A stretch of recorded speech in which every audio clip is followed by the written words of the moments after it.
In the era of universal class change, professions dictate destiny. Mages control celestial phenomena, gunners pierce through the void, and summoners command myriad beasts. Yet, Lu Sheng embarked on an absurd journey that left the entire server envious and incredulous, triggered by a peculiar task panel. Task: reject the confession of the campus. Bell: reward hidden profession Sword Immortal. Task: attend the exam in white attire untainted by dust, charm value 1000. Task: maintain a smile while soaring over the teaching building on a sword, unlock Qinglian Sword Song. While others toil to the point of baldness in pursuit of hidden professions, he effortlessly acquired divine skills. Through mere charm, the 7 Star Meridian Sword recognized its master, the Panlong Sword Song, and the Taiji Dustless Sword transformed into a protective barrier of energy. Traversing the clouds on his sword, the Qinglian bloomed at the throats of his foes, and when all swords returned to their origin, the heavens and earth dimmed. On the day of the college entrance examination, an S-class bizarre assault struck the examination hall, resulting in chaos. Amidst the turmoil, a figure in white sword on a sword, with sword light cascading like a waterfall, swiftly vanquishing the malevolent. With tearful eyes, the campus belle implored, "Lu Sheng, why did you reject me?" He sheathed his sword, his garments billowing as he smiled faintly. "Women merely affect the speed at which I draw my sword." From that moment, global class changers felt both envy and resentment. This Sword Immortal is absurdly powerful, yet how can he be so damn handsome? Lu Sheng merely gazed skyward, softly declaring, "Handsomeness is, after all, an integral aspect of the sword path." Chapter 1. A confession at the 100-day oath ceremony. In the Dragon Nation, Beijiang City. On the playground of Beijiang No. 1 High School, thousands of students gathered, their eyes fixed on a short, pudgy boy with a face full of acne, raising his right hand, his face flushed with excitement. "I will surely be admitted to the Sacred Warrior Academy. I will surely be admitted to the Sacred Warrior Academy.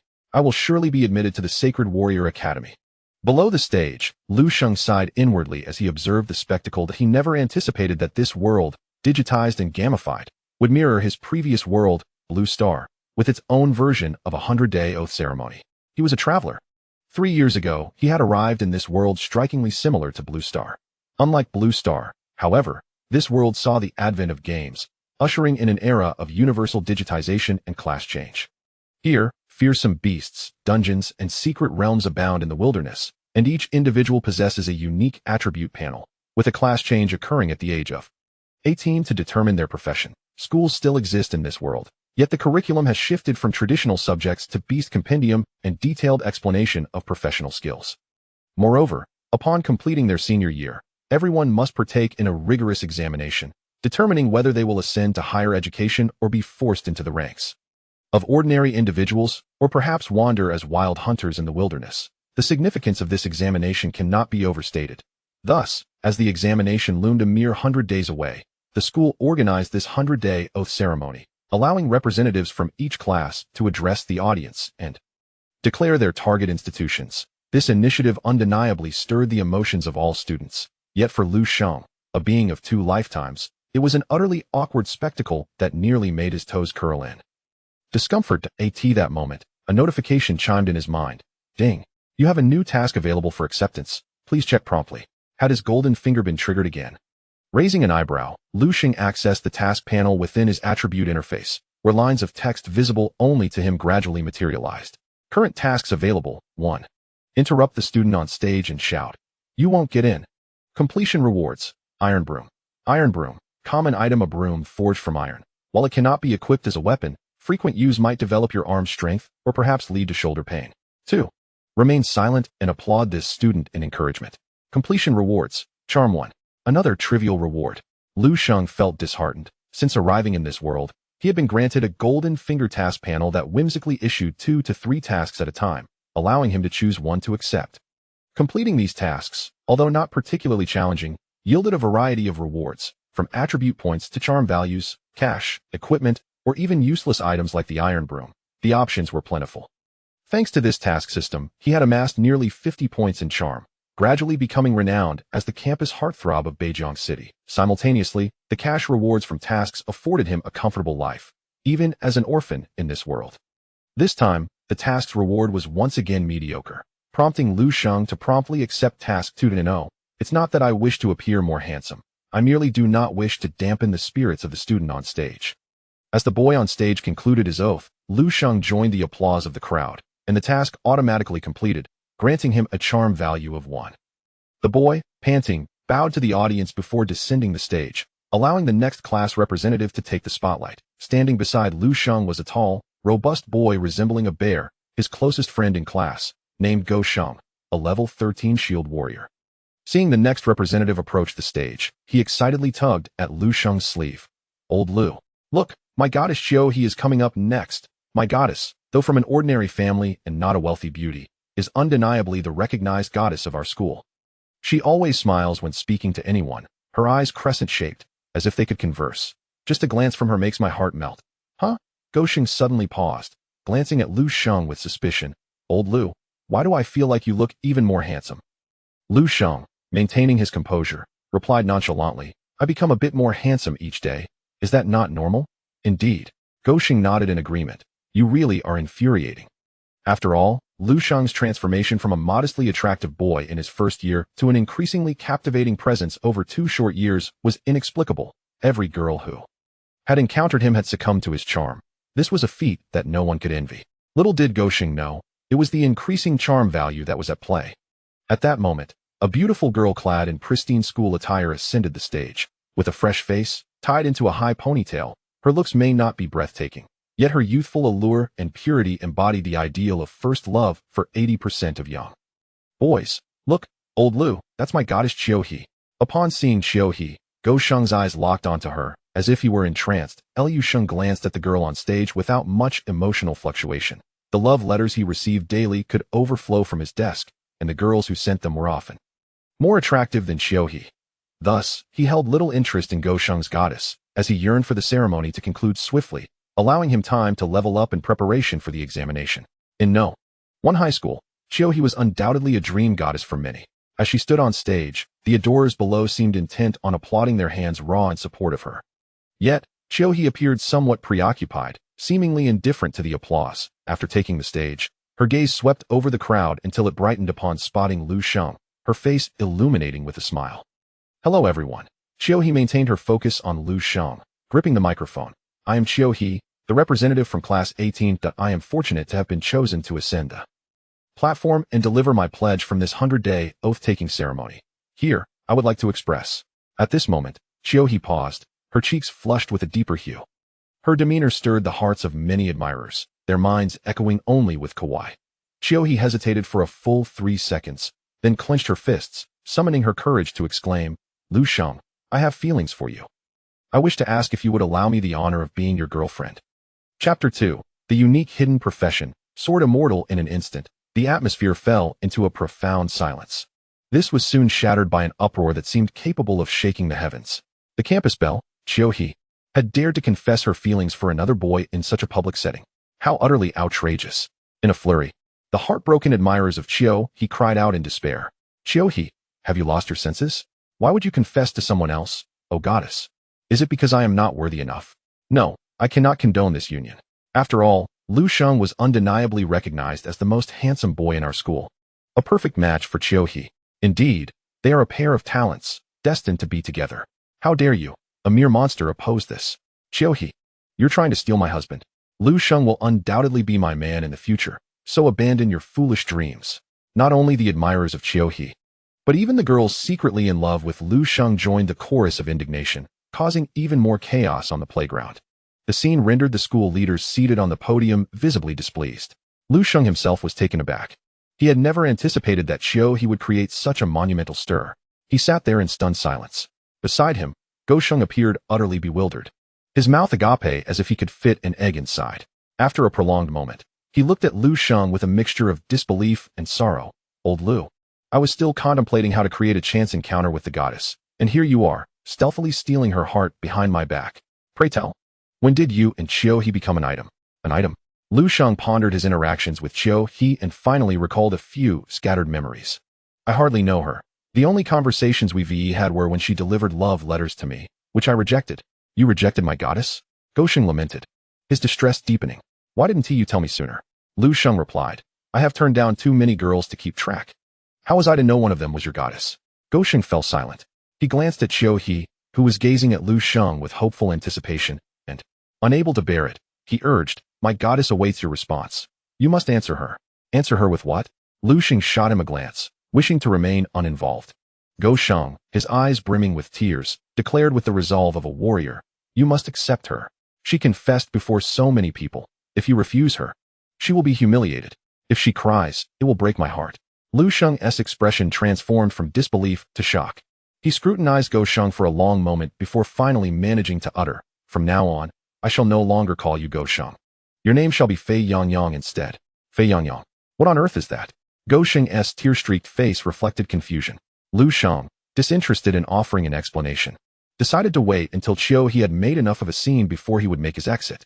Did she truly believe that confessing before the school leaders was romantic? "Sister, if you wish to face disciplinary actions, that is your affair, not mine." At this moment, feigning indifference was undoubtedly the wisest choice. Just then, a notification chimed. Ding. "You have a new task available for acceptance. Please check it." Another task? Lu Sheng opened the task panel, and indeed, 2 new tasks awaited his selection. Current available task. 1. Accept He's confession.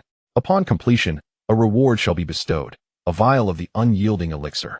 The unyielding elixir, a common item as long as a man stands tall, a woman shall be reluctant to depart. Secondly, reject He's confession.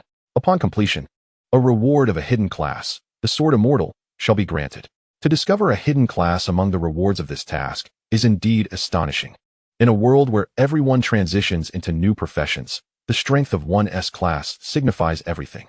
Some individuals opt for combat professions, and as their levels and prowess ascend, they inevitably become formidable figures, sought after by various factions. Conversely, others choose lifestyle professions, destined to lead mundane lives, perpetually serving the combat class. Out of 100 individuals who transition, approximately 70% will embrace lifestyle professions, while merely 25% will become combat professionals. The remaining 0.5% comprises augmentation classes, such as formation masters, enchanters, and gemsetters. The proportion of hidden professions, however, is appallingly low. It is rare for even 1 in 100 to attain such a class. Hidden professions invariably surpass ordinary ones in strength and potential. Typically, those who transition into hidden professions are fiercely coveted by prestigious institutions, receiving early admission and prioritized training. Originally, Lu Sheng's chosen class was nothing more than an unremarkable combat profession, swordsman. However, should he manage to become the illustrious Sword Immortal, there would be no need to fret over the impending examinations. Even if he were to forego them, his future would remain secure. "I apologize, unyielding elixir. While my desire for you is genuine, the allure of a hidden profession is far more compelling." Lu Sheng silently resolved to accept Task 2. The initial task on the mission panel began to fade, leaving only the task of rejecting He. At that moment, he noticed the school leaders approaching swiftly. Yet Lu Sheng remained unresponsive, which caused He on stage to grow anxious. She addressed the microphone once more. "Lu Sheng, confessing here takes immense courage. I do this because I hold deep feelings for you. Now, can you provide me with a response?" A brief hush fell over the crowd. All eyes fixed upon Lu Sheng.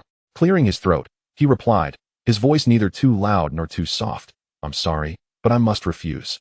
Women only hinder my sword-drawing speed." The crowd fell into silence once more. In the next moment, the audience erupted with excitement. Truly, Lu Sheng, the school idol, had declined He. He showed no consideration for the young lady's feelings. Moreover, his reasoning was quite peculiar. Women would only impede his sword-drawing speed. What use does such a rapid draw serve for a swordsman?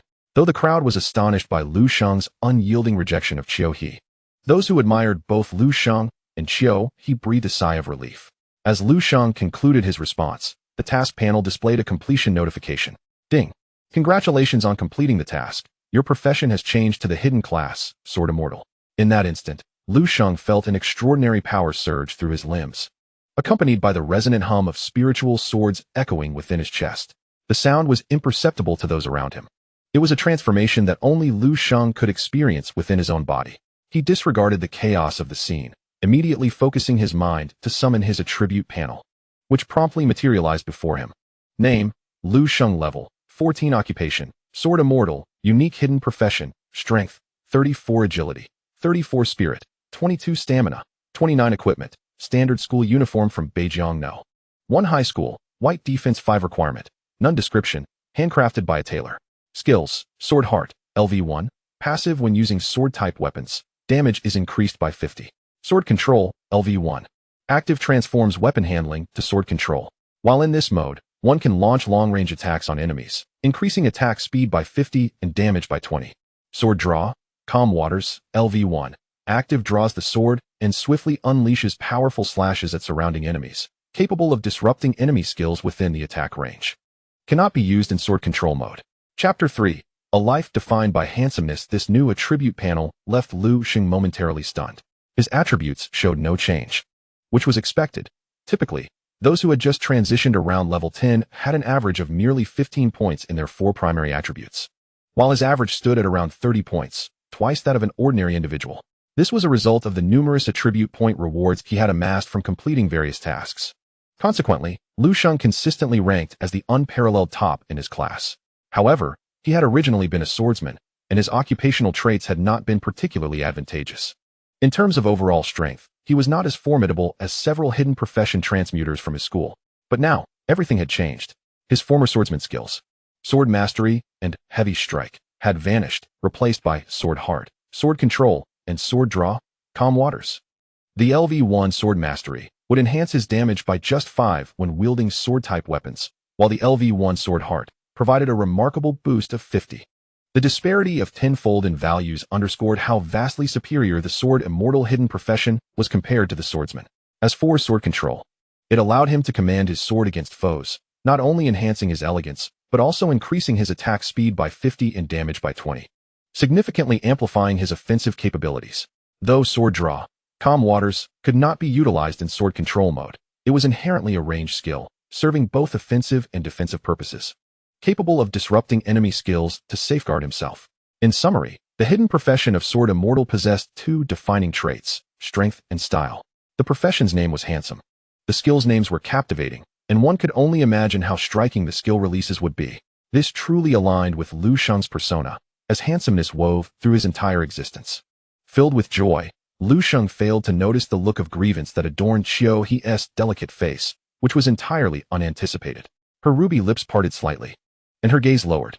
Such a scene, reminiscent of pear blossoms drenched in rain, stirred many of her admirers to voice their discontent, vehemently condemning Lu Sheng for his excessive actions, questioning how he could humiliate Qiu He in front of so many people. Just as the crowd was about to collectively confront Lu Sheng, the leaders on the podium could no longer remain passive. A middle-aged man clad in heavy armor seized the microphone and thundered, "What kind of absurdity is this at the 100 Days Pledge Conference?" As he spoke, the hall fell silent, for he was none other than Cui Shan, the stern head of the senior year, notorious for his unyielding demeanor and intolerance for disorder. Given the chaos that had erupted under his jurisdiction, especially with the school leaders present, Cui Shan's displeasure was palpable. He stepped away from his seat, glancing at Qiu He on the platform, and then at Lu Sheng below, and barked, "You too. Come to my office." He turned to Teacher Wang, commanding, "Continue presiding over the 100 Days Pledge Conference and maintain order." After issuing his orders, Cui Shan strode purposefully toward the office building, the clanking of his heavy armor echoing with each step, clearly indicating his genuine ire. Lu Sheng, feeling utterly helpless, thought to himself, "I was dragged into this mess by Qiu He, yet it seems I too am to be punished?" This Qiu He was indeed a source of trouble, despite his grievances. Once Cui Shan had spoken, Lu Sheng had no choice but to follow him. "You too, with only 100 days left until the college entrance examination. How can you still engage in such antics? Even more outrageous, this conference is meant to rally everyone's spirits for the final push towards the exam. Not only are you failing to strive for excellence yourselves, but you are also disrupting the morale of others. Everyone's attention is now fixated on you too, who can focus on advancing towards the examination." Cui Shan, with a commanding presence, took his seat and berated Lu Sheng and Qiu He for 2 hours straight. Lu Sheng, however, was only half listening, his mind consumed with thoughts of his new career, a slight smirk forming at the corner of his mouth. Meanwhile, Qiu He, whether due to Lu Sheng's rejection or Cui Shan's relentless scolding, was weeping pitifully, evoking a sense of sympathy. Unfortunately, the only 2 men present exhibited no compassion for her tears. As Cui Shan showed no sign of halting his tirade, and the sound of Qiu He's sobbing grew increasingly bothersome, Lu Sheng seized the opportunity during Cui Shan's brief pause for water to interject. "Director Cui, this matter has little to do with me. I have been standing silently below, saying nothing. Qiu He confessed her feelings publicly, and I outright rejected her. Surely, It is unreasonable for me to endure such prolonged reprimands. Do not attempt to wriggle out of this. Cui Shan interjected, refusing to entertain any explanations. You know very well whether you remain silent or not. You share culpability for the disruption. You and Xiao he shall be punished together. Lu Sheng inwardly cursed Cui Shan's entire family. But the thought of his opponent being a level 54 heavy armored knight kept him from voicing his thoughts aloud. At that moment, Xiao he softly said, I am truly sorry, Lu Sheng. I never anticipated that things would unfold this way, dragging you into this predicament. Oh, and you too. Xiao He's words were laced with insincerity. Without you, I would have been just fine. Apologizing now, what a pretense. Or shall I assist you in facing the consequences? Despite the seemingly earnest tone, Lu Sheng's resentment deepened. What a lovely girl, yet she possesses a tongue without the wisdom to match. Indeed, Cui Shan initially contemplated letting the two off lightly with a mere reprimand, but Xiao He's snide remarks only served to intensify his irritation. He scoffed at this juncture. You still indulge in this reckless romanticism? You wish to take his punishment? Very well. I shall duly impose a fitting punishment upon you both. You two shall undertake the death trial. Let us see if the taste of death can quell the fervor of your youthful infatuations and prepare you adequately for your examinations. Upon hearing the term death trial, the expressions on Lu Sheng and Xiao He's faces shifted dramatically. The death trial was an artificially created dungeon purchased at a high price by Beijiang No. 1 High School 6 years prior. The school's intention in acquiring this dungeon was to provide students with a resource to gain experience and hone their practical skills. Moreover, this artificial dungeon had the advantage that even upon death, one would not truly perish but would merely be forcibly ejected from the trial. However, the experience of dying within the trial would be vividly felt by each participant. Originally, such a dungeon, which posed no risk of actual death, was highly sought after. Yet, it bore a fatal flaw that rendered it a pariah, ultimately leading to a complete lack of interest in its challenges.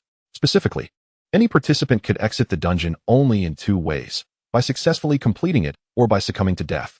This meant that anyone entering the dungeon would invariably encounter the sensation of dying at least once. As for completing the dungeon, such aspirations were futile. The death trial comprised 10 levels, and just the final boss of the 10th level was a 25-level bronze creature. High school students in Longwood typically hovered around level 15 as they approached their college entrance examinations. Since the death trial was a solo venture, a high school student attempting to vanquish a 25-level bronze boss was nothing short of a pipe dream. Over the 6 years since its acquisition, countless challengers had attempted it. Yet only one formidable hidden class player managed to reach the 8th level, never even laying eyes on the boss. Thus, the difficulty of the death trial was abundantly clear. Anyone daring to challenge it was bound to face death at least once. For a high school student, death was an excruciating ordeal. Each attempt at the death trial was a torment, leading one to ponder who would willingly subject themselves to such self-inflicted suffering. Leveling up? Surely, I could venture outside the city and find a training spot with an average level of around 10 to gradually gain experience. Far more appealing. Consequently, over time, the death trial became a dungeon that no one dared to challenge. Ultimately, it has become one of the means employed by the school to discipline students. With the imposition of the death trial as a punishment, students have indeed become more compliant. Lu Sheng had never participated in the death trial himself, but he had heard tales of students who were punished by being sent into it, emerging with significant psychological scars that took them a full week to recover from. This, without a doubt, constitutes a most severe form of punishment. At that moment, a notification echoed in Lu Sheng's mind. Ding! You have a new task awaiting your acceptance. Please pay attention. Again, the frequency of task releases today is quite remarkable. Lu Sheng discreetly opened the task panel, examining it closely. Current tasks available for acceptance. 1. Accept the punishment with grace. Upon completion, you will receive a reward, 1 weapon blind box. Weapon blind box, special item upon opening. You will obtain a randomly graded weapon. 2. Vigorously berate the grade director, Cui Shan, questioning his sanity, claiming this matter has nothing to do with you, and then storm off. Upon completion, you will receive a reward, 1 equipment blind box. Equipment blind box, special item upon opening. You will obtain a randomly graded piece of equipment. Both task rewards are appealing. One offers a weapon while the other promises equipment, both of which intrigue Lu Sheng. However, after some contemplation, he realized that opting for the second task might result in him being slapped by Cui Shan. Thus, Lu Sheng decided to accept the first task. It wasn't that he feared Cui Shan, but rather that it would be unbecoming for a Sword Immortal like himself to engage in such petty quarrel. Lu Sheng silently intoned, "Accept task 1. The task panel now displayed only task 1 awaiting completion. After confirming the acceptance, Lu Sheng maintained an air of calm and addressed Cui Shan. Director Cui, I am willing to accept the punishment and challenge the death trial. Without hesitation, he accepted his punishment, which considerably appeased Cui Shan. He was the type to respond better to gentleness than harshness. Cui Shan's demeanor softened. He nodded and spoke in a milder tone. You two, follow me to the teleportation hall now. He rose from his seat and added, should such a situation arise again, your punishment will not be as simple as challenging the death trial. With that, he led the way out of the office, heading towards the school's teleportation hall. Lu Sheng followed closely behind, already aware of the reward for completing the task.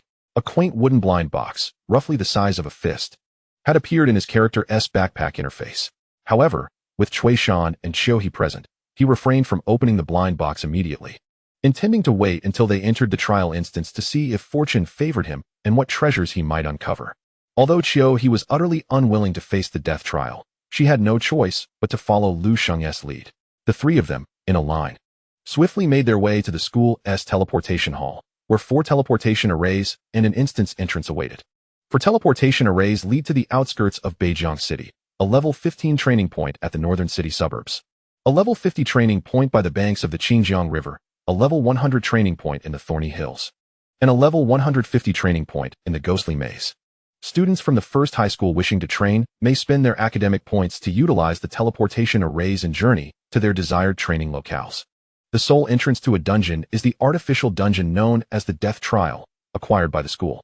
Here, a dedicated teacher maintains order in the teleportation hall. Upon seeing Cui Shan arrive, the teacher promptly rose from her seat.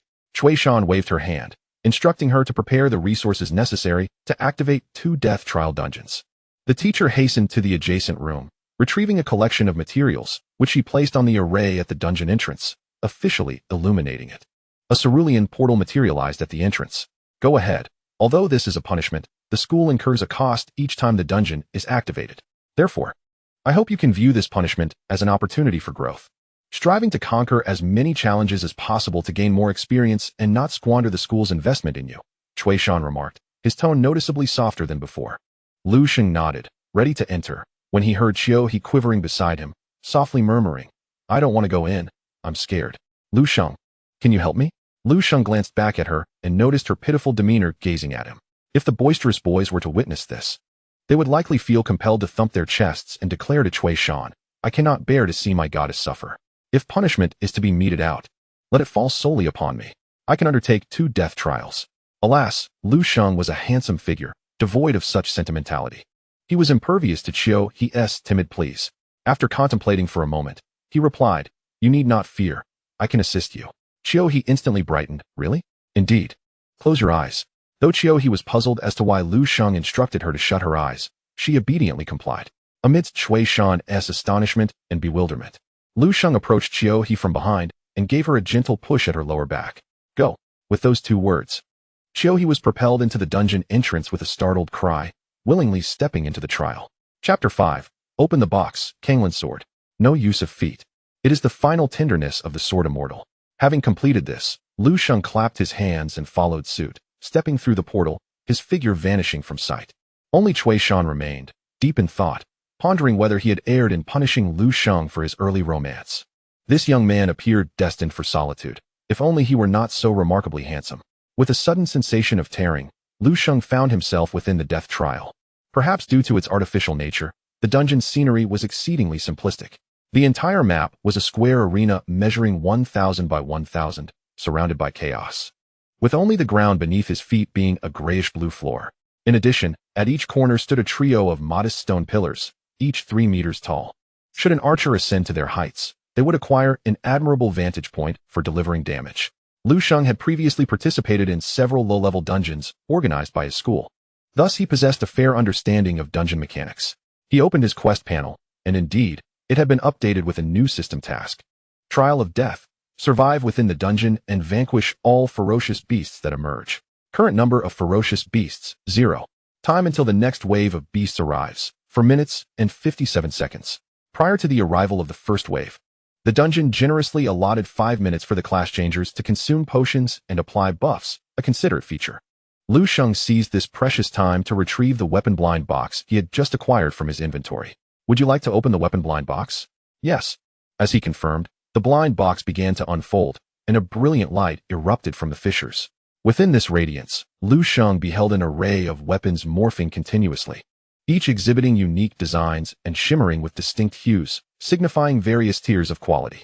In this realm, weapons and equipment are categorized from low to high as follows: white, blue, purple, gold, red, epic, legendary, and mythical.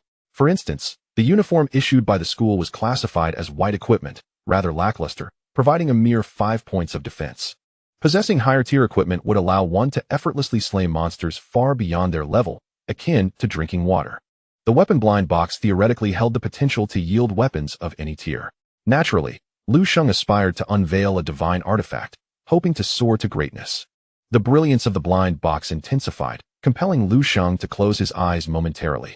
After a brief interlude, the light gradually receded.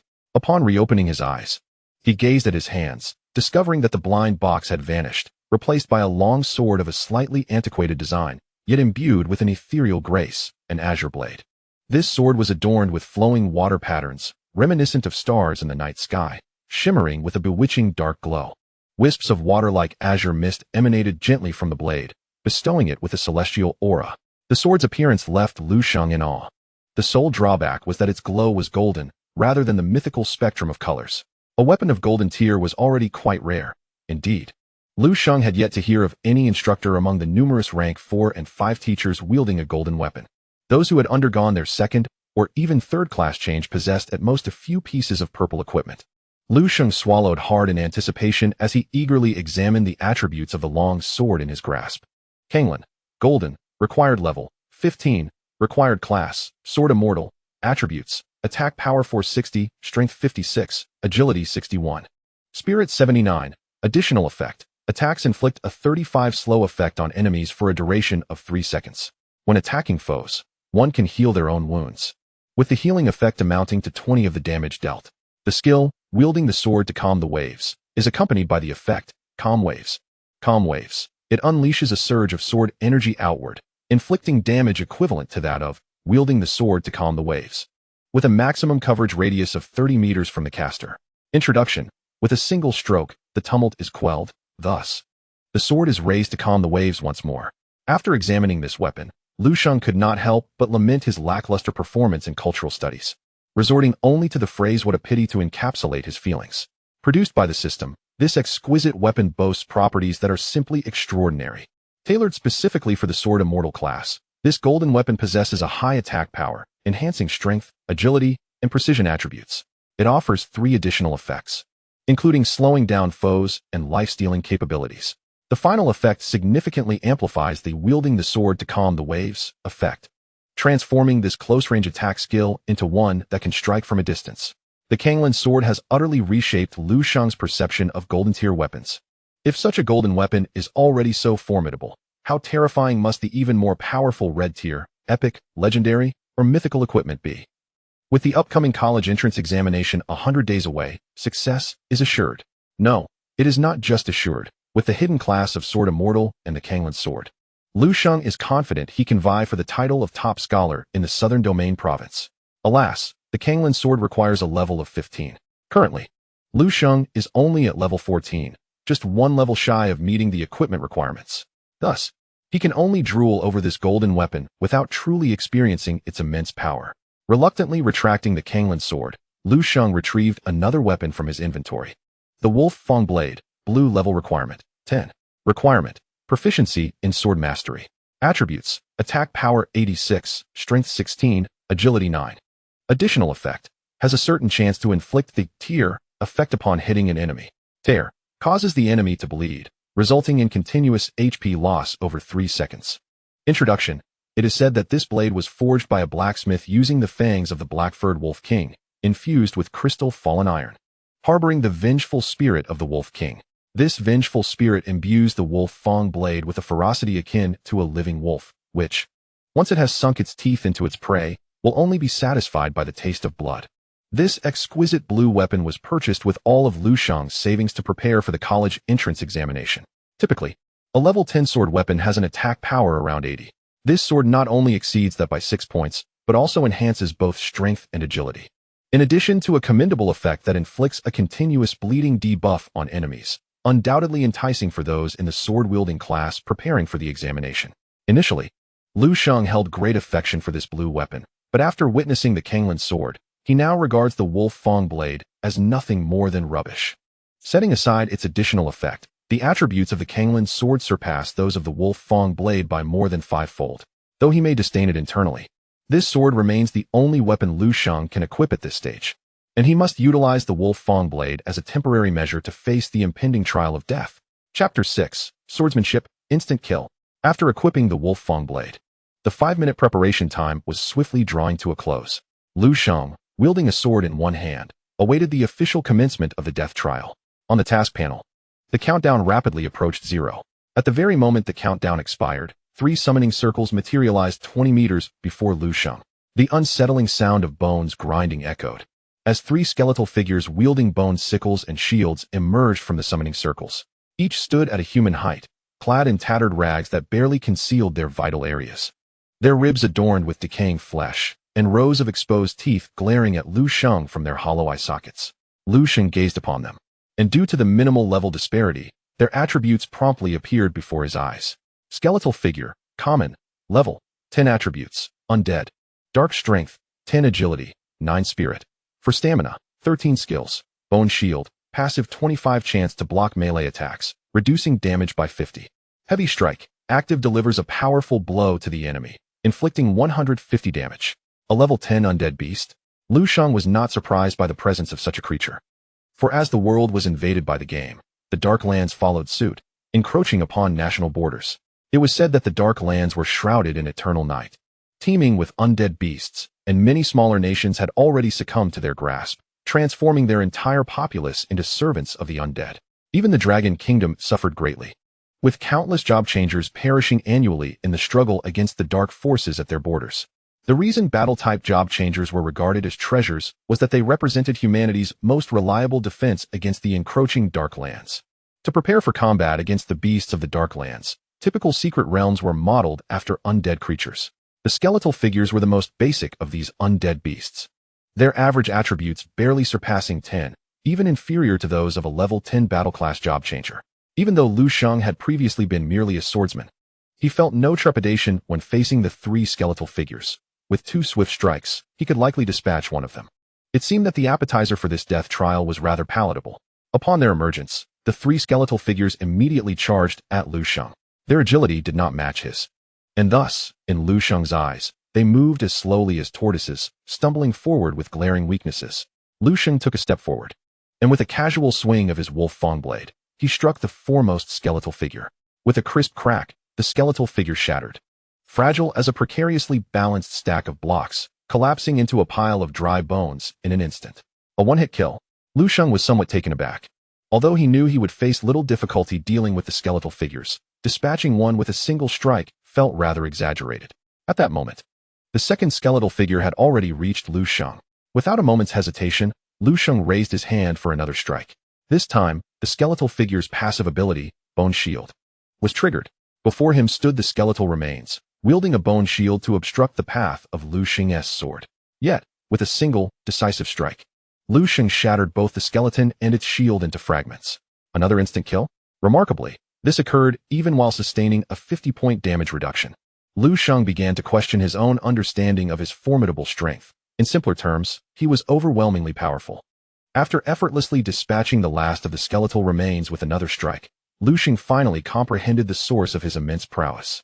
Within the repertoire of the Sword Immortal's professional skills lay a passive ability known as Sword Heart, which augmented his damage by 50 when wielding sword-type weapons. This enhancement effectively doubled his output, allowing him to effortlessly slay a mere level 10 beast with a single blow. With a slight smile, Lu Sheng mused to himself. The unique hidden class truly stands apart. However, he knew this was not the entirety of his profession's potential. It was time to engage in the death trial and assess the true strength of the Sword Immortal class. The countdown for the second wave of beasts was merely 1 minute. Thus, Lu Sheng had no time to rest, as the next wave materialized through the summoning array within the dungeon. This time, 10 skeletal remains emerged. Their quality was lacking, attempting to exert pressure through sheer numbers. Apologies, but that would not suffice. Lu Sheng chose not to confront the beasts up close with his sword. Engaging in melee combat was the domain of a swordsman. What concern was it of a Sword Immortal? Sword Control Art. Lu Sheng gently tossed his wolf fang blade into the air, where it astonishingly hovered, defying the laws of physics. Go, he uttered softly, pointing towards the distant skeletal remains. The blade, suspended in midair, aligned its tip with the skeletons before it shot forth with a whoosh. Crack, crack, crack. The sound of 3 sharp impacts echoed as the wolf fang blade, like a string of candied hawthorns, obliterated 3 skeletal remains. Under the influence of sword control, Lu Sheng's damage surged by an additional 20, exceeding the defensive capabilities of the skeletons. Coupled with a 50 increase in attack speed, Lu Sheng found that employing sword control to vanquish foes was even more agile than wielding the sword himself. In the time it took him to deliver 2 slashes, his sword control could unleash 3 strikes, amplifying his total damage output significantly. Moreover, even during his inaugural attempt at sword control, Lu Sheng found the maneuver surprisingly fluid, far removed from the clumsiness he had anticipated. The wolf fang blade glided effortlessly around the remaining skeletal remains under his mental command, leaving behind fleeting afterimages. Anytime these afterimages brushed past the skeletons, they were instantaneously annihilated, regardless of whether they activated their passive skill, Bone Shield. The sensation of wielding the sword in this manner was profoundly enchanting, almost addictive for Lu Sheng. Regrettably, the combat prowess of the skeletal remains was exceedingly lacking. Even with their numbers totaling 10, they were swiftly eradicated by Lu Sheng in mere moments. Throughout the encounter, Lu Sheng remained rooted in place, hardly moving a muscle. As the second wave of beastly foes fell, Lu Sheng extended his hand, gently beckoning with 2 fingers, causing the wolf fang blade to glide through the air, trailing a faint white aura, returning to his side, and orbiting him as if imbued with life. The third wave of monstrous creatures emerged with even greater swiftness. Within a mere 30 seconds, another 10 summoning arrays ignited. Lu Sheng waited with an air of composure, pointing his finger. Go. With a whoosh, the wolf fang blade once again soared forth, striking down a beast that had barely begun to materialize from its summoning array. Meanwhile, in the teleportation hall, Cui Shan did not depart. Instead, he requested the instructor to bring up the interface for the death trial. This so-called interface serves as the backend for the artificial dungeon. Through this panel, although Cui Shan could not witness the events transpiring within the dungeon, he could glean some fundamental insights regarding its conditions. Chapter 7. Equip the Panlong Sword. Trade the birdshot for cannons. The first instance Cui Shan accessed was Chiu He's dungeon. As he maneuvered through the controls, a map formed from light appeared at the dungeon's entrance. This was the map of the death trial, displaying 1 green dot and 10 red dots. The green dot represented Chiu He, its hue less vibrant, indicating that she was indeed wounded. Among the 10 red dots, 3 had dimmed and remained motionless, signifying that 3 beasts had been slain. The remaining 7 glowed with vivid intensity. At this moment, the green dot was moving across the map, pursued closely by the 7 red dots, relentless in their chase. From the interface, it was evident that Chiu He's situation was far from favorable. She had successfully survived the first wave of beasts, yet in facing the second wave, she found herself fleeing across the map. Observing this scene, Cui Shan shook his head repeatedly. Indeed, how can one expect commendable results when they are preoccupied with romance rather than leveling up and enhancing their strength? This was merely the second wave of beasts, and she was already in such dire straits. It was likely that this student named Chiu He would not endure the third challenge. With such performance, she would be fortunate to gain admission to a mediocre higher institution, let alone become a notable career changer. Having said that, he harbored no further hopes, promptly shutting down the interface for Chiu He's dungeon and proceeding to open Lu Sheng's. This Lu Sheng appeared to be a top student in Class 1. Apart from a few hidden professions, his achievements ranked among the best in his grade. Given his capabilities, he should be able to withstand the 6th wave of beasts, right? Cui Shan understood that although Lu Sheng was merely an unremarkable swordsman, his attributes appeared exceptionally high in several baseline assessments. His scores were not significantly inferior to those of the hidden professionals who received focused training. Hence, he held considerable expectations for Lu Sheng. The 6th wave of beasts in the death trial consisted of a formidable 24 heavy sword revenants. Although slow-moving, they possessed high attack power and were numerous. Soloing against such an onslaught would leave any profession without a chance, even among the hidden professionals in their senior year. Several had met their demise at the hands of the heavy sword revenants during their attempts at the death trial. If only there were mages with potent control and damage capabilities, perhaps they could have a fighting chance. However, the swordsman Lu Sheng was undoubtedly doomed to perish under the onslaught of the heavy sword-wielding undead. As Cui Shan contemplated this grim fate, the indicator panel for Lu Sheng's dungeon instance materialized before him. A mere glance left Chui Shan frozen in astonishment, his eyes betraying an unmistakable shock. For, at that moment, the panel indicated that Lu Sheng had already progressed to the 6th wave. How much time had elapsed since the start? He was still grappling with the 2nd wave of ferocious beasts. Meanwhile, Lu Sheng had effortlessly reached the 6th wave, excluding the intervals between the waves of monsters. His average time for dispatching each wave could scarcely exceed 2 minutes. Chui Shan found himself questioning the veracity of his own vision. Yet, the 24 glowing red dots on the indicator panel confirmed that he was not mistaken. Lu Sheng was indeed engaged in the 6th wave of beasts. Moreover, as Chui Shan's eyes widened in disbelief, the 24 red dots began to dim one by one, their extinction swift as if they were firecrackers ignited in succession. In the blink of an eye, all 24 points representing the ferocious beasts had vanished, signifying that Lu Sheng had eradicated them all. Was it possible that he had annihilated the monsters in under 2 minutes? Most astonishing of all was the fact that the green dot representing Lu Sheng had remained entirely motionless throughout. This implied that Lu Sheng had not even shifted his position, effortlessly obliterating the 24 heavy, sword-wielding undead that even hidden classes found troublesome. Was he not a melee-class swordsman? How had he achieved such a feat? Chui Shan racked his brain, unable to comprehend the extraordinary events unfolding within the dungeon. He even began to suspect that perhaps this artificial dungeon had experienced some anomaly that Lu Sheng had exploited. He immediately called out to the instructor who had just returned to the workstation, inquiring loudly, "Has there been a bug in the Death Trials dungeon?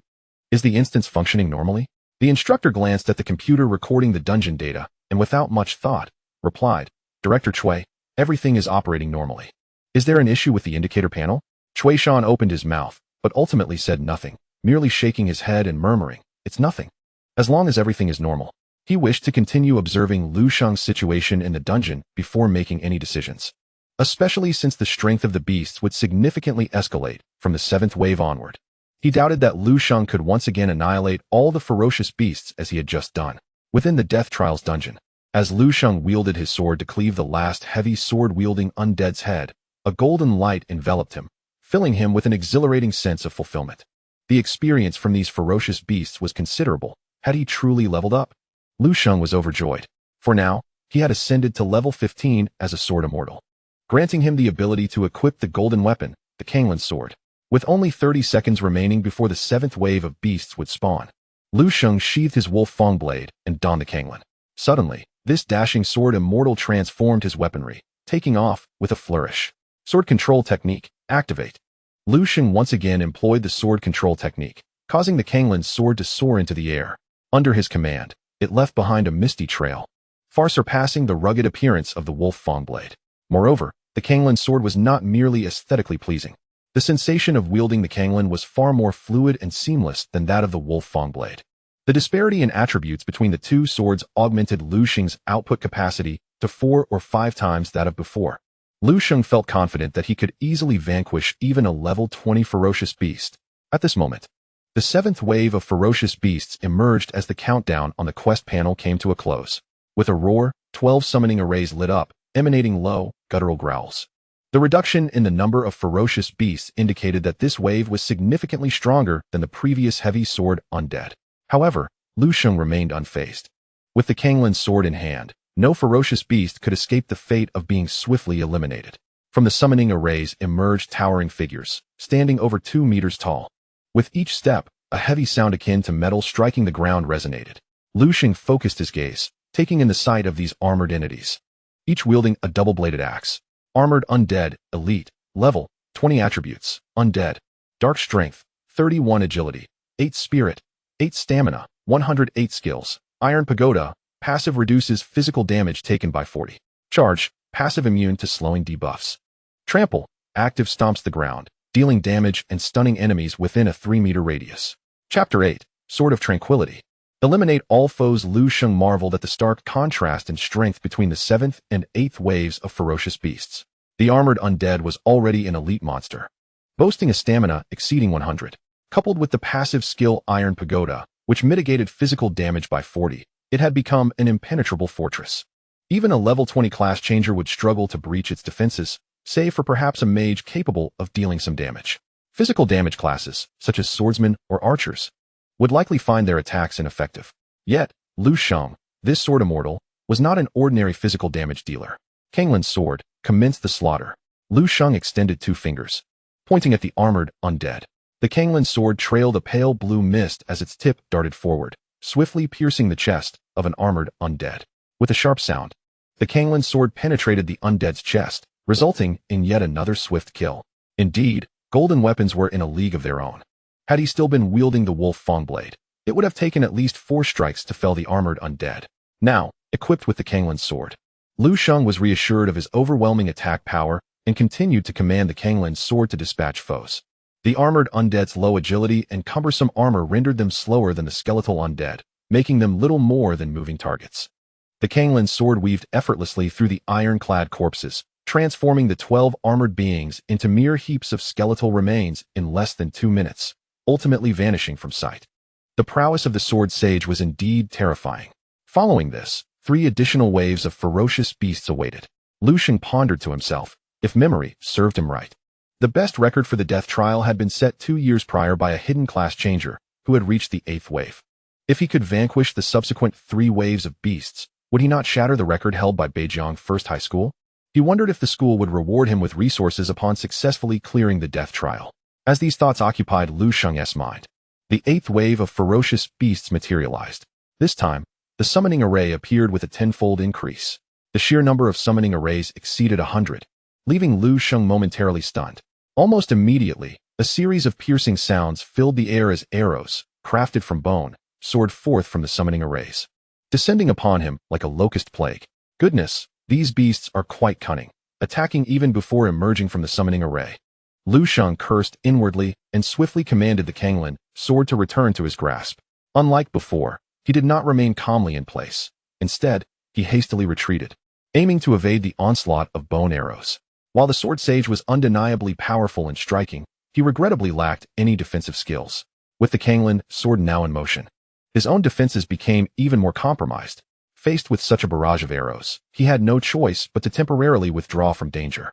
Though Lu Sheng had completed numerous tasks, granting him agility far superior to that of his peers, he still found himself struck by 2 arrows, one in his thigh and another in his shoulder, inflicting pain that caused him to grimace. Far from the dignified demeanor of a sword sage, at that moment, the Kanglan sword had returned to his side. Grasping it tightly, he lifted his gaze towards the direction of the beasts. The brilliance of the summoning array faded, revealing the silhouettes of over 100 ferocious creatures. Copper bow skeleton, common, level, 20 attributes, undead, dark strength, 21 agility, 47 spirit, 10 stamina, 26 skill, arrow rain, active shoots bone arrows that split mid-flight, covering a 33-meter radius and inflicting 50 damage upon enemies. Rapid fire, active instantly releases 3 bone arrows, each causing 50 damage. Though classified as common beasts, their overwhelming numbers and formidable skills posed a significant threat. Fortunately, Lu Sheng's quick reflexes and high agility attributes spared him. Otherwise, he might have been transformed into a pincushion by the volley of arrows from the 100 copper bow skeletons without even catching a glimpse of them. The pain from his wounds ignited Lu Sheng's determination. With a swift motion, he grimaced and removed the bone arrows lodged in his body, blood gushing forth. Meanwhile, all the copper bow skeletons began to draw their bows, seemingly preparing for a second round of volleys. With so many ferocious beasts, the prospect of being bombarded by arrow rain was nearly insurmountable. Alas, they now faced the sword sage. Moreover, he is a sword immortal wielding a handheld weapon. The sound of countless bowstrings being released resonates, and a torrential rain of arrows descends once more, covering an extensive area and leaving no escape for Lu Sheng. Without even glancing at the deluge of arrows, Lu Sheng brandishes his sword with one hand, unleashing a swift stroke. This strike is executed with remarkable speed. As the sword blade sweeps through the air, it creates a crescent-shaped arc, enveloping a radius of at least 5 meters around Lu Sheng. One can imagine that even an armored corpse would be vanquished in an instant within this 5-meter perimeter.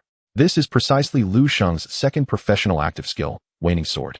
Comsi. Not only that, as Waning Sword, Comsi, is activated, the blade of the Kanglan sword shimmers with water-like patterns. A faint blue mist coalesces into a sword aura that surges outward. This sword aura travels swiftly, its potency rivaling that of the skill itself. This is the additional effect of the Kanglan sword, allowing Lu Sheng to extend the Comsi effect when using Waning Sword, Comsi, enabling the attack to radiate outward for 30 meters. Simultaneously, the effects of Waning Sword, Comsi, in severing enemy skills and attacks remain intact. As Lu Sheng releases, Waning Sword. Calm Sea. The sword aura obliterates the bone arrows in its path as if they were mere brittle twigs. The once swarming bone arrows are instantly eradicated. Furthermore, the over 100 copper bow corpses are within a mere 30 meters of Lu Sheng. Thus, after the sword aura shatters the copper bow corpses, it continues to expand, annihilating them in a single stroke. In a span of just 2 seconds, hundreds of bone arrows and copper bow corpses are reduced to mere fragments under the might of Lu Sheng's Waning Sword, Calm Sea. In the history of Beijiang one high school, no one has ever surpassed the 8th wave of the deadly trial until Lu Sheng cleared the field with a single skill. Moreover, the Panlong Sword grants a restorative effect of 20 upon attacking foes. Following this strike, the sword emanates a surge of mist that envelopes Lu Sheng, instantly healing the wounds on his shoulder and thigh, restoring him to peak condition. Lu Sheng gazes down at the ground strewn with shattered bones, and then at the Panlong Sword in his hand, murmuring to himself, "Why do I feel that my Sword Immortal prowess is even more formidable when not wielding the sword?" Chapter 9. The Dashing Sword Immortal. Unfazed even without his sword at this moment, outside the dungeon, Cui Shan stumbles back 3 steps, a drop of cold sweat trickling down his temple. A busy teacher notices the anomaly and rushes forward to support Cui Shan. This female teacher, a level 32 priestess, steadies Cui Shan and, believing he may be unwell, casts 2 cleansing spells in succession to dispel any negative effects. Concerned, the teacher inquires, "Director Cui, are you alright? Should I escort you to the infirmary for the senior priest to provide you with some enhancement skills?" Cui Shan takes a moment to regain his composure, waving his hand in dismissal. "Thank you, but there's no need to trouble the senior priest. I am fine. Please return to your duties, and I will call for you if anything arises." "Alright then," the teacher replies, visibly uneasy. However, observing Cui Shan's peculiar demeanor and pallid face, she concludes he does not appear to be ill. Rather, it seems more akin to having been startled. The female teacher was utterly perplexed, unable to fathom what could induce such a state of disarray in Cui Shan. However, since Cui Shan had articulated his sentiments, she chose not to linger, returning to her post to immerse herself in her work. Meanwhile, Cui Shan fixated intently on the display panel before him, subconsciously murmuring, "How is this even possible?" Indeed, in his eyes, the information displayed on the panel was utterly implausible. Just moments ago, Lu Sheng had faced the 8th wave of ferocious beasts, and the panel had lit up with over 100 red dots. Cui Shan understood that these red dots represented numerous copper bow skeletons. Among the examinees from the prestigious No. 1 high school 2 years prior, there had been a hidden class practitioner of formidable strength, who had ascended to level 20 before the college entrance examination and consistently achieved first place with remarkable scores. Before the exams, this student sought to challenge the trial of death, hoping to conquer the dungeon. In a remarkable feat, he shattered previous records, reaching the 8th wave of beasts. Yet, at the onset of this level, he was swiftly annihilated by 2 volleys of the copper bow skeletons. This incident had severely undermined his confidence, resulting in a disappointing 12th place in the city, far below the expected top rank. Consequently, the teachers at No. 1 high school concluded that the trial of death was excessively challenging, as even a level 20 hidden class practitioner could not conquer the 8th wave of beasts. Thus, the dungeon ceased to be regarded as a resource point and morphed into a punitive measure for students.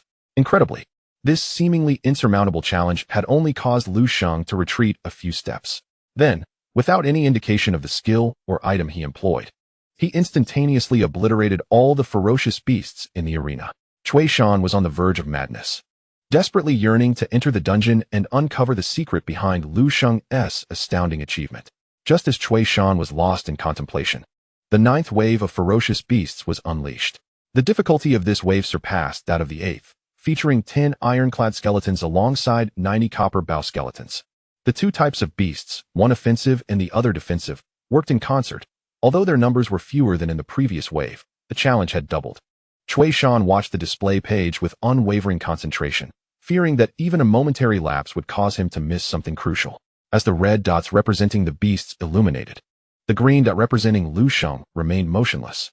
In the next heartbeat, the multitude of red dots began to rapidly fade, akin to a swarm of candles extinguished by a fierce gust of wind. In an instant, all the red dots vanished, confirming that Lu Sheng had once again decimated the entire arena. Had he truly annihilated them all? This young man had now advanced to the 10th level of the trial of death. Cui Shan felt a sense of numbness creeping in, as he began to suspect that Lu Sheng might be employing some form of cheat within the dungeon. How could he possibly eliminate every ferocious beast in succession without fail? Now, Lu Sheng was about to confront the final level of the Trial of Death. If he truly manages to conquer the final challenge, it would undoubtedly herald a momentous revelation for the first high school, akin to someone transitioning to a hidden class. Indeed, the dashing Sword Immortal, even without riding his sword, proves to be remarkably formidable. As Lu Sheng observed his latest Sword Requiem, which had vanquished all the ferocious beasts, he couldn't help but marvel at his own prowess. Riding a sword enhances attack range, damage, attack speed, and execution capabilities, making one extraordinarily lethal. Conversely, wielding a sword enables the unleashing of area of effect skills, achieving total annihilation on the battlefield while simultaneously negating incoming attacks and skills, thus embodying both offense and defense. The Sword Immortal class is virtually devoid of evident weaknesses. At this moment, with one last wave of ferocious beasts approaching, Lu Sheng refrained from once again riding his sword, until he discerned the nature of the next wave. He felt more secure holding the Kanglin's sword in his hand. Should the enemy launch a surprise attack, a single Sword Requiem would suffice to counter it. Ding! You have new tasks awaiting collection. Please take note. Another task has been triggered. The frequency of today's fortuitous events is indeed remarkable. As the final wave of ferocious beasts loomed, Lu Sheng opened the task panel to scrutinize the offerings. Current tasks available for acceptance. 1. Clear the death trial. Upon completion. Reward, 1 skill blind box. Skill blind box, special item upon opening. One may acquire a rare skill book for this profession. 2. Perish in the death trial. Upon completion. Reward, 1 pair of luminous sneakers. Luminous sneakers, common item come on. A pair of sneakers that glow is undeniably cool, right? Lu Sheng gazed at the luminous sneakers for a considerable time before ultimately choosing to accept the first task. The fleeting joy of a man is transient, but possessing a rare skill book is a lifetime treasure. After accepting the task, the countdown for the final wave of ferocious beasts reached its conclusion. Before Lu Sheng, a massive summoning array illuminated, its diameter stretching approximately 10 meters, indicating that the creature emerging from it would undoubtedly be an entity even more colossal than an iron-armored corpse. With only a single summoning array present, Lu Sheng surmised that the final wave of beasts must indeed consist of a boss-level entity. Soon, from the summoning array emerged a colossal being, validating Lu Sheng's conjecture. This ferocious beast stood 7 to 8 meters tall, resembling a gigantic gorilla clad in black armor. Beneath its armor, even its tusked visage was shrouded in dark fur, not to mention its entire form. Its arms were robust and lengthy. The left hand braced against the ground while the right dragged a massive warhammer. The sheer size of the hammer was comparable to Lu Sheng himself. Who could withstand a blow from such a weapon? Upon the emergence of this beast, Lu Sheng felt an overwhelming sense of pressure. He attempted to examine the creature's attribute panel, but upon seeing the stats of this giant, he was left utterly astonished. Did the administrators of North River First High not consider the implications when purchasing this artificial dungeon? You expect a frail, pitiful, and helpless senior student to confront such a monstrous entity. Chapter 10. You want me to slay Tang Sung and his disciples?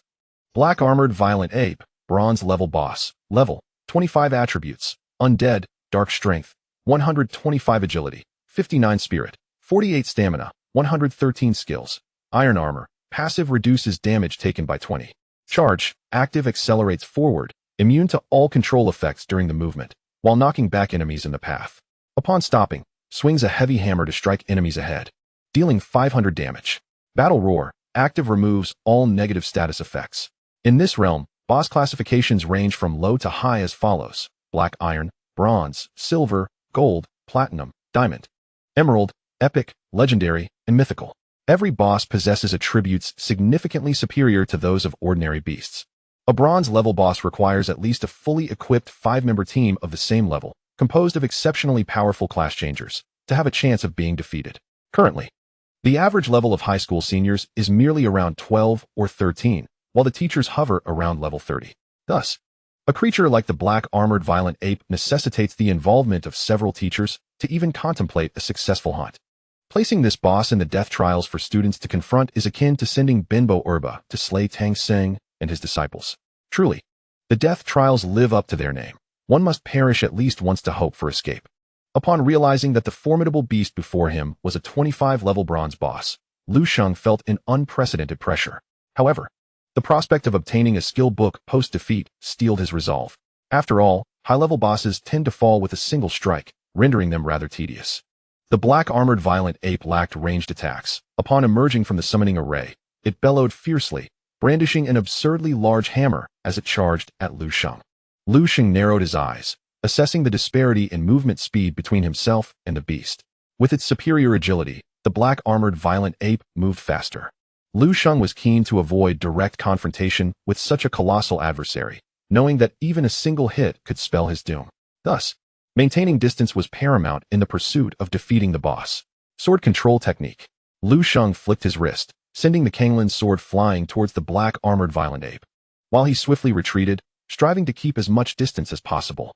At this moment, Lu Sheng envisioned himself as an archer, employing a kiting strategy to gradually whittle down the boss's health. The Kanglan sword approached the black-armored violent ape.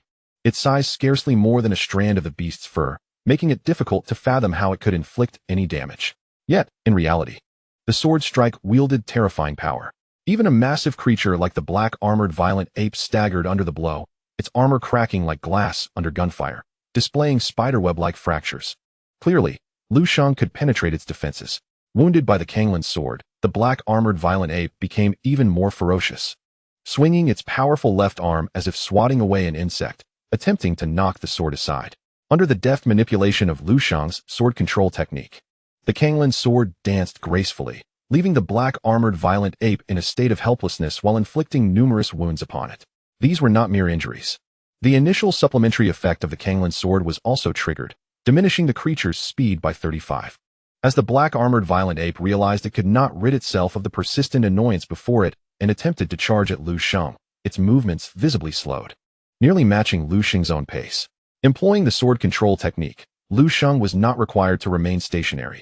He effortlessly maneuvered while attacking, making the process of kite flying seem exceptionally relaxed and enjoyable. In a mere 2 minutes, the black-armored violent ape was covered in scars. Yet it had not even grazed the hem of Lu Sheng's garment. Just as Lu Sheng prepared to deliver the finishing blow with his flawless technique, the creature abruptly halted, emitting a low growl from its throat. Curious about its intentions, Lu Sheng then observed a surge of red energy manifest before the beast. The black-armored violent ape, bolstered by this crimson aura, charged forward at Lu Sheng. Initially, its speed was modest, but it rapidly accelerated, closing the gap between them. Was this the ramming charge? Realizing the boss had activated a skill, Lu Sheng maintained his vigilance, deftly maneuvering the Kanglan sword back to his side, while frantically dodging to evade the collision zone of the black-armored violent ape. However, to his dismay, he discovered that despite the skill's name, ramming charge, the creature could indeed curve its path. If it could turn, why not name it erratic charge? Lu Sheng had no time to critique the boss's poorly named skill, as he found himself cornered within the confines of the instance map. Although the angles of its turns appeared clumsy due to inertia, the limited space of the map offered little room for Lu Sheng to evade. With a resounding crash, Lu Sheng was struck by the red energy, causing him to stagger backward, his chest heaving with a surge of blood. Fortunately, the damage from the ramming charge was relatively low, primarily serving to provide a knockback effect, allowing Lu Sheng's slight frame to withstand the impact. However, after colliding with Lu Sheng, the black-armored violent ape came to a halt, swinging its heavy hammer with renewed force. The hammer, propelled by the momentum of the previous impact, was not something easily endured. This strike dealt 500 damage, a blow capable of overwhelming 10 of Lu Sheng combined. As he watched the hammer descend, he felt an immense threat. Yet at that moment, the Kanglan sword finally returned to his grasp, coming to his aid. Upon wielding the Kanglan sword, the skill calming the waves with the sword became available for use. With a swift motion, Lu Sheng unleashed a crescent-shaped sword light. The clash of metal reverberated painfully in the ears, and the skill once again nullified the domineering effects of the enemy's attack, successfully deflecting the black-armored violent ape's hammer. Moreover, as the sword light dissipated, a wave of sword chi surged forth, striking the armor on the creature's abdomen. The blade's energy was formidable, creating a deep gash in the armor of the black-armored savage. Beneath the breach, dark crimson blood gushed forth incessantly. The black-armored savage, in agony, staggered back 2 steps. Lu Sheng, seasoned in battle, seized this opportunity to dart away from the savage's side, escaping from the perilous corner. Concurrently, Lu Sheng employed the sword mastery technique once more, striking the black-armored savage with another blow, which applied a slowing effect upon it. Despite the fact that the black-armored savage was a boss, the skill charge could not be utilized without limitations. Thus, after Lu Sheng distanced himself, he no longer had to worry about being cornered again. The black armored savage flailed desperately in the air, its fury mounting as it witnessed Lu Sheng slip away like an elusive eel. It roared in rage, emanating a fierce red glow. The slowing debuff that the Panlong Sword had just affixed to it was astonishingly dispelled in an instant. This was its skill battle roar, which allowed it to eliminate its own debuff status to avoid being controlled and kite. Unfortunately, Lu Sheng had applied the slowing effect through a regular attack, which did not have a cooldown. Therefore, just as the black armored savage removed its slowing debuff, Lu Sheng struck again, reapplying the slowing effect. The black armored savage was nearly apoplectic, exhaling 2 jets of steam from its nostrils as it brandished its heavy hammer, intent on smashing Lu Sheng into oblivion. Regrettably, Lu Sheng's movement speed matched its own, making it impossible for the savage to catch up. With great effort, the black armored savage activated its charge skill once more. This time, Lu Sheng, having gained experience, chose not to evade. Instead, he withdrew the Panlong Sword, braced himself for the impact, and countered with Panlong Sword technique, blocking the heavy hammer before elegantly retreating. Sustaining a charge was indeed unpleasant. However, after Lu Sheng inflicted damage with Panlong Sword technique, the Panlong Sword would heal his wounds. Throughout the battle, Lu Sheng maintained a robust state. Ultimately, after the black armored savage used charge for the 3rd time, Lu Sheng once again countered with Panlong Sword technique. This time the technique landed on the battered black armored savage, which let out a reluctant whimper as its armor shattered, crashing heavily to the ground and stirring up clouds of dust. The 25th level bronze boss fell. A deluge of experience surged into Lu Sheng's experience bar, causing golden light to shimmer around him as he ascended to level 16. The corpse of the black armored savage quickly dissipated, transforming into a teleportation portal. Through this portal, Lu Sheng could make his exit. Although he rejoiced at having soloed the black armored savage, achieving a remarkable feat, he felt a twinge of disappointment upon noticing that no equipment had dropped from the savage. Generally, in wilderness dungeons, instances, or even wild bosses, defeating them would yield a variety of rewards. Clearly, as a boss of a fabricated instance, the black armored savage lacked this capability. Otherwise, it would be rather unreasonable not to acquire at least one piece of purple equipment, wouldn't it? Speaking of which, it is not as if there are no rewards at all. Lu Sheng suddenly recalled that he had completed a certain task. Upon opening the task panel, he found the recently issued task marked as completed. Submitting the task, a skill blind box resembling a weapon blind box materialized in his inventory. Without a moment's hesitation, he opened it. The box burst apart, radiating brilliance. Amidst the dazzling light, the skill icons transformed wildly, leaving Lu Sheng uncertain as to which skill would ultimately be revealed. However, without exception, all these skill icons were related to swords, each appearing formidable and impressive. Eventually, the luminous spectacle subsided, leaving Lu Sheng with a single purple skill book in hand. Upon inspecting the attributes of the skill book, Lu Sheng was overwhelmed with joy. It was as if a pillow had been provided just when he felt drowsy. This skill book was simply perfect for him. Drunken Immortal Moonstep Skill Book. Special item required profession. Sword Immortal required level. Level 15 description. Upon use, grants the skill Drunken Immortal Moonstep. Drunken Immortal Moonstep increases movement speed up to 300 and enters a shadow state, with a 99 chance to evade all non-continuous area skills and attacks. Though not an overwhelmingly powerful offensive skill, the enhancement effect it provides is nothing short of explosive. As far as Lu Sheng knew, the Wind Mage's skill, Wind Walk, was currently the most potent movement speed enhancement skill, with an increase of merely 100 in a duration of only 10 seconds. In contrast, the enhancement effect of Drunken Immortal Moonstep is 3 times that of Wind Walk. Moreover, this skill imposes no duration limits. As long as Lu Sheng's stamina holds out, he can maintain a movement speed of 300 indefinitely. But that is not all. The most astonishing aspect of Drunken Immortal Moonstep is its ability to enter a shadow state, affording a 99 chance to evade skills and attacks. With this skill, Lu Sheng would emerge unscathed during the 6th wave of monstrous beasts. In the face of a rain of arrows, he need not even move. Activating Drunken Immortal Moonstep would allow him to watch as the bone arrows pass through his shadow without inflicting any harm. A 99 evasion rate is nearly tantamount to invincibility. Lu Sheng truly could not fathom encountering even a one-hit probability. What a stroke of bad luck that would be. Of course, Drunken Immortal Moonstep is not invincible in the truest sense. Persistent area skills can still harm Lu Sheng. For instance, if a fire mage unleashes Sea of Flames, even with Drunken Immortal Moonstep activated, he would still sustain damage. Nevertheless, the combination of increased movement speed and a 99 evasion rate elevates this skill to a divine status. Had he possessed this skill from the very beginning, the black armored savage would have been nothing more than a plaything in his hands. The 300 movement speed enhancement would render the black armored savage incapable of even brushing against his clothing, and even in the face of charge. Lu Sheng would not need to evade, for the final strike could also be evaded through the shadow effect. It is akin to the black armored behemoth needing to unleash its charge 100 times before managing to strike Lu Sheng just once. Satisfied, Lu Sheng promptly absorbed the skill book, transforming it into a radiant light that entered his being. Now, Lu Sheng possessed 3 active skills, one for ranged execution, another for melee defense against external attacks, and a third that granted speed enhancement along with an invincible evasion state. In 2 words, he was invincible. After completing all of this, Lu Sheng stepped toward the center of the teleportation array and departed. Following a sensation akin to being torn apart, he found himself back in the teleportation hall.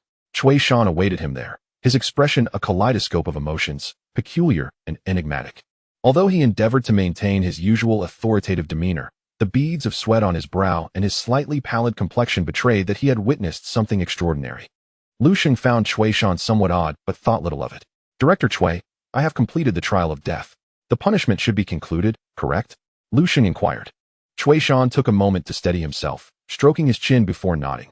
Since you have emerged from the trial of death, the punishment is indeed concluded. After a pause, Cui Shan tentatively asked, but, Lu Sheng, did you exit the trial of death through direct clearance? Indeed, Lu Sheng replied, his expression one of nonchalance. I was teleported back after clearing it. Receiving a confirming response, Cui Shan regained his composure. You are not deceiving me, are you? You must know that no student has ever cleared the trial of death, correct? Pray tell, how did you manage to succeed in this instance? Just as Lu Sheng was about to respond that he simply fought his way through, the portal rippled, and a petite figure was ejected from it. It was Qiu He. She had been killed by the 3rd wave of monstrous beasts and forcibly transported here after succumbing to death. At this moment, she could not discern whether she was truly dead or not. Her complexion was pale, and she stumbled towards Lu Sheng, teetering as she approached. This was a reflexive response, as she believed Lu Sheng would catch her, at the very least preventing her from falling. However, Lu Sheng had no desire to be dragged down by her again, especially with the director standing right there. Reacting swiftly, Lu Sheng retreated a step upon seeing Qiu He ejected. Stay away. With a thud, Qiu He fell to the ground. Overwhelmed by the visceral sensation of death she had just experienced and the pain of her fall, which prompted her to break down in tears. Cui Shan, observing this, furrowed his brow and remarked, the deaths in the trial of death are merely illusions. What is there to cry about? You are a class changer, if you fear this. How will you hunt the beasts and withstand the encroachment of the dark lands in the future? After rebuking her, Cui Shan's voice grew stern, while Qiu He stifled her tears, striving to rise from the ground.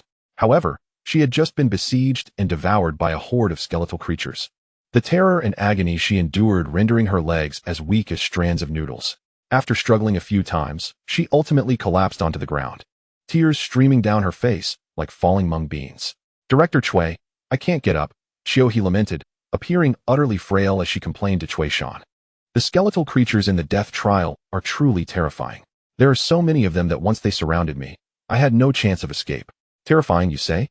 Lu Sheng interjected, unable to contain himself. Aren't those things easily dispatched with a single sword stroke? The beasts in the dungeon, aside from the copperbow skeletons, are rather manageable, aren't they? If one is unprepared, however, facing a volley from them can indeed be quite overwhelming. Qiu He looked utterly perplexed. Copperbow skeletons? What are those? Lu Sheng raised an eyebrow, feigning surprise. You mean you don't know? Oh right. Those appeared in the 7th wave of beasts. You must have perished in the 3rd wave, so it's quite normal for you not to be aware. Qiu He retorted, thank you for rubbing salt in my wounds. Lu Sheng rendered her speechless, and even Cui Shan felt a pang of concern, wondering if he should offer this child a few lessons in emotional intelligence. He had subjected both Lu Sheng and Qiu He to punishment to serve as a reminder for Lu Sheng not to be distracted by the allure of beautiful girls, which might jeopardize his preparations for the college entrance examination. In hindsight, it seemed entirely unnecessary. Seeing Qiu He on the verge of tears once more, due to Lu Sheng's remarks, Cui Shan waved his hand. Enough, since the punishment has concluded, you may return. I hope this death trial serves as a warning, allowing you to dedicate the next 100 days entirely to your studies for the college entrance examination, rather than to trivial matters. Lu Sheng refrained from retorting, simply acknowledging him before preparing to leave. At that moment, however, Cui Shan called out to him again. Oh, Lu Sheng. Tomorrow, the senior class will be going outdoors for training. This session will differ from the past, so do not become complacent. Pausing for emphasis, Cui Shan added. This year, our school harbors grand ambitions. We aim to cultivate a top scorer for Beijiang City. Upon hearing this, Lu Sheng's eyes brightened. Such an explicit hint, if he failed to grasp it, would render him no different from a fool. Evidently, although Cui Shan had not made a substantial gesture following the death trial, he had silently affirmed Lu Sheng's capabilities. This was why he had specifically reminded him about the outdoor training, which bore significant implications. Lu Sheng offered a brief smile, replying, "Thank you, Director Cui." Cui Shan nodded, choosing not to elaborate further. As Lu Sheng stepped out of the teleportation hall, Qiu He remained, her face a picture of distress. Still unable to rise, Cui Shan, exasperated, summoned a nearby teacher to assist Qiu He, escorting her to the infirmary for treatment by the school nurse, who specialized in the healing arts, administering a few beneficial enhancements. The next day, Lu Sheng entered the classroom punctually, settling into his seat as usual. His desk was overflowing with an array of breakfast items, accompanied by delicate pink cards adorned with beautifully penned notes. Lu Sheng glanced blankly and reached into his desk. Retrieving a stack of love letters, he gathered the letters along with a table full of breakfast and held them tightly. Hey, Go Sheng, who had been waiting nearby for quite some time, immediately took them over. No need for you to worry. I will handle this as per our usual arrangement. With a grin, Go Sheng wasted no time and began to devour the breakfast. His robust physique, akin to that of a bear, was undoubtedly linked to Lu Sheng's generous offerings. Lu Sheng, adhering to the principle of not wanting to appear ungrateful, never touched the breakfast himself. Guided by the unwavering belief that food should not be wasted, Go Sheng willingly took on the task of managing both the breakfast and the love letters. This made Lu Sheng admire Go Sheng's parents, as the nickname Go Sheng truly seemed prophetic. After handing everything over to Go Sheng, Lu Sheng rummaged deeper into his desk and, to his surprise, found yet another stack of love letters. Frowning, he pondered, what is going on? Why are there so many more love letters than before? While savoring his heartfelt breakfast, Go Sheng replied, "What's wrong, Lu Gu? You don't know? The news about you rejecting my goddess's confession spread like wildfire on the school forum yesterday. Who in our school from freshmen to seniors doesn't he know about this?" Knowing doesn't he change anything, Lu Sheng remarked, unfazed by the widespread knowledge of yesterday's events. However, he couldn't comprehend why, after rejecting Qiu he was receiving even more love letters. Shouldn't these girls have retreated in light of his rejection? With a shrewd expression, Go Sheng analyzed. Think about it. Your rejection of Qiu He indicates that your affections lie elsewhere. If it's not Qiu He, then why couldn't it be them? As long as you remain single, they see the opportunity to become your girlfriend. Even if you do have a girlfriend, they might still aspire to become your new girlfriend, or perhaps another one altogether. Lu Sheng fell silent. Go Sheng took a sip of hot milk, unwrapping a beautifully packaged sandwich as he continued. In my opinion, Lu Gu, you really shouldn't have turned down my goddess's confession yesterday. If you were with her, wouldn't you have avoided all this hassle? Then you wouldn't receive any more love letters, and I could see her every day. Go Sheng smiled blissfully, clearly pleased with his own reasoning. Chapter 13. If Lu Sheng breaks my wings, I shall bring ruin to his paradise. Lu Sheng's expression was beyond words. Do you even hear yourself? What you're saying makes no sense. Lu Gu, you don't understand. Go Sheng sighed deeply. My feelings for Qiu He are true love. As long as my goddess is happy, I am content. Lu Sheng's worldview was shattered. From now on, don't call me brother. You are my brother. I shall never reach your level of thinking. Thus, Lu Gu, you must learn from me, Go Sheng declared proudly, oblivious to Lu Sheng's exasperation. Someone like you, inundated with countless love letters and being pursued by girls daily, can only feel distress. Meanwhile I, who merely watches Qiu He smile, can truly savor the sweetness of love. Then you go ahead and experience it. Just don't disgust me.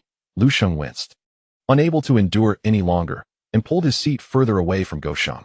However, Go Sheng approached with a serious demeanor and said, "Hold on. Don't rush to leave just yet. I just remembered something I forgot to tell you." "What is it?" "Speak quickly," Lu Sheng urged, eager to silence this blabbermouth to avoid tarnishing his views on love. Go Sheng set aside his breakfast, took out his phone, and began scrolling as he spoke. "This matter is rather troublesome. It seems there are quite a few people at our school who are eager to give you a beating. You remember how you were taken away by old Cui along with my goddess yesterday? Last night, she posted on her moments. Just take a look at this." With that, Go Sheng handed his phone to Lu Sheng. Upon receiving the phone, Lu Sheng saw that Qiu He had written, "It took all my courage to be brave once, only to have my heart shattered. Perhaps I am not exceptional enough to deserve him."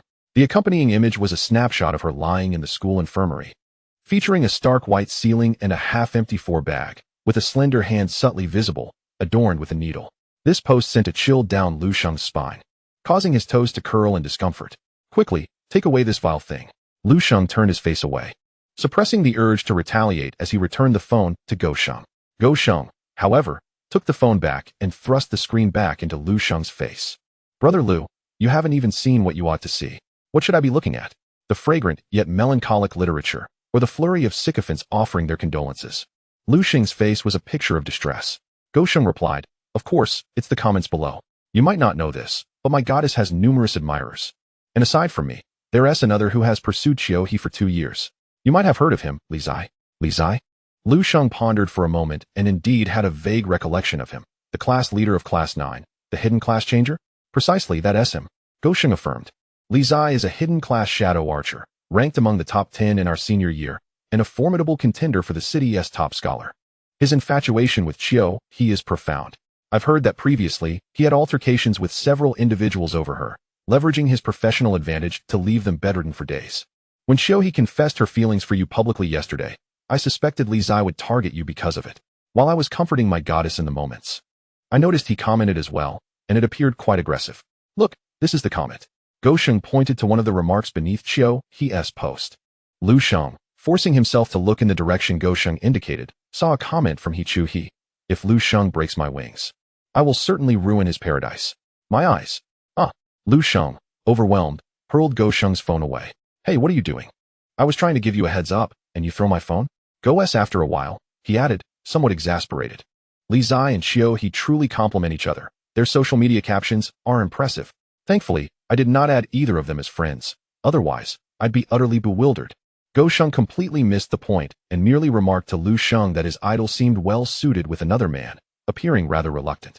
However, upon seeing Lu Sheng's visibly distressed expression, he refrained from saying more and merely cautioned, Brother Lu, you ought to be wary of Li Zai. This week is the leveling week, and if that brat catches you off guard in the wilderness, you might be in trouble. Previously, anyone who harassed Qiu He was dealt with by him in the wild, receiving a black arrow for their troubles. Lu Sheng understood that Go Sheng meant well and waved him off, saying, all right, I get it. If this had been before, Lu Sheng would have indeed been troubled by Li Zai's potential interference. Although his attributes were high, he was merely an ordinary combat class, typically ranking around the 30th in exams, occasionally breaking into the top 15, which still paled in comparison to Li Zai. However, things had changed. He was now a hidden class, the only one of its kind. If Li Zai dared to provoke him, the outcome was uncertain. But he was confident he could break Li Zai's legs. As time passed, the students in the class gradually gathered, creating a chaotic scene. However, upon the arrival of their homeroom teacher, Li Qing, the class fell silent. Li Qing, a competent teacher in her 30s with short hair, typically exuded a serious demeanor. Yet she was attentive and responsible towards her students, earning their utmost respect. Dressed in the close-fitting leather armor of a ranger class rather than her usual work attire, she seemed to remind everyone that this week was designated for leveling up, and all were required to venture into the wilderness to slay monsters. She briskly clapped her hands, declaring, is everyone here? Before we head to the teleportation hall, I have something to distribute. She called the class monitor and academic representative to the front, handing them several boxes from her inventory. Upon opening the boxes, they revealed small crystal spheres, roughly the size of a fist. Everyone was somewhat puzzled. As for the past 2 years during leveling week, they had simply used the teleportation array without any additional distribution of items like today. Only Lu Sheng, recalling the warning from Cui Shan the previous day about not being complacent this leveling week, understood that there was indeed a reason for this. This week's leveling experience was bound to be markedly different. Once the crystal sphere was in his possession, Lu Sheng promptly accessed its attribute panel. Soul Collector, Alchemy Item Requirements. None effect. Can collect the souls of fallen ferocious beasts and convert them into points. The stronger the beast, the more points accrued. Current points, 0 description. A casual creation of an alchemist, it can be used to gather the souls of ferocious beasts. However, in reality, the collected souls serve little purpose. Chapter 14. Bloodthirsty Willow Collecting Souls? Now, that is intriguing. At that moment, a petite female classmate raised her hand, and after obtaining Li Qing's consent, she stood up to inquire, Teacher, what is the purpose of this soul collector? We have never encountered such an object during our previous collective training sessions. Li Qing replied, its function is to record the number of ferocious beasts you defeat during your training. Pausing for a moment, he lowered his voice slightly and cautioned, in summary, "During this training session, I urge everyone to put forth their utmost effort, while also remembering to utilize the Soul Collector to gather the souls of each beast you vanquish. Furthermore, the souls contained within the Soul Collector can be transferred, so you must safeguard the souls you diligently collect from being seized by others." Having distributed the Soul Collectors, Lu Sheng swiftly exited the classroom, seemingly eager to evade further inquiries from the students. This left everyone in a state of confusion, speculating that the school was likely preparing some peculiar materials for the alchemists they nurtured.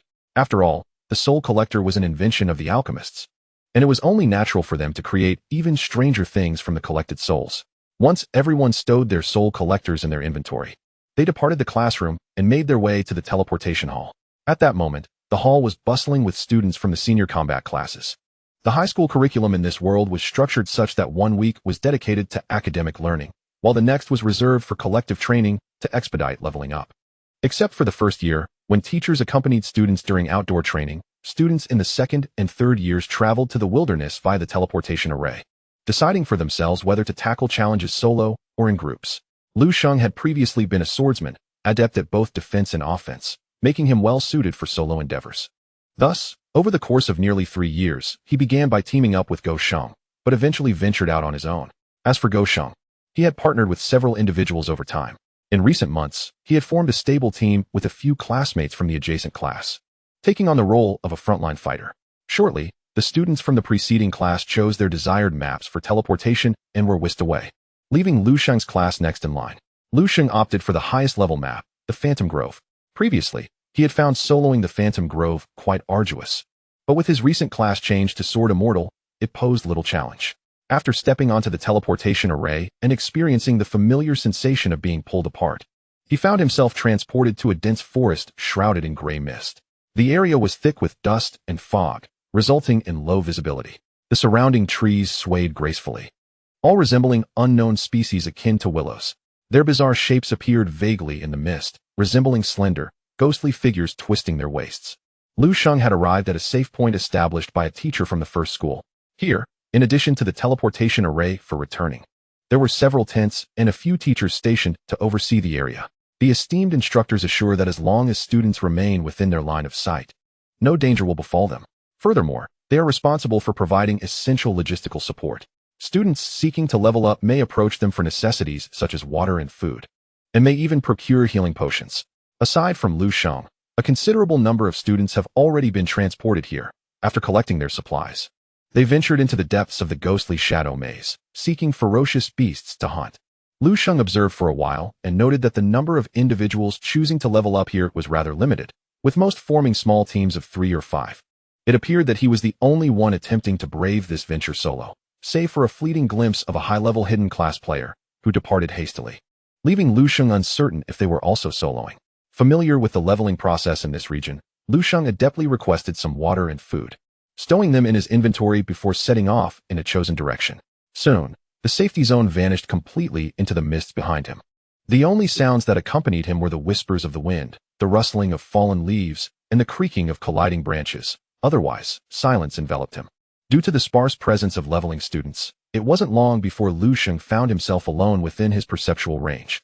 Suddenly, Lu Sheng swiftly retrieved the Kanglin's sword from his inventory, employing sword control technique to thrust it forward. 15 meters ahead, a slowly moving trunk was pierced by his blade, unleashing a wretched wail akin to that of a tormented spirit. A visage emerged upon the tree, if it could indeed be called a face. Hollow eye sockets emitted a faint glow, while its gnarled jaw revealed an intricate wooden structure.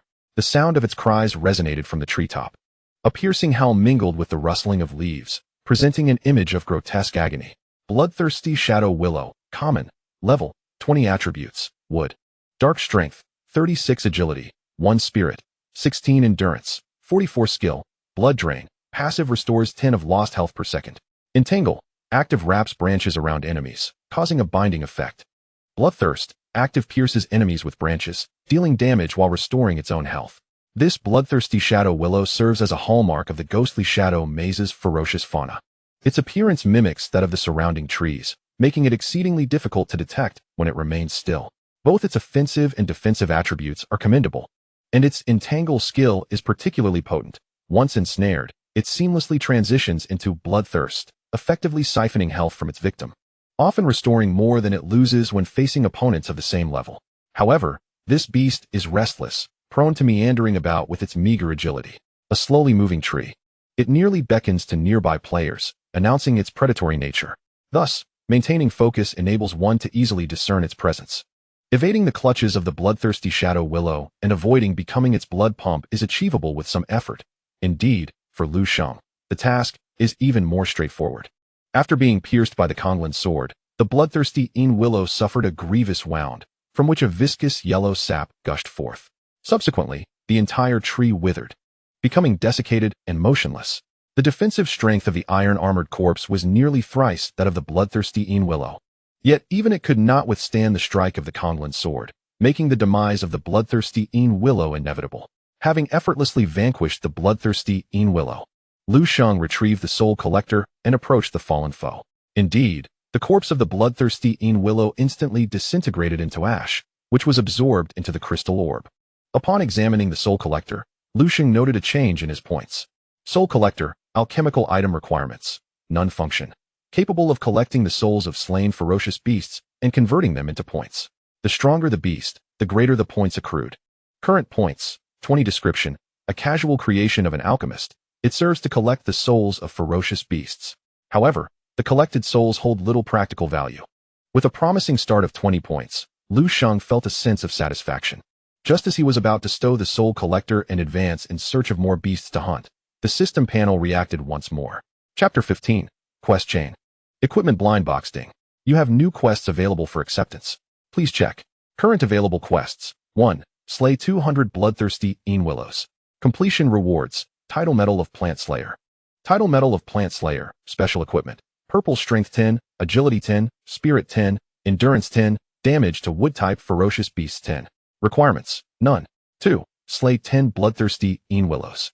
Completion rewards. 1 bottle of Qianjun Potion, 1 paper figure for monster tracking. Qianjun Potion, item function. Upon use, permanently increases strength attribute by 10 points. Paper figure for monster tracking, special item function. Upon use, can locate nearby ferocious beasts of the same type. Current usable times, 100. Once again, 2 quests presented themselves, both of which offered rewards devoid of unnecessary embellishments, leaning towards practicality. The Medal of Plant Slayer from Quest 1 stood out as a commendable reward. This medal, classified as special equipment, does not occupy an equipment slot, thus the attributes it confers are essentially free. An increase of 10 points across all 4 attributes is equivalent to donning an additional level 15 blue equipment, and combined with the 10-point damage enhancement against wood-type ferocious beasts, it undoubtedly serves as a coveted artifact for low-level transmuters. However, the challenge of Quest 1 is undeniably formidable. Slaying 200 bloodthirsty Willows raises the question of just how long it will take. The distribution of the bloodthirsty Willow within the Phantom Shadow Forest is sparse, making the encounter with one a rare occurrence. Typically, adventurers enter the Phantom Shadow Forest to hunt the forest specters, which are common level 20 foes that appear with high frequency deeper within the forest and offer substantial experience points. The leveling week lasts a total of 5 days. Within this time frame, slaying 200 bloodthirsty Willows is not an insurmountable task. However, the reward of 4,000 points seems to place one in the middle tier among peers. Cui Shan has emphasized the importance of diligence during this leveling week. Thus, Lu Sheng cannot afford to squander all his time on Quest 1 alone. In contrast, Task 2 proved to be more reliable. With the slaughter of 10 bloodthirsty Inu, not only did he acquire a vial of the potent Qianjun elixir, but he also obtained the useful item known as the monster-seeking paper figure. With the presence of this figure, the speed at which he could locate ferocious beasts would undoubtedly be greatly enhanced. After careful consideration, Lu Sheng accepted Task 2. He proceeded onward and, not long after, once again beheld through the shrouded mist of swaying tree shadows, a grand tree that appeared to lumber like an elderly gentleman. Moving slowly and haltingly, Lu Sheng unsheathed his sword and, with a swift stroke, severed the old tree in half, causing it to wither into a pile of decay. This earned him another 20 points, and the progress of his task updated to 110. Before long, an hour had passed, and Lu Sheng had forged deeper into the ghostly shadows, ultimately vanquishing the 10 bloodthirsty Inu and successfully submitting the task. Within his backpack appeared a vial of crimson elixir along with a small paper figure. He consumed the Qianjun elixir, augmenting his strength attribute by 10 points. The paper figure was taken out, for he intended to utilize this item upon encountering a ferocious beast next, allowing it to guide him in the hunt for greater efficiency. Just as he wielded his sword in one hand and held the paper figure in the other, preparing to continue leveling up, the task panel updated once more. This new task mirrored the last. Current tasks available for acceptance were 1. Slay 1,000 forest specters. Upon completion, the reward would be the title badge of Ghost Slayer. Ghost Slayer badge, special equipment, purple strength 10, agility 10, spirit 10, endurance 10, damage to undead beasts 10. Requirements, none. 2. Slay 100 forest specters. Upon completion, the reward would be a vial of Ming Shun elixir and 1 monster-seeking paper figure. Ming Shun elixir, medicine effect, permanently increases spirit attribute by 10 points upon use. Monster-seeking paper figure, special item effect, allows the user to locate nearby beasts of the same type. Current usable count, 100 times. This new task was even more daunting than the previous one, with task 1 demanding the slaying of 1,000 forest specters. Even though the numbers of these specters were considerable, it would be a challenge for Lu Sheng to complete this task within 5 days. In comparison, the task of slaying 100 forest specters appeared considerably more manageable. With the monster-seeking paper figure in hand, he could simply use it to guide him. Thus, he swiftly located a forest specter, dispatched it, and then employed the monster-seeking paper figure. The figure immediately took flight, weaving through the trees, leading Lu Sheng to the nearest forest specter, significantly reducing the time he spent searching for foes. 2 days passed, and Lu Sheng's accomplishments were remarkably gratifying. Within this time, he completed 5 rounds of tasks and advanced to level 17. The 5 tasks included the slaying of 10 bloodthirsty emu, 100 forest specters, 100 ghost fire and foxes, 100 decayed woodcutters, and 100 drowned corpses. Each of the first 4 tasks rewarded him with a vial of elixir that permanently enhanced his attributes, alongside a monster-seeking paper figure.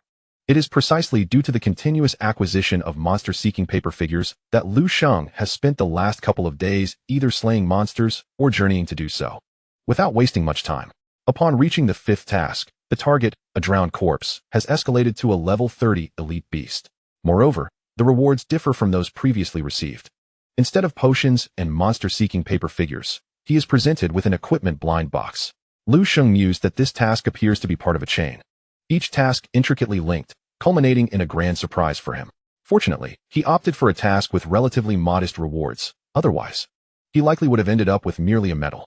The drowned corpse, while classified as a level 30 elite beast, is not exceptionally powerful. Utilizing the Panlong Sword and the sword mastery technique, he can typically dispatch it with 2 strikes. Should he target a vital point, he could even fell it with a single blow.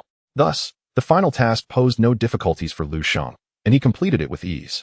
After submitting the task, he was delighted to receive the equipment blind box. The task panel finally settled, ceasing to issue new tasks. Lu Sheng first retrieved the Soul Collector to review his points. The Bloodthirsty Willow and the Forest Phantom each granted 20 points. The level 25 Common Monster, the Ghostfire Fox, provided 25 points, while the level 30 Decayed Woodsman yielded 30 points. As for the Drowned Corpse, being an elite creature, its points were double its level, amounting to a substantial 60 points.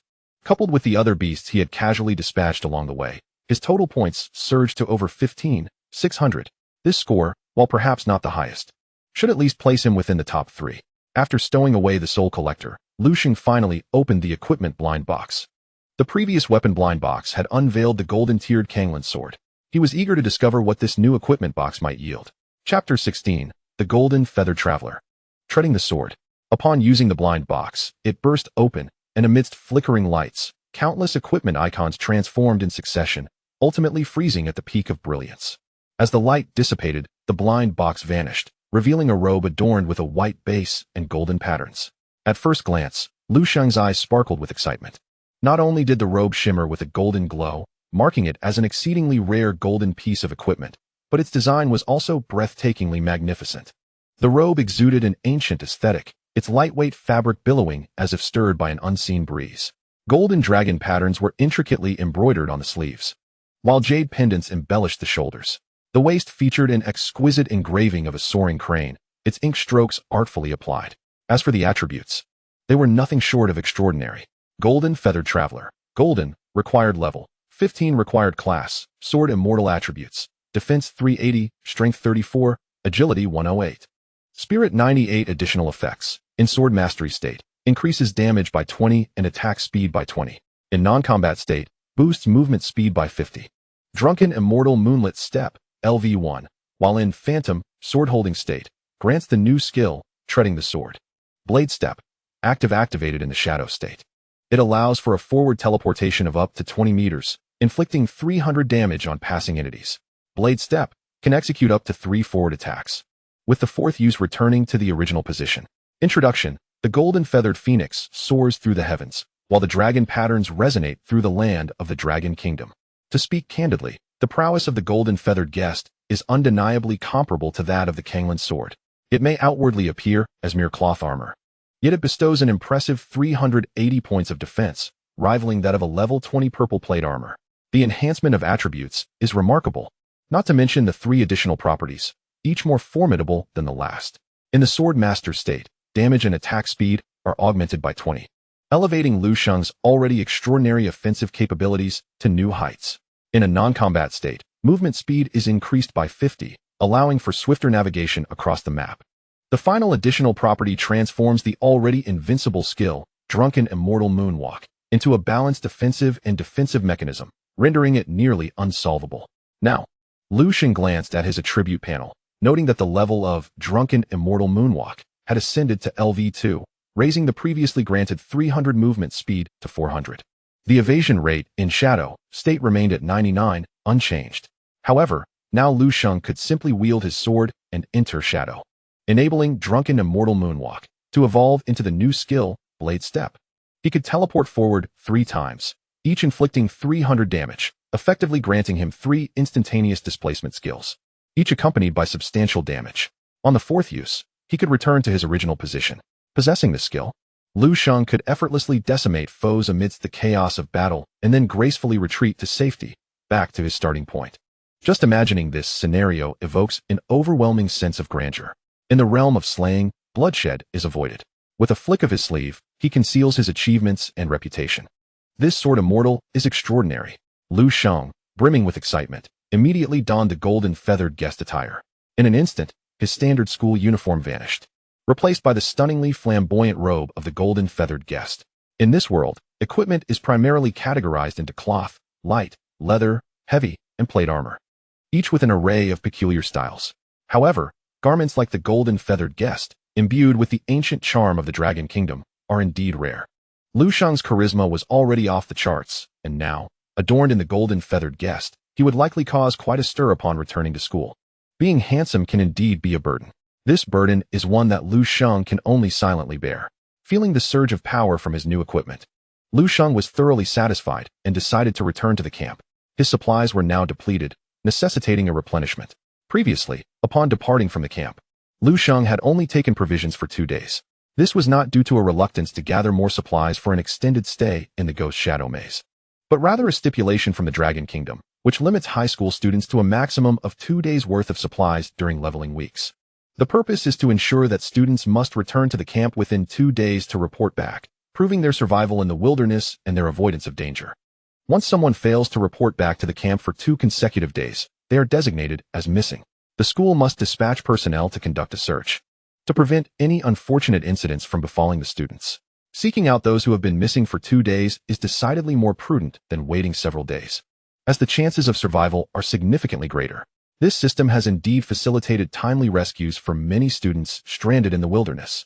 Although the necessity of frequently returning to replenish water and food can be rather cumbersome, Lu Sheng harbored no complaints.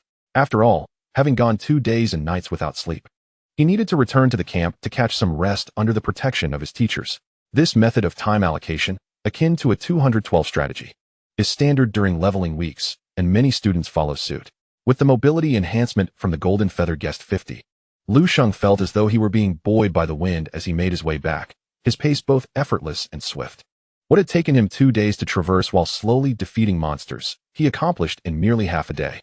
Through the mist, the outline of the camp began to materialize ahead. Concurrently, several students from other classes emerged from the camp, likely having completed their rest and resupplied, ready to set off again for leveling.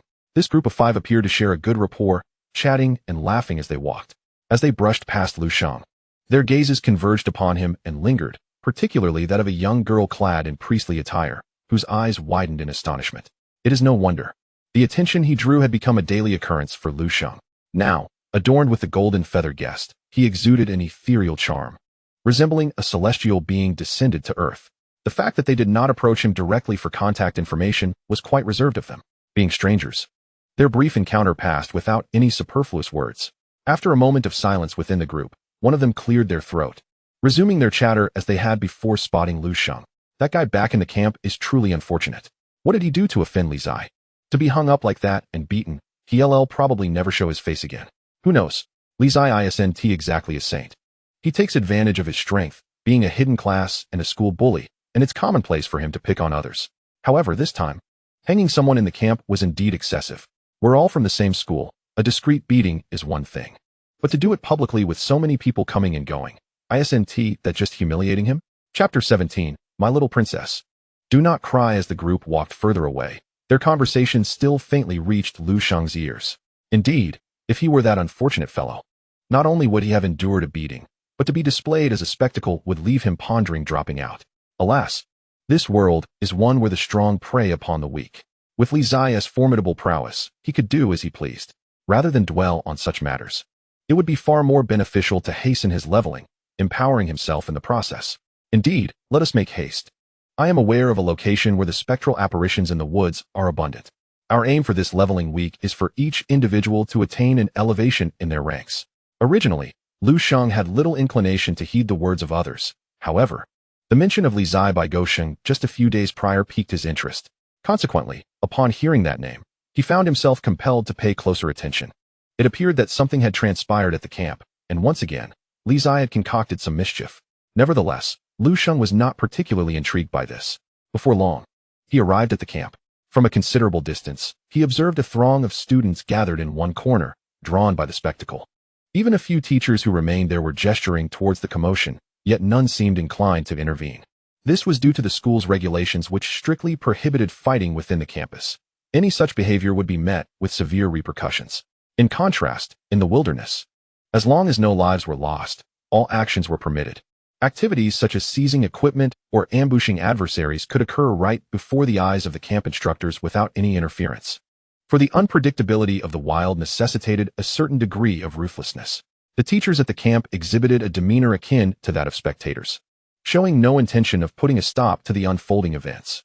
Although Lu Sheng had little interest in being a mere onlooker, he froze in place upon catching a glimpse of someone suspended by a rope within the chaos, recognizing him as a familiar face. Amidst the faint mist, the figure hanging bore numerous wounds, yet from his robust physique and armor, it was evident that this was Lu Sheng. Witnessing his friend in such a predicament, surrounded by a crowd of onlookers, anger surged within Lu Sheng. With a burst of speed, he advanced towards the throng, his formidable strength allowing him to part the crowd with ease.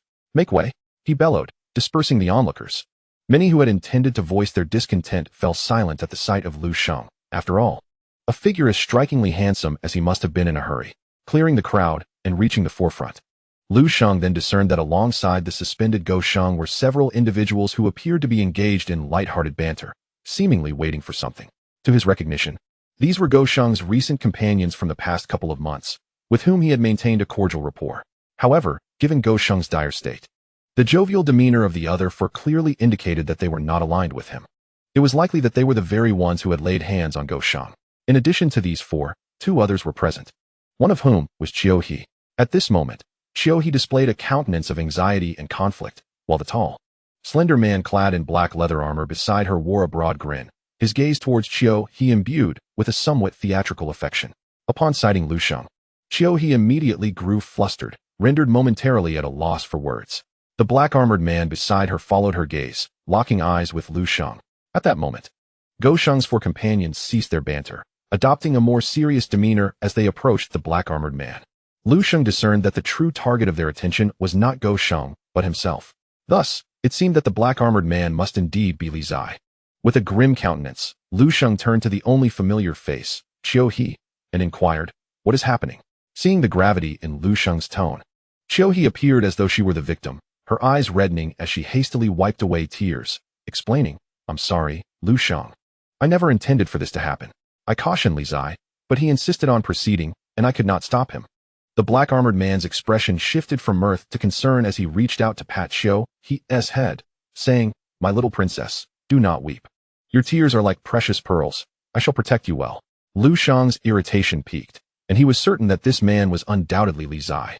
The desire to engage in further conversation with either Qiu He or Li Zai dissipated, as he feared that should they speak again, he might be compelled to cleave them both in twain with a single stroke of his sword. He stepped forward, the Kanglan sword glimmering in his grasp as he unleashed a blade of light that severed the ropes binding Go Sheng. With a thud, Go Sheng collapsed to the ground, the shock awakening him, eliciting a few pained groans.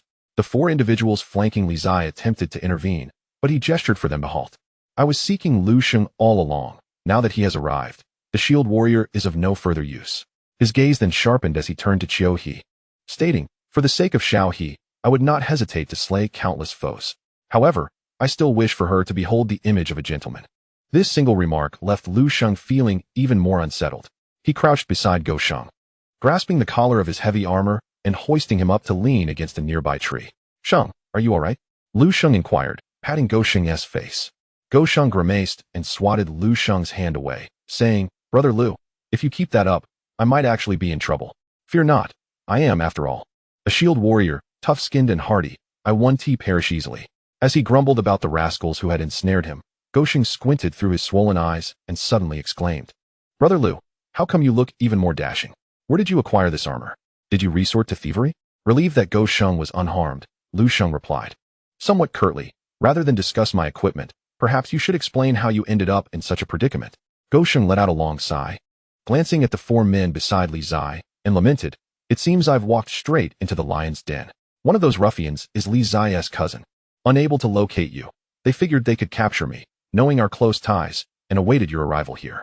I've teamed up with them for so long, yet I failed to realize they were all mere lackeys of Li Zai. With that, Go Sheng spat a mouthful of bloodied phlegm. Suddenly, he seemed to have an epiphany. Indeed, Brother Lu, those individuals are targeting you. You should return to school through the portal. The teachers in the camp do not intervene in student conflicts. Chapter 18. The School Bell, the School Hunk, the Trendsetters, and the Cow Dung planning to leave? Upon hearing this, Li Zai immediately drew forth his weapon, a grand bow enveloped in dark mist. This magnificent bow shimmered with a dark purple luminescence, signifying it as an exquisite piece of purple equipment.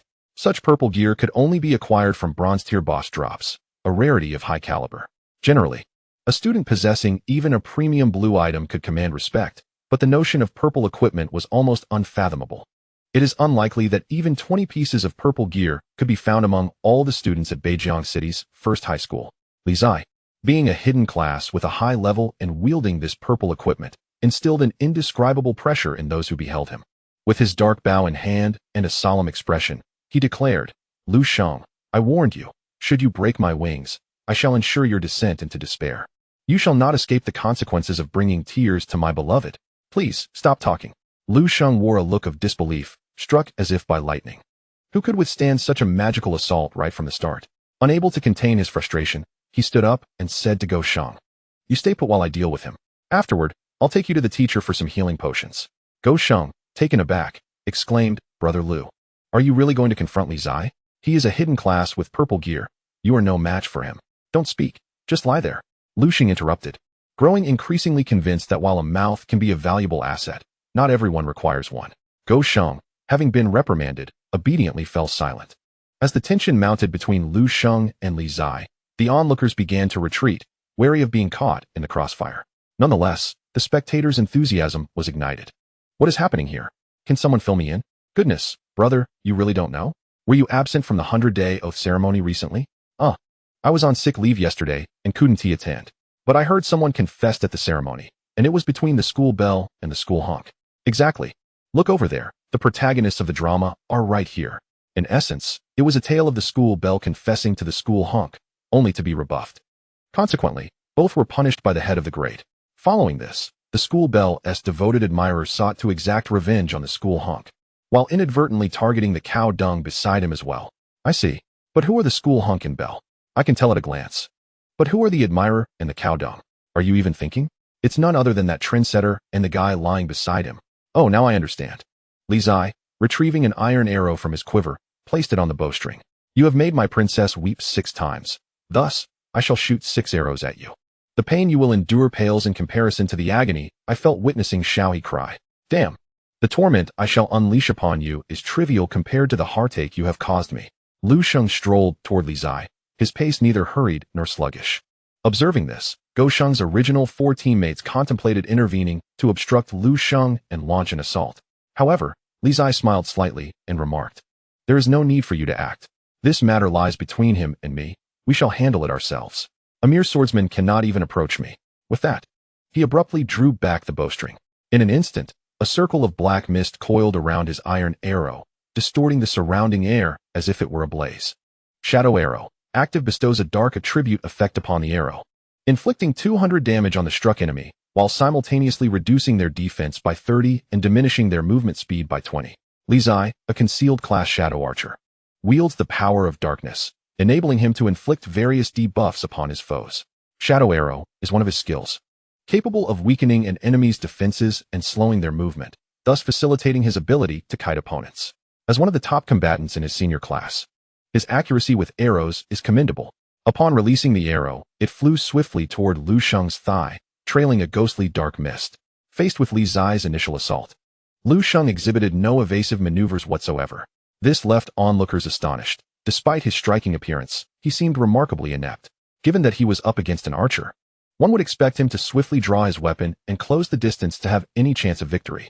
Instead, he advanced leisurely, as if on a casual stroll, presenting himself as a living target. Moreover, with the enemy already attacking, his lack of evasion or defensive skills appeared akin to courting death. As a combat-oriented class, such a lack of battle awareness would undoubtedly place him at the bottom of the rankings in his cohort. Everyone anticipated that this arrow would pierce Lu Sheng's thigh, bringing him to his knees, vulnerable to his opponent's whims. However, in the next moment, an unexpected turn of events unfolded. Lu Sheng's form suddenly blurred as he advanced. He left behind a trail of afterimages.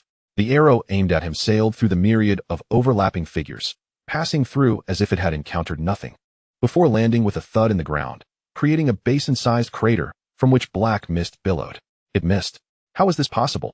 Gasps of disbelief echoed around him. As the spectators turned their gaze back to Lu Sheng, they noticed that his afterimages had vanished, yet he continued to approach Li Zai, his pace unwavering. It was as though the previous spectacle had been an illusion. Li Zai inhaled sharply, refusing to accept defeat. He retrieved another arrow from his quiver, knocking it swiftly and aiming once more at Lu Sheng. Whoosh! The second arrow was released, this time targeting Lu Sheng's abdomen.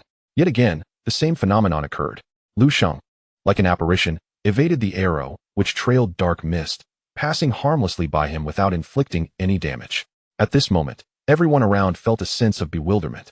Many who were somewhat acquainted with Lu Sheng, the campus heartthrob, understood that he was an unremarkable swordsman. They racked their brains, unable to fathom how a mere swordsman could so effortlessly evade 2 arrows from Li Zai. Meanwhile, the distance between Lu Sheng and Li Zai had already been halved. Having missed his shots, Li Zai, witnessing Lu Sheng's relentless advance, felt an indescribable pressure mounting upon him. Cold sweat beaded on his forehead, yet he maintained a semblance of composure. Then, Li Zai reached behind him, and once again employed his skill, causing one arrow in midair to split into 5. Among them, one was a true arrow, while the other 4 were composed of dark elements, manifesting as shadowy arrows. Shadow Split Arrow. Active fires an arrow that can split, with each arrow inflicting 40 damage and reducing the enemy's defense by 6 and movement speed by 4, effect stacking. Chapter 19. Treading the Sword, Striking the Heavens. Shadow Split Arrow can function as both a multi-hit single-target skill and an area effect skill. The nature of the skill rendered Li Zai's shot nearly infallible. Regardless of Lu Sheng's evasive maneuvers, the likelihood of being struck by at least 1 arrow was exceedingly high. However, Lu Sheng remained unperturbed, employing a steadfast approach as his body evaded with a phantom-like grace. Whoosh whoosh, whoosh. The rhythmic thuds resonated as all 5 arrows embedded themselves into the ground behind Lu Sheng. Though their power was commendable, the inability to hit their target rendered them meaningless. Li Zai, devoid of his previous bravado, stared wide-eyed, momentarily paralyzed, utterly incredulous at the unfolding spectacle. Observing his reaction, Lu Sheng mused that the misfortune of this overly dramatic character was indeed unfortunate.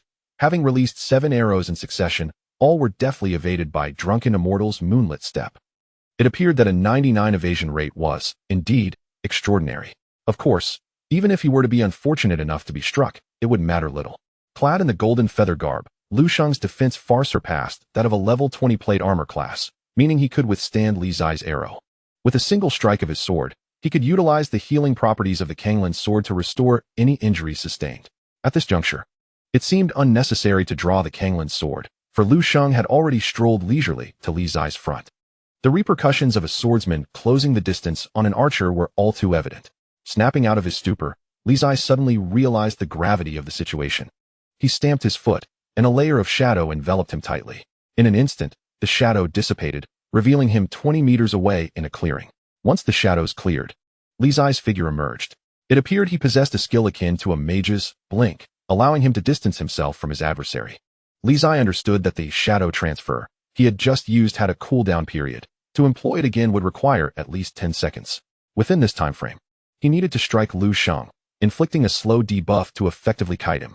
Regrettably, would Lu Sheng grant him this opportunity? Just as Li Zai drew his bow, poised to launch another attack, Lu Sheng elegantly flipped his wrist, revealing a long sword that shimmered with a golden radiance. The sword, surrounded by mist, coupled with Lu Sheng's ethereal robe and his otherworldly aura and appearance, created a spectacle that left all present utterly entranced. In fact, everyone was so captivated that they forgot to marvel at the sword in Lu Sheng's hand, which emanated a glow indicative of golden tier quality. Golden equipment, a rarity typically dropped by boss-level entities of the highest caliber, was almost unheard of among students, let alone those above level 30.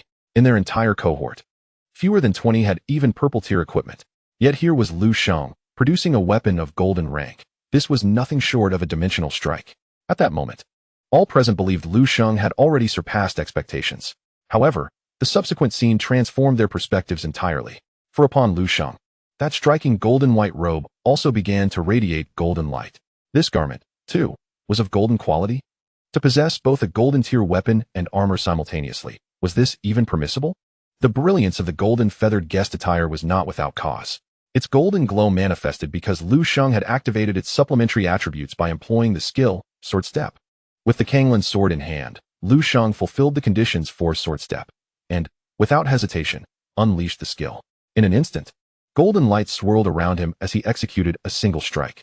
A fleeting afterimage traversed the distance between him and Li Zai, with the mist of the Kanglan sword trailing behind, carving a distinct arc reminiscent of the aurora, brilliant and resplendent. Yet, within that beautiful aurora lay lethal intent.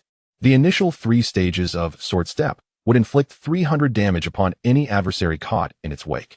The 300 damage dealt by the Kanglan sword was sufficient to obliterate a level 25 armored combatant. This strike did not meet its mark upon Li Zai, otherwise, it would have severed his head from his body.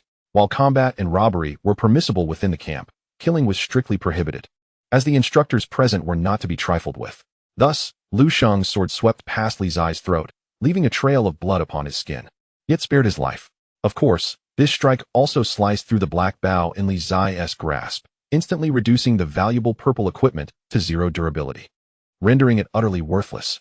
The impact of this strike left the onlookers momentarily speechless. It was not until Lu Sheng sheathed the Kanglan sword behind him that the stunned crowd reacted, and the previously silent camp erupted into a cacophony of awe. My goodness, that strike was utterly magnificent. What remarkable skill is this, capable of an instantaneous assault from a distance of 20 meters, cleaving apart Li Zai's weapon with a single strike. That is indeed a purple weapon, renowned for its durability. With one stroke, he could sever the black bow. Had he advanced the sword a mere 3 centimeters further, Li Zai would have met his demise in an instant. Truly, one can only conclude that a harmonious society has spared Li Zai from such a fate. But wait, is not my idol a swordsman? That skill just displayed is evidently not characteristic of a swordsman. How could my idol possess such formidable strength coupled with exceptional charm? It must be attributed to skills bestowed upon his weapons or armor. Goodness gracious, 2 pieces of golden quality equipment. Merely their attributes would overshadow all others, leaving me consumed by envy. Lu Sheng, do you wish to sell this gear and armor? As a student, might you consider gifting me a set as well? I too desire such dazzling skills. The swift assaults accompanied by afterimages are truly breathtaking. There stands a golden silhouette, identical to Lu Sheng, seemingly rendered by an artist's hand.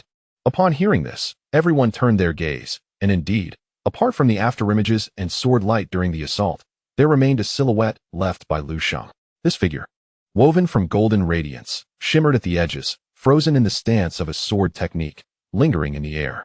Just as the crowd marveled at Lu Sheng's awe-inspiring strike, a sharp crack echoed, plunging the scene into silence. Everyone followed the sound, only to witness Lu Sheng delivering a resounding slap that sent Li Zai sprawling to the ground. Though Li Zai belonged to a hidden profession, he was ultimately a frail long-range damage dealer. Lu Sheng's bare-handed slap left him bloodied and momentarily speechless. Following this chastisement, Lu Sheng felt a wave of relief wash over him, akin to sealing a waste pipe, no longer burdened by the fear of undesired refuse spewing forth. Chapter 20. The Sword Immortal, a being capable of slaying with a sword. I shall silence your prattle. I shall silence your prattle. I shall silence your prattle. Lu Sheng's fury unleashed a flurry of kicks upon Li Zai, sending him rolling chaotically across the ground. It was only when the ominous cracking of Li Zai's bones echoed, a harbinger of impending fracture, that his four teammates finally became aware of the situation. By all that is holy! What are you dawdling for, Archer? Help my cousin! One exclaimed in horror. The others, roused from their stupor, rushed forward to assist. Lu Sheng cast a glance back at them. That single gaze froze them in place, as if they had been hit with the pause button, paralyzed by fear.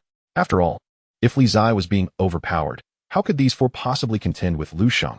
Though they hesitated to approach, Lu Sheng had no intention of sparing them. The second phase of Sword Step was activated, and a golden afterimage re-emerged. In the blink of an eye, Lu Sheng traversed the space between the four.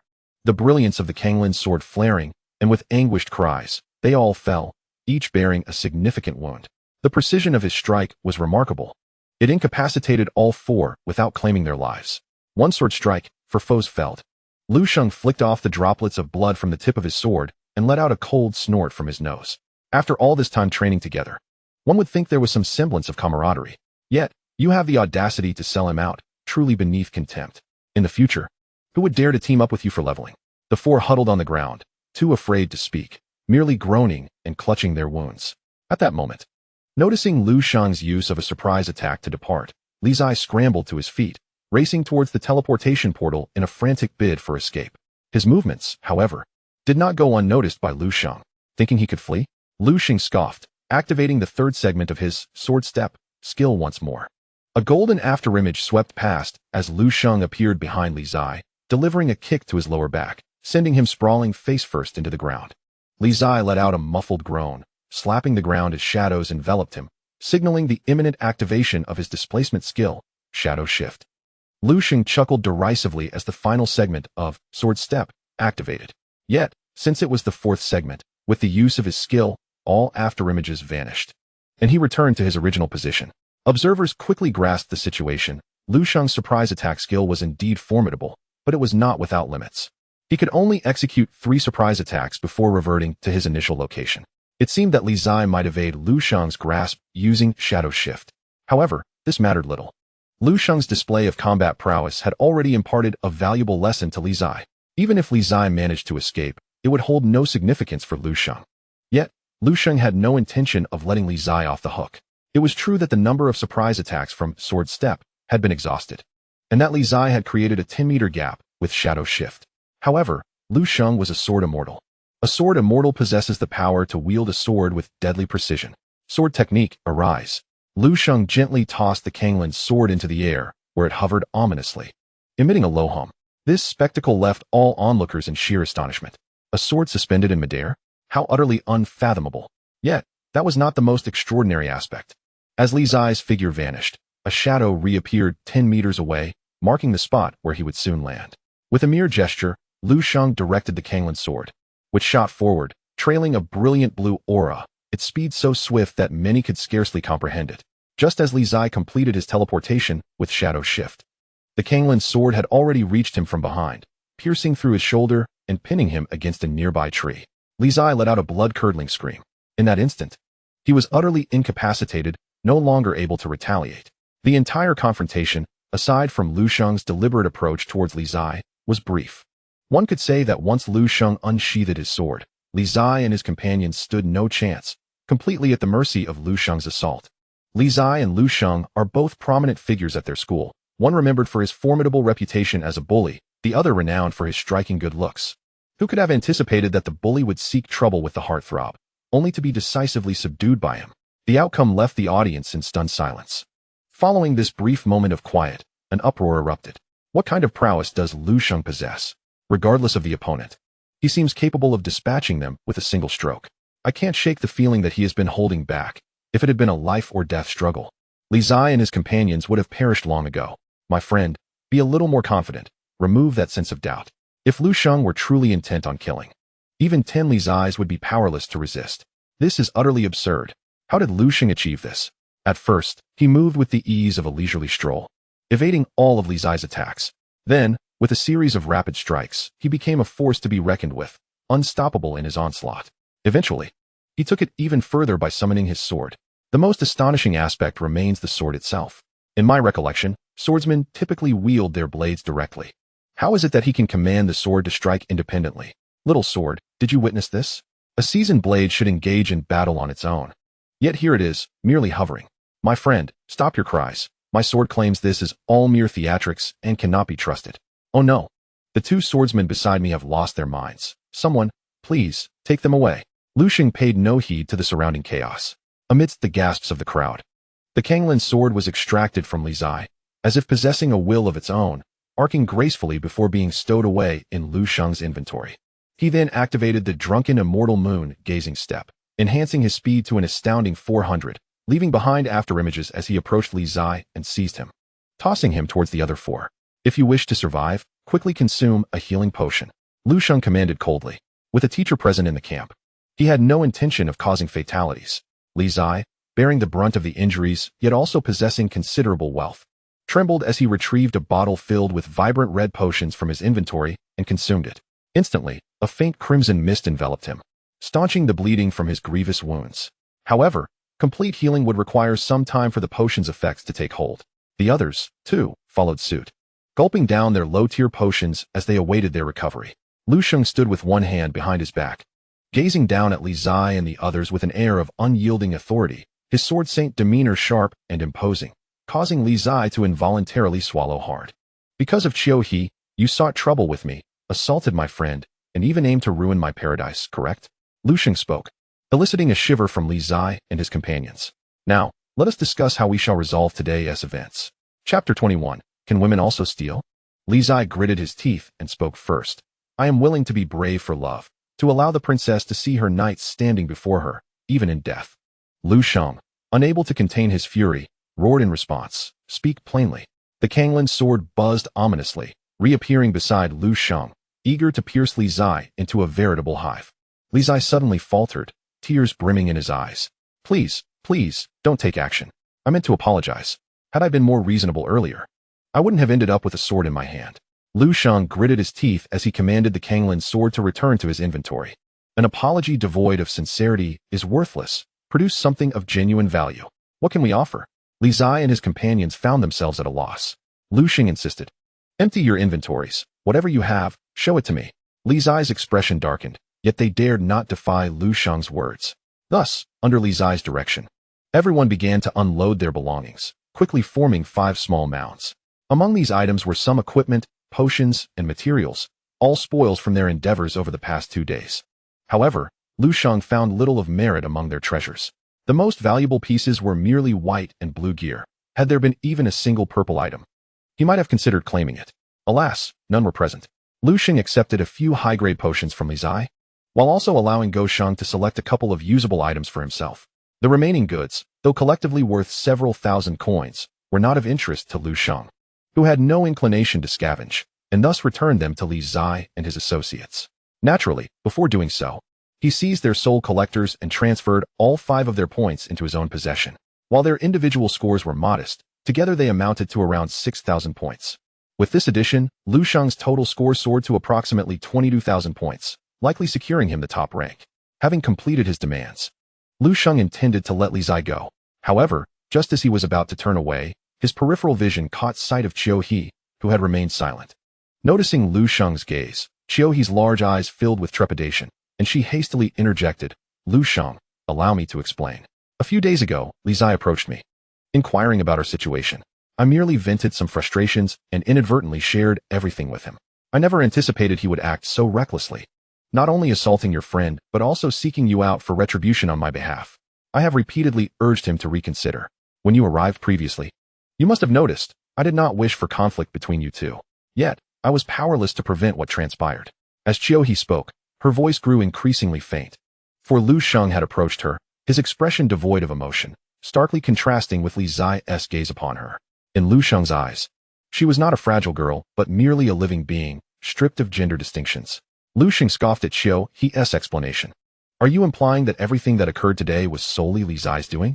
That you are merely an innocent bystander? Why yes, that's precisely it, Qiu He replied, her confidence wavering. Huh. Lu Sheng, uninterested in confronting the White Lotus, extended his hand for the Soul Collector. I doubt you possess anything of value. Just hand over your points. What? You intend to seize my points as well?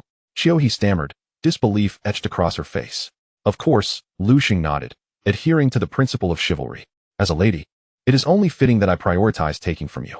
Qiu He, realizing Lu Sheng had utterly disregarded her as a woman, felt a wave of despair and reluctantly retrieved the Soul Collector, presenting it to him.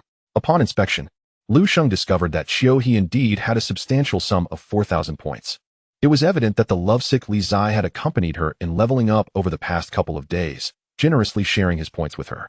Savoring this unexpected windfall, Lu Sheng felt a sense of satisfaction and dismissed Qiu He and Li Zai. After their departure, the onlookers gradually dispersed. After consuming a healing potion, Go Sheng approached. His injuries visibly improved. Lu Gu, you're incredible. You even went after my goddess. Is it true that handsome men don't regard women as women? Lu Sheng shot him a disdainful glance.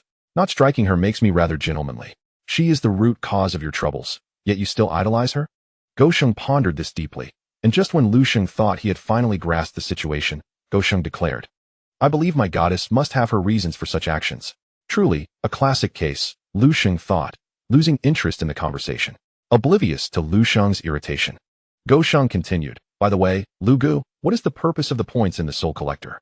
If Qiu He's points are too low, will it affect her college entrance exam scores?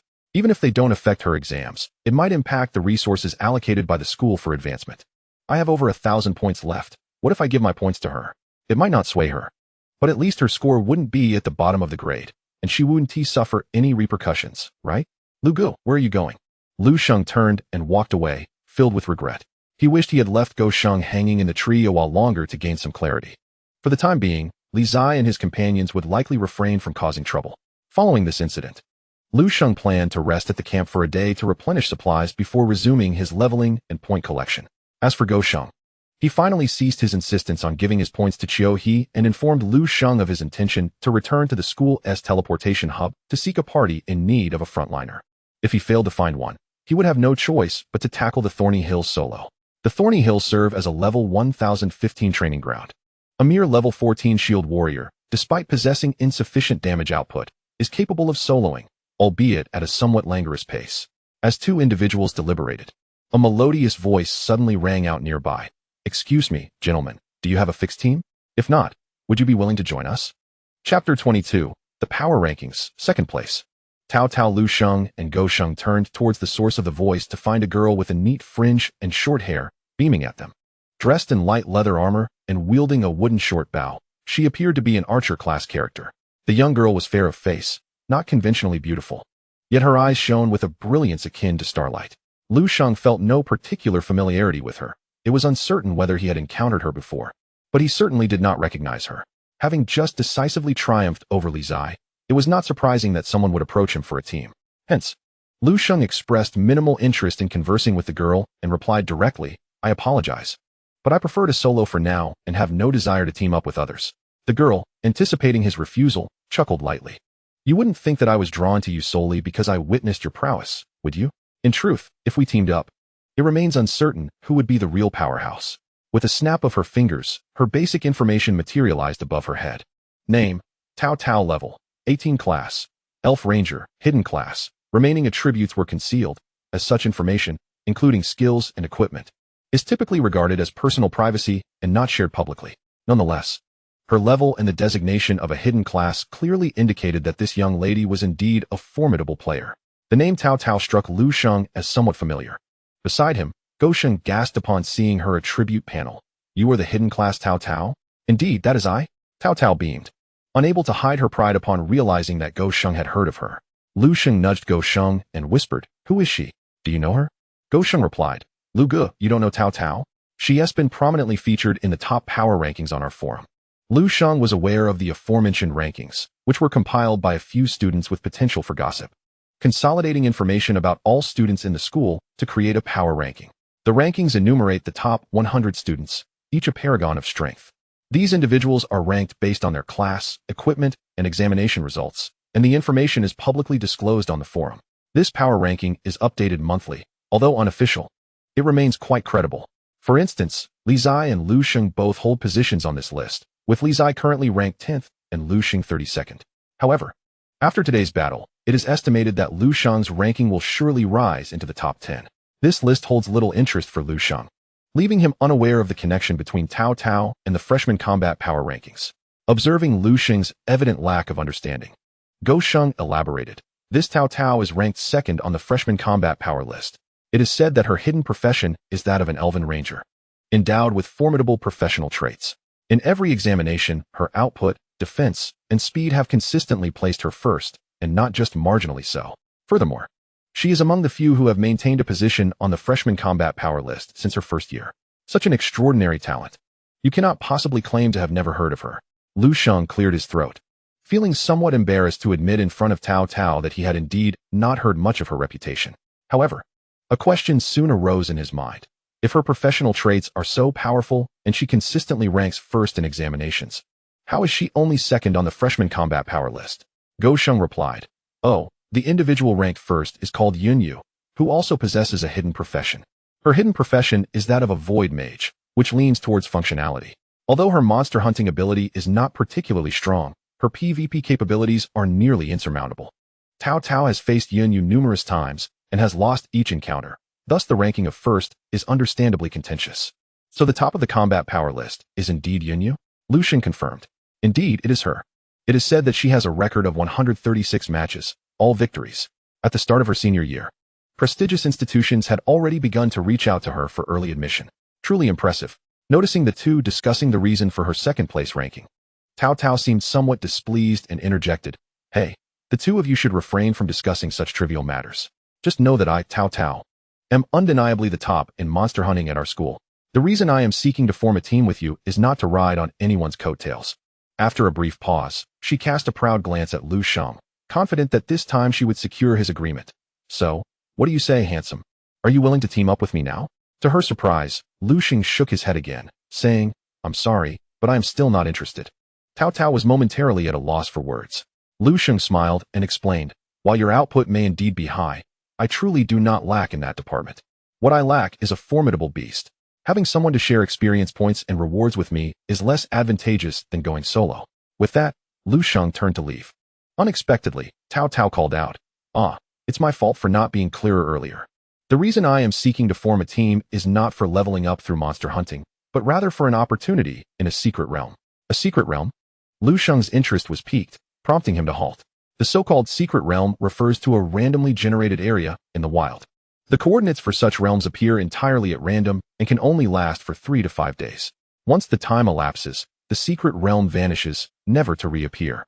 Additionally, the rewards for clearing the secret realm are exceptionally generous. Typically, the equipment and items dropped in dungeons and secret realms are entirely random after they respawn. The secret realm of opportunities grants rewards aligned with the vocational characteristics of those who conquer its challenges, such as exclusive equipment and skill books for hidden professions. In contrast, the chances of obtaining items pertinent to hidden professions in other wilds or dungeons are less than 1 in 1,000. In other words, the secret realm of opportunities serves as the premier avenue for acquiring equipment and skill books tailored to hidden professions. Although Lu Sheng, with his unique quest panel, should possess ample equipment and skill books for the Sword Immortal class, who would ever turn down more? Even for Lu Sheng, the allure of the secret realm is undeniably substantial.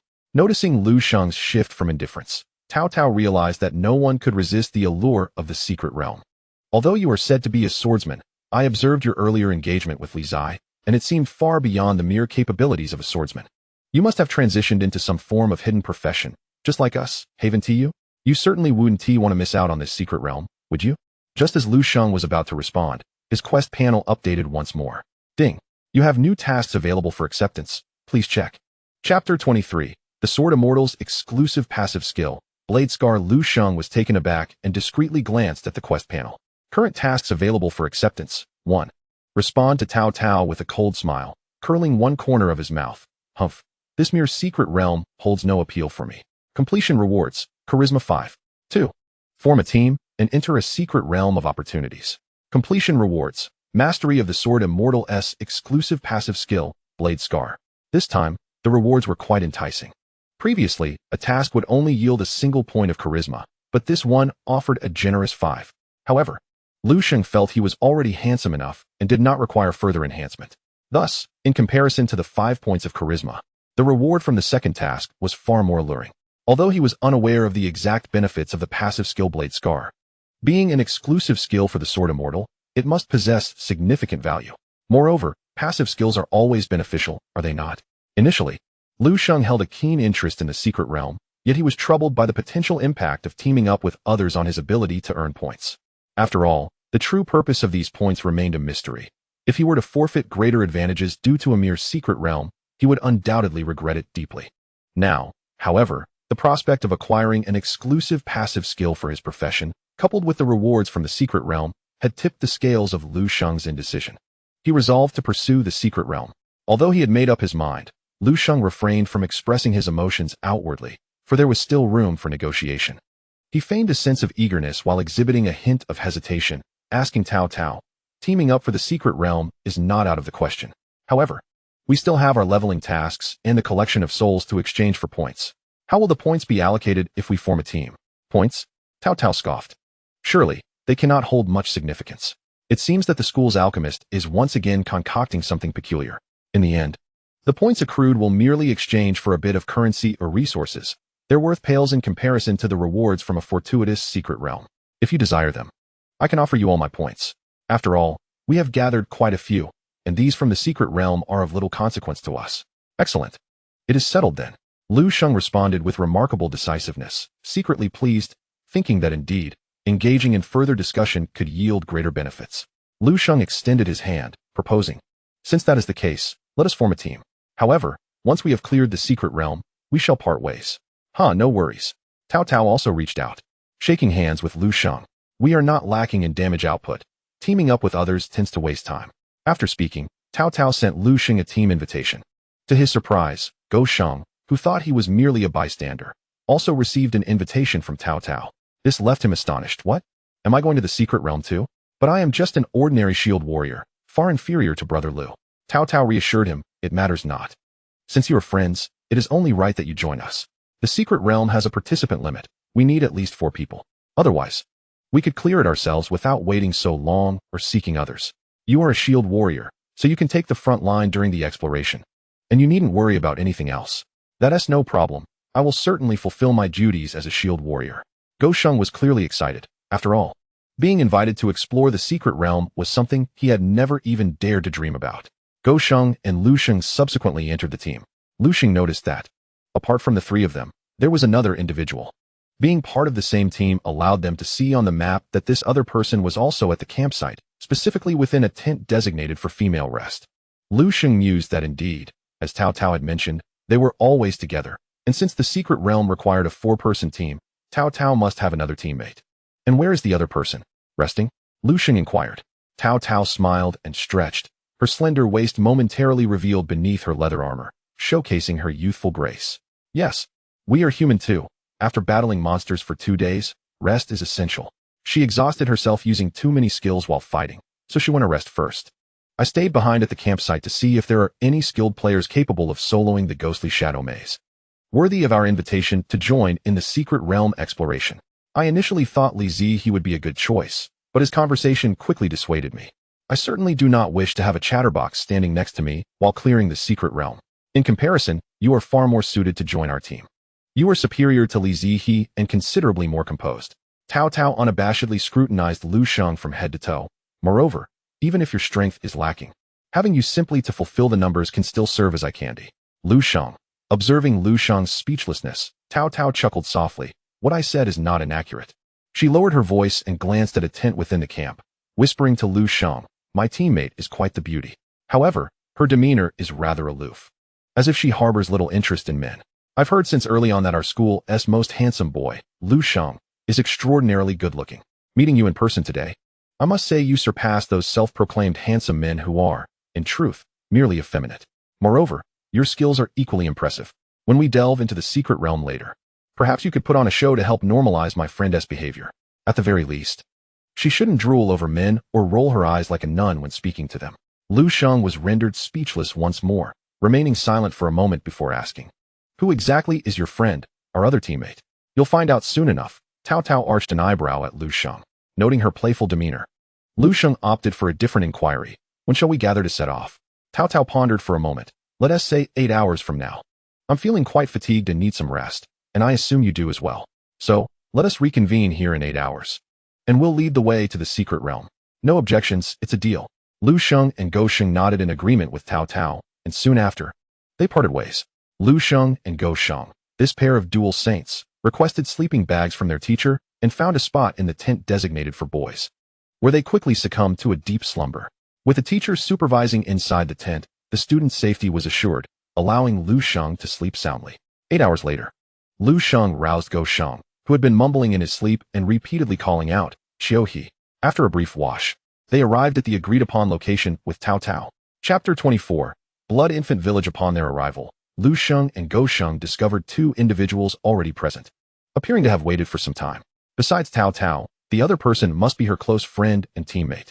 She was a tall girl clad in a flowing purple mage robe. With her back turned to Lu Sheng and Go Sheng, she seemed engaged in conversation with Cao Cao, who was leaning against a tree trunk.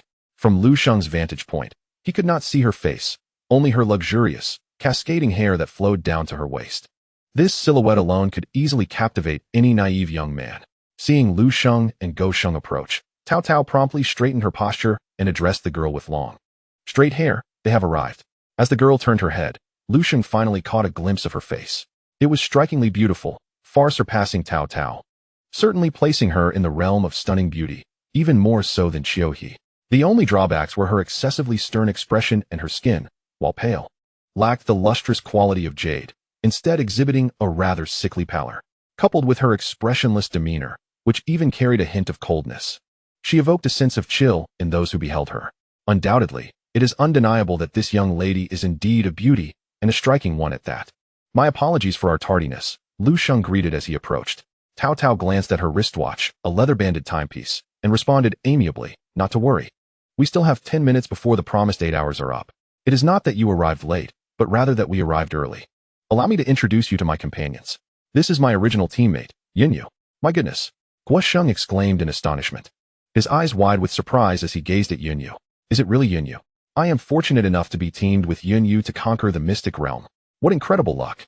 Lu Sheng also expressed surprise, for he had previously heard that although Cao Cao performed admirably, she could never surpass Yunyu in their matches, leading him to assume that the two were not on amicable terms. To his astonishment, Cao Cao's other teammate turned out to be the formidable Yunyu, ranked first in combat prowess.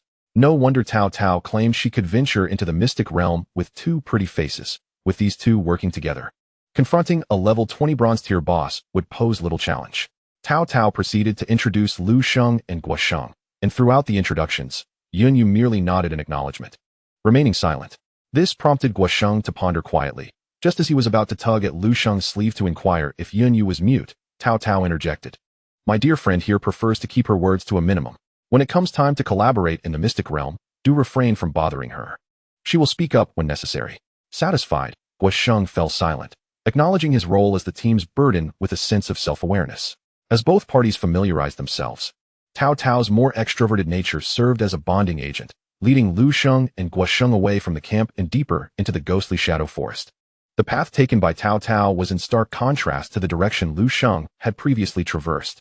Moreover, the number of ferocious beasts encountered along the way was quite sparse. After walking for a full 3 hours, they had only encountered 4 bloodthirsty shadow willows, which Cao Cao swiftly dispatched with 3 arrows from her bow.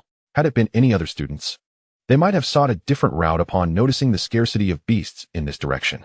Perhaps this very reason explained why the mystic realm had yet to be discovered by others. After some time, as the mist ahead gradually dissipated, the group finally arrived at a relatively open area. Surrounding them were no trees, save for a colossal willow tree in the center, thick enough to require 5 people to encircle it. It seemed as though this giant tree had drawn the nutrients from other trees, leaving the area devoid of similar flora. The branches of this willow were lush, each extending over 10 meters in length, swaying gently without a breeze, their slow cadence evoking a sense of oppression. This is it, Cao Cao announced as they halted before the tree. Lu Sheng surveyed the surroundings, noting the heavy aura of gloom, yet he saw no entrance to the mystic realm. Here? But there is nothing here, he remarked. Tao Tao replied, if you could see the entrance to the mystic realm, then surely others could see it as well. We can confidently leave the entrance to the secret realm here and return to assemble a team, assuredly, because we have concealed it well. You may now withdraw your spell. Yunyu responded with a barely audible hum, so faint that Lu Sheng questioned whether she had truly spoken or merely exhaled through her nose. Taking a step forward, Yunyu waved her hand twice. In an instant, the space in front of the massive willow tree distorted and a fierce wind swirled, as if an invisible hand had grasped and discarded a curtain that had cloaked this place. The thin mist dissipated, revealing what lay behind. That was, of course, the entrance to a secret realm. Tao Tao, with a smug expression, lifted her chin. Impressive, isn't it? As a void mage, Yuyo's skills are remarkably potent. Concealing an entrance to a secret realm is a trivial task for her. Let us proceed, for the energy of this entrance is already quite unstable.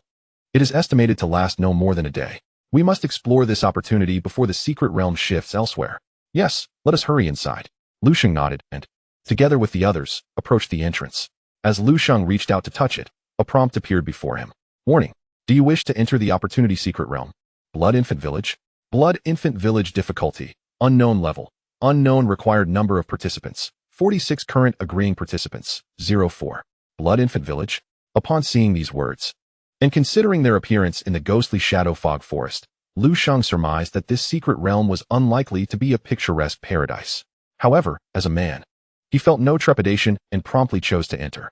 Once the number of agreeing participants reached 44, the entrance to the secret realm generated a powerful suction, swirling winds enveloping the four of them and drawing them in. After a brief sensation of being pulled, they simultaneously arrived in a pristine new map. They now found themselves on a narrow path through rice fields, bordered on both sides by endless stretches of paddies, fading into darkness. The fields were overgrown with wild grass, uneven and clearly neglected for many years. Looking ahead along the path, they beheld a dilapidated village shrouded in night. No lights illuminated the village. Yet strange sounds emanated from within. Infant cries echoed, rising and falling, lingering in the air. Such a phenomenon was impossible in reality. They were still some distance from the village. Yet the cries seemed to resonate directly in their ears, sending shivers down their spines. Aside from that, the entire map was devoid of any other sounds. An eerie atmosphere enveloped the entire secret realm. Lu Sheng frowned slightly but quickly recalled that he had already entered the opportunity secret realm, thus allowing him to submit the system panel's task. He promptly opened the task panel, discovering that in addition to the original mission from the Golden Finger, new realm tasks had appeared upon his entry. Chapter 25, Abyss Difficulty Secret Realm. Blood Infant Village, Opportunity Secret Realm, Difficulty, Abyss Level, 20 required number of participants, 46 description, 300 years ago.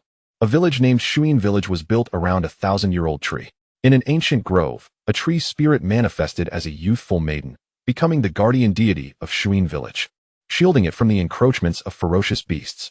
In time, the tree spirit fell in love with the village blacksmith and became with child a year later. During her pregnancy, she took refuge within the ancient tree, unable to venture forth and protect Shuin Village. During this period, a vengeful corpse king sought out Shuin Village, intent on slaying the tree spirit and seizing the essence within her to augment his own power. However, the millennial-old tree, imbued with a spirit of its own, shielded the tree's spirit from harm, preventing the corpse king from breaching its defenses.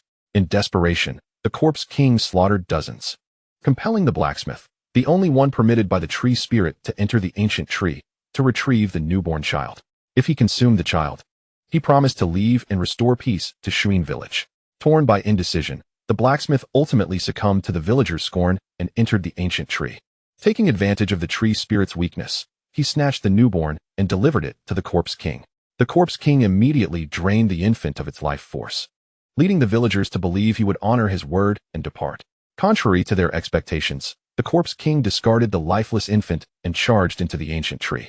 It became evident that the tree spirit's child was infused with her essence. By absorbing the child's vitality, the corpse king could bypass the tree's protective barrier and slay the weakened tree spirit within.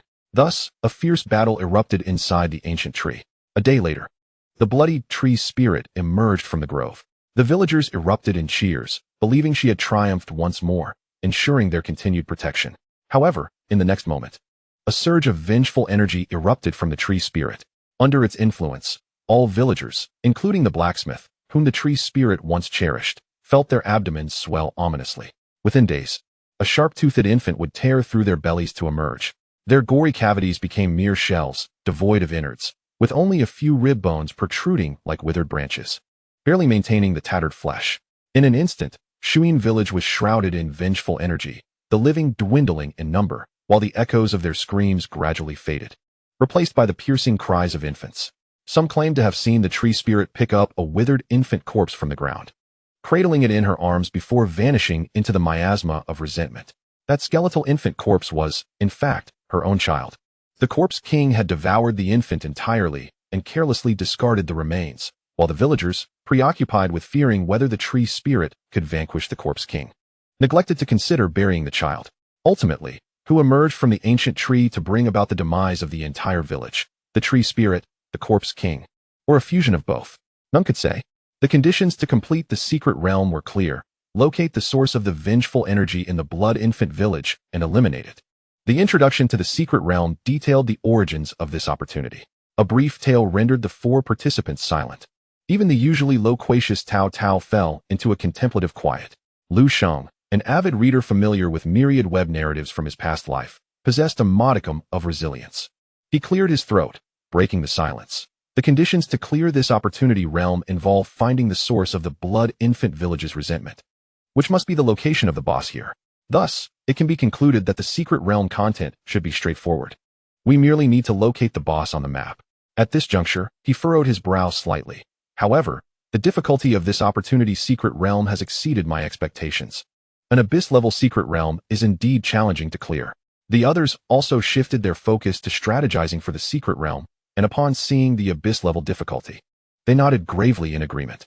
The difficulty of secret realms and dungeons is classified from low to high as simple, normal, difficult, abyss, and nightmare. An abyss-level secret realm undoubtedly offers substantial rewards, yet the challenges it presents are equally formidable. Typically, a full party of 10 is required just to attempt an abyss-level dungeon. Furthermore, these 10 individuals must possess formidable strength and complementary class traits, with roles such as frontliners, damage dealers, and support all adequately represented. The requirements for the Blood Infant Village Secret Realm are set at 46 individuals, and it is also a level 20 secret realm, which implies that a party of 6 at least level 30 would be more reliable for clearing it. Given the constraints on numbers, we must compensate with levels. However, currently, Lu Sheng and his companions not only lack sufficient numbers, but also average only 17 or 18 levels. Yun Yu and Tao Tao are at level 18, Lu Sheng at 17, and Go Sheng at 14, still needing considerable experience to reach level 15. This paper-thin formation stands little chance of clearing this opportunity secret realm. But if we leave now to summon teachers or other helpers, it would be too late. Such is the nature of opportunity secret realms. Once entered, one can exit. But upon doing so, the realm vanishes and randomly reappears elsewhere. Therefore, after a period of careful contemplation, Tao Tao spoke.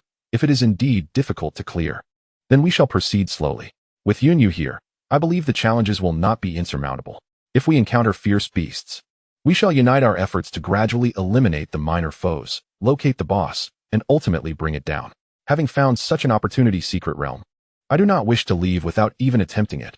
Otherwise, I would surely lose sleep for a month. Yun Yu remained silent, but nodded in agreement, indicating her sentiments. Lu Sheng smiled. My thoughts align with yours. Since we have come this far, we might as well give it a try. At that moment, Go Sheng, who had remained silent for a long while, timidly interjected. Does no one wish to consider my opinion? I believe it is far too risky for the four of us to attempt a level 25 abyss-level secret realm. Moreover, this ghostly secret realm has an exceedingly eerie atmosphere. Does it not? The Phantom Shadow Forest is already a place rife with bloodthirsty willow wraiths and decaying lumberjacks, which is unsettling enough. Blood Infant Village is even more terrifying than that.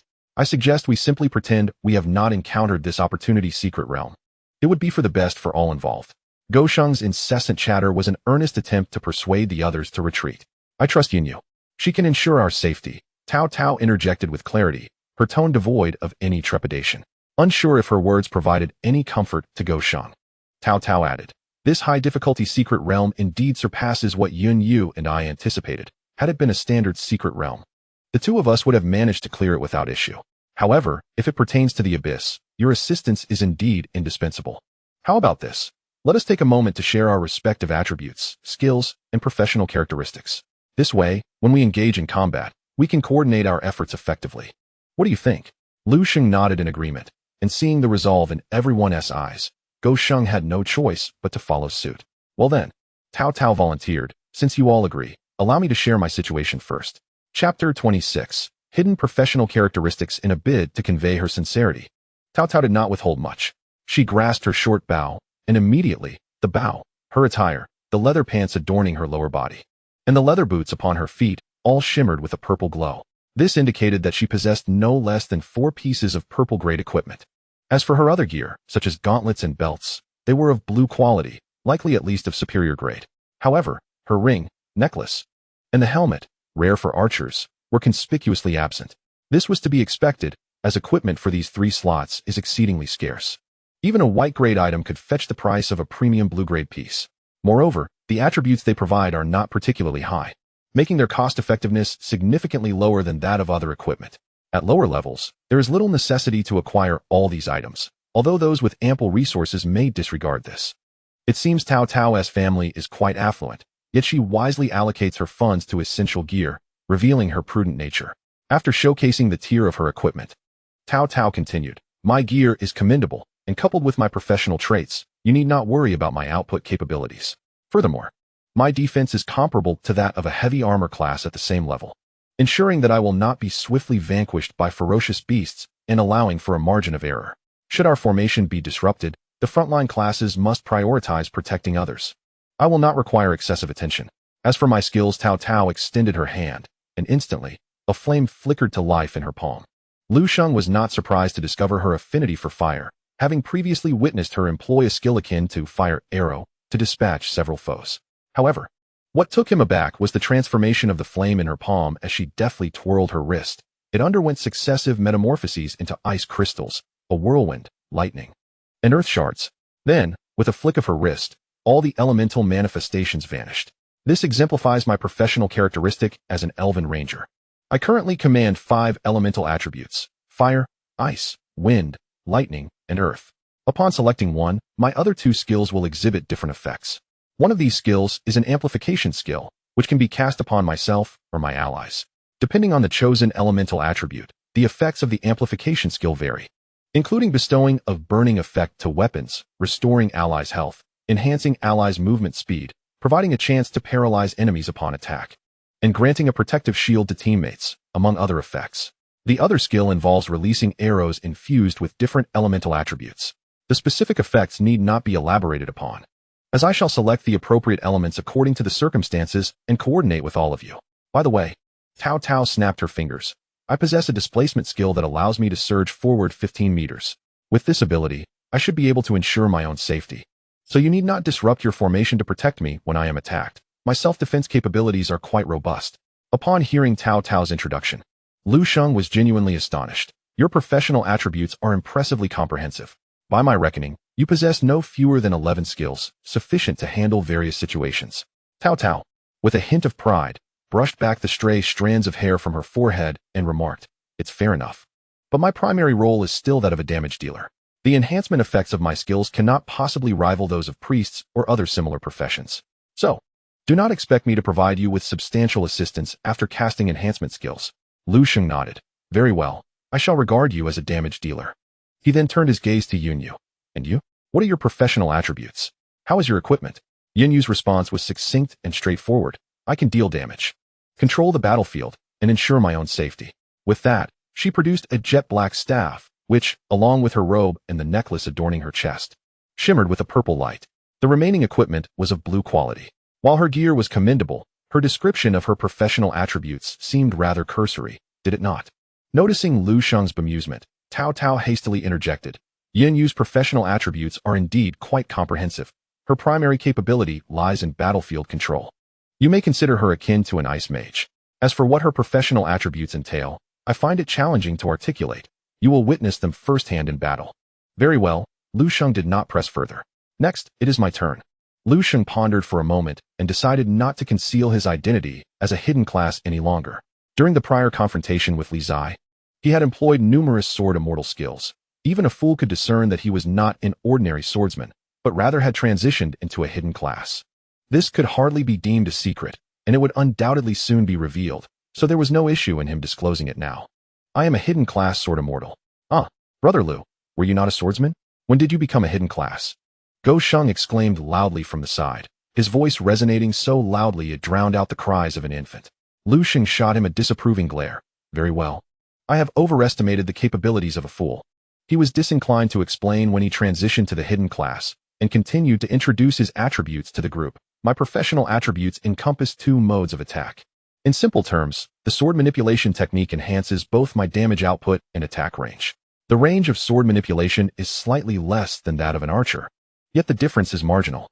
The melee attack mode enhances my ability to close the distance and my self-protection capabilities, allowing me to provide crucial support to the rear line in critical moments.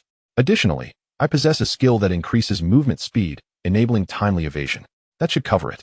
Oh, and regarding equipment, I currently wear only clothing and wield a weapon, both of golden quality, while my other equipment slots remain empty.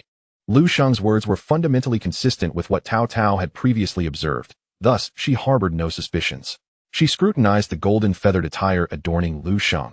Recalling the earlier encounter with the Panlong Sword, her eyes shimmering with envy. 2 pieces of golden equipment, truly remarkable. I wonder where you acquired them. She continued. By the way, could you perhaps reveal the attributes of your equipment? I have never laid eyes on a golden equipment attribute panel. Lu Sheng forced a smile.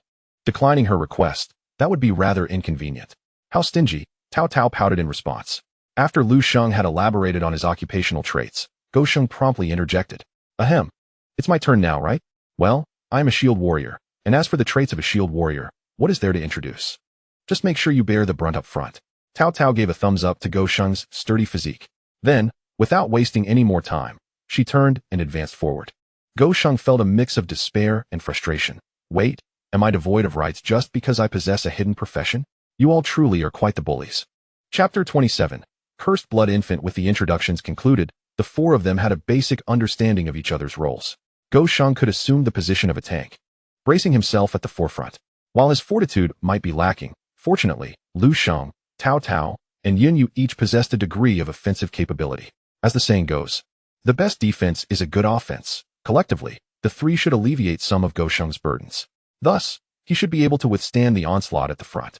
Even if he faltered, Lu Sheng would be there to support him. As for the auxiliary role, Cao Cao could temporarily fill that gap. Hence, the quartet appeared well coordinated, with each position adequately covered.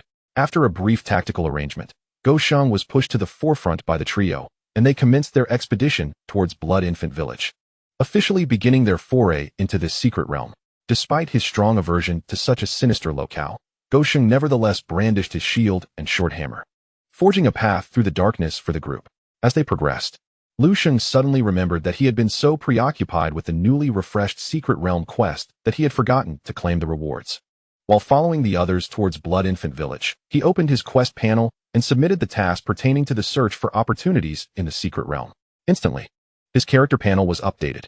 Name, Lu Sheng. Level, 17. Occupation, Sword Immortal. Unique hidden profession, Strength, 156 Agility, 220 Spirit, 220 Stamina, 43 Equipment, Golden Feathered Attire, Golden, Panlong, Golden, Skills, Sword Heart, LV1.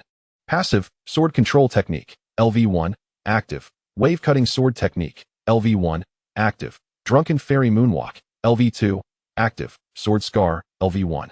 Passive. Each attack leaves a layer of sword scar on the enemy, with no limit to the number of layers that can accumulate. When an enemy bears the sword scar status, this skill transforms into an active skill, allowing for an explosive damage output. Each layer of sword scar inflicts 20 attack power damage, which cannot be mitigated by defensive skills. Under the enhancement of 2 golden pieces of equipment, Lu Sheng's average attribute levels have soared to nearly 200. Although his endurance attribute is somewhat lacking, the golden feather guest itself offers commendable defensive capabilities. Furthermore, with the skills, Wanjian Panlong, and Drunken Immortal Moonlit Steps at his disposal, defense is not a weakness for Lu Sheng. In addition to his remarkably high attributes, Lu Sheng also observed the effects of his newly acquired passive skill, Sword Mark, through his attribute panel. This passive skill proves to be quite advantageous, as it applies a layer of marking with each attack, which ultimately detonates to inflict an additional burst of damage. A single sword mark can deal 20 points of damage, a figure that is neither particularly high nor low. If the opponent is unaware of this passive effect, they may very well be caught off guard. Lu Sheng is quite satisfied with this passive skill, as it enhances the probability of successfully clearing the Blood Infant Village dungeon. Soon, the quartet made their way along a rural path and arrived at the entrance of Blood Infant Village. A glance around revealed a scene shrouded in darkness. The village cloaked in night. It appeared that the village once boasted a considerable population, with orderly houses and intertwining paths, yet now most of the structures lay in ruins, reduced to mere remnants of walls. The sound of a baby's cry echoed sporadically throughout the village, emanating from various corners. Lu Sheng felt increasingly uneasy, tightly gripping his shield and asking, "Lu Gu, where should we head first?" Lu Sheng examined the map and replied, "The map isn't extensive. Locating the boss shouldn't be arduous. Let's conduct a thorough search. You lead the way to the nearest courtyard. I heard the sound of a child crying from there, indicating there may be monsters inside." Lu Sheng's voice trembled slightly as he swallowed hard and approached the rural courtyard ahead. One wall of the courtyard had collapsed, revealing two dilapidated earthen houses on either side. The wooden doors of the houses were rotting and decayed, and through them, only a pitch-black interior was visible, leaving the contents unknown. Upon reaching the courtyard, Lu Sheng drew the Kanglin sword and, utilizing sword control technique, sent it soaring into the air, intending to let the sword venture inside to scout for any ferocious beasts. If any were found, they could lure them out and engage in combat. At this moment, Cao Cao had also readied her bow, an arrow ignited at its tip, flickering with flame. She was currently harnessing the power of fire elements, and the arrow she released would leave a burning area approximately 2 meters in diameter upon impact, effectively a small-scale area attack skill, quite useful for drawing aggro. Just as the two prepared to act, a faint crack echoed through the air.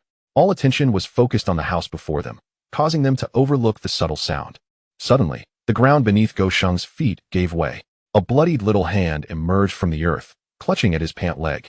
Almost instantaneously, a baby, its body a ghastly mix of blue and white, erupted from the ground, emitting a piercing wail that was neither a cry nor a laugh, and it lunged forward, sinking its teeth into Lu Sheng's calf. Lu Sheng was taken aback, though he wore heavy armored greaves. They were merely of white quality and offered no protection against the creature's sharp fangs. The heavy armored greaves were punctured directly, sharp fangs akin to those of a venomous serpent piercing through flesh, nearly grazing the bone. In an instant, blood gushed from Lu Sheng's calf, followed by the sharp tips of teeth clawing inward, tearing away a substantial chunk of flesh.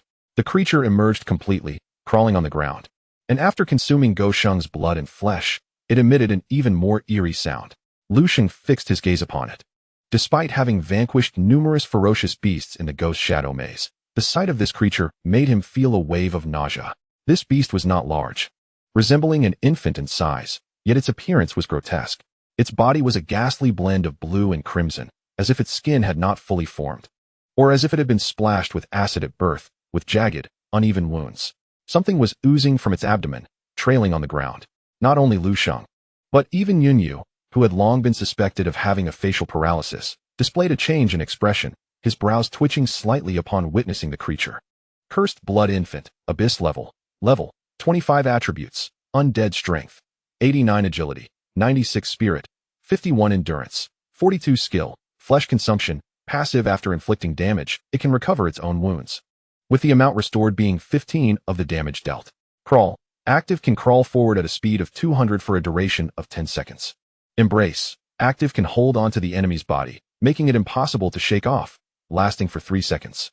Upon discerning the attributes of this beast, Lu Sheng was astounded. Truly, it was a creature of abyss level. Its attributes were not significantly lower than those of the black armored violent ape, summoning a 25-level black iron level boss. The cursed blood infant could gnaw off several pieces of flesh from the opponent. Fortunately, its endurance was not particularly high, making it relatively easy to dispatch. Just as Lu Sheng prepared to summon his sword to slay the cursed blood infant, he heard the sound of a bowstring being released beside him. Chapter 28. Shall we compare outputs? Cao Cao had already made her move. The arrows she wielded were imbued with the essence of earth elements, and as she loosed an arrow, it struck precisely atop the cursed blood infant's head. Upon impact, the effect of the earth element arrow activated, causing the creature to be jolted back approximately half a meter. Narrowing her eyes, Cao Cao swiftly fired 2 more arrows in succession. Each time, she utilized earth element arrows, forcing the cursed blood infant to retreat repeatedly. However, the damage from the earth element arrows was likely minimal, So after controlling the blood infant's position safely with the repulsion effect, Cao Cao shifted her elemental power to that of the wind. When the wind element arrow was released, it immediately generated a whirlwind, traveling at nearly twice the speed of a regular arrow, while its power surged significantly. This time, the wind element arrow pierced through the cursed blood infant's skull, finally silencing its shrill cries as it collapsed to the ground, its body visibly transforming into a pool of putrid blood. From beginning to end, Cao Cao released 6 arrows, each striking the cursed blood infant with precision. She first repelled the ferocious beast to protect her teammates, then delivered the finishing blow with the wind element arrow. The entire combat sequence was swift and efficient, devoid of any unnecessary delays. What do you think? I'm quite formidable, aren't I? Cao Cao raised her chin, exuding an air of challenge as if ready to compete. Lu Sheng smiled faintly, neither affirming nor denying. At this moment, Lu Sheng, who had retreated to stand before them, shook his calves, which had lost several tails of flesh.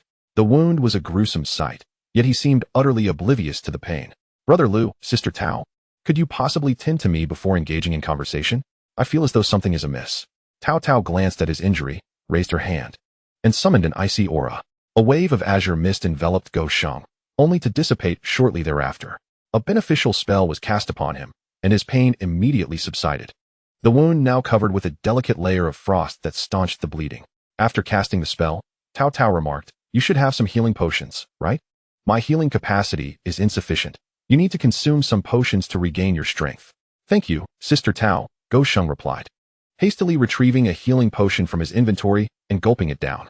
Cao Cao observed him and commented, "Such a sentimental character. You are quite inadequate as a frontline warrior. Your reactions are far too sluggish. Moreover, your defensive capabilities are alarmingly deficient. If the enemy were to bite you, your armor would be breached instantly. What would happen if a horde of ferocious beasts descended upon us? You would be torn apart in an instant." The mere thought of a swarm of cursed blood infants charging towards him drained the color from Lu Sheng's face, rendering the healing potion unappealing. Though he was unafraid of pain, he harbored a deep-seated fear of ghosts. Seeing the only frontline warrior in the team so cowardly, Cao Cao sighed in exasperation. She raised her hand again and cast a beneficial earth element spell upon Lu Sheng. Instantly, a layer of rock, as thick as a finger, enveloped his entire body, resembling armor. Additionally, a similar layer formed on his shield, significantly augmenting its weight. "I can provide you with an extra layer of protection. Just do your best to hold the line, and I will endeavor to clear the monsters swiftly to lessen your burden." "Understood. I will do my utmost." Lu Sheng, determined not to hinder his companions, nodded earnestly, appearing more like a proper frontline warrior. The effects of the healing potion were quite effective, and soon Lu Sheng's wounds had fully healed. This time he pressed forward. But with the previous lesson in mind, he remained vigilant, aware that monsters could emerge from beneath the ground. As Lu Sheng took 2 steps forward, the earth before him heaved once more, and a cursed blood infant was about to break through the surface. Gritting his teeth, he raised his shield and struck down upon the cursed blood infant with great force, activating the shield warrior's skill, Shield Bash.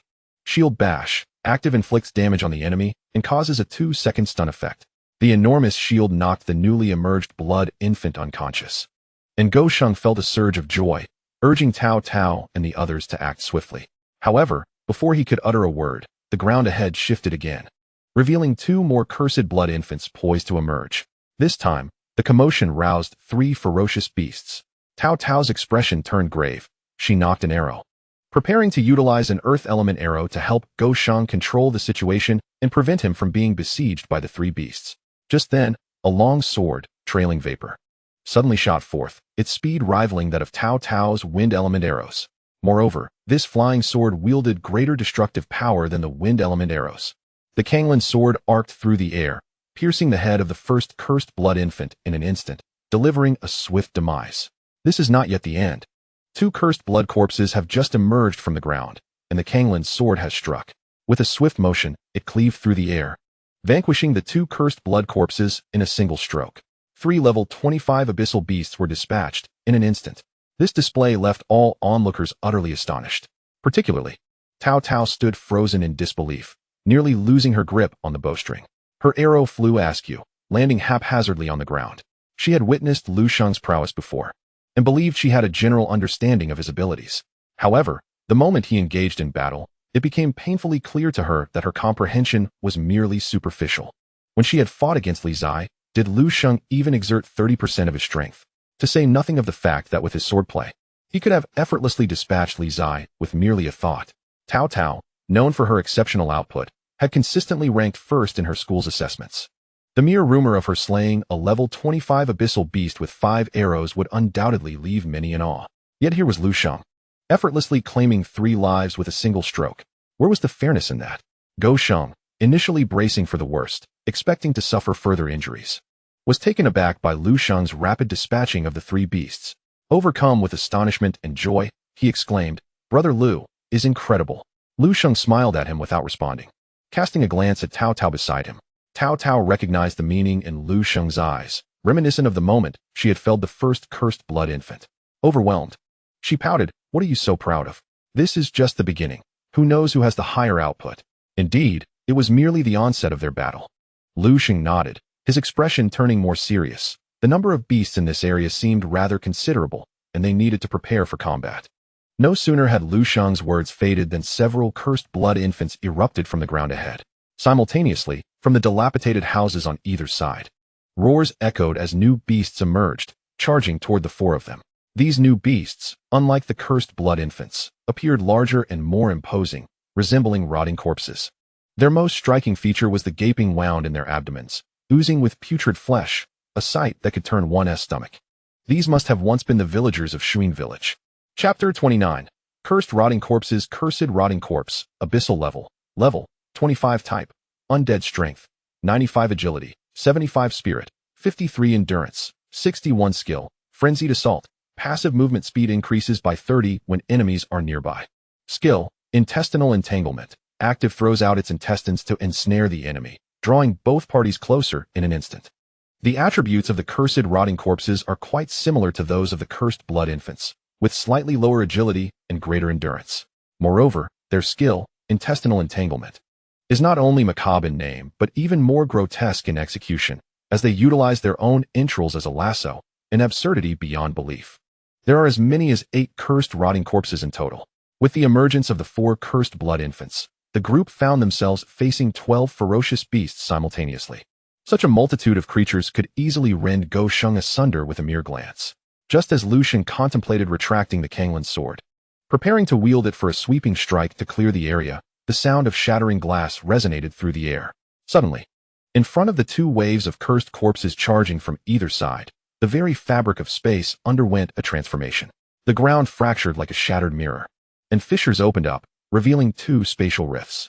From within these rifts surged an abundance of violet-black tentacles, as thick as arms, entwining the cursed corpses like aquatic vegetation.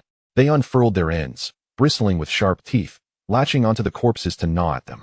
Although the tentacles lacked significant offensive power, their exceptional control rendered the 2 groups of corpses immobile.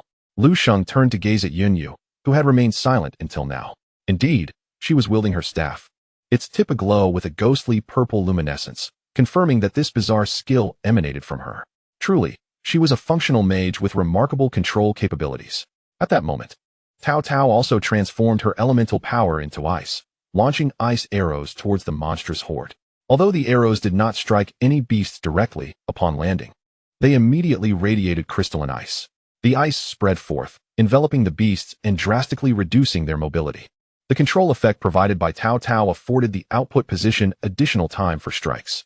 Lu Sheng seized this opportunity, commanding the Panlong Sword to fly forth and swiftly slay 2 cursed corpses.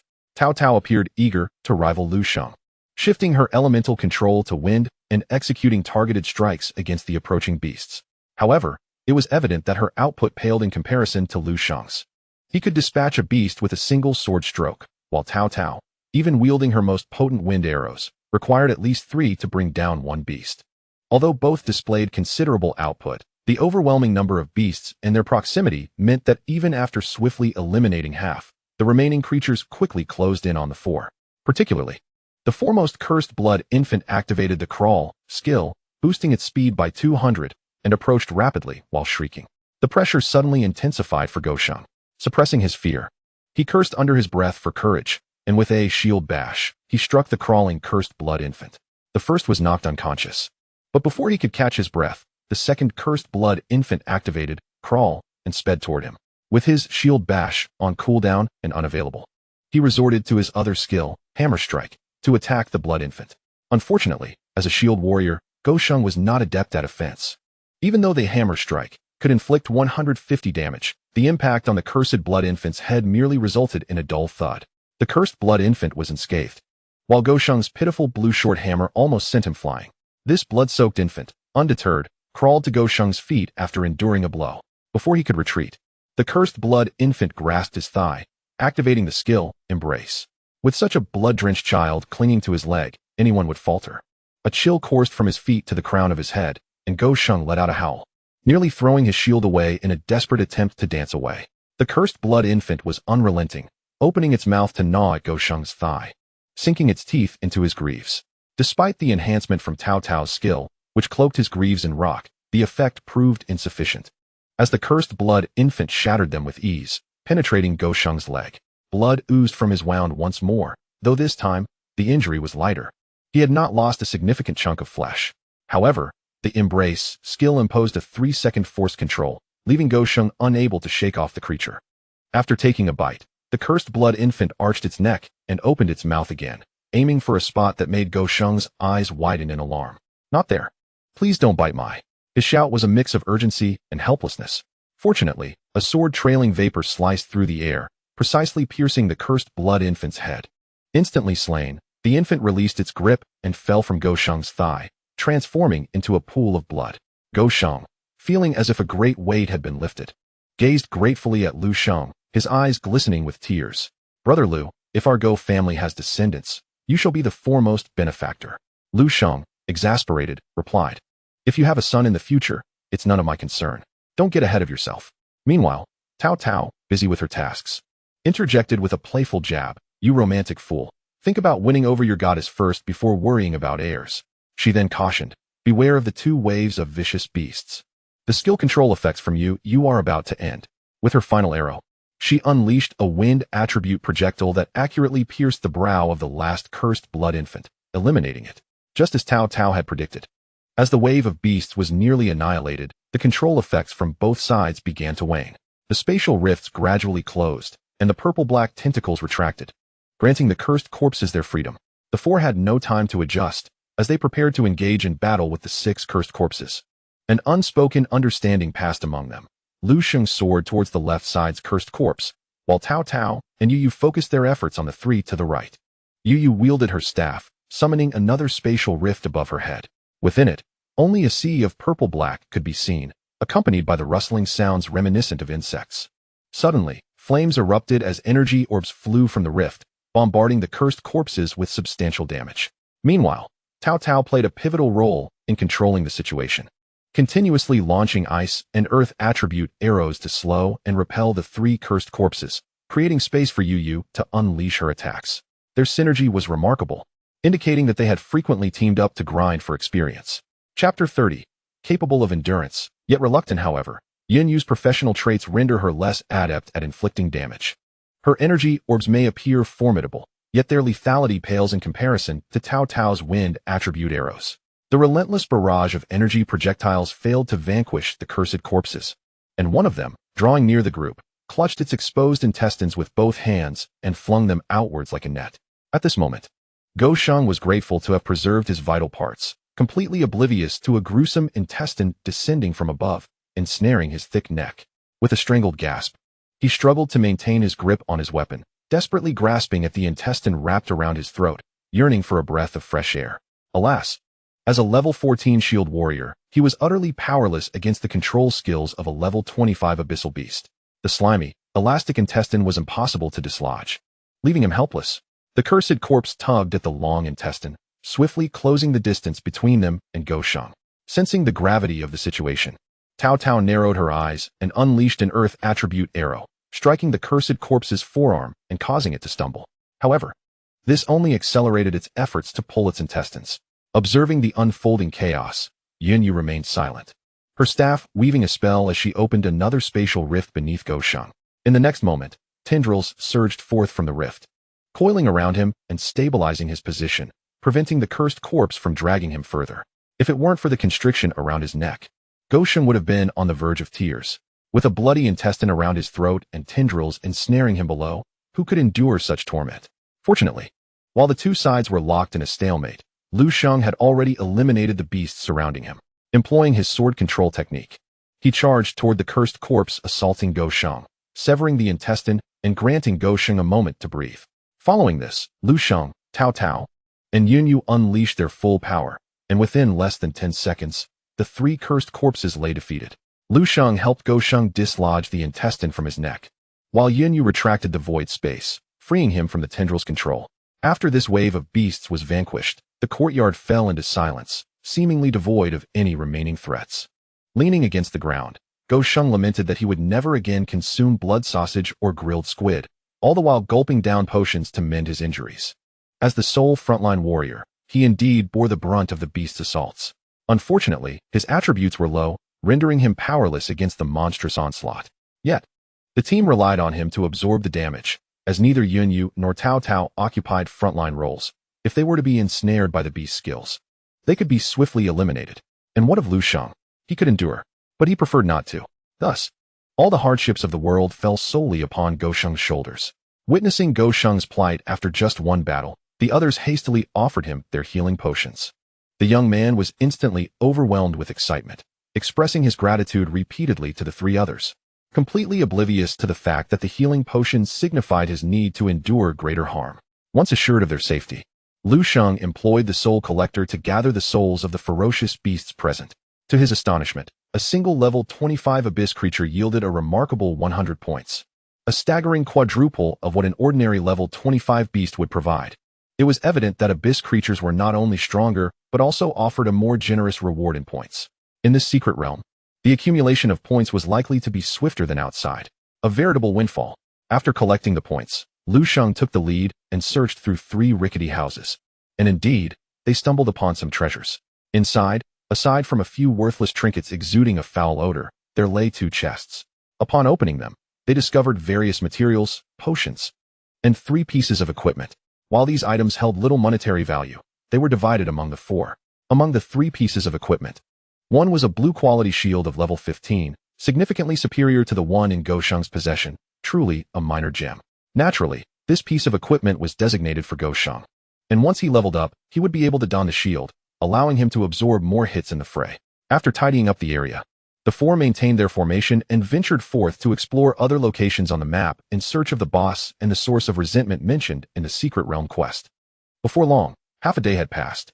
The 4 had endured numerous battles, gradually scouring the majority of the Blood Infant Village map.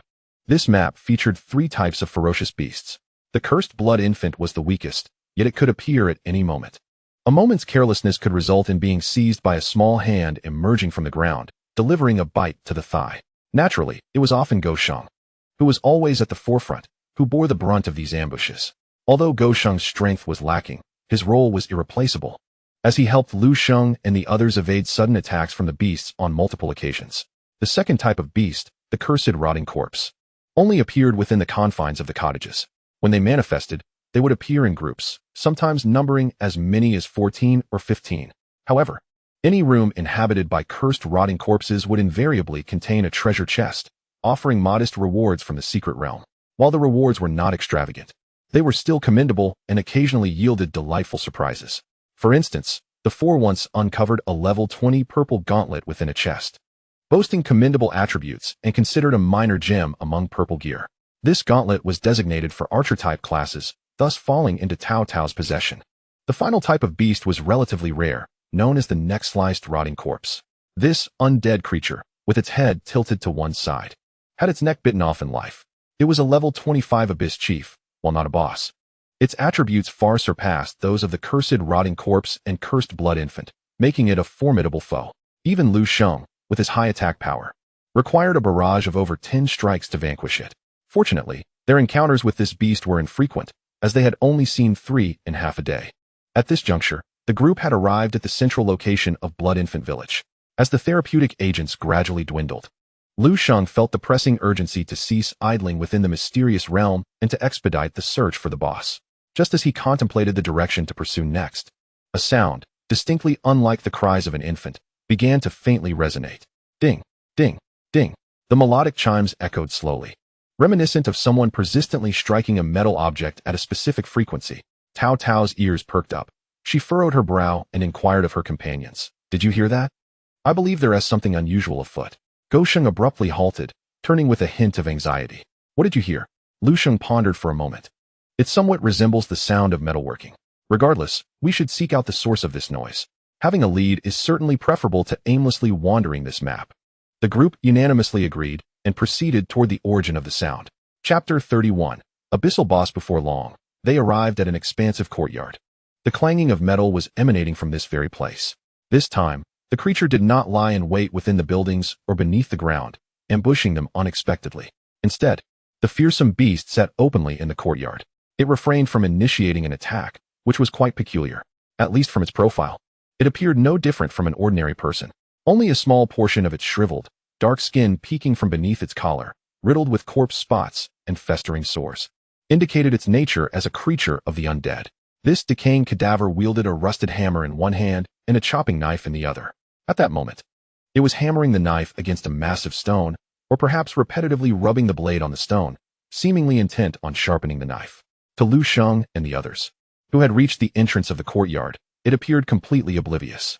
Focused on its task, it remained engrossed in its work, creating a scene that was even more bizarre than the blood infants of the underworld. However, seeing it resemble a humanoid form, Lu Sheng felt a sense of relief. Driven by curiosity or perhaps some revelation, he recklessly edged closer, crouching and stretching his neck to scrutinize the creature. After a prolonged gaze, he seemed to discern something, abruptly retreating as if he had something important to share. The group's attention fixated on his every movement. The atmosphere thickened with tension. And even Yun Yu instinctively leaned in closer. With a serious expression, Lu Sheng lowered his voice to a few individuals. It looks remarkably like my uncle. Is that polite? Lu Sheng pressed his fingers against the throbbing vein on his temple, shoving Lu Sheng aside to observe from a distance, taking in the attributes of the fearsome beast. Blacksmith Zombie, Abyssal Boss, Level, 25 Attributes, Undead Strength, 256 Agility, 162 Spirit, 130 Stamina, 221 Skill, Undying, Passive possesses an exceptionally strong healing effect, wounds heal rapidly. Resentment Eruption, passive upon death, it unleashes the resentment within, resulting in immeasurable consequences. Withering Vines, active utilizing the roots of the vines within. It ensnares the enemy for 8 seconds. Iron Hammer Technique, active wielding the iron hammer and machete. It inflicts 200 damage per second on surrounding foes for a duration of 5 seconds. While employing the Iron Hammer technique, one is immune to all skill control effects. Indeed, this is no ordinary beast, but a boss from the Abyss-level secret realm. This blacksmith must be the one mentioned in the realm's introduction, who birthed the child with the tree spirit, right?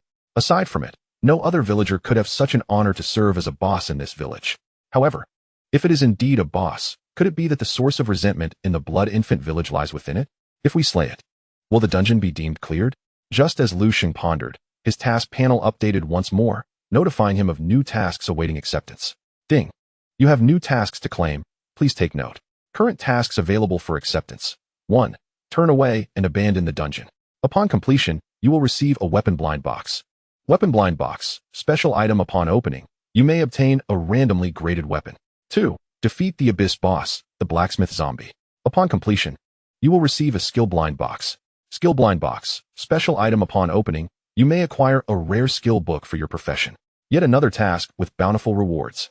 However, the Skill Blind Box and Weapon Blind Box can only be chosen one at a time. After a brief contemplation, Lu Sheng decided to accept Task 2. After all, he possessed the Kanglan sword, and his need for weapons was not paramount.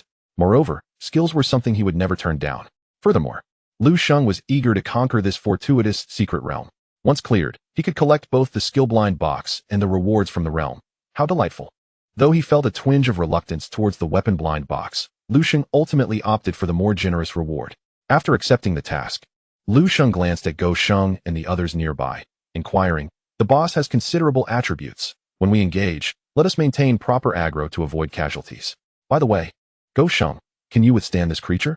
Lu Sheng gulped and shook his head repeatedly. "I can't withstand it at all. Brother Lu, this creature's attributes are outrageous. Even though I just leveled up and equipped my new shield, the disparity in levels and attributes is too vast. If it grazes me, I'll probably be left with half my health." Lu Sheng contemplated and concurred. Relying solely on you to endure is certainly not feasible. Fortunately, there are no minions here, so we need not worry about being overwhelmed. Thus, we should have room to maneuver against this boss. Here is the plan. I will take on the output role and act as the primary tank. Tao Tao, you and Yunyu will focus on control, trying to kite this boss while leaving the damage output to me. Let us strive to take down this boss without sustaining any injuries through skillful control and coordination. The other three regarded Lu Sheng's arrangement with skepticism. Tao Tao candidly remarked, "You think you can be the primary tank? If you were clad in golden gear, you might be able to pull that off due to the equipment advantage. However, you possess but a single piece of golden quality armor, and with the defensive capabilities it offers, it seems improbable that you could withstand the onslaught of this formidable boss. The Sword Saint class is indeed powerful, yet it is primarily an offensive role rather than a tank, especially considering it is a tank class. I sense that it may struggle to endure." Lu Sheng nodded in agreement, his brow furrowed as if he had made a momentous decision, and addressed Lu Sheng. "Brother Lu, allow me to take on the role of the primary tank. After enduring the initial assault, I can retreat and consume potions to restore my status.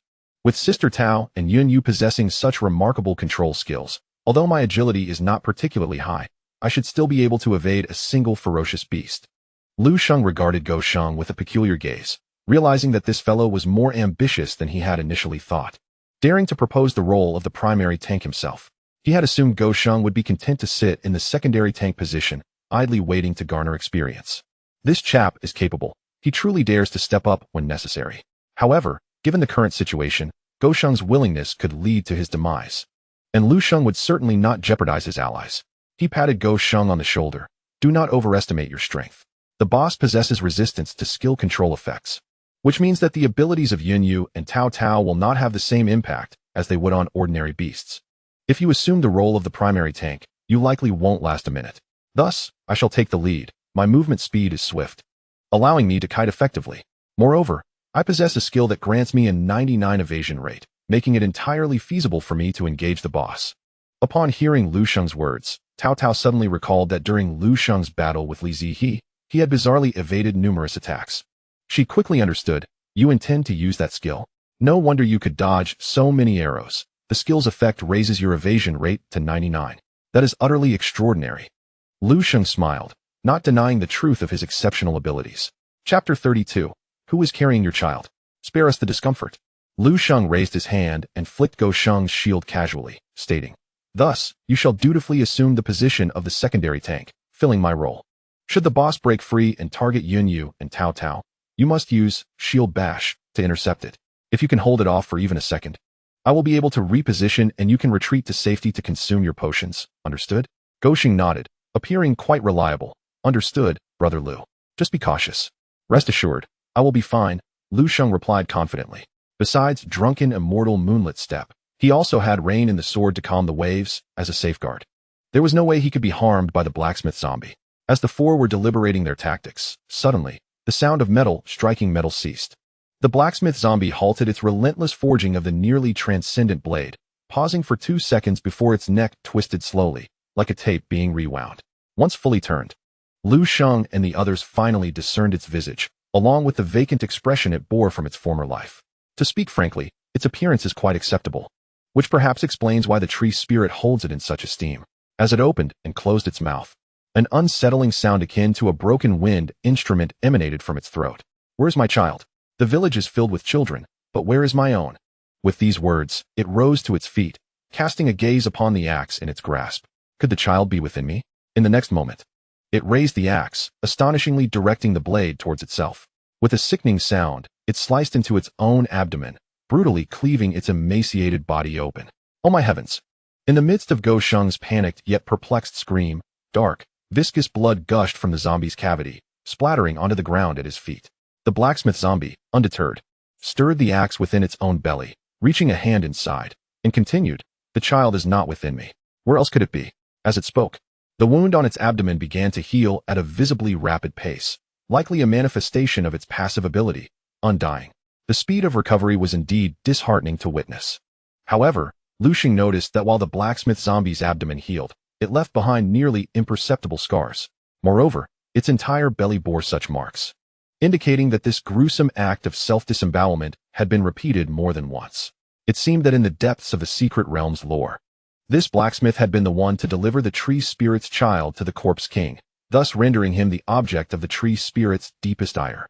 From love to hatred, The tree spirit's animosity towards this blacksmith surely surpassed that of all the villagers combined. Therefore, even after transforming him into this undead monstrosity, the tree spirit ensured that he endured the torment of self-inflicted belly slashing repeatedly. This secret realm is indeed grotesque and macabre. Before Lu Sheng could fully contemplate the horror of the situation, the blacksmith zombie suddenly advanced towards them. If the child is not in me, then it must be in you. I want to see if you carry my child within your bellies. As soon as the words left its mouth, the blacksmith surged forward with alarming speed, like a frenzied madman, brandishing an axe and a hammer, charging at Lu Sheng and his companions. Cao Cao swiftly drew her bow, releasing an earth attribute arrow while scowling. Get lost, you vile man. Who has your child? Spare us the disgust. With a soft thud, the arrow struck true, embedding itself in the chest of the blacksmith zombie. Fueled by her fiery anger and a sense of justice for the tree spirit, Cao Cao's shot, however, proved insufficient against the abyssal boss. The earth attribute arrow, which typically forced fierce beasts to retreat, had only a marginal effect this time, causing the blacksmith zombie to falter slightly, retreating a minuscule step. This outcome furrowed Cao Cao's brow, prompting her to alter her strategy and employ ice attribute arrows against the blacksmith zombie. Yet, the slowing effect of the ice arrows was not as pronounced against this creature as it would be against ordinary beasts.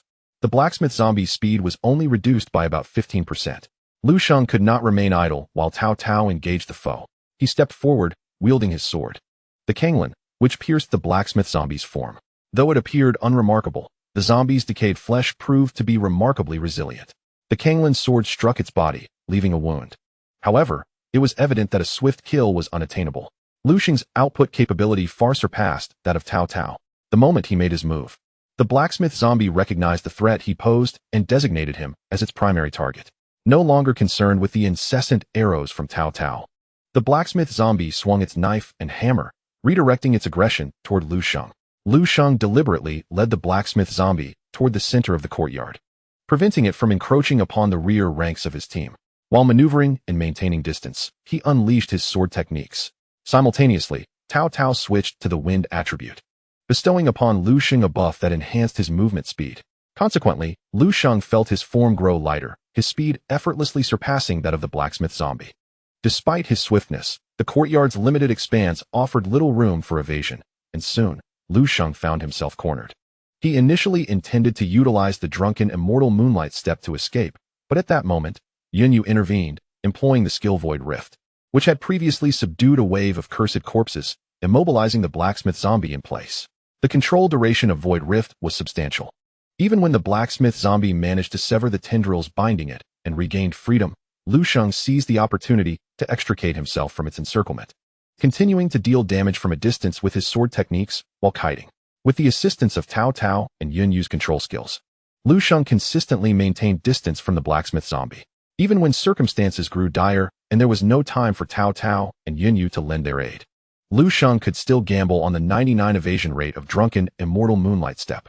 He took this gamble 4 times, effortlessly slipping through the blacksmith zombie's weapon strikes. And remarkably, he emerged victorious each time. After all, with a 99 evasion rate, it was improbable that he would be felled by the blacksmith zombie in just 4 attempts. Before long, nearly 20 minutes had elapsed. Lu Sheng had landed over 200 strikes upon the blacksmith zombie. However, its recovery capabilities were astounding. Each wound inflicted would quickly mend. Its passive ability, death but not decay, necessitated that they deliver all their damage in one go to have any hope of slaying it.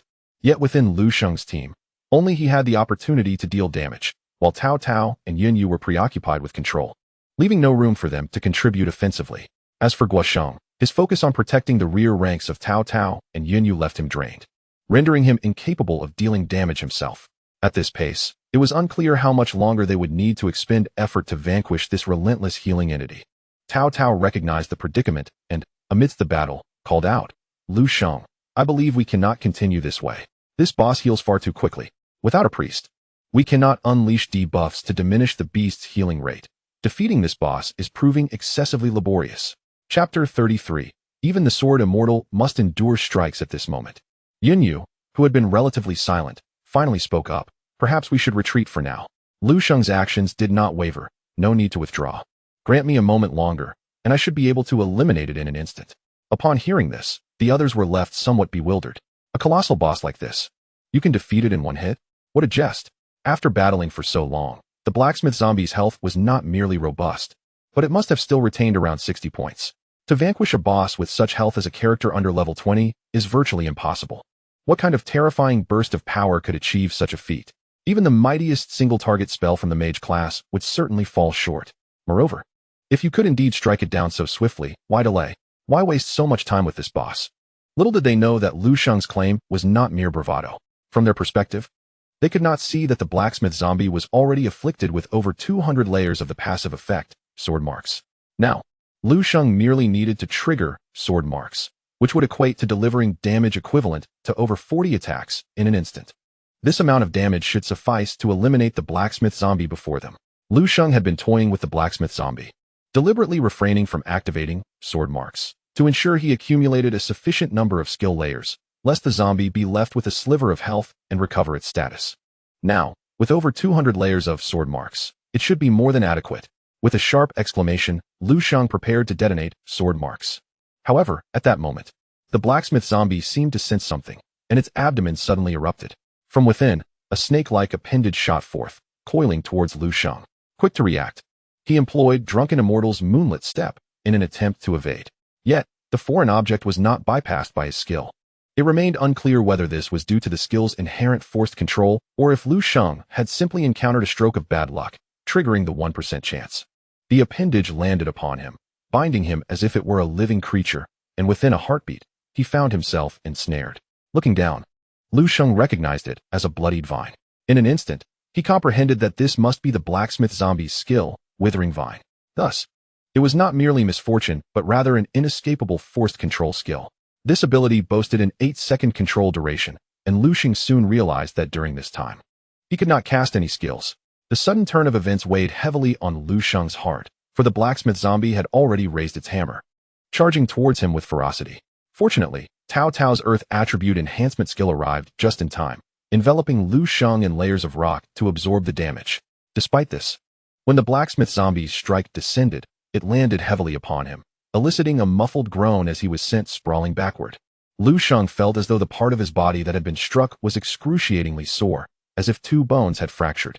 Since his ascension to the swordsman class, this was the first time he had suffered such a significant setback. Simultaneously, he became acutely aware of a shortcoming in his current class attributes, the lack of control immunity. Although equipped with the skills of Drunken Immortal Moon Viewing Step and Sword Pulling to Calm the Waves, the Sword Immortal is still vulnerable to attacks when controlled by others. It seems that I must devise a strategy to address this weakness in the future. However, this is not the time for such thoughts. Upon landing, Lu Sheng noticed that Cao Tao, having just used her skills to assist him, had drawn the attention of the blacksmith zombie. Rather than finishing off Lu Sheng, the blacksmith zombie charged toward the backline, targeting Cao Tao and Yunyu. Seeing this, Lu Sheng shouted, "Go Sheng, hold the line." Though Go Sheng did not respond verbally, he followed Lu Sheng's instructions, charging forward with his shield, fulfilling the duties expected of a second tank. With a forceful shield strike, he struck the blacksmith zombie. But it barely caused any stun, and the zombie quickly regained its composure. Subsequently, the blacksmith zombie swung its axe down with such ferocity that sparks flew, nearly cleaving Go Sheng's shield in two. Unable to withstand the immense impact, Go Sheng was sent flying several meters, crashing to the ground and spitting blood. The second tank was repelled, leaving Yunyu and Cao Tao exposed before the boss. The situation had become dire. Yet Lu Sheng remained under control and was unable to activate Sword Mark. This left him in a state of frantic urgency. However, both Cao Tao and Yunyu were not easy prey. As the blacksmith zombie charged towards them, they activated their defensive skills. Yunyu brandished her staff, creating a rift beneath her feet. Countless tendrils surged forth, swiftly wrapping around her and pulling her into the void. In the next moment, another rift opened 20 meters away, and she was propelled back into reality by the tendrils. This skill resembled a mage's blink effect, albeit appearing more formidable. Cao Tao then employed her skill, but rather than retreating, she propelled herself forward with a swift leap, landing forcefully on the shoulder of the blacksmith zombie. This not only repelled the zombie, but also allowed her to use the recoil to leap backward gracefully, creating distance between herself and the blacksmith zombie. Both of them managed to disengage just in time, no longer the target of the boss's wrath. At that moment, the blacksmith zombie seemed to finally recall that the greatest threat among the four was Lu Sheng, the first to be controlled. It swiftly turned back, intent on finishing him off. Sensing the danger, Cao Cao quickly knocked arrows, firing ice and earth attribute arrows in an attempt to hinder the blacksmith zombie and buy time for Lu Sheng. After freeing herself, Yunyu also cast Void Rift, striving to delay the boss as much as possible. However, the blacksmith zombie offered them no opportunity for assistance. It appeared to be in a frenzy, wildly swinging its hammer and axe as it charged toward Lu Sheng. The arrows and tendrils meant to obstruct it were effortlessly deflected and severed, failing to impede its advance. Lu Sheng recognized this as the blacksmith zombie's other skill, the iron hammer technique. While inflicting damage to the surroundings, he remained impervious to any control effects. Thus, the control skills of Cao Cao and Yunyu were utterly futile. What a predicament! Lu Sheng now regretted not activating the effect of Sword Mark sooner. Otherwise, such unforeseen variables would not have arisen. He found himself unable to move or utilize skills, forced to endure the impending damage. If he could withstand it, he could leverage Sword Mark for a counterattack. If he faltered, the likelihood of demise loomed large. Chapter 34. The resilient 3 seconds of Go Sheng. Though Lu Sheng's stamina attribute points were low, he sought to endure the damage thanks to the formidable defense of Jin Yuku. Just as he resolved to grit his teeth and withstand the onslaught, a towering figure charged forward, shield in hand. Forcefully pressing the shield up, his body braced against it. Upon witnessing Go Sheng swiftly interposing himself, Lu Sheng was taken aback. Can you truly endure this? Quickly step aside. Seemingly deaf to his words, Go Sheng wielded his shield as if it bore a weight beyond measure, raising clouds of dust upon impact with the ground. Damn your great uncle. Go Sheng's teeth clenched, the sound echoing in the air. In an instant, the blacksmith zombie approached with the ferocity of a meat grinder. The blades and hammers fell like a tempest, crashing against Go Sheng's shield. Despite the shield being a rare purple equipment, it could not withstand the onslaught of the blacksmith zombie's skills, each collision birthing new fissures amidst the sparks. Previously, Go Sheng would be thrown back by a single blow, yet at this moment, he embodied a demigod, steadfastly holding his ground, absorbing the full force of each strike without budging. As the blacksmith zombie's relentless barrage continued, he and his shield slid backward, leaving deep ruts beneath his feet, a testament to the immense power he was enduring. Yet, Go Sheng did not retreat an inch. He and the shield were as unyielding as a mountain. Should he falter, Lu Sheng would be in peril. No one anticipated that Go Sheng could hold his ground for a full 3 seconds. Though 3 seconds might seem brief, theoretically, it was ample time for the blacksmith zombie to eliminate him more than 5 times over. Go Sheng remained unaware of how he managed to endure those fleeting moments. It was only when his purple shield could no longer withstand the pressure, succumbing to the blacksmith zombie's cast iron hammer, that its durability reached 0 and shattered in an instant. Go Sheng coughed up blood, finally succumbing to the force. His hands were torn, bleeding profusely. Brother Lu, Go Sheng exclaimed in shock, uncertain of what to do next. At that moment, a hand reached out from behind him, resting upon his shoulder. Turning to look, Go Sheng's heart soared with delight. For Lu Sheng had finally endured for 8 seconds, the control effect dissipating. You did well, Go Sheng. Now just watch me. With that, Lu Sheng exerted force, pulling Go Sheng behind him. Simultaneously, he raised a hand, activating sword control, as the Panlong Sword soared back from afar, descending upon the blacksmith zombie. Sword Mark, explode. With a soft command from Lu Sheng, the Panlong Sword struck the blacksmith zombie's head, igniting the over 200 layers of Sword Mark that had accumulated upon it. In an instant, streams of sword light erupted upon the blacksmith zombie, coalescing in midair to form a colossal illusion of the Panlong Sword, illuminating the entire village as if the heavens had opened. Together with the true Panlong Sword, it struck the blacksmith zombie. Boom. The gust of force exploded as the enormous Panlong Sword illusion descended, instantly obliterating the blacksmith zombie, halting its iron hammer technique. The cleaver swung down, mere inches from Lu Sheng's nose. Yet, he did not even employ the drunken immortal moon-gazing step. He understood that the damage from the sword mark was sufficient to claim this boss's life. The illusion of the Panlong Sword dissipated like a mirage, and Lu Sheng raised his hand, summoning the Panlong Sword back into his grasp, storing it within his inventory. The blacksmith zombie, rigid and leaning backward, slowly collapsed as its health was entirely depleted. In that fleeting moment, golden light flickered around Lu Sheng, Go Sheng, Cao Cao, and Yunyu, signaling their level up. Notably, Go Sheng, whose level was lower than all others, found that the experience gained from the blacksmith zombie propelled him 2 levels up to level 17. Leveling up restored his vitality. Thus, even though Go Sheng had endured the full brunt of the blacksmith zombie's skills, leaving him nearly incapacitated, the 2 level-ups rapidly mended his wounds. Though he was not fully healed, he was at least no longer as feeble as before. He forgot the pain. His mind solely occupied with the sharp sword shadow that had erupted, instantly dispatching the blacksmith zombie. Wow, Brother Lu, you truly annihilated the boss. Lu Sheng, having struggled to rise after being yanked to the ground by Lu Sheng, approached him with excitement. What was that grand sword skill? The damage was incredible. But how was it so magnificent? What grand sword? Lu Sheng glared at him, irked. Had I known you were so loquacious, I would have left you behind. I should have given you a kick, throwing you into the blacksmith zombie's embrace, allowing it to dispatch you with a single stroke, letting you two become one. Become one with that ghastly creature. Count me out. Lu Sheng quickly shook his head, his expression pale. It seemed that despite his brave stance earlier, the scene of the blacksmith zombie wildly swinging its cleaver and hammer left an indelible mark on him. At that moment, Cao Cao and Yunyu approached. Cao Cao could scarcely contain her delight and astonishment, though it was not Lu Sheng's ability to slay the boss that surprised her, but rather Lu Sheng's remarkable performance. Well done, you big softy. Who would have thought that in a critical moment, it would be you, our secondary tank, stepping up. Without you, our little team could have perished here. Yunyu, typically expressionless, surprisingly commended Lu Sheng as well. You did well. Instantly, Lu Sheng felt elated. He laughed heartily for a while, scratching his head as he said, I just thought it wouldn't do to be a mere bystander in the party, a dead weight. Since I am the secondary tank, when the moment arises, I must step up to shield Brother Lu from harm, right? At this point, he caught sight of the shattered shield fragments on the ground, and his smile abruptly faltered. What a pity about my first purple gear. It shattered before I could even warm it in my hands. Upon witnessing the scene, Lu Sheng chuckled, wrapping his arm around Lu Sheng's shoulder and giving it a gentle pat. Among men, there exists an unspoken understanding that suffices. No worries.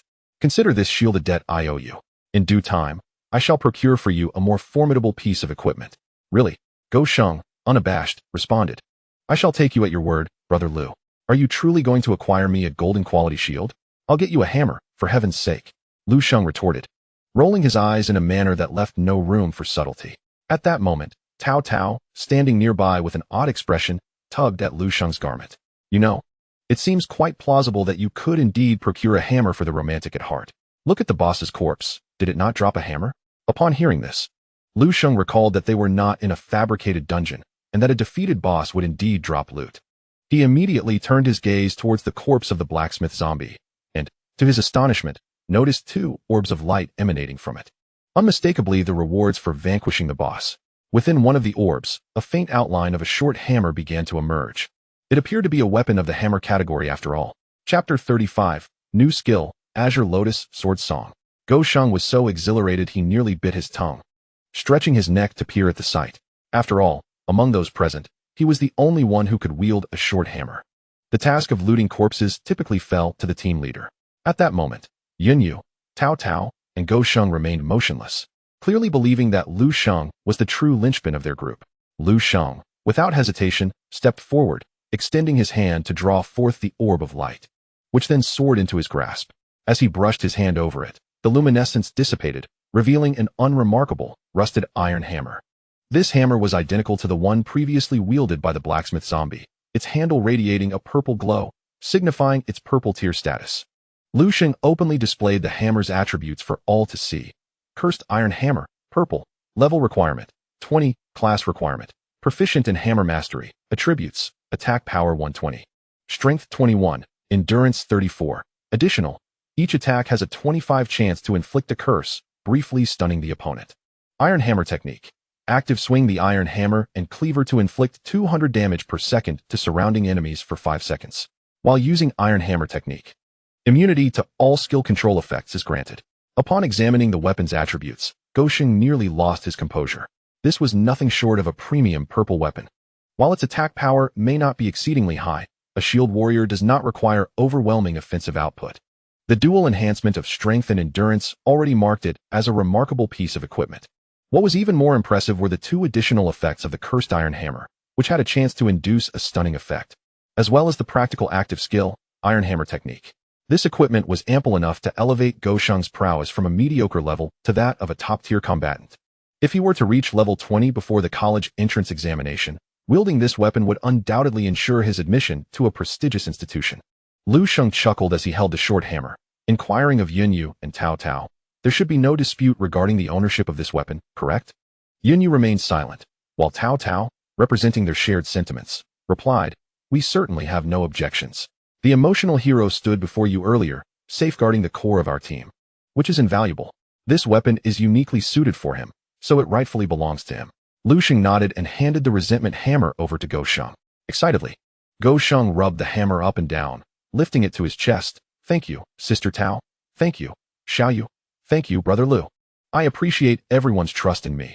I will undoubtedly become your most steadfast first line of defense and will not let you down." Lu Sheng kicked him lightly, signaling his disinterest in Go Sheng's speech of gratitude, and turned to retrieve the second piece of loot. Once the brilliance faded, the group discovered that this second piece was yet another purple item. Flame Quiver, purple, level requirement, 20 class requirement, proficient in bow skills attributes, attack power 80, agility 36. Spirit 31 additional effect. Each attack inflicts a burning effect, causing an extra 10 damage over 5 seconds. Damage is increased by 20 when using single target fire skills. The area of effect is enhanced by 50 when using area fire skills. Yet again, an exquisite purple item. Quivers are considered supplementary gear for those wielding bow weapons, with a drop rate slightly higher than that of accessory items. Consequently, many archers may possess a purple longbow, yet carry a basic white quiver. This flame quiver not only boasts impressive attributes, but also aligns well with Tao Tao's professional characteristics. Upon utilizing the flame quiver, Tao Tao would gain significant enhancements when attacking with fire arrows or unleashing skills. Thus, there was no contention regarding the ownership of this final piece of equipment. After Tao Tao accepted the quiver and stored it in her inventory, she expressed with a hint of regret, "It seems that the treasures unearthed in this mysterious realm are indeed tailored for us. Alas, this boss was rather stingy, yielding only 2 pieces of equipment. My emotional hero and I are quite satisfied, but you and Xiaoyu have received little reward. Especially you. Throughout this journey, you dealt the highest output and put forth the most effort in defeating the blacksmith zombie. Yet, the spoils have gone to me and the emotional hero." Lu Sheng smiled dismissively. "It matters not. You and Go Sheng were fortunate enough to acquire purple gear. Perhaps my luck will surge shortly, and I might even procure a golden item." Tao Tao cast a sidelong glance at Lu Sheng.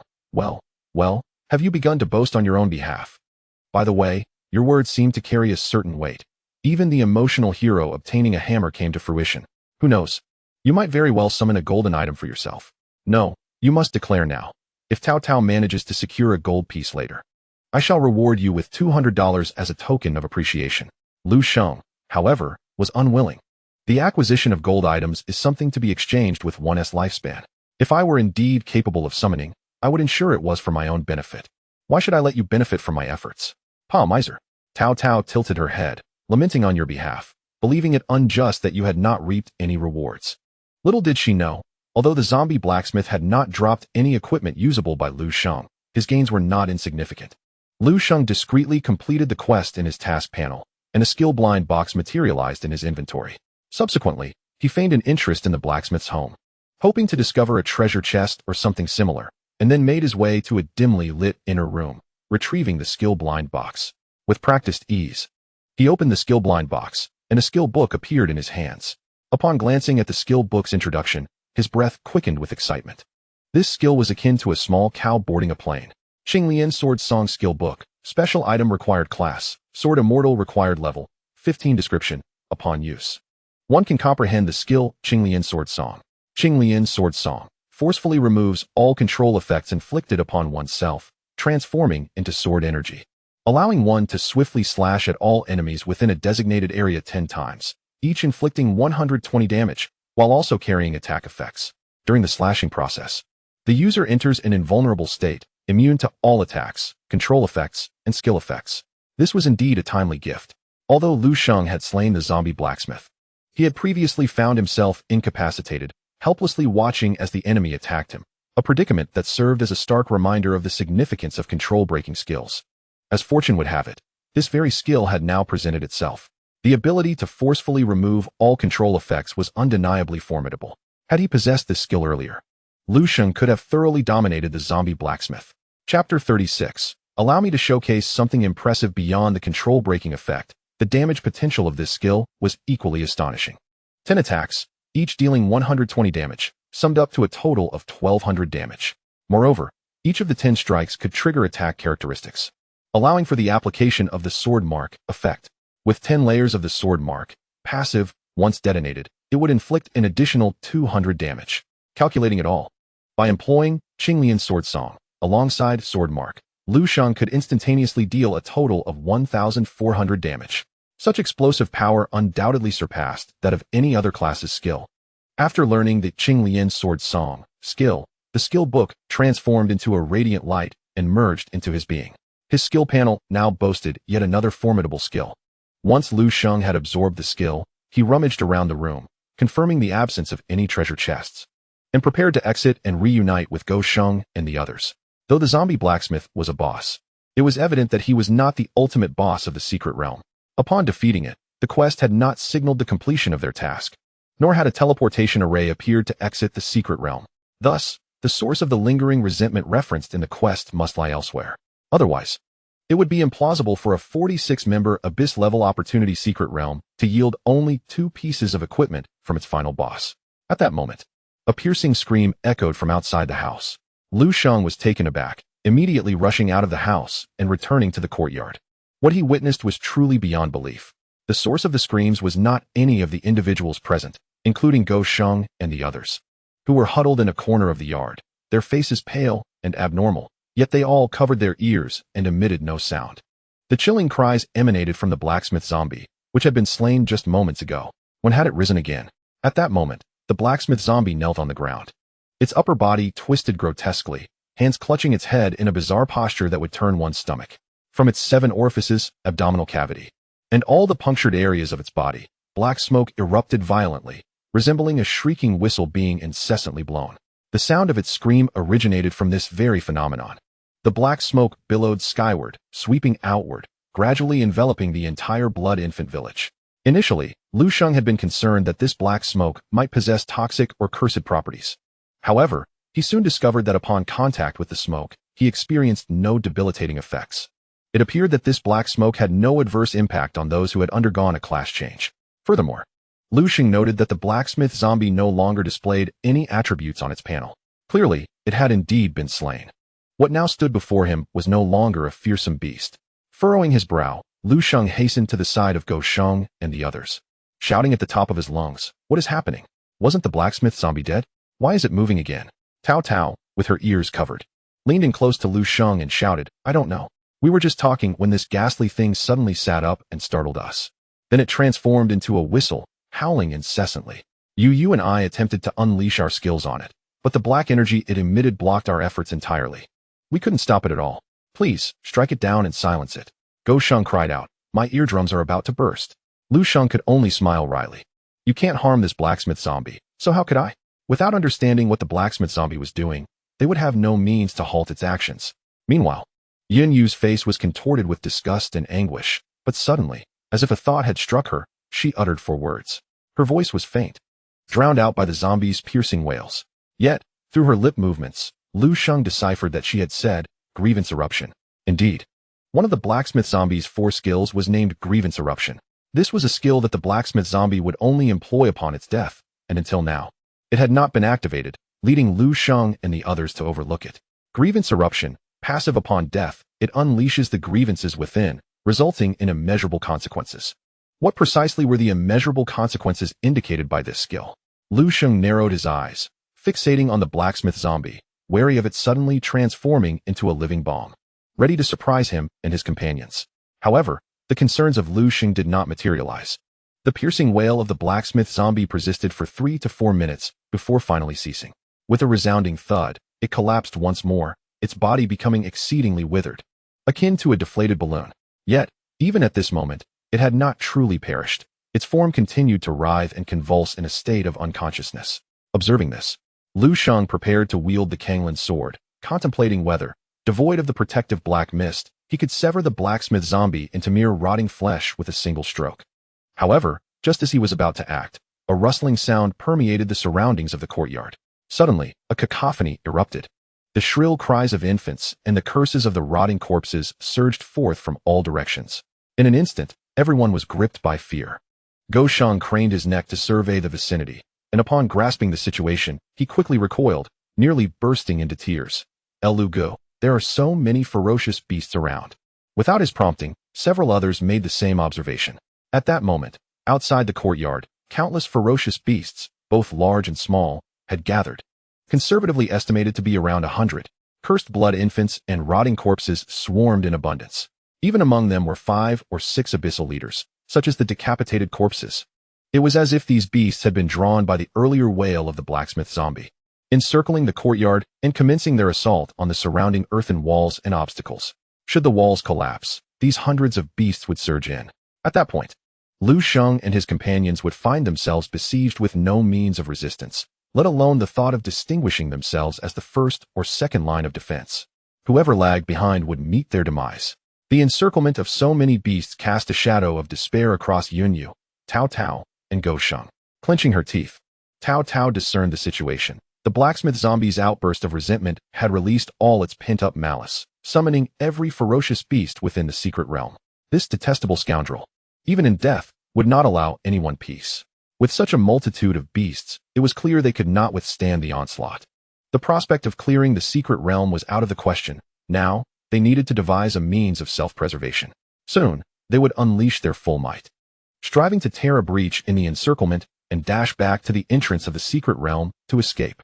Yunyu nodded in agreement with Tao Tao's assessment. As for Go Sheng, he was solely preoccupied with the thought of fleeing. However, Lu Sheng fell silent for 3 seconds before unexpectedly chuckling. No need to run. Soon, I will present you with something impressive. What do you think?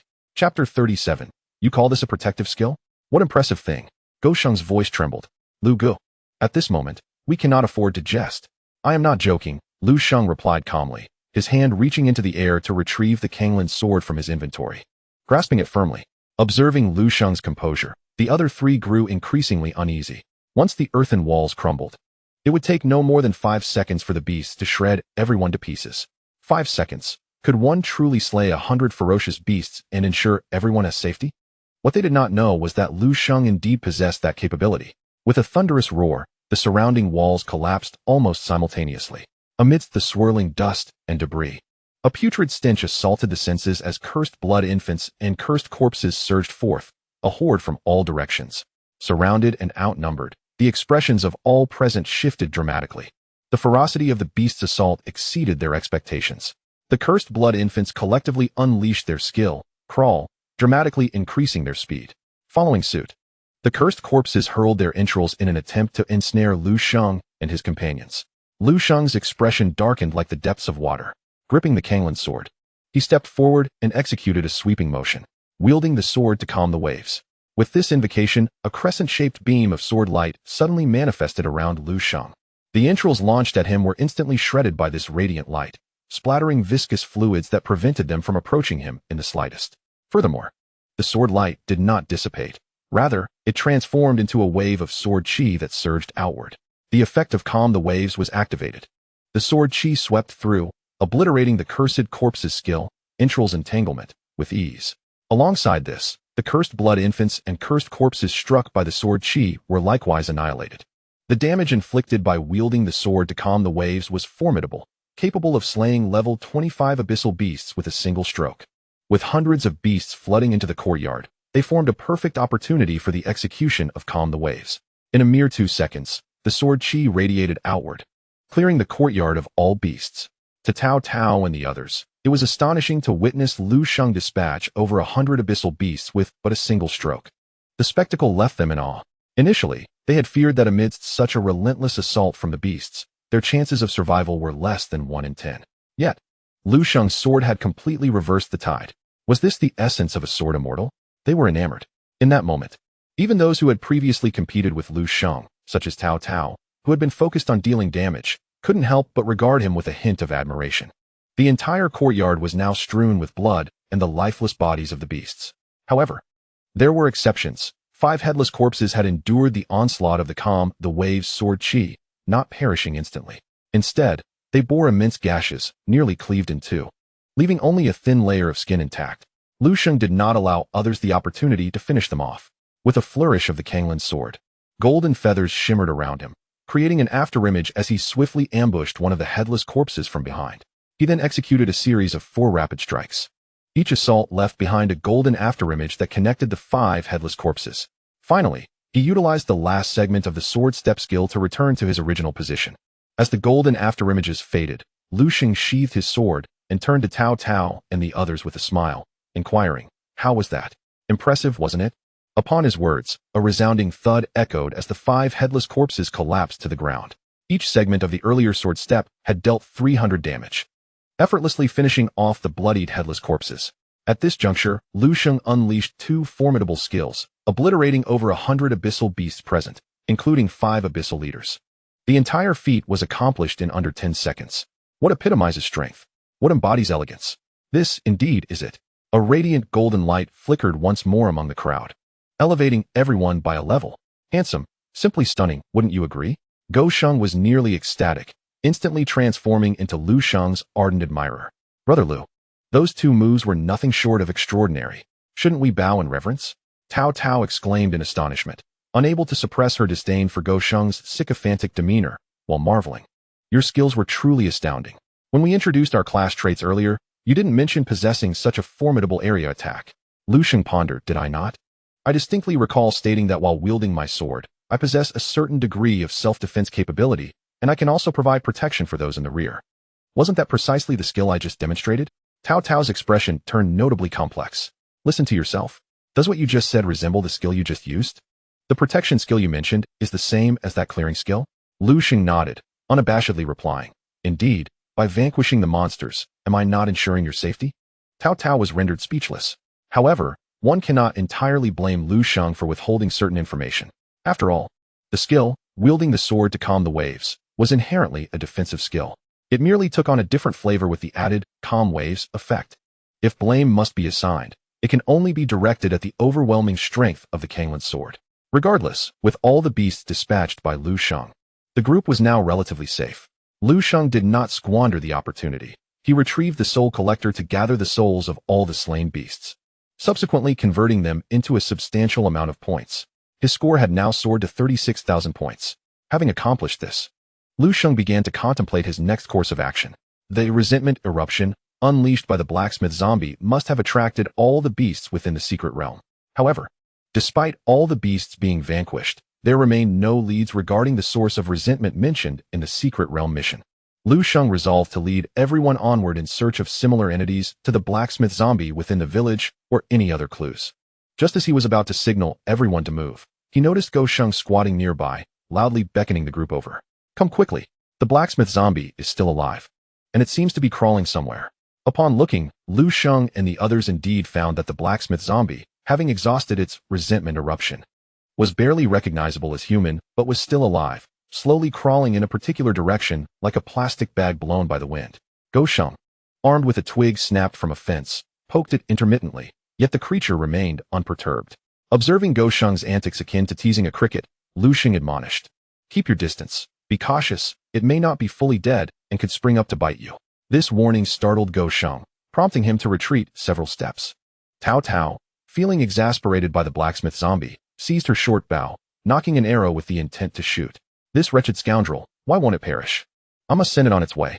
Chapter 38. The final abyss boss. Just as Cao Cao was about to strike, Yin Yu restrained her bow. Hold on. Something seems amiss. Amiss? What could possibly be wrong? Cao Cao queried, bewildered. Lu Sheng scrutinized the writhing blacksmith zombie. Yin Yu is correct. This boss indeed exhibits oddities. If it had not perished earlier due to its inability to unleash the skill resentment eruption, it is now rather inexplicable that it still remains alive. I suspect it may serve as a clue. Pausing momentarily, Lu Sheng resolved, for now, let us spare its life and observe where it intends to crawl. Very well. Cao Cao acquiesced reluctantly.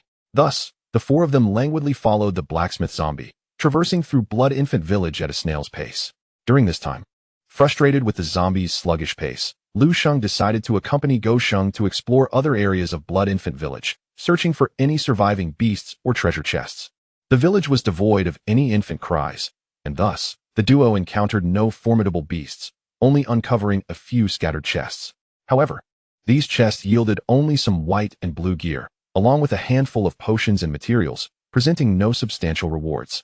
Nonetheless, Go Sheng discovered a commendable blue shield, perfectly suitable for equipping.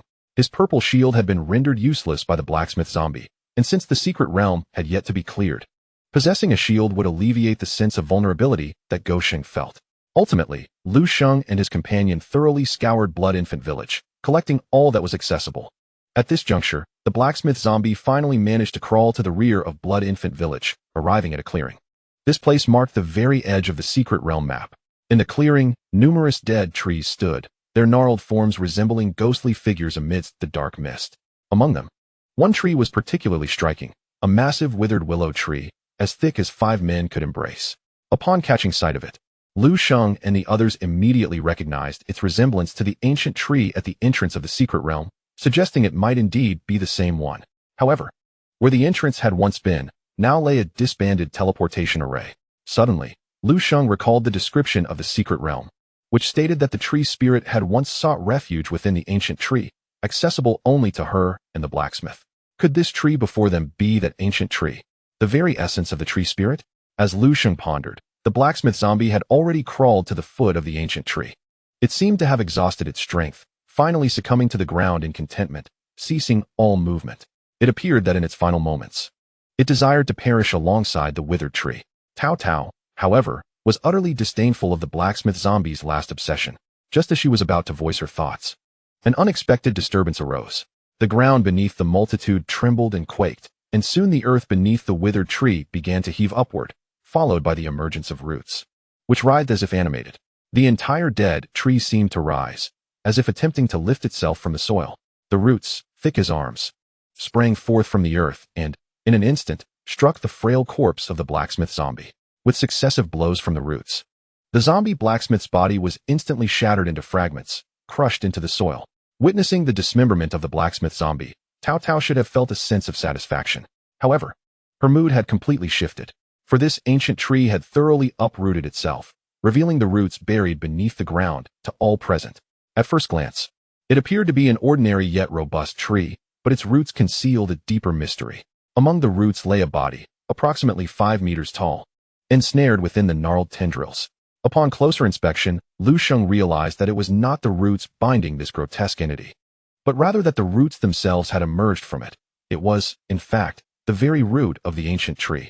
This 5-meter figure was equally bizarre and menacing. It bore no garments and exhibited features of both a man and a woman. Its appearance was indescribably strange. From one angle, it resembled a remarkably beautiful woman. Yet from another perspective, it appeared as a terrifying man. Its characteristics were rife with contradictions. If one were to articulate it, Lu Sheng would assert that it was a fusion of a stunning woman and a fearsome man, each element intertwining yet remaining distinct. Lu Sheng attempted to examine the entity's attribute panel, and to his surprise, he found success. Tree Spirit Zombie King, Abyssal Boss, Level, 30 Attributes, Undead. With Strength, 601 Agility, 98 Spirit, 430 Stamina, 312 Skills. Grievance Diffusion. Passive can release grievances, causing surrounding enemies to suffer continuous damage. Grievance Thorns. Active continuously emerges from the ground to impale enemies with roots, inflicting damage while reducing enemy movement speed and defense by 30, along with persistent damage. Dance of Withered Wood.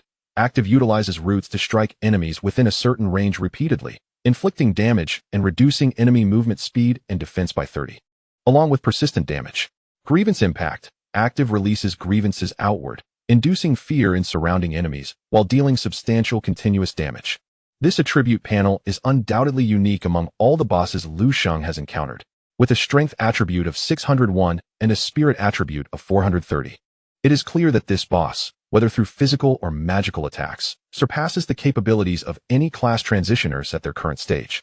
Although the boss's agility is a clear weakness, allowing for potential kite tactics, its 3 active skills, coupled with a passive skill, all possess offensive capabilities, leaving Lu Sheng and his companions no opportunity to evade. Before this formidable boss, any of the 4 would be as fragile as paper, shattering with the slightest touch. How does one defeat such a foe?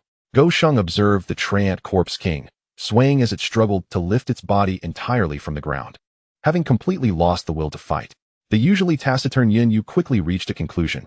Let us leave, we cannot win. One of its skills would spell our doom. Tao Tao, surprisingly, became the most reticent among them, nodding in agreement while casting a glance at Lu Sheng. If Lu Sheng also suggested retreating, the 4 could hastily escape the secret realm before the boss launched an attack. After contemplating for a while and scrutinizing the boss's attributes and skills, Lu Sheng astonished them with his next words. I want to attempt a solo challenge against this boss. The others exchanged terrified glances, nearly convinced he had lost his mind. Attempting to take on the Treant Corpse King alone seemed utterly absurd. However, they recalled that when Lu Sheng previously claimed he would perform impressively, they had thought he was jesting. Yet, the result? He had indeed slain hundreds of ferocious beasts with a single sword strike, magnificently. Thus, hearing Lu Sheng express this intention with such seriousness, they found themselves surprisingly inclined to believe him.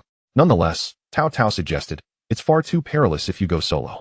If you insist on trying to slay this boss, Yun Yu and I can assist you. We both possess ranged skills and can at least contribute some crowd control and damage. Go Sheng attempted to interject, but was interrupted by Cao Cao. You, romantic fool, should refrain from getting involved. If you rush in, you might not even graze the boss before being obliterated. Go Sheng pouted, choosing silence. This boss was truly beyond his reach. Lu Sheng merely smiled at Cao Cao's goodwill, gently declining. No need. This beast possesses too many area of effect skills. Unlike the blacksmith zombie, if it targets you, it could be exceedingly dangerous, and I cannot guarantee your safety while drawing the boss's aggro. So, please keep your distance. I can handle this alone. My solo approach will enable me to perform more effectively without concerns. Cao Cao felt somewhat displeased by the implication that she and Yun Yu would be burdensome. Yet, she understood the rationale behind his words. Thus, she refrained from being overly sentimental, shrugging in acquiescence. Very well, we'll step back while you take the lead. If you find yourself overwhelmed, retreat towards us. And we'll do our utmost to assist with skills to buy you some time to escape. Agreed, Lu Sheng nodded. As the boss's form finally emerged entirely from the earth, Cao Cao and the others hastily retreated until they reached the entrance of Blood Infant Village, where they paused. Observing from a distance as Lu Sheng prepared to confront this boss alone, only Lu Sheng remained, standing alone before the colossal entity, feeling an immense pressure weighing upon him. Death.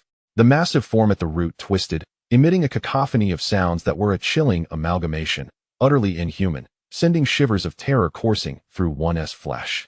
Everyone was doomed. A torrent of malevolent energy surged forth, enveloping Lu Sheng entirely. In an instant, he felt a wave of discomfort wash over him, although uninjured. His very essence was rapidly deteriorating. Lu Sheng realized this was the passive skill of the Tree Spirit Corpse King, Resentment Diffusion. Within a certain radius of the Tree Spirit Corpse King, one would continuously suffer damage. The range of Resentment Diffusion was not extensive. At least Cao Cao and the others had long since exited its influence, sparing Lu Sheng any concern for their safety. Moreover, the damage inflicted by this skill was not particularly severe. Other classes would require potions to endure it. However, with the Panlong Sword in hand, Lu Sheng could utilize its additional attributes to restore his state. Swordsmanship. Lu Sheng wasted no time. Wielding the Panlong Sword and slicing through the dense black mist towards the trunk of the Tree Spirit Corpse King. The trunk was remarkably sturdy, comparable to fine iron. Yet, against the Panlong Sword, it proved insufficient, as a deep gash was etched into its surface. However, the expected healing effect from the Panlong Sword did not manifest. Lu Sheng felt no restoration of his state, leaving him momentarily stunned. He then directed his sword towards the roots of the ancient tree. The result was the same. Despite severing several roots, no healing energy surged from the sword. This indicated that those two strikes had not inflicted any damage upon the Tree Spirit Corpse King. After a brief contemplation, Lu Sheng's gaze settled upon the Corpse King's body at the roots. Could it be that the Tree Spirit and the Corpse King, having merged to share a single form, meant that their union was embodied in this Corpse King rather than the ancient tree? It was highly plausible. Lu Sheng once again commanded the Panlong Sword, this time targeting the corporeal form of the Corpse King. The Tree Spirit Corpse King did not disregard Lu Sheng's flying sword this time. Dozens of roots shot forth, forming a sprawling net in an attempt to bring down the Panlong Sword. The sword weaved through the roots, but ultimately, it was struck away by one of them. Fortunately, it still managed to leave a mark on the Tree Spirit Corpse King. Following this, a wisp of vapor emanated from the Panlong Sword, enveloping Lu Sheng and restoring him to full vigor. Indeed, while the Tree Spirit Corpse King appeared formidable, its true form was merely the Corpse King nestled among the roots. Only by attacking its true body could one inflict damage, otherwise, it would be a fruitless endeavor. With this realization, Lu Sheng felt a surge of confidence. He maneuvered the Panlong Sword in the air, returning to assault the Tree Spirit Corpse King. The Tree Spirit Corpse King roared in fury, using its roots as shields to deflect Lu Sheng's strikes, while continuously drawing forth new roots from the earth to lash out at him. The agility attribute of the Tree Spirit Corpse King is rather low, resulting in a relatively sluggish attack speed. Thus, Lu Sheng can handle it alone with a bit of caution, skillfully evading its assaults with relative ease.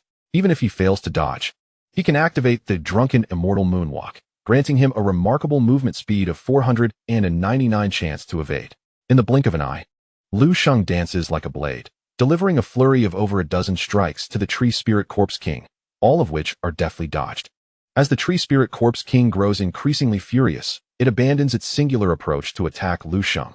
With its branches raised high in the air, the roots plunge into the earth, causing the ground to tremble ominously. The unusual behavior of the Tree Spirit Corpse King unmistakably signals the activation of a skill. Lu Sheng, wary of the impending threat, ceases his assault, retrieving the Panlong Sword to activate the Drunken Immortal Moonwalk, preparing to evade the forthcoming skill attack. With a resounding crack, Lu Sheng feels the ground beneath him suddenly rise. A sharp root bursts forth from the depths, aiming directly at him with lethal intent. This assault comes as a shock. Yet fortune favors Lu Sheng as he promptly activates the Drunken Immortal Moonwalk, triggering the 99 evasion effect. In that fleeting moment, his form becomes but a wisp, the razor-sharp root narrowly grazing his attire and piercing through his afterimage. The sight alone is enough to evoke discomfort, yet Lu Sheng does not revel in his luck. He immediately begins to flee. He understands that this was the Tree Spirit Corpse King's skill, Resentful Earth Spike. Next, a relentless barrage of roots will surge from the ground, poised to ambush him. Although the Drunken Immortal Moonwalk can evade such attacks, Lu Sheng is unwilling to gamble on avoiding the minuscule chance of being struck.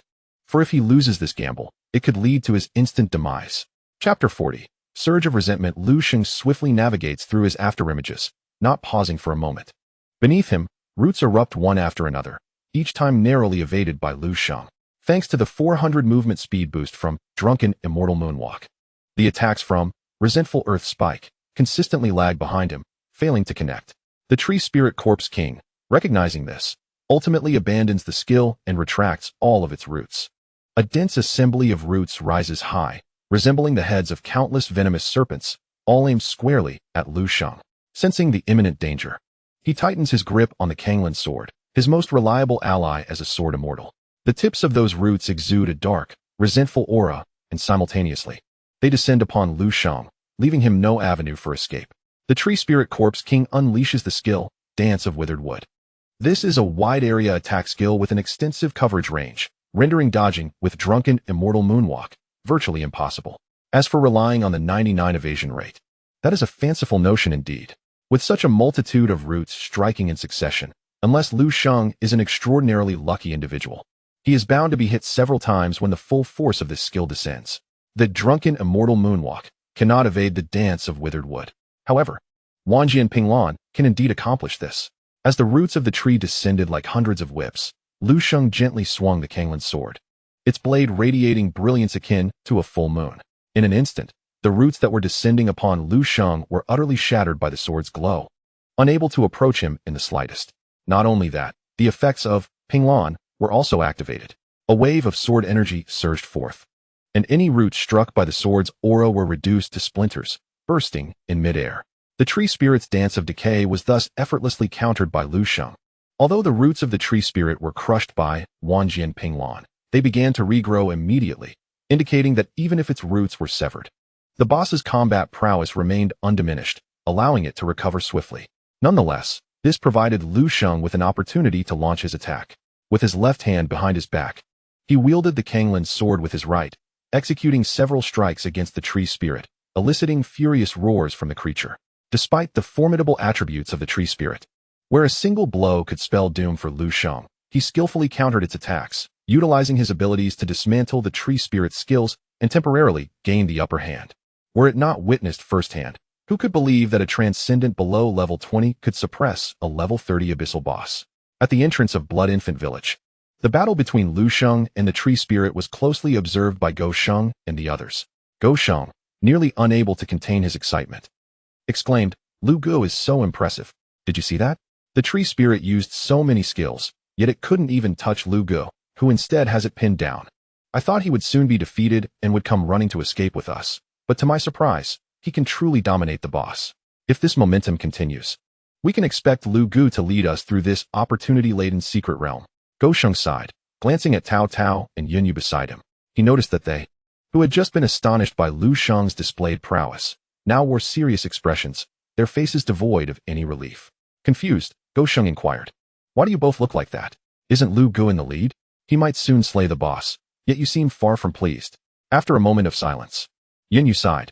There is one skill that Lu Sheng cannot withstand. What? Which skill? Lu Sheng asked, perplexed. Cao Cao replied, what you said is true. The boss possesses a skill that is exceedingly formidable, one that Lu Sheng will find difficult to counter. Right now, although Lu Sheng seems to be in control, that is only because the boss has yet to utilize that skill. Lu Sheng recalled the skills of the tree spirit and suddenly realized. Are you referring to the skill called resentment impact? Cao Cao nodded. Precisely. The Sword Immortal class is indeed powerful, and Lu Sheng himself is quite astute, understanding the relationships of skill counters, which allows him to use his abilities to counter the boss's skills. However, resentment impact is likely a strong area of effect control skill, making it challenging for Lu Sheng to handle.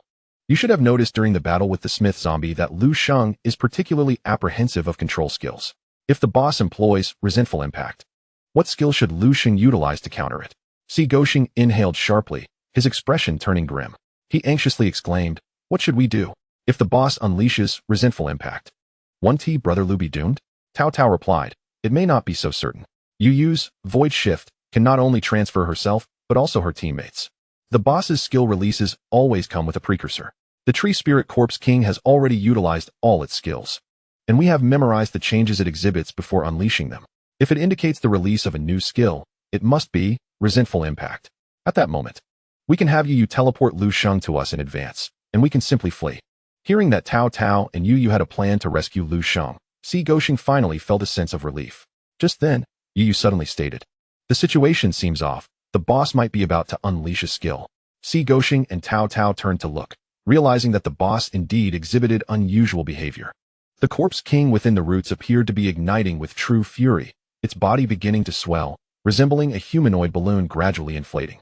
Wisping tendrils of black mist flowed slowly from the tree hollow, heralding an impending tempest, waiting to reach a critical point before surging forth uncontrollably.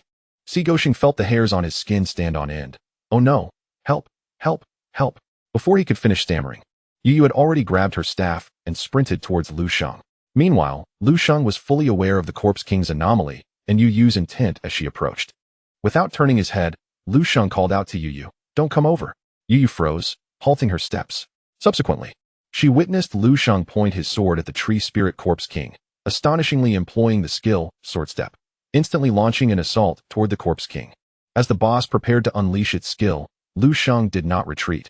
Instead, he pressed in closer. What did this mean? Was he eager for a swift demise? Concurrently, the Tree Spirit Corpse King unleashed resentful impact. The vengeful energy surged forth from within the Corpse King, erupting like molten lava from an underwater volcano, imbued with a decayed and foul stench, thick enough to shroud the world in darkness. Anyone struck by this vengeful energy would succumb to fear and suffer immense damage. With Lu Sheng so close to the Corpse King, face to face, his fate seemed dire. However, in the next moment, an astonishing event unfolded. Qinglian Sword Song. With a soft exclamation from Lu Sheng, his sword-bearing form instantly became ethereal, vanishing from his initial location.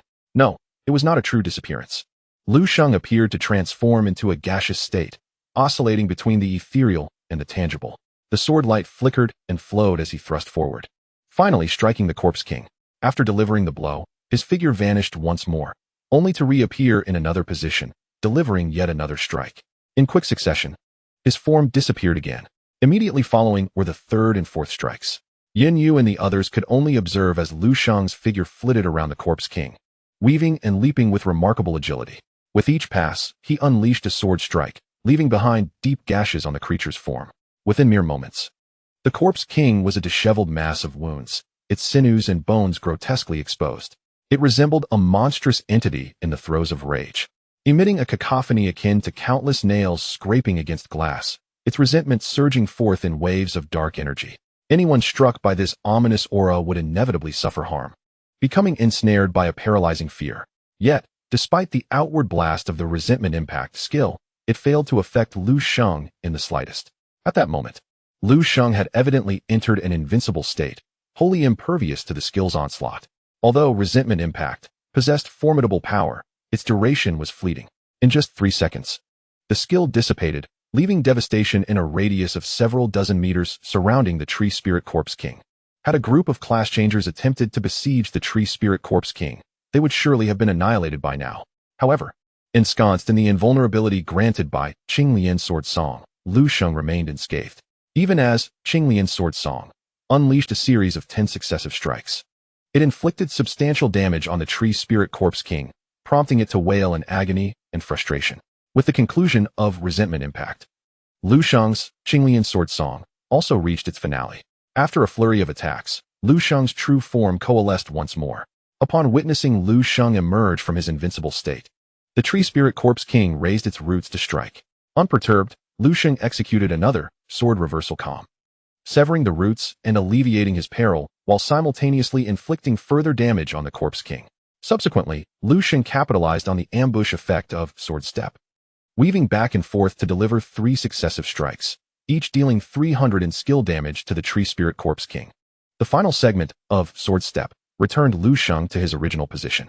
Thus, he had not only evaded the nearly inescapable resentment impact, but he had also dealt significant damage with his 3 skills, Qinglian's Sword Song, Sword Reversal Calm, and Sword Step, substantially diminishing the tree spirit corpse king's condition. This smooth and seamless combination left Yun Yu and the others in awe. They now realized how unnecessary their concerns for Lu Sheng's safety had been. Cao Cao let out a breath of relief, silently mouthing 2 words that appeared to convey admiration. However, she soon expressed her discontent, muttering to herself, why didn't he mention such formidable skills earlier? Yet, on another note, the Sword Immortal class truly seemed otherworldly. The invincibility provided by Qinglian's Sword Song was remarkable enough, but the way he wielded it was undeniably impressive. Go Sheng, seemingly in a daze, took a moment to nod in agreement. Just moments ago, Lu Sheng wielded the Qinglian Sword Song, his figure darting gracefully amidst the tree spirit corpse king, brandishing his sword and showcasing the elegance and might inherent to the Sword Immortal vocation, leaving the onlookers utterly captivated. The existence of Qinglian's Sword Song allowed Lu Sheng to form a flawless counter against the tree spirit corpse king. Regardless of the skills employed by the tree spirit corpse king, Lu Sheng possessed an appropriate countermeasure.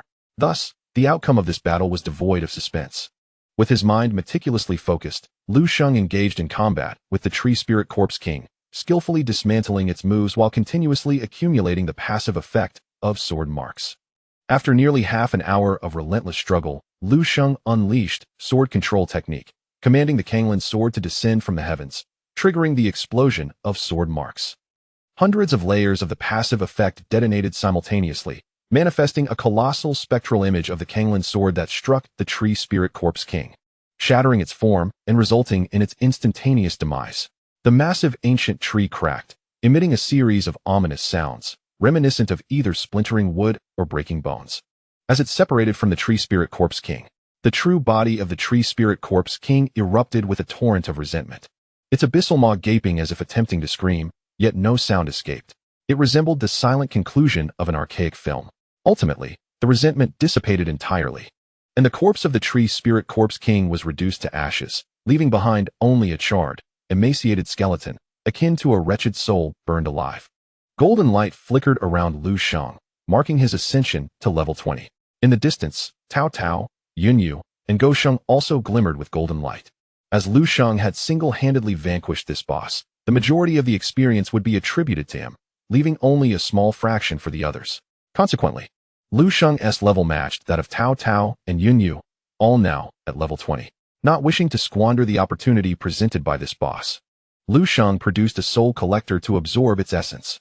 To his astonishment, this boss granted him over 4,000 points, equivalent to that of 200 level 20 ferocious beasts. Surely, this would secure his position at the top of the leaderboard.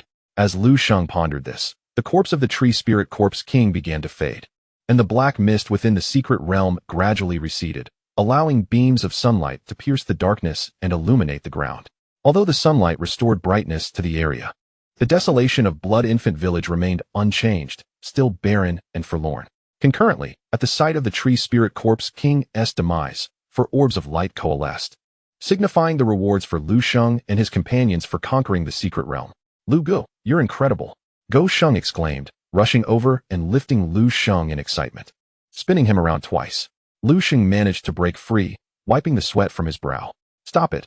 I'm exhausted from such an intense battle with this boss. I need a moment to catch my breath. Oh, my bad. Go Sheng replied sheepishly, revealing a stamina potion he had procured from the chest within the secret realm. Here, Lu Gu, take a sip. You'll feel revitalized afterward. After Lu Sheng consumed the potion in one gulp, he felt his stamina rapidly rejuvenating. At that moment, Cao Cao and Yun Yu approached briskly, inquiring about Lu Sheng's condition. He waved his hand reassuringly, stating that he was perfectly fine, albeit slightly fatigued from an extended period of intense concentration. Nevertheless, he was reluctant to rest, for the 4 treasures dropped by the boss awaited collection nearby. The task panel for the group indicated that the Secret Realm quest had been completed, confirming that the Tree Spirit Corpse King was indeed the final boss. One could only imagine the lavish rewards that awaited in such a profound abyss. Chapter 42. Has Jinjin struck gold? This time, Lu Sheng soloed the Tree Spirit Corpse King, undoubtedly impressing both Cao Cao and Yun Yu with his prowess. It was clear who the true champion of the team was and who possessed the privilege to inspect the rewards. After a brief respite, Lu Sheng stepped forward to examine the 4 rewards sequentially. Upon grasping the first luminous orb and brushing away its radiance, he discovered it to be a skill book. Void Summoning Skill Book, Special Item Required Profession, Void Mage Required Level, 20 Description. Upon use, one can comprehend the skill Void Summoning. Void Summoning summons a void creature to assist in battle. As expected from a realm of fortuitous encounters, this was indeed a treasure trove of hidden profession items. The first item was perfectly tailored for Yun Yu, the hidden class bearer. Lu Sheng handed the skill book directly to her, to which she responded with a brief expression of gratitude. Cao Cao, with a cheerful demeanor, leaned in to take a look. Finally, you have something to gain in this secret realm, Yun Yu. Come, learn and see how this skill works. Yun Yu nodded in agreement, having just reached level 20, allowing her to acquire the skill. As the skill book transformed into a radiant light and enveloped her, she raised her hand, and a summoning circle materialized beside her. A peculiar, insect-like sound emanated from the circle, followed by the emergence of a strange beast. This creature, roughly the size of a dog, was an unknown insect. Its body encased in a purplish-black exoskeleton, adorned with 4 scorpion-like appendages, and featuring a pair of pincers resembling sharp fangs at the front. One could easily surmise that a bite from this creature would be quite unpleasant. Lu Sheng, observing the grotesque summoned beast, displayed a look of disdain, finding it excessively ugly and too much like a bug. Despite his robust physique, he harbored a latent fear of insects. Sister Yu, what are the attributes of this summoned creature? Although he was dismissive, curiosity about the creature's combat capabilities lingered. Yun Yu promptly revealed the attributes of the summoned beast, stating, "It's not bad." Everyone turned their attention to the display. Void Bug, Summoned Beast, Level 20, level matches that of the summoner. Attributes: None Strength, 71 Agility, 76 Spirit, 54 Endurance, 86 Skills. Void Carapace, passive reduces damage taken by 25. Hateful Bite, active after attacking an enemy, compels them to attack itself for 3 seconds. The attributes of this void worm are indeed commendable, being only slightly inferior to a level 20 Black Iron boss, making it entirely suitable for frontline deployment. Furthermore, as Yun Yu mentioned, this void worm is merely a creature summoned by the level 1 skill, Void Summoning. As the skill level increases, even more formidable void creatures can be summoned. Thus, the potential of the Void Mage class has been significantly enhanced by Void Summoning. Satisfied, Yun Yu returned the Void Worm to the Void Realm, while Lu Sheng continued to examine the second reward. The second reward was a piece of equipment, a headpiece woven from twigs, adorned with delicate pink flowers. It evoked images of the woodland elves, who are often seen wearing such floral crowns, radiating vitality. Though seemingly ordinary and simple in appearance, this headpiece was, in fact, a remarkably rare purple item, specifically designed for archer-type classes. Helmets for archers are exceedingly scarce, and a headpiece as aesthetically pleasing as this one is even rarer. Cao Cao, being a girl with an eye for beauty, was naturally enamored with this exquisite purple headpiece with commendable attributes. Lu Sheng, not wishing to tease her, generously gifted her the level 20 purple headpiece and encouraged her to equip it. Indeed, this headpiece suited both Cao Cao's elven ranger profession and her vivacious charm perfectly. During this adventure in the secret realm of opportunities, Cao Cao had remarkably acquired 2 pieces of purple equipment, thus reaping substantial rewards. Next came the third reward. If fortune favored them, the third reward would either be for Lu Sheng or Lu Sheng. As Lu Sheng brushed away the luminous exterior of the reward, an ancient tome adorned with rocky patterns materialized. Although it was a book, it was evidently different from a skill book. Upon scrutinizing its attributes, Lu Sheng was utterly astonished. Earth Shield Guardian Class Change Book, Special Item Required Class, Shield Warrior Required Level, None Description. Upon use, allows the player to change to the hidden class Earth Shield Guardian. It was indeed a class change book for a hidden profession. Such an item is a rarity, granting a player the opportunity to transition into a concealed class, truly a key to altering one's fate. Countless ordinary shield warriors roam the streets. Yet how many can claim the title of the hidden class Earth Shield Guardian? Revealing one's hidden profession ensures a warm welcome wherever one may go. This class change book was undoubtedly a gift from the secret realm of opportunities to Lu Sheng. Lu Sheng raised an eyebrow at Lu Sheng and placed the class change book into his hands, exclaiming, "Congratulations, Lu Sheng. From now on, you too shall be a hidden class player." Lu Sheng was momentarily stunned, cradling the class change book in his hands, nearly dropping it. "Is this class change book truly for me?" he stammered. Tao Tao laughed. "Of course it is. None of us can change to the Earth Shield Guardian. Only you, the Shield Warrior, can." Lu Sheng stared blankly, his eyes gleaming with desire. This is indeed a job transfer scroll. He observed it meticulously, caressing its surface multiple times. Overwhelmed with shock, joy, yearning, and longing, he could not help but inquire, "If I sell this, will I never have to worry about food and drink for the rest of my life?" Lu Sheng delivered a solid kick to him. "You foolish spendthrift. Why not sell yourself instead? An elusive class cannot be exchanged for any amount of money. Can you not distinguish between a sumptuous feast and perpetual hunger? Use the job transfer scroll at once." Lu Sheng nodded vigorously and promptly utilized the scroll. After its activation, he was exhilarated to discover that the hidden class was indeed formidable. The defensive power of the Earth Shield Guardian surpassed that of the Shield Warrior by several tiers, and he could draw strength from the earth to enhance his condition, transforming him into an indomitable iron plate that could self-repair continuously. His skills were rejuvenated, now manifesting as those of the Earth Shield Guardian. Lu Sheng was eager to showcase his newfound abilities to Lu Sheng and the others. Yet there were no ferocious beasts around to provide him with an opportunity to demonstrate. Lu Sheng disregarded his obvious enthusiasm and focused his attention on the final reward. Everyone had received their respective prizes, so this last offering was presumably prepared by the secret realm for him. As the other three regarded him with curiosity, Lu Sheng reached for the reward and gently brushed it. Instantly, a golden radiance burst forth. Tao Tao gasped in astonishment. "Gold has emerged from gold. Lu Sheng, do you possess a curse upon your lips?" Chapter 43. The Wine God Gourd. Summoning the Wine God at this moment. The other three felt their own rewards pale in comparison, particularly Tao Tao and Yunyu, whose rewards were both purple equipment, which was already quite commendable. After all, for a level 30 abyss-level secret realm, the probability of obtaining gold was less than 1 in 1,000. Yet, this infinitesimal chance had fortuitously fallen upon Lu Sheng. He shrugged helplessly at them, lowering his gaze to examine the object in his hand, maintaining an extraordinary calmness and composure in the presence of the golden equipment, as if it were an everyday occurrence. Only Lu Sheng understood that this fellow was internally more excited than a weasel spotting a chicken.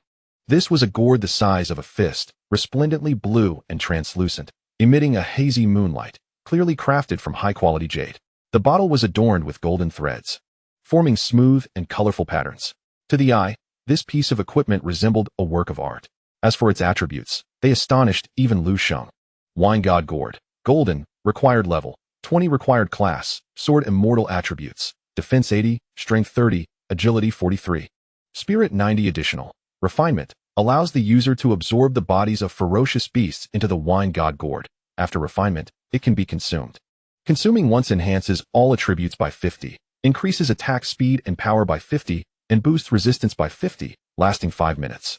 Current consumable instances, 0, Wine God, allows the user to absorb the bodies of boss creatures into the Wine God Gourd. After refinement, it can summon the Wine Sword Immortal to attack once. This assault is inescapable and immune to evasion. Currently, the summonable count of the Wine Sword Immortal stands at 0. In terms of attributes, it can only be deemed mediocre, as the Wine God Gourd is categorized as a piece of jewelry, thus offering limited enhancements. However, the two supplementary skills it possesses, Refinement and Wine God, are extraordinarily formidable. Refinement allows Lu Sheng to augment his attributes by 50, including attack speed, attack power, and resistance, akin to a single sip of wine transforming him into a scion. The intensity of this enhancement is such that even a priest would have to concede defeat. As for Wine God, its true strength is not immediately apparent from its name. Yet, boss-level ferocious beasts are exceedingly rare. Only by encapsulating the remains of a boss-level beast within the Wine God Gourd can one utilize the Wine God skill. The devastation wrought by the summoned Wine Sword Immortal with a single strike is unimaginable. Beyond these attributes, The most significant advantage of the Wine God Gourd is its sheer elegance. Once Lu Sheng attained the requisite level, he equipped it without hesitation. Instantly, this artisanal Wine God Gourd adorned his waist, complementing his ethereal demeanor and accentuating his image as a free-spirited wine sword immortal. The onlookers, filled with envy, noted that Lu Sheng now possessed 3 golden pieces of equipment, and coupled with the unique traits of the Sword Immortal class. The title of this year's top scholar of Beijiang City was undoubtedly his for the taking. After the spoils were divided, the teleportation array for exiting the secret realm appeared nearby, allowing Lu Sheng and his companions to depart at their convenience. Before leaving, driven by a spirit of experimentation, Lu Sheng attempted to use the Wine God Gourd to absorb the desiccated corpse of the Tree Spirit King. Remarkably, the Wine God Gourd succeeded in absorbing the boss's remains from the secret realm, increasing the summon count for the Wine God to 1. This added another ace to Lu Sheng's hand. Having accomplished this, Lu Sheng wasted no time and departed the secret realm with his companions.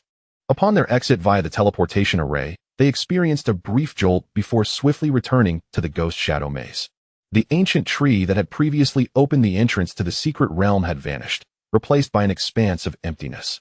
Not far away, the shadows of trees loomed, silent and eerie. Nevertheless, the 4 who emerged from Blood Infant Village felt a sense of returning to the light. The oppressive atmosphere of Blood Infant Village was far more intense than that of the Ghost Shadow Maze. After traversing the secret realm of Blood Infant Village, all of them had reached level 20, with the exception of Go Sheng, who lingered at level 19. Additionally, with the rewards obtained from the secret realm, the group felt confident in tackling solo challenges within the Ghost Shadow Maze. Calculating the time left, they noted that more than half a day remained until the end of the leveling week. Determined not to squander this precious time, they deliberated for a while before deciding to disband their quartet, each opting to pursue solo training. Even Go Sheng, emboldened by his transition to a hidden class, sought to level up alone in the Ghost Shadow Maze, aiming to reach level 20 before the conclusion of the leveling week to equip the Cursed Iron Hammer. Thus, the 4 parted ways, each heading in different directions within the Ghost Shadow Maze to train independently. As the day wore on, time passed swiftly. Lu Sheng returned to the camp punctually, submitting his Soul Collector. Although he did not level up in the final half-day, he successfully elevated his score to 56,000 points, while also increasing the drinkable uses of the Wine God Gourd to 3. Though modest in quantity, it should suffice. Next, he awaited the final score rankings, curious about the benefits that would be bestowed upon the top contender. Meanwhile, in the principal's office of Jiangbei No. 1 High School, a tense confrontation unfolded. "This is our quota. I cannot agree," Cui Shan exclaimed, his face cold as he stood abruptly from the sofa. "Why should we relinquish it to others? I had the alchemist craft soul collectors specifically so that our most promising and talented students could seize the opportunity and strive for better results. Now, just as we are about to see outcomes, individuals from other schools are swooping in. What is the meaning of this?" Opposite him sat an elderly man, frail and completely gray, the principal of the school, Qianyu. He was merely a professional in his field, possessing a level of 32. His position as principal was not earned through strength but appointed by the educational authority of the city. Despite years of experience, facing the impulsive and somewhat unreasonable director, Cui Shan left Qianyu feeling quite overwhelmed. With a weary expression, he gestured for Cui Shan to take a seat. "Please, do not be so agitated. I believe this matter can be discussed," he suggested. Cui Shan, however, remained standing, his anger intensifying at Qianyu's words. "What is there to discuss? This quota is exceedingly precious. Our foremost concern should be our own students. What logic is there in neglecting our own children to benefit others? Do not give me that long face." Qianyu tightened his grip on the thermos in his hand, responding with frustration. Who does not care for their own children? Yet sometimes, one must engage in matters beyond their control. You are aware of the Wang family's stature in the southern region and their position within the educational sphere. Wang Yuanzhong himself called me, requesting this arrangement. What was I to do? Refuse? If I were to offend Wang Yuanzhong, our school would likely face dire consequences. One careless word from him could result in our educational resources being frozen for months. How will the children level up and improve their abilities then? Cui Shan scoffed. The Wang family does indeed hold some power in the southern region, but their roots lie in Changnan. How could they possibly extend their influence to us in Jiangbei?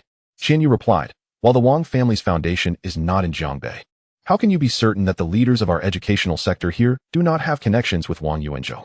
Changnan is the provincial capital of the southern region, where significant powers are firmly established. Anyone who can maintain a foothold there is not someone we can afford to offend. Young Chui, I reiterate, matters in education are not like leveling up. It is not merely about profession traits and combinations. The intricacies of human relationships are manifold, and you seem to be oblivious to them. With a dismissive wave, Cui Shan insisted, Principal, I am but a simpleton, and I confess my ignorance. However, I am aware that this year, the Western Military District has initiated a rare training camp across the nation. I have distributed numerous soul collectors precisely to ascertain which student possesses the most potential. I intend to bestow this invaluable opportunity upon him, enabling him to make a final effort before the college entrance examination, striving to secure the top rank in Beijiang City, or even in the southern region. The more he spoke, the more fervent he became, slapping the table twice for emphasis. And now, due to a call from the Changnan area, we are being asked to relinquish this spot to a young man who has suddenly appeared. Is this fair to our students? I have a strong aversion to that student named Wang Kuan. There are 34 schools in Central South, and the Western Military District has allocated one spot to each. If he could not secure a place in Central South, why should he come to our humble institution and take our opportunity? If he truly possesses merit, why not compete for a spot in Central South rather than resorting to such underhanded tactics? Qian Yu, witnessing Cui Shan's escalating agitation, found himself momentarily speechless, struggling to formulate a rebuttal. Just then, the door to the principal's office swung open, followed by the voice of a middle-aged woman. Central South is, after all, the provincial capital of the southern region, teeming with talent. It is no easy feat to stand out from a single school and secure that sole opportunity. My younger son, though exceptionally talented, is overshadowed by my elder son, whose profession is more formidable and whose gifts are superior. Hence my younger son has lost the chance to obtain that coveted spot. Cui Shan turned towards the entrance and beheld a voluptuous woman clad in a fitted qipao, adorned with opulent jewelry, gracefully approaching. Behind her was a tall young man, clad in light armor, appearing to be around 17 or 18 years old. His demeanor was unassuming, even somewhat reserved, yet Cui Shan could discern an air of arrogance about him, a barely concealed disdain for those around him. Minister Lu. Upon sighting the pair, Qian Yu sprang to his feet, a broad smile stretching across his face, smoothing away the creases. He had long heard that Minister Lu would personally escort the young master from Changnan, yet he had not anticipated their arrival today. I regret not having the opportunity to extend a proper welcome. Please forgive my lack of hospitality. Minister Lu, please take a seat. Qian Yu stepped out from behind his desk to personally guide the elegant woman to her seat.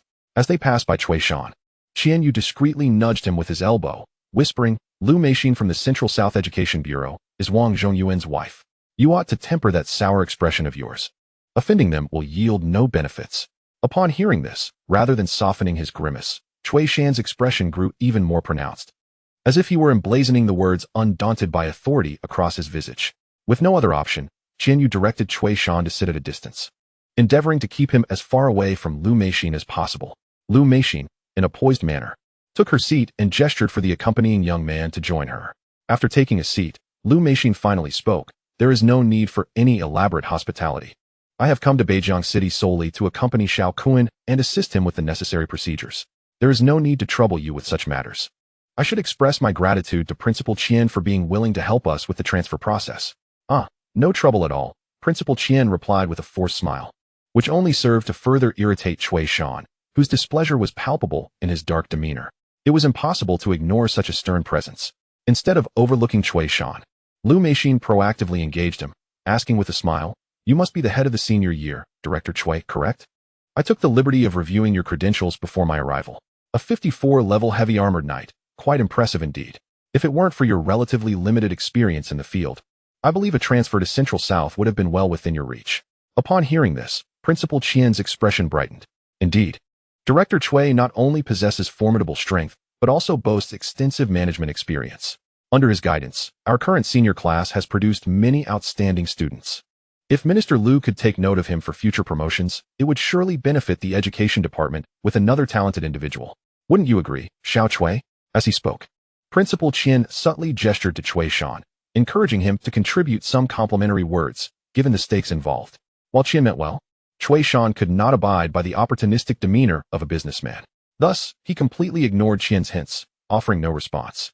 Noticing the peculiar tension between the two, Lu Meixin chose not to address it directly, instead chuckling softly, promotion is hardly the right term. If that day ever comes, it will be due to Director Cui's own capabilities. However, when I arrived, I sensed some dissatisfaction from you regarding my son Xiao Kuan's transfer to your esteemed school. Director Cui, if there are any grievances, might I suggest you voice them? Disregarding Principal Qian's frantic signals, Cui Shan thumped his thigh and stated, "Very well. I shall be candid. Your child transferring to our Jiangbei First High School is certainly welcomed. However, if your intention is for him to secure a spot in the Western Military District's training camp, I must firmly oppose that.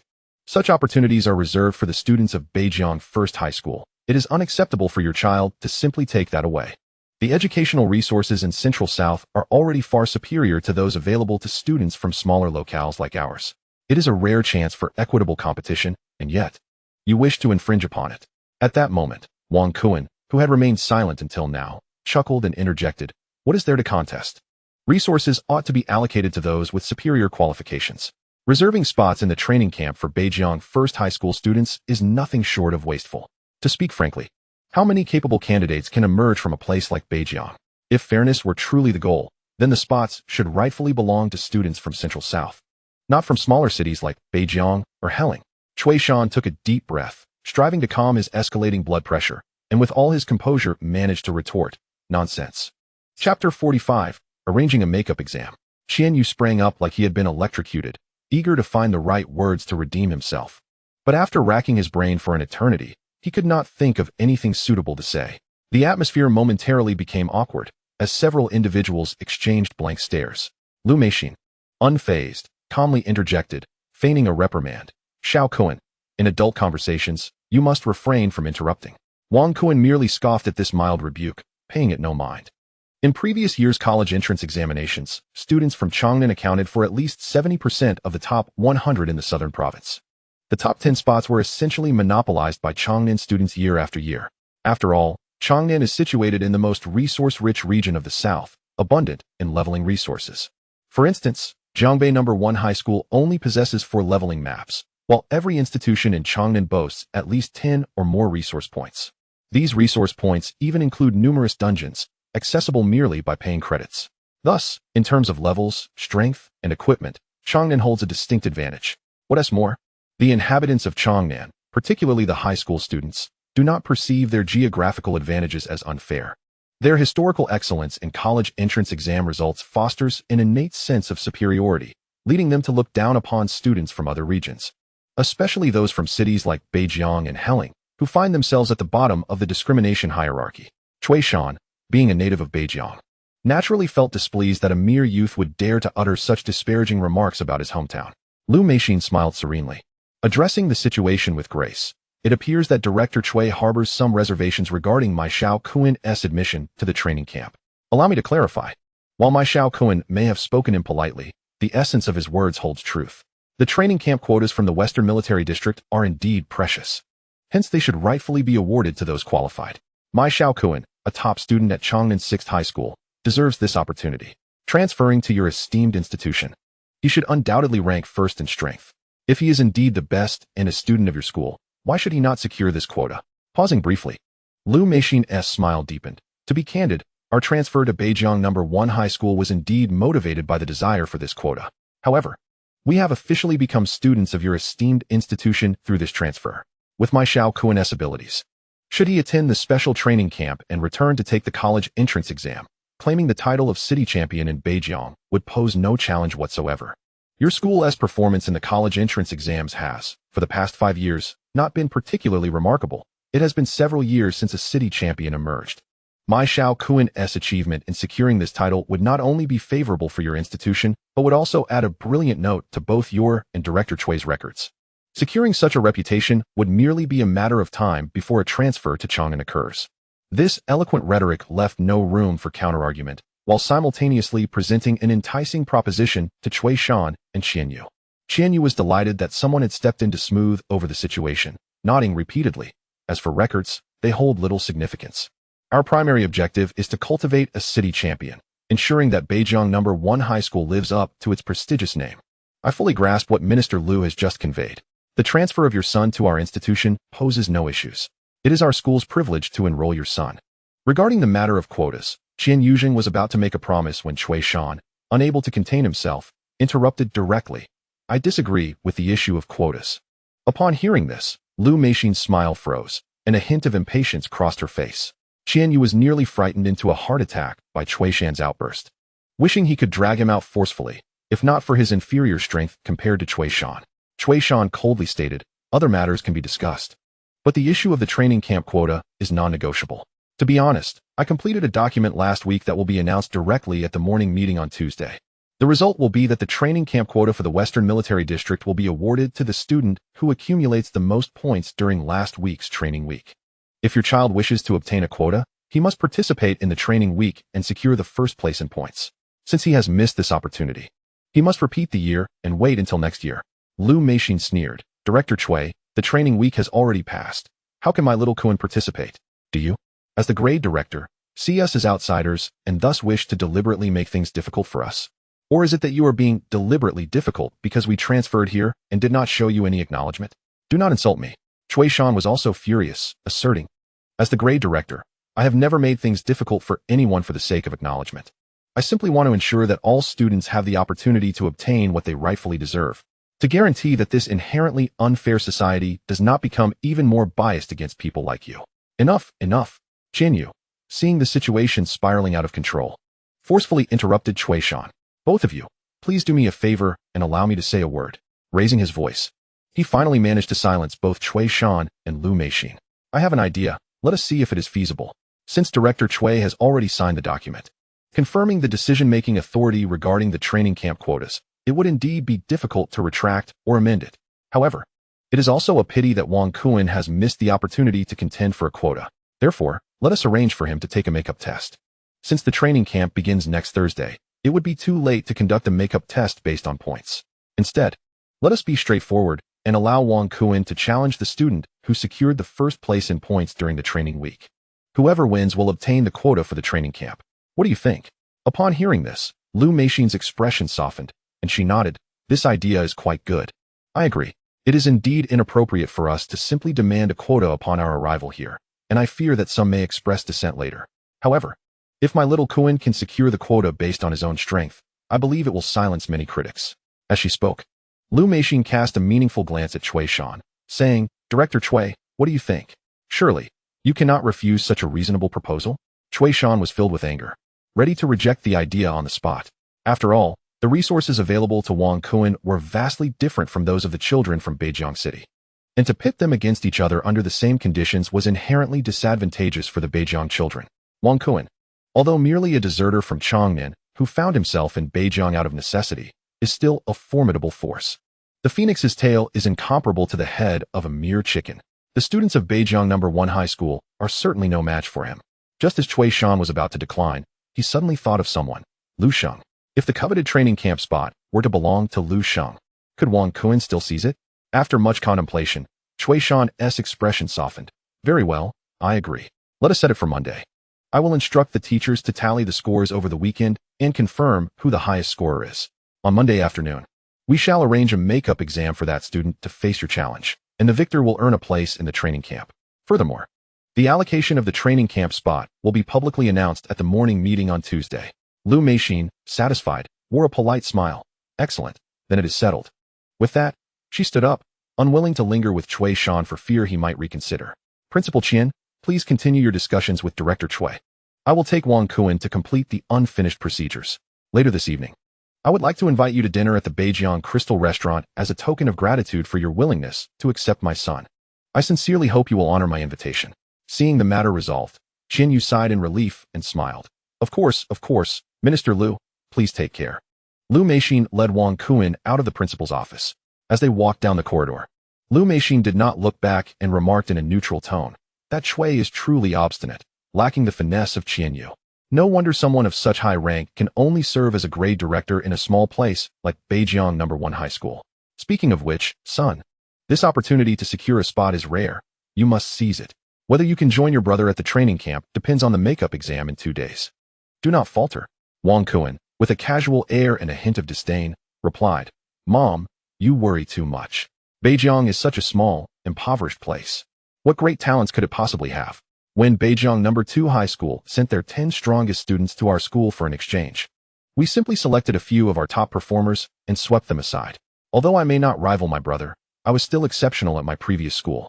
Throughout Beijiang, I doubt there are any worthy opponents, let alone the insignificant Beijiang No. 1 High School, unless other students from Chongnan transfer here. I am certain to be the top scorer in this year's college entrance examination. Lu Sheng, reflecting on her son's brilliance, felt reassured. However, she had exerted considerable effort to bring Wang Kuan to Beijiang, and if he ultimately failed to secure a spot, it would be a significant loss. Hence, she cautioned him, I recognize your talent and strong professional qualities, but do not underestimate the students of Beijiang. Among them, there are undoubtedly many with peculiar hidden professions. A moment's carelessness could lead to your downfall. This training camp demands success and tolerates no failure.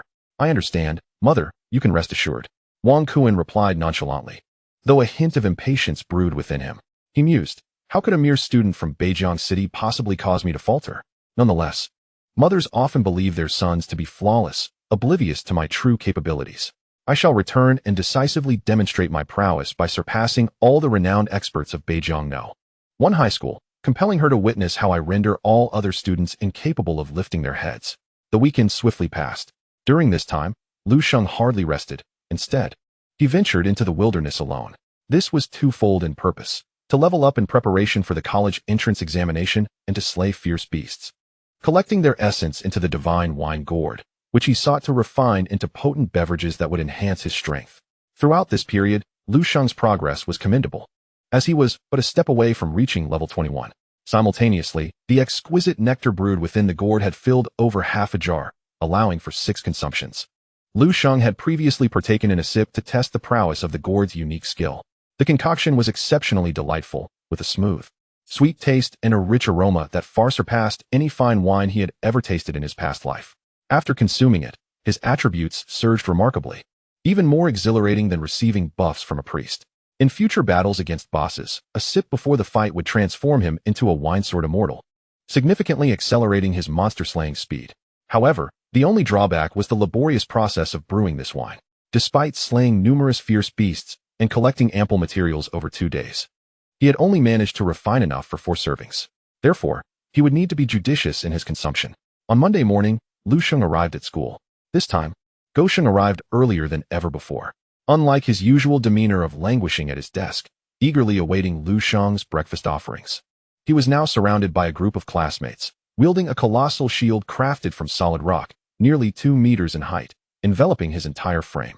The envy among his peers was palpable, as they occasionally tapped the shield, lamenting their lack of fortune in not attaining Go Sheng's hidden class after a week of leveling up. Hearing the admiration and awe from others, Go Sheng's spirits soared, feeling like the most conspicuous figure in the class. Upon noticing Lu Sheng's approach, he quickly returned to his seat, a mischievous grin on his face as he leaned closer to Lu Sheng. Brother Lu, since this week isn't a leveling week, and we can't practice outdoors, do you have any plans? Lu Sheng pondered for a moment before replying, no particular plans, just studying at school. Go Sheng then asked, would you be interested in joining me at the arena for a few days? Lu Sheng was taken aback. You dare to enter the arena? The arena, as its name suggests, was established by the school for students to engage in practical combat training, where injuries were an inevitable risk. Typically, students only dare to confront ferocious beasts during leveling weeks, and they would never venture into an arena. Thus, those who truly brave the arena are invariably formidable opponents. Go Sheng, during his sophomore year, had once dared to enter. Initially, he sought merely to broaden his horizons, but was misled by a senior who coaxed him onto the competition stage, promising to go easy on him. The outcome was predictable. Go Sheng, with tears in his eyes and hands clasped over his behind, vowed never to trust any man again. Since that day, the arena had cast a shadow over him, and he would circumvent it whenever passing by. It was unexpected that he would now voluntarily propose a visit to the arena, a thought that astonished Lu Sheng. However, it soon dawned on Lu Sheng. You simply wish to showcase your hidden profession in a different setting, don't you? Ahem, ahem. Go Sheng, having had his intentions unveiled, awkwardly rubbed his nose and nonchalantly remarked, how could that be? I merely wish to test the defensive capabilities of my profession against some skilled opponents. Just as Lu Sheng contemplated voicing his skepticism to reveal the true motive behind Go Sheng's conspicuous demeanor, a short classmate burst through the door, breathlessly exclaiming, everyone, something significant has happened at the arena. Chapter 47. The transfer student is quite audacious. This outburst captivated the attention of many. Several classmates in the front row crowded around, inquiring about the commotion at the arena. The short student, with an expression of thrill, replied, have you heard? A transfer student has just arrived in our senior class. And from Changnan, no less. What? The classroom buzzed with excitement. A student from Chongnan has come to our school for senior year? Is that even possible? This fellow must have lost his mind. Chongnan, being a provincial capital, boasts resources far superior to those of Beijiang City. Students from Chongnan are notoriously proud, referring to themselves as the dragons of heaven. How could one possibly transfer to Beijiang City? Moreover, what does this have to do with the arena? Absolutely true. The short student, brimming with enthusiasm, elaborated. On his very first day at Beijiang No. 1 High School, this transfer student made quite an impression. He arrived at the arena this morning, took over the central stage, and brandished a golden quality longsword as a wager, declaring that anyone who could defeat him would claim the sword. Upon hearing this, a chorus of disbelief erupted around him. A golden quality weapon as a bet? Are students from Chongnan truly that extravagant? Naturally, skepticism arose immediately. Could this be a mere publicity stunt? That is, a golden quality weapon, even if one cannot utilize it. Selling it would fetch an exorbitant price. Who would dare wager such a treasure? Indeed, it seems like a performance to me. I truly do not believe that if he loses, he would relinquish the weapon.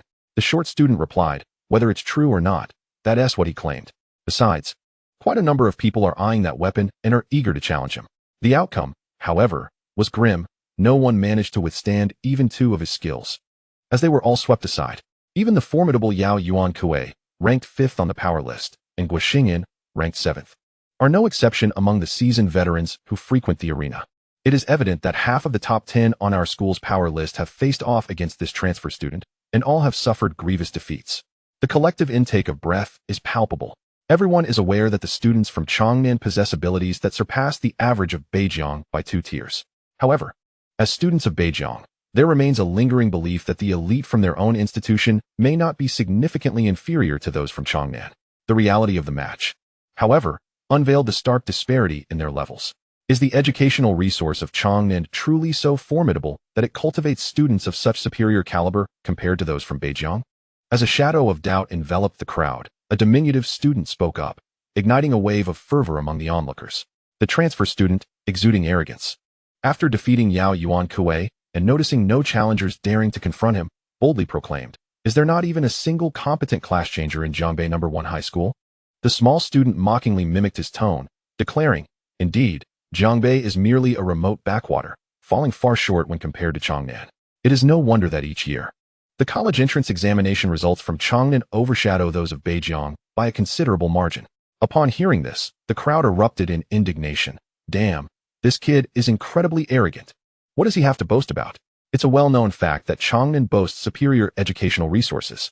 He has grown so strong solely due to these advantages, and yet acts as if he is exceptional.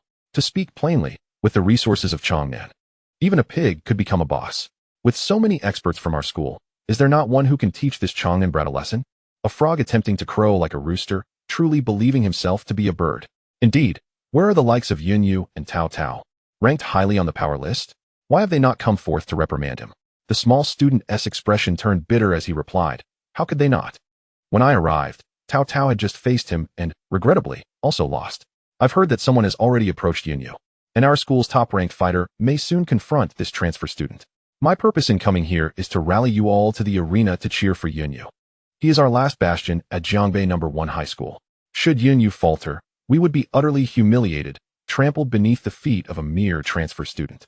The excitement in the air was contagious as everyone began to chatter enthusiastically, promptly answering the call to support Yunyu. In an instant, 5 or 6 dozen students from the class surged forth. Outside the classroom, many more joined the throng heading toward the arena, all seemingly intent on rallying behind Yunyu. The conversation had not gone unnoticed by Lu Sheng and Guo Sheng. Guo Sheng, wide-eyed in astonishment, turned to Lu Sheng and exclaimed, "Brother Lu, did you hear that? Sister Tao was utterly defeated by a transfer student." "Of course, I'm not deaf," Lu Sheng retorted with a teasing tone. "Where did this transfer student come from? He certainly seems to possess some skill." Tao Tao had acquired 2 pieces of purple equipment from Blood Infant Village, significantly enhancing her level and prowess in comparison to a week prior. In theory, given her prowess among her peers in the entirety of Jiangbei City, she would undoubtedly rank among the top 5. If Tao Tao, this formidable individual, was defeated, then Yunyu's chances in a sparring match against the opponent would likely be bleak. Even in Chongnan, this person must be a top-tier student, wouldn't they? While Lu Sheng pondered this, Guo Sheng remarked, "Lu Gu, most of the class is leaving. Shall we go take a look? If that transfer student is truly so arrogant, with even Yunyu unable to best him, wouldn't it fall upon you to assert dominance?" We can't allow the Chongnan folks to believe there are no experts in our Jiangbei. Lu Sheng chuckled. Certainly, we cannot allow Jiangbei to lose face. Yin, you lost. So be it. It matters not. I shall take action. Lu Ge, you're amazing. Go Sheng seized the moment to flatter Lu Sheng, unabashedly relishing the unfolding drama, and cleared a path for Lu Sheng to advance towards the arena. Simultaneously, in the office of the grade director, Principal Qian Yu, Lu Meixin, and Cui Shan were present. In Cui Shan's hands was a report detailing the points rankings of all students from the previous training week. Lu Meixin, seated on an elegant sofa, exuded an air of composure befitting her status, and inquired with a smile, Director Cui, the quota for the training camp, has it been decided which student from your esteemed school will secure it?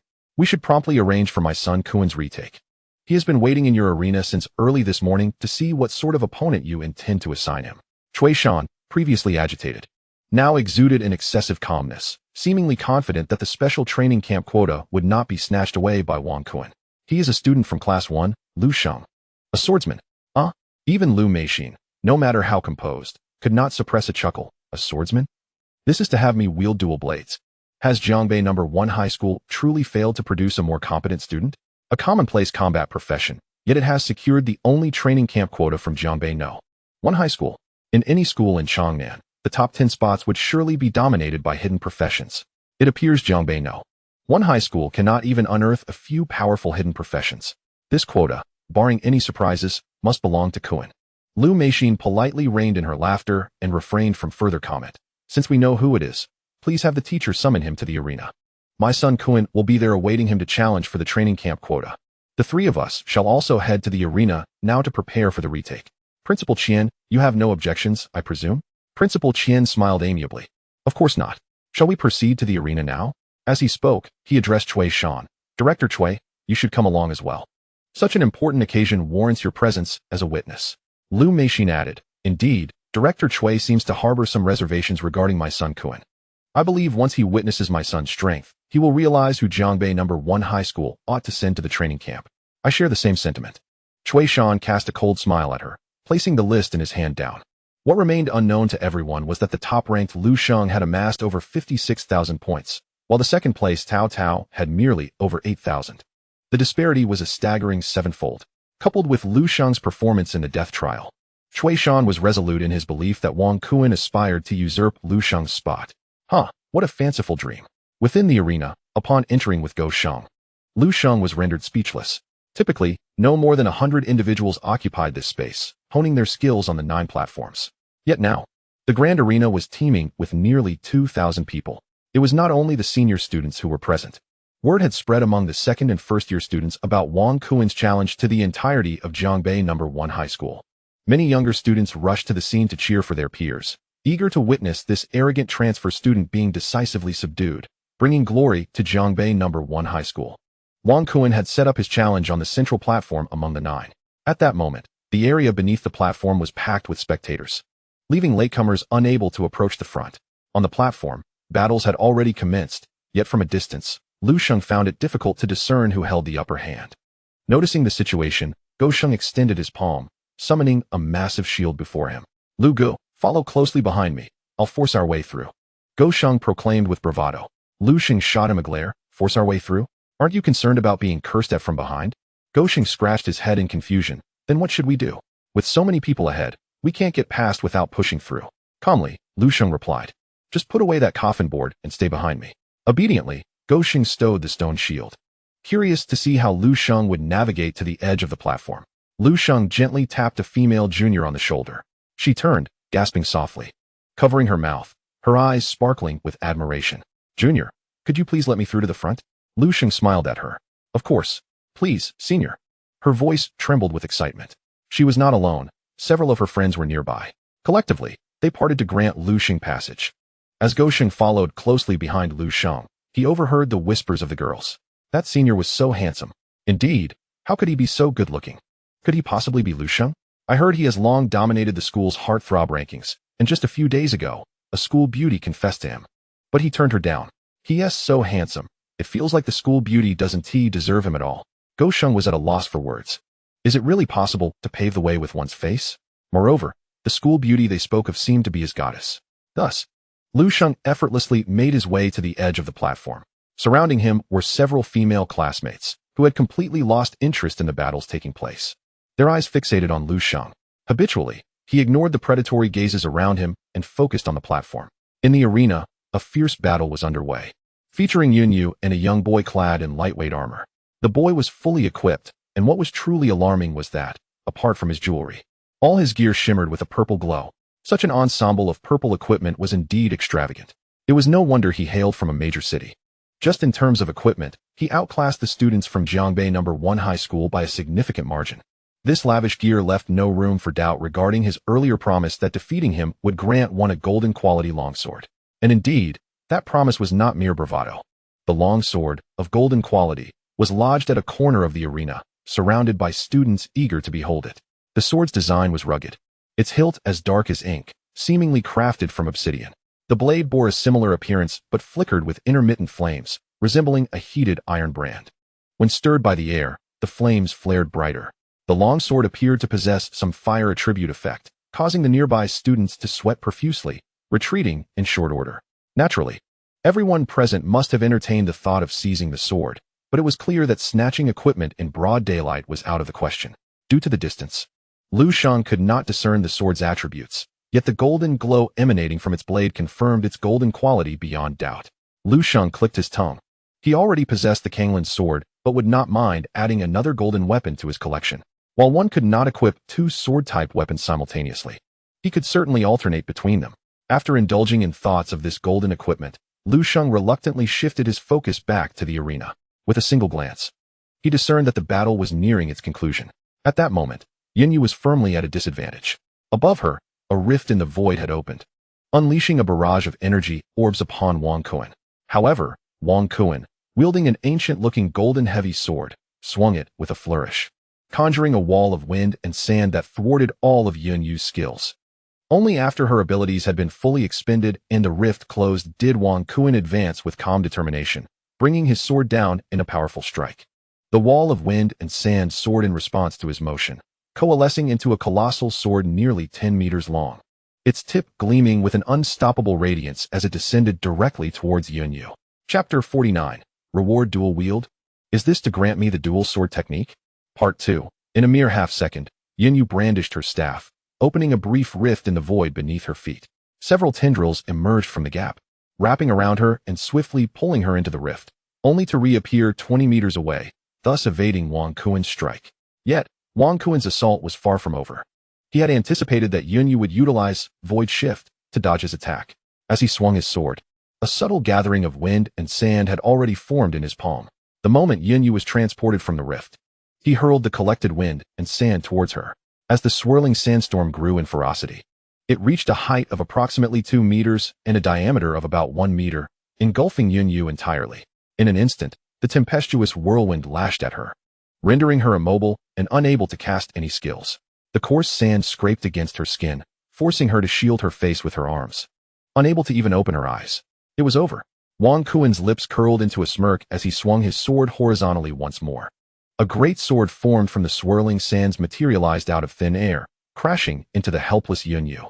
She let out a muffled grunt as the blow struck, sending her hurtling off the stage. In that fleeting moment, the audience erupted with voices of regret and disbelief, having believed that the formidable Yunyu, ranked first on the battle power list, would bring honor to Beijing No. 1 High School by defeating this new transfer student. Little did they expect that even Yunyu would succumb. Now, Beijing No. 1 High School had been thoroughly trampled by a newcomer, leaving them unable to hold their heads high in the future. As Yunyu was thrown sideways, she fortuitously landed in the vicinity of Lu Sheng. Quick-witted and agile, Lu Sheng employed the drunken immortal moon viewing step, creating an afterimage as he leapt forward to catch her around the waist and gently set her down, sparing her the embarrassment of being knocked off the stage. Realizing someone had come to her aid, Yunyu turned to find it was Lu Sheng, her expression shifting to one of slight awkwardness. Lu Sheng? Lu Sheng nodded in acknowledgement, stating, I heard the arena was rather lively today, so I came to have a look. Yunyu fell silent, perhaps overwhelmed by the recent humiliating defeat witnessed by Lu Sheng, or unsure of what to say. After a brief moment, she managed a soft, "Oh," just as Lu Sheng was about to offer her some words of comfort. Tao Tao hurriedly parted the crowd and rushed over. Yunyu, are you alright? That guy was so ruthless. Do you want me to use a skill to heal you? Oh, handsome guy, you're here too. Upon seeing Lu Sheng, Cao Cao's face lit up with joy. Lu Sheng replied, "Yes, I just arrived. Yin, you should be fine. It's just surface wounds, so you need not worry." "That's a relief." Cao Cao approached Yunyu, examining her closely before finally relaxing. "Since you're both here, you must know what is going on, right?" "Humph. The quality of that golden weapon is of little consequence. The main issue is that we at Beijiang No. 1 High School cannot simply swallow this humiliation." She glared at the antagonist, her voice seething with indignation. "Look at him. That little upstart, so arrogant and self-important, completely disregarding others. Don't you have any thoughts on this?" Cao Cao's piercing gaze fixed on Lu Sheng and Go Sheng. Go Sheng, momentarily taken aback, met her gaze and eventually gave a thumbs up. "Sister Tao, you really know a lot of idioms. Is that the point?" Cao Cao roared. "What I mean is, if one transfer student can trample us all underfoot, how will we face the world outside? They will surely mock us." Observing Cao Cao's fierce expression, Lu Sheng surmised that this transfer student must indeed be quite arrogant. Otherwise, she would not be so incensed. In what seems to validate Lu Sheng's thoughts, Wang Kuan on the stage thrust his golden sword into the ground, remaining unflustered and unperturbed. As if triumphing over so many skilled individuals from First High School was a trivial feat, is this truly the most formidable expert from Beijiang First High? A crooked smile graces Wang Kuan's face, suggesting that it is merely mediocre. "It appears my assumptions were correct. Beijiang is indeed a small place, and the average prowess of its practitioners pales in comparison to those from Changnan. Students from Changnan visiting such a locale undoubtedly wield an overwhelming advantage. This golden quality equipment, I doubt anyone could claim it. Well, let this serve as an eye-opener for you all, for many surely have yet to encounter equipment of such caliber." Lu Sheng had not witnessed such audacity in quite some time, particularly from someone so foolishly arrogant, publicly deriding Beijiang as a small place. His every word dripped with the superiority of being from Changnan. Had this lad never faced adversity? It is no wonder that upon Lu Sheng's entrance, he overheard whispers of plans to prepare several sacks for Wang Kuan to experience the fervor of Beijiang's inhabitants. "I can hardly contain my frustration." Cao Cao trembles with rage, realizing her defeat, and she can only place her hopes on Lu Sheng. "You muster the spirit of Beijiang's people and confront him." Yet, as Lu Sheng listens, he cannot shake the feeling that her words resemble a dog barking at him. Just as he was about to speak, a notification from the task panel chimed in. "Ding. You have new tasks to claim. Please pay attention. Current tasks available for acceptance. 1. Step onto the arena and proclaim with raised arms, 'Brother, you speak true. Changnan folks are real men. In Changnan, we are above all.' Upon completion, reward, Changnan Household Registration Application Form. Changnan Household Registration Application Form. Common item, the fastest shortcut to becoming a Tianlong person. 2. Step onto the arena and defeat Wang Kuan. Upon completion, reward, passive skill Sword Heart, LV2. Sword Heart, LV2, passive when wielding sword-type weapons. Damage is increased by 100. And one may use sword-type weapons with a level requirement up to 5 levels above their own. Sword Heart, LV3, passive when wielding sword-type weapons. Damage is increased by 150. And one may use sword-type weapons with a level requirement up to 10 levels above their own, while simultaneously comprehending dual wield. Dual wield expands weapon slots by 1, allowing simultaneous equipping of 2 sword-type weapons, including two-handed swords, with weapon attribute stacking. When skills are released in dual-wielding mode, damage and effects are triggered twice. This marks the closest Lu Sheng has ever been to becoming a Tianlong person. Is it enticing to become a Changnan resident? Indeed. However, the rewards for decisively besting Wang Kuan are even more enticing. The upgrade of the Sword Heart skill by 2 levels signifies a qualitative transformation. The LV3 Sword Heart not only enables Lu Sheng to equip sword-type weapons of level 30 immediately, but also allows him to comprehend dual wield, granting an additional weapon slot to wield 2 swords simultaneously. What does this entail? The direct ability to wield dual blades. Furthermore, equipping 2 weapons means their attributes stack. And in dual-wielding mode, skills can trigger damage and effects twice.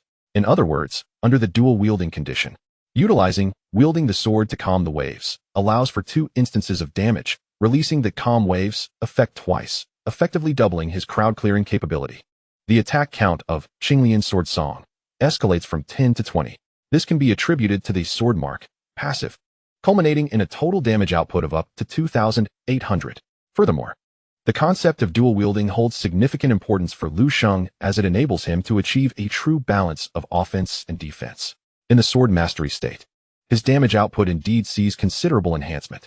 However, correspondingly, He finds himself unable to utilize skills such as wielding the sword to calm the waves, Qinglian Sword Song, and sword treading, thereby lacking self-preservation capabilities. In the sword-holding state, he forfeits his long-range offensive potential. Lu Sheng's solution to this dilemma lies in his ability to seamlessly switch between the sword mastery and handheld forms, responding aptly to each situation. Although he has already vanquished numerous formidable bosses through his adept transitions, each encounter dances perilously along the edge of risk. However, if he could wield two weapons simultaneously, this issue would be effortlessly resolved. One sword for offense, the other for defense. Invincibility achieved. Curse the people of Changnan, those who think themselves superior. With dual swords in hand, I shall cut you down. I am the true elite. In the face of strength and the identity of a celestial dragon, what hesitation remains? Lu Sheng promptly accepted mission 2. At this moment, on the arena, Wang Kuan observed the surrounding crowd in a frenzy, yet none dared to approach him. A smirk involuntarily gracing his lips. Suddenly, he caught sight of his mother, Lu Meixin, and Cui Shan, Qianyu entering the arena. His dissatisfaction with Cui Shan flared, and he sought to provoke the head of the department. Is this all of Beijiang No. 1 High School? Not a single capable fighter among you. Otherwise, I permit you to form a team. I alone will take on 5. Should anyone manage to defeat me, this Crimson Sky Sword shall be yours without question. As expected, his bold proclamation ignited a commotion among the students of Jiangbei No. 1 High School. Arrogant, utterly audacious. To take on 5 alone, from whence does he draw such courage? Yet, despite such bravado, if Jiangbei No. 1 High School were to assemble 5 individuals who could guarantee victory against Wang Kuan, accompanying Qianyu, Lu Meixin had just arrived when Cui Shan heard these words, his brow furrowing instinctively as he rolled up his sleeves. However, upon scanning the arena, he noticed an individual gracefully ascending the steps, making their way to the center of the arena amidst gasps of astonishment from the crowd. This lad has indeed arrived. Cui Shan's expression shifted from anger to mirth, for the figure stepping onto the stage was none other than Lu Sheng. It seems there was no need for him and the principal to seek Lu Sheng out to inform him about the makeup examination. Now, his confrontation with Wang Kuan essentially equates to the test itself. On the arena, under the watchful eyes of the multitude, Lu Sheng stood in opposition to Wang Kuan. The crowd erupted in a frenzy. He is Lu Sheng. Could it be? Is Lu Sheng truly challenging the transfer student? Isn't that akin to a guaranteed defeat? Indeed, in terms of appearance, I must concede that Lu Sheng surpasses me by a fraction. However, today's contest is not about looks. It is a battle of strength. Even the formidable Yun Yu, ranked first on the combat leaderboard, was unable to defeat the Longnan Boar. What can Lu Sheng, the top of the campus heartthrob list, accomplish? Charm his way to victory? But the Longnan Boar is a male, not a female. I have heard whispers that Lu Sheng recently transitioned to a hidden profession, employing several dazzling skills to decisively overcome Li Zai, a display of power not to be underestimated. Perhaps he could indeed triumph over the transfer student? Li Zai? Merely a top 10 contender on the combat leaderboard, far inferior to Yun Yu and Tao Tao. Even if Lu Sheng can best him, it does not guarantee victory against the Longnan Boar. Indeed, I propose that Yun Yu and Tao Tao form a team to collectively deliver a thorough beating to this Longnan Boar. You fool, 5 against 1. Even if they win, they won't gain any glory. Bits and pieces of conversation reached Wang Kuan's ears, enlightening him that this strikingly handsome young man before him was seemingly not the pinnacle of talent at the first high school. Perhaps even less impressive than the 2 young ladies he had just defeated. Wang Kuan couldn't help but smile, asking, "Are you challenging me alone? Or would you prefer I grant you time to find 4 allies on the spot?" Lu Sheng chuckled in response. There's no need for such trouble. By the time I spend searching for 4 teammates, I would have already claimed victory over you. After a brief pause, he added, "It's a pity this isn't Longnan. Otherwise, I wouldn't mind allowing you to gather 9 allies. Battling you alone is rather uninteresting. I aim to take on 10. Wang Kuan was momentarily taken aback. Am I truly being outdone in bravado? Unable to defeat me? He sends a skilled speaker to irritate me, does he? Wang Kuan smirked coldly, gripping his sword, unable to restrain himself from teaching Lu Sheng a lesson. Enough of the chatter, let us commence. If you can win, the red sky is yours. If you lose, don't blame me for not giving you the chance to find allies. Not a problem, Lu Sheng nodded. The entire arena fell silent, all eyes riveted on the two, curious if Lu Sheng was intentionally walking into demise. After a brief stillness, neither combatant made a move. Wang Kuan, visibly impatient, furrowed his brow and inquired, "Why aren't you attacking?" Lu Sheng raised an eyebrow. "You are less handsome than I, hence I shall grant you 3 skills first. Those surrounding them were momentarily stunned before erupting into laughter. While being deemed less attractive than Lu Sheng was not necessarily an insult, and could even be seen as a compliment. Given the honor of being compared to him, hearing Lu Sheng's voice, it was bound to provoke ire. Wang Kuan increasingly felt that Lu Sheng's sole purpose for stepping up was to irritate him, unable to tolerate any longer and disinterested in engaging in a verbal spar. He sneered, "You want 3 skills? Not necessary. With just 1 skill, I can leave you bettered in for half a month." With that, he swung his golden greatsword, a whirlwind enveloping him as he charged towards Lu Sheng with remarkable speed, evidently utilizing a speed-enhancing skill. As he approached within 10 meters of Lu Sheng, Wang Kuan leapt, bringing down his sword in a fierce strike. Whirlwind slash. In an instant, the blade was beset by fierce winds and swirling sands, coalescing into a colossal phantom sword that surged towards Lu Sheng. This skill had previously been employed against Yunyu and exhibited formidable power, with an extensive attack range that made evasion exceedingly challenging. However, difficulty does not equate to impossibility. Lu Sheng's residual shadows danced around him as he deftly glided to the left with astonishing swiftness, effortlessly evading Wang Kuan's powerful strike. Although Wang Kuan felt displeased by Lu Sheng's evasion, he maintained his composure. His raging sand slash consisted of 3 distinct phases, and the previous attempt was merely the first. After missing his target, he swung his heavy sword in a sweeping motion, unleashing the second phase of raging sand slash. The tempestuous sword of sand arced towards Lu Sheng, a tornado roaring forth, engulfing the arena and leaving Lu Sheng no opportunity to evade as he had before. Unless he possessed a flying skill to ascend into the air, he would be unable to escape this onslaught. This strike bore resemblance to the calm waters effect of wielding the sword to still the waves, capable of clearing the battlefield. Yet, unlike calm waters, the attack zone of raging sand slash was overwhelmingly vast. Chapter 51. To defeat you, I need only 1 move. Lu Sheng activated Drunken Immortal's moonlit steps, his speed reaching a level that defied belief, leaving only a flickering afterimage in his wake. The sweeping sword of sand, unable to match Lu Sheng's velocity, trailed behind him by a mere 2 steps, unable to inflict damage.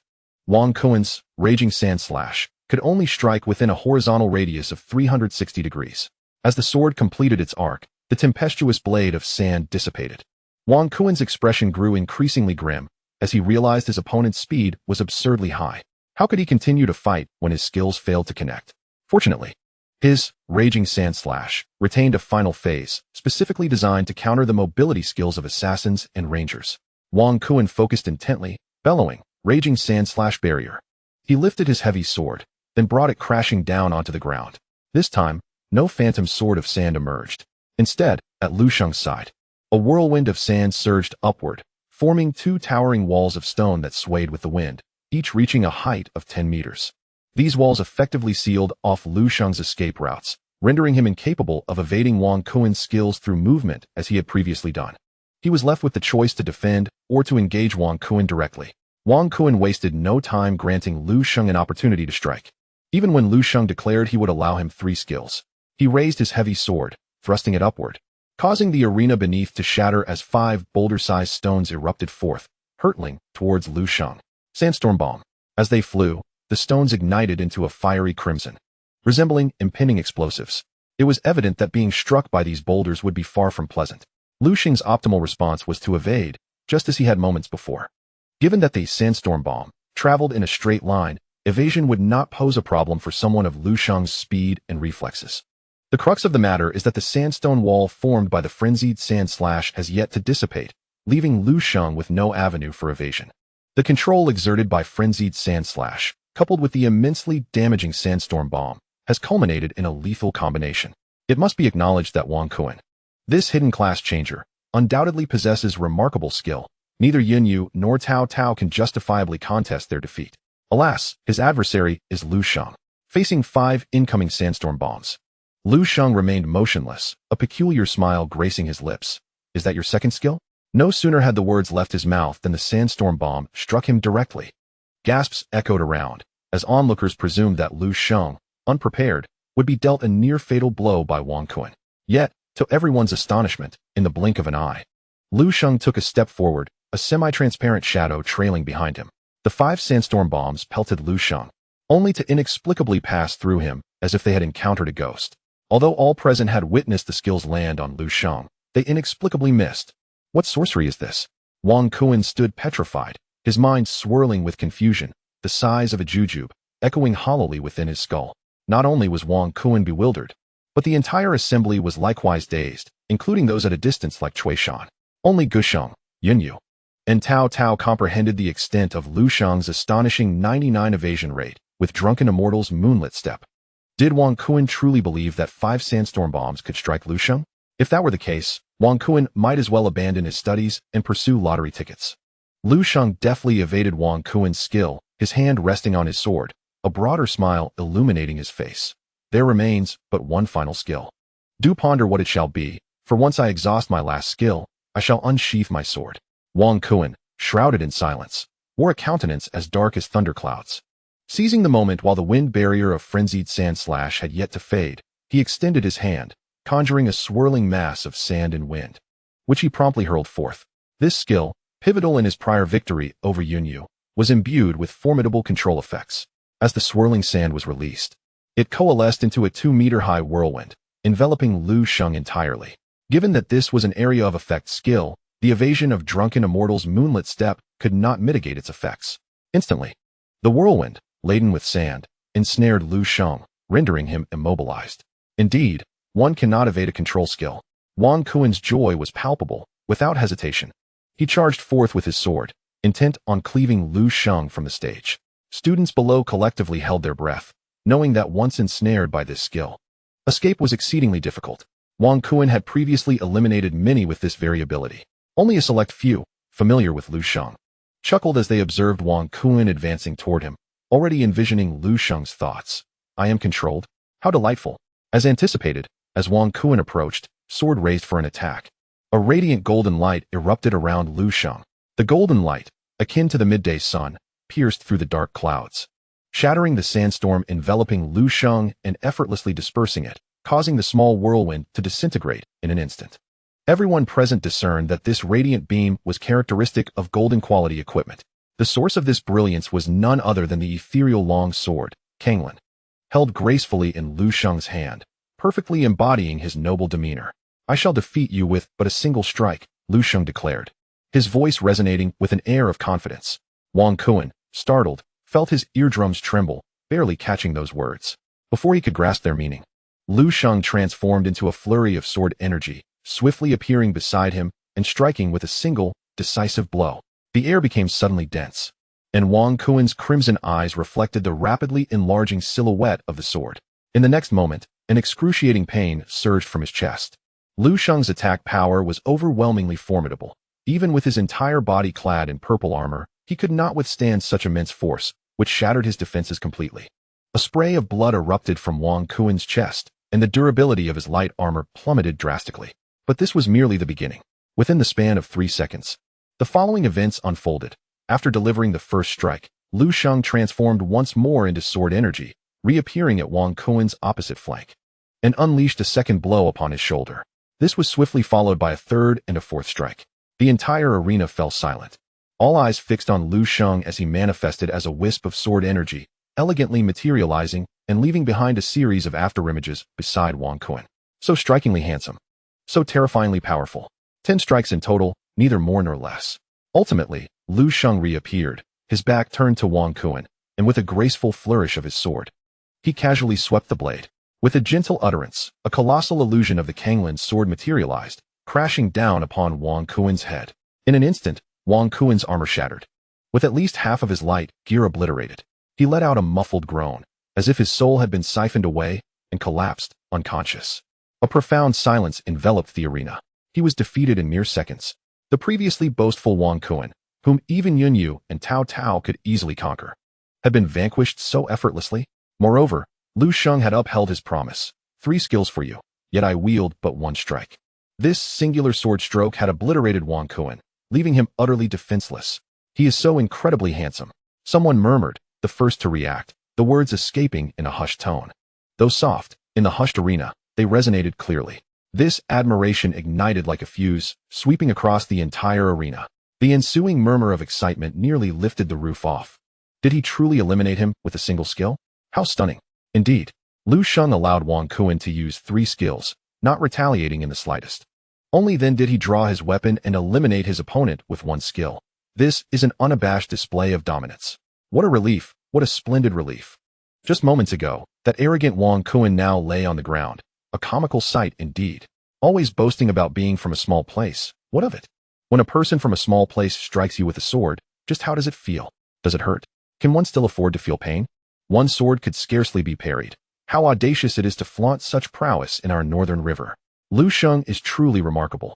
Not only is he exceptionally handsome, but he also exhibits unparalleled charisma in battle. From this moment forth, I shall be an unwavering admirer of this extraordinary individual. Should anyone dare utter a single word against my master, I would not hesitate to retaliate.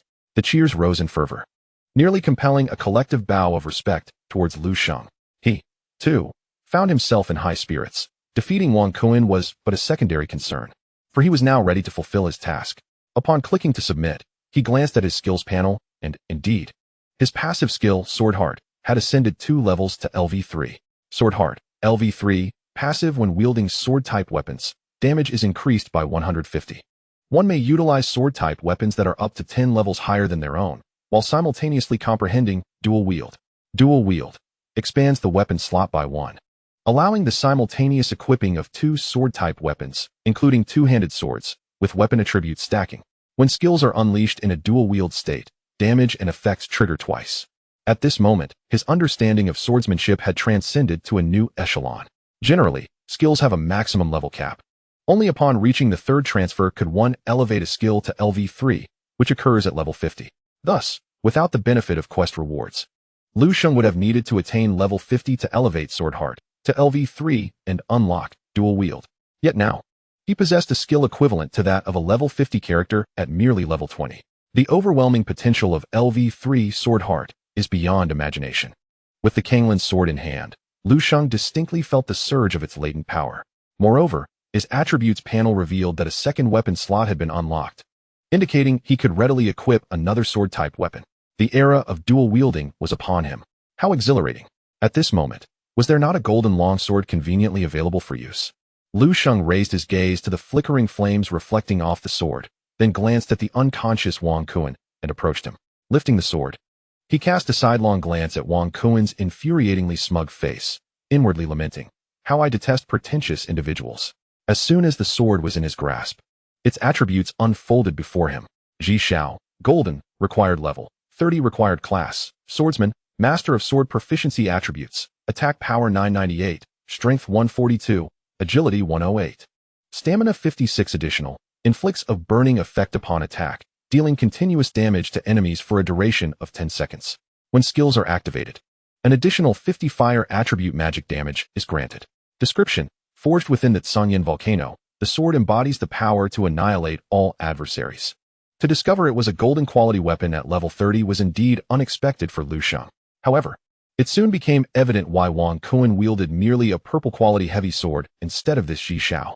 Wang Kun's level was only slightly higher than his own at 22, rendering him temporarily unable to equip such a formidable weapon. It is estimated that this sword is intended for Wang Kun to replace when he reaches level 30. And he has brought it forth today to establish his authority and impress others, using it as a bargaining chip. The Ji Xiao sword possesses a striking appearance. Although it does not exude the ethereal charm of the Kanglin's sword, which aligns with the temperament of the Saint of the Land, its flickering firelight, reminiscent of breathing, is undeniably captivating.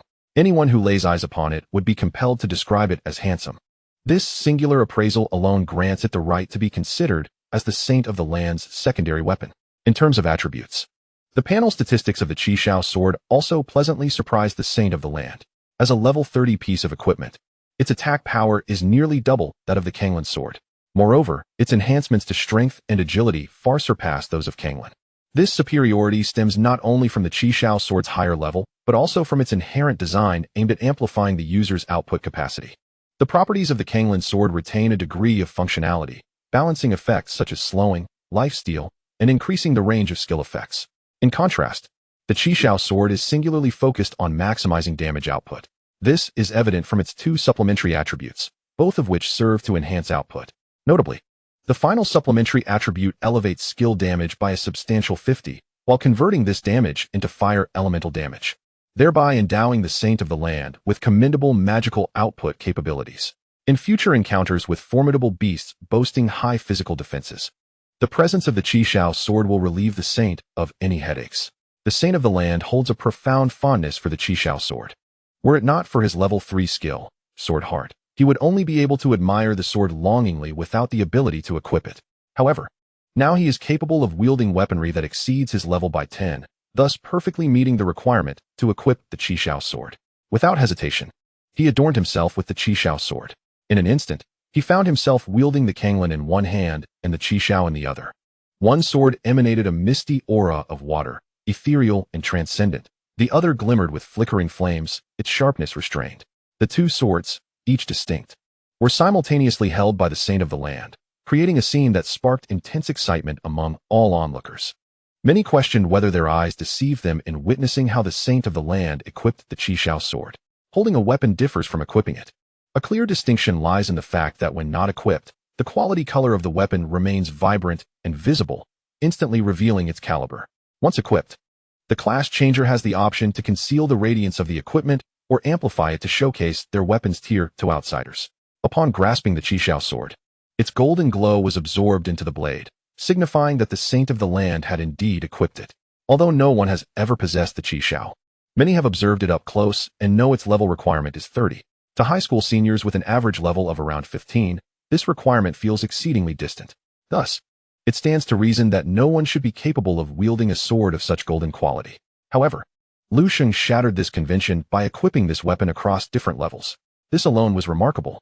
Unlike short hammers and one-handed shields, which can be wielded in tandem, sword-type weapons permit only a single wielding by an individual, even if it is a short sword. This is common knowledge. Strangely, how is Lu Sheng simultaneously equipped with two long swords? Chapter 53, Dual Wielding, Sword Drawing. Calming the waves, the attributes of long swords are notably superior. Unlike dual-wielded weapons such as short hammers and one-handed shields, where even when equipped together, their attributes merely aggregate to that of a great sword or two-handed hammer. To possess an additional non-dual wielded weapon implies an attack power at least double that of others. How are others to compete? Lu Sheng's output capability is evident to all. A single skill can obliterate a light armored class like Wang Kuan with ease. Now, with the addition of another weapon's attack power, could he not dispatch a heavily armored class with a single strike? It is worth noting that Lu Sheng wields a golden weapon, a level 30 golden weapon, no less. One can only imagine the extent of Lu Sheng's advanced output capability. Come on, brother, you might be handsome, but why must you be this absurdly strong? What does that leave for us ordinary class changers? Ignoring the envious, questioning, and astonished murmurs around him, Lu Sheng intended to sheath his sword and return to his class. After all, the topics of obliterating Wang Kuan, equipping gear 10 levels above his own, and the mystery of wielding two long swords were far too provocative. He wished to avoid being scrutinized, and was more concerned about being surrounded like a spectacle once everyone regained their senses. Escaping would become quite the challenge. Just as Lu Sheng was about to sheath his sword, a sudden, anguished cry erupted from the crowd. He turned to glance back and felt his pupils constrict in shock. He beheld an unfamiliar middle-aged noblewoman forcefully pushing through the crowd, charging towards the arena. The air around her coalesced into a fierce wind, hurling students aside without resistance. In an instant, the surrounding students were sprawled on the ground, and the noblewoman leaped into the air, claw-like hands reaching towards him. In a heartbeat, the roar of a tiger erupted as a golden spectral tiger materialized before her, vivid and imposing. Was this the tiger strike of a Qi master? Lu Sheng's brow furrowed deeply. Qi masters are not classified as hidden professions, yet they are relatively rare and possess comprehensive characteristics, excelling in one-on-one combat. The skill, Tiger Strike, is the signature technique of a second-tier Qi master, capable of transforming into a tiger to pounce upon enemies, inflicting substantial damage while also knocking them back. The use of Tiger Strike by this woman indicates she is a formidable second-tier Qi master above level 30. Her strength cannot be underestimated. But the question remains, who is she? With hostility emanating from her, Lu Sheng did not hesitate. He grasped his twin swords and executed the skill, Sword Drawing, calming the waves. His timing in releasing the skill was extraordinarily precise. As the woman unleashed her tiger assault towards him, this sword of tranquility emitted a radiant sword light akin to a full moon, colliding with the fierce phantom of the tiger. This time, the effect of Sword of Tranquility differed significantly from its previous manifestations. Enhanced by dual wielding, the sword light flickered twice in total. The first flicker represented the Sword of Tranquility from the Panlong Sword, relying on its ability to obliterate enemy skills. Even the Tiger Assault of a second-tier psychic master could be severed by Lu Sheng. The dazzling phantom of the tiger clashed against the sword light, and with a mournful cry, it was cleaved in two, dissipating into the air. With a single skill, Lu Sheng shattered the Tiger Assault, momentarily halting the furious Lu Meixin. In her mind, as a formidable level 49 psychic master, merely a step away from the third tier, defeating a mere 20-level child should have been effortless. Yet, to her astonishment, her skill was directly countered. Just as she stood there, momentarily dazed, the second flicker of Sword of Tranquility emerged. This time, it was unleashed by the Qishao sword, possessing a strength 50% greater than the first. Flames erupted from this sword light. As the Qishao sword's additional effect granted an extra 50 points of fire attribute magical damage to the Sword of Tranquility. Thus, the potency of this second Sword of Tranquility was terrifyingly amplified. Lu Meixin's Tiger Assault was nullified, and this strike of Sword of Tranquility landed forcefully upon her palm. However, a ring upon her hand suddenly radiated a burst of light, manifesting as a curved barrier that timely intercepted the second Sword of Tranquility. This likely stemmed from a passive skill of her equipment, capable of absorbing a single instance of damage. Although this strike did not injure Lu Meixin, the force of the skill compelled her to retreat. Yet, the spectacle did not conclude there. The two crescent slashes did not dissipate. Instead, they transformed into sword energy, radiating outward. This was the effect of tranquility. Lu Meixin could hardly fathom that Lu Sheng's skill not only shattered her Tiger Assault, but also nearly inflicted harm upon her. And now there was a secondary wave of damage. Though she was a woman, as a combat-oriented class, her strength was not to be underestimated. After being forced back by Sword of Tranquility, she took a decisive step forward, summoning a golden bell formed from swirling winds that enveloped her entirely. The effects of Tranquility also comprised two stages. The first stage mirrored the original Panlong Sword strike. This sword energy surged against the golden bell, producing a thunderous sound that caused all present students to grimace in pain, covering their ears. Simultaneously, the durability of the golden bell shield plummeted, revealing fine cracks upon its shimmering surface. Just as the first stage of Tranquility was thwarted by Lu Meixin's golden bell shield, the second stage of Tranquility followed in swift succession. This time, a slash ablaze with flames erupted forth, its potency evidently surpassing that of the previous attack. The Tranquility of the Qishao sword was a hybrid assault, combining both physical and magical damage, with the latter amounting to 50 points. Under the dual assault of mixed damage, Lu Meixin's golden bell shield was unable to withstand the onslaught, shattering with a resounding crash. Flames engulfed her, consuming her entirely. With a cry of pain, Lu Meixin slid backward several meters, managing to halt only at the edge of the arena. The sword aura of Panlong dissipated, yet the preceding fiery magic damage of 50 still inflicted harm upon Lu Meixin. To say she was harmed would be somewhat inaccurate. As a level 49 expert, such minor injuries could be swiftly healed through her innate recovery abilities. However, her expensive attire bore numerous charred and torn spots, nearly exposing her in public. Even her meticulously styled hair was reduced to singed, chaotic curls, transforming her from a dignified lady into a disheveled poodle. "I shall kill you today," she exclaimed, accompanied by a piercing roar. The air around her erupted, gusts of wind swirling outward, clearly indicative of her employing a martial artist's enhancement skill. Lu Sheng was momentarily bewildered, nearly allowing Lu Meixin to breach his defenses with his incredulous thought. "Wait, Auntie, who exactly are you?" Chapter 54. Can one be too handsome to be a swordsman? Lu Meixin, an elegant woman who rarely exhibited her emotions, found herself in an unprecedented state of rage. Her current demeanor, akin to a caged gorilla, was marked by a heavy stomp that sent ripples of wind cascading around her, causing her frizzed hair to writhe with fury. The gale coalesced into the fierce shadow of a tiger, seemingly preparing to unleash Tiger Strike. Lu Sheng mused that this woman was akin to a rabid dog, lunging forth to bite without hesitation. He dared not underestimate her, brandishing his dual swords to conjure a mist of water vapor intertwined with flames, creating a searing plume that soared skyward. Amidst the swirling smoke, clad in golden feathers, Lu Sheng appeared as an ethereal being, his garments billowing gracefully. He intended to employ Azure Lotus Sword Song to engage this furious ant, regardless of the outcome. However, at that moment, a figure descended from the heavens, causing the entire arena to tremble and nearly collapse. Lu Sheng focused and recognized the newcomer as Cui Shan. Armed with a sword resembling a door in weight, Cui Shan, donned in heavy armor, resembled an impenetrable wall. He positioned himself between Lu Meixin and Lu Sheng, his voice resonant like a bell. Minister Lu, you have gone too far. In the arena, injuries were inevitable. Our school has a medical facility on site, with at least 3 second-tier priests on standby to attend to the injured. Just because your child was harmed, you cannot resort to ambushing our students. This behavior is utterly reprehensible. With Cui Shan standing firm, it was clear that Lu Meixin could not continue her reprimand of Lu Sheng. Although Cui Shan was merely 5 levels above her, he was a 3rd-tier class changer. While she remained a 2nd-tier, the disparity in strength was akin to a chasm. At the very least, as a frontline class, Cui Shan could adequately protect anyone, making it impossible for Lu Meixin to breach his defenses. With Cui Shan's intervention, Lu Meixin was compelled to suppress her fury, stamping her foot to disperse the turbulent air around her and return to her composure. Since there is a priest, why not summon him immediately to heal my son? This tone carried a hint of reproach. Cui Shan felt a surge of displeasure, as Lu Meixin had charged through, injuring numerous students along the way. Just moments ago, she had even attempted to ambush Lu Sheng. Were it not for Lu Sheng's formidable strength, he might have been injured by now. And yet, Lu Meixin, shamelessly, was now urging for the priest to attend to Wang Kuen's wounds. Cui Shan's expression darkened, and he was inclined to address Lu Meixin's recent behavior. However, Principal Qian Yu finally ascended the stage at that moment, preventing Cui Shan from pursuing his grievances. All right, everyone disperse. Qian Yu raised his hands to disperse the onlookers. Where is the priest from the medical office? Someone come up to tend to this child's injuries.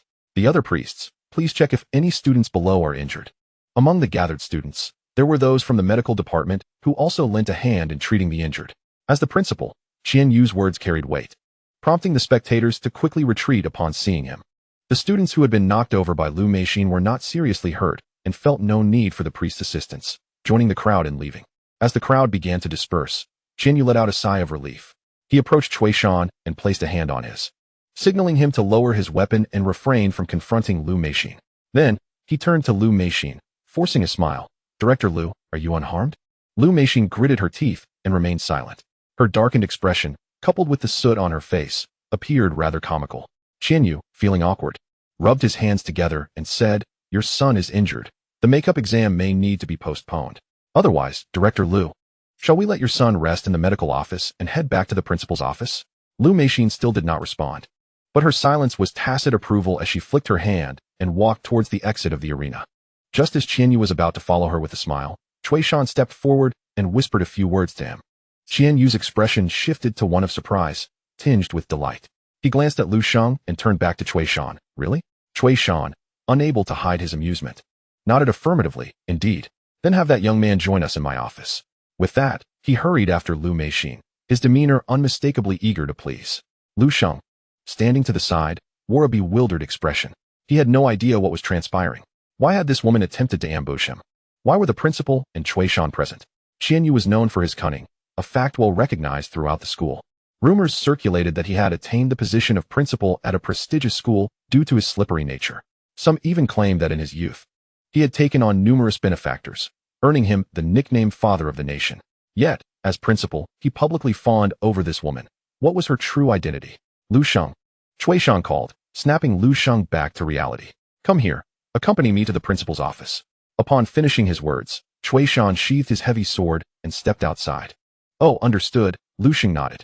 He approached Cui Shan and, unable to suppress his curiosity, whispered, Director Cui, who was that madwoman just now? Why did she ambush me? Without turning his head, Cui Shan replied, that was Wang Kuen's mother, a prominent figure in the Changnan education sector, and she holds a significant title herself. As for her reasons for attacking you, I shall explain more on the way. Lu Sheng had begun to piece things together in his mind. Throughout their journey, Cui Shan shared snippets of information, elucidating the events that had transpired. Lu Sheng soon realized why Wang Kuen had transferred from Changnan to Beijiang. His true objective was to secure a coveted spot in the so-called Western Military Region training camp. The Western Military Region serves as the bastion of Longhua, defending against the encroaching darkness, and is renowned as the Shield of Longhua. Each year, countless formidable warriors emerge from this region. Consequently, the Western Military Region decided to establish training camps across the nation with very few spots available. Gaining admission would undoubtedly bring numerous advantages.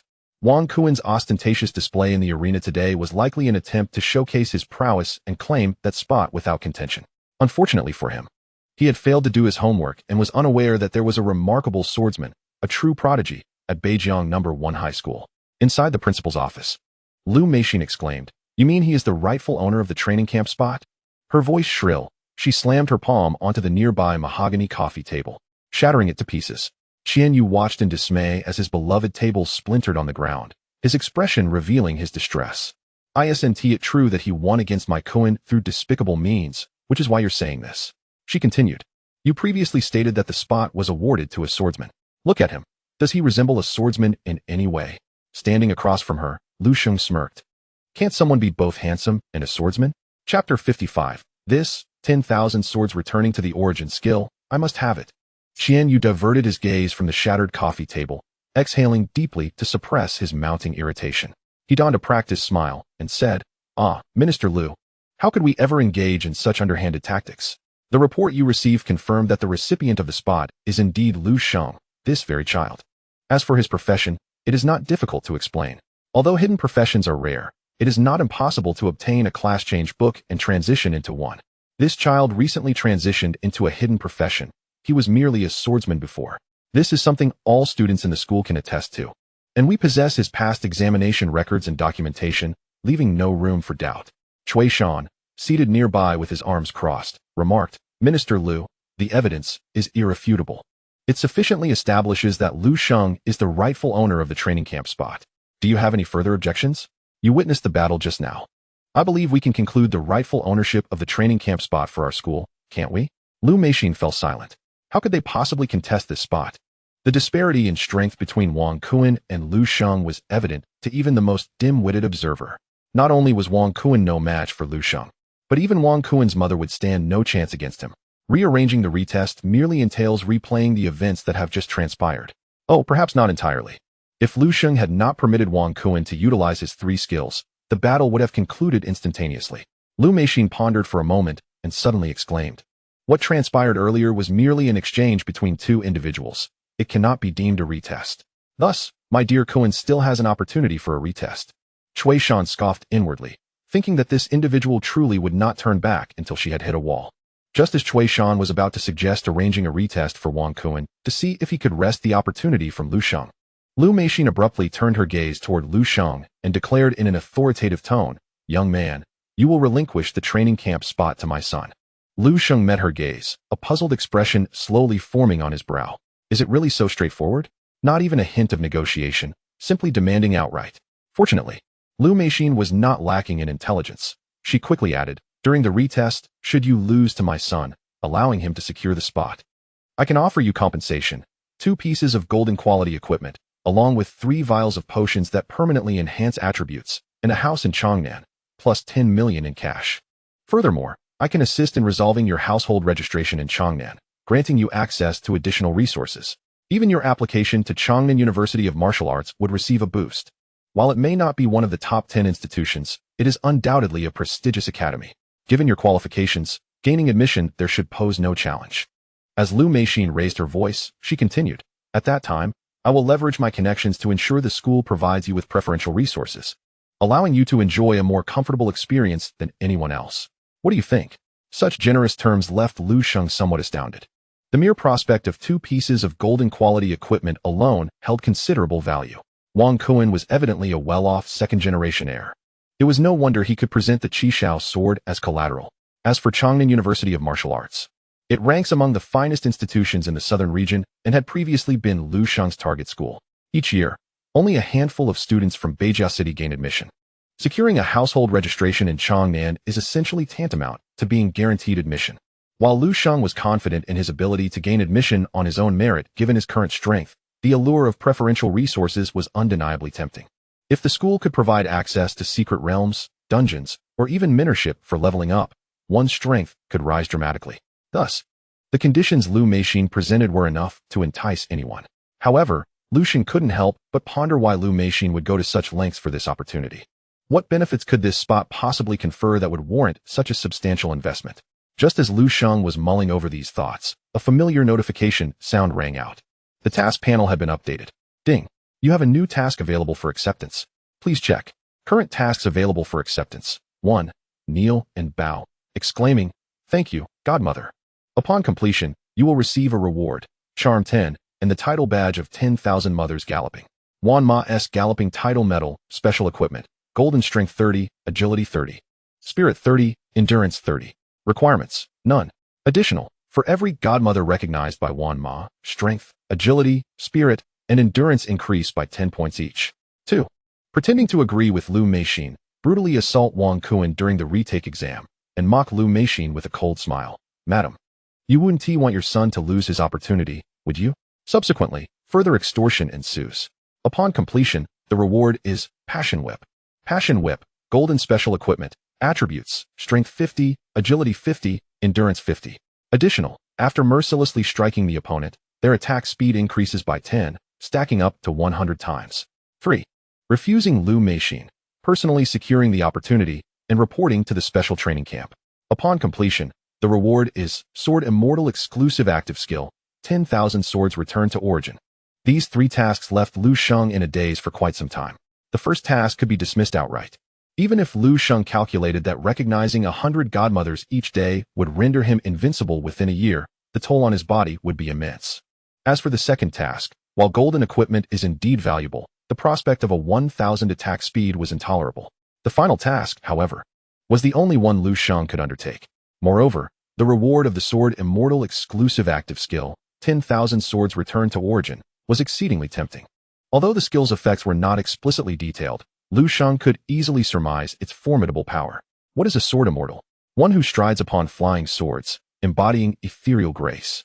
With a mere gesture, countless swords rain down like a tempest, obliterating all who oppose with unmatched ferocity. This, indeed, is the essence of a Sword Immortal. Without the skill of 10,000 Swords Return to Origin, what right does he have to call himself a Sword Immortal? This skill he must possess.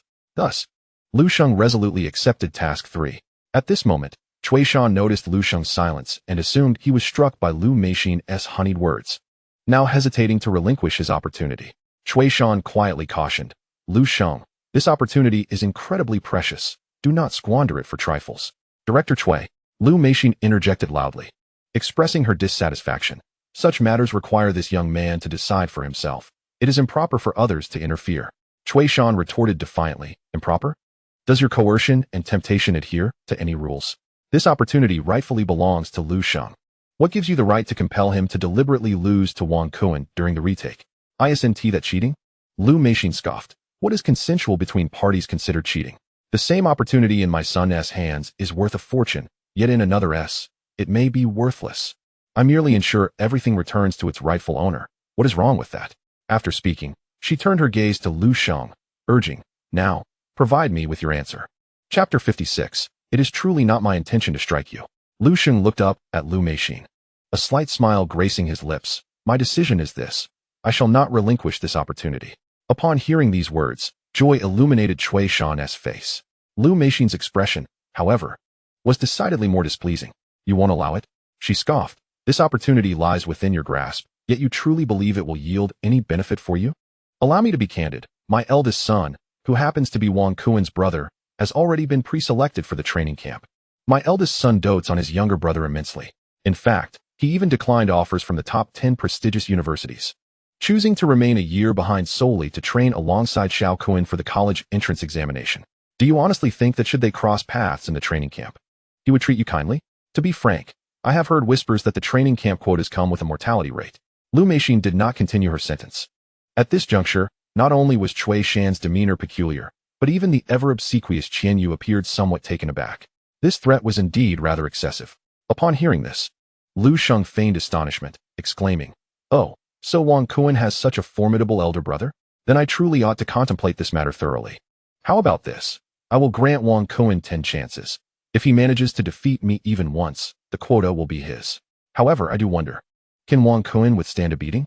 I fear I might strike too hard. Boom. With another resounding crash, Lu Meixin leapt from her seat. This time, her chair bore the brunt of her wrath, the precious rosewood inlaid with jade splintering upon impact. Both Lu Meixin and Qian Yu's expressions turned ashen. Even a fool could discern that the so-called concession was merely Lu Sheng's mockery.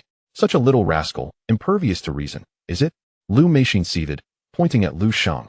We shall see, once we return, if I was jesting. You may hold on to this quota, but rest assured, There will come a time when you will regret it. With that, she stormed out. Qian Yu, weary and exasperated, gestured, Director Cui, please accompany Minister Lu. Cui Shan, invigorated by Lu Meixin's evident distress, was eager to follow and witness her vexation firsthand. He promptly rose and followed Lu Meixin, feigning politeness. Minister Lu, please take care. Allow me to see you off. As Lu Meixin prepared to leave, Lu Sheng was reluctant to let her go. Hey, are you leaving just like that? Having discussed the quota, shouldn't we address the matter of your sneak attack? I was injured by your tiger strike, and without a piece of golden quality equipment, I might very well be incapacitated on the ground. Enough. Qian Yu hastily interjected, preventing Lu Sheng from continuing. Once Lu Meixin departed the principal's office, Qian Yu remarked irritably, your condition appears healthier than mine. Where exactly are you injured? Let this matter rest. If we were to keep her here, the outcome of further disputes is uncertain. Lu Sheng, dissatisfied, retorted, Principal, are you intending to appease her? You witnessed that woman assault me. Had I not intervened, my fate would have been far worse than Wang Kuen's. I shall not easily let this matter slide with her. There is a hint of reproach in my words, which Qian Yu undoubtedly comprehends. He cast a glance at Lu Sheng, sighed, and said, do you think I am siding with Lu Meixin, preventing you from seeking an explanation from her? You are mistaken. My intentions are, in fact, aligned with yours. The Wang family possesses considerable influence in Chang'an and even in the southern region, particularly within the educational sector. If you manage to gain admission to a university outside, it would be somewhat advantageous. However, should you remain in the southern region, they have ample means to trip you up. Just because you are in the right does not guarantee you will receive an explanation. The intricacies of human relationships are numerous. You must either have extensive connections or formidable strength. Otherwise, it is wise not to create enemies. Qian Yu, shedding his previous obsequious demeanor, now spoke as if imparting heartfelt wisdom to Lu Sheng regarding the ways of society.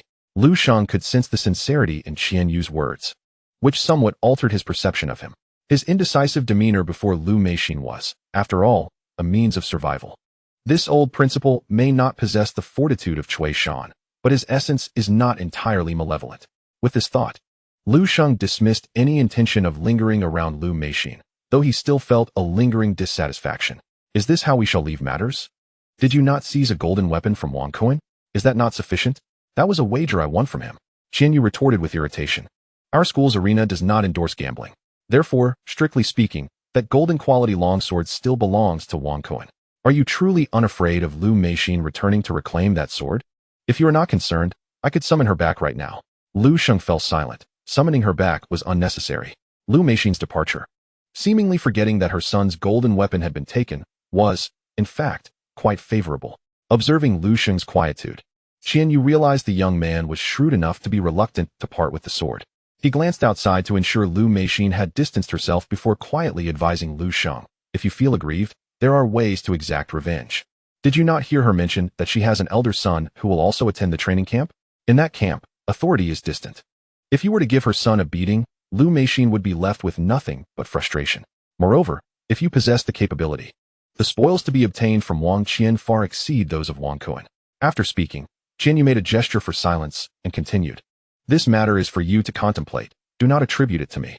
Lu Sheng stared at Qian Yu in astonishment, utterly unable to fathom that the individual who was inciting him to take revenge was the same man who had just been obsequious in Lu Meixin's presence. This old fellow, appearing spineless, was indeed quite insidious. Perceiving the depth of Lu Sheng's gaze, Qian Yu felt a twinge of discomfort and waved his hand, saying, sometimes, when one is under a roof, one must bow one's head. Bowing does not preclude us from secretly plotting against one another. Of course, when plotting, ensure that no one discovers who the perpetrator is. Lu Sheng's expression shifted as he inquired. So you are suggesting that I should act?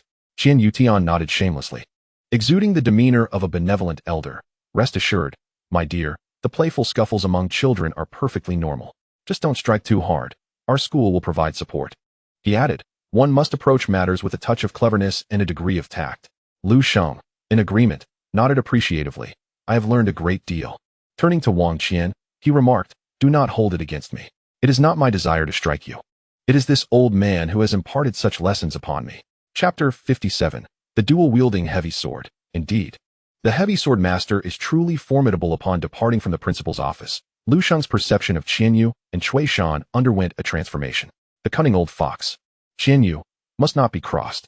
Otherwise, one could not guarantee that he would not stab you in the back. Lu Sheng even pondered whether some of the adoptive fathers he had taken on in his youth might have met with untimely ends due to Qian Yu's covert machinations. As for Cui Shan, he was obstinate and dogmatic. Once he believed something to be right, he would not differentiate between right and wrong. It was precisely for this reason that during his prior punishment of being thrust into the trial of death, Lu Sheng had repeatedly contemplated the notion of returning to Beijiang once he had attained a higher level and administering a thorough beating to him. However, upon further reflection, it seemed that while Cui Shan was indeed inflexible, his core was not malevolent, and he exhibited considerably more integrity than Qian Yu. Their personalities and methodologies were distinct. Yet it was undeniable that they both performed their duties competently in their respective roles as principal and grade director. At the very least, both were genuinely concerned for their students. It was this very concern that caused Qian Yu to reveal an uncontrollable smile upon realizing that Lu Sheng was the recipient of a coveted slot in the training camp. With Lu Sheng's prowess surpassing that of Wang Kuan, what could Lu Meixin possibly object to regarding Lu Sheng's participation in the training camp? The allocation of the training camp slot appeared to be a certainty. Regrettably, Lu Sheng discovered that despite having declined Lu Meixin's advances, the task had not registered as completed. Upon closer inspection, he realized that the criteria for task completion required not only the rejection of Lu Meixin, but also an official sign-in at the training camp. This meant that the skill All Swords Return to the Source could only be acquired once he arrived at the training camp. Though he was eager to obtain this new skill, Lu Sheng could only exercise patience. According to Qian Yu, he would be able to depart for the training camp on Thursday, so he would not have to wait long to learn All Swords Return to the Source. The ensuing days unfolded as planned. On Tuesday, Cui Shan announced that Lu Sheng had secured the top score and would gain eligibility for the Western Military District training camp. No one at the school voiced any objections. After all, Lu Sheng had previously stepped up during a critical moment, publicly defeating Wang Kuan while both Yun Yu and Tao Tao had fallen, thus preserving the school's honor. Who else could possibly deserve this singular opportunity? Notably, following the determination of the slot's allocation, Wang Kuan vanished from the school. It was rumored that Lu Meixin, realizing she could not secure the slot, had taken Wang Kuan to another school, the 16th Middle School in Beijiang. The principal of the 16th Middle School, in his youth, bore the nickname Father of a Unified Territory. Furthermore, the training camp slots at that school were designated by the principal, so it was highly probable that Wang Kuan would secure a slot there. Of course, such matters were of no concern to Lu Sheng. In the underground training grounds of Changnan, a vast arena filled with swirling dust and smoke, a colossal scorpion beast is being relentlessly pushed back. This formidable creature, approximately 5 meters in length and 3 meters in height, glistens as if forged from gold, its limbs producing a metallic scraping sound as it moves. Clearly a boss-level monster. Its rank is undoubtedly formidable. Known as the Golden Claw Scorpion, it stands as a level 30 bronze-grade boss, originally summoned in a map called the Sea of Death, characterized by its balanced attributes and challenging nature. Due to its potential to drop the exquisite purple-quality equipment, the Claw Scorpion armor, many venture daily into the Sea of Death in search of the Golden Claw Scorpion to hunt. To successfully engage this creature, one typically requires a full party of 5. Each averaging level 30 and having undergone their second-class transition to ensure safety.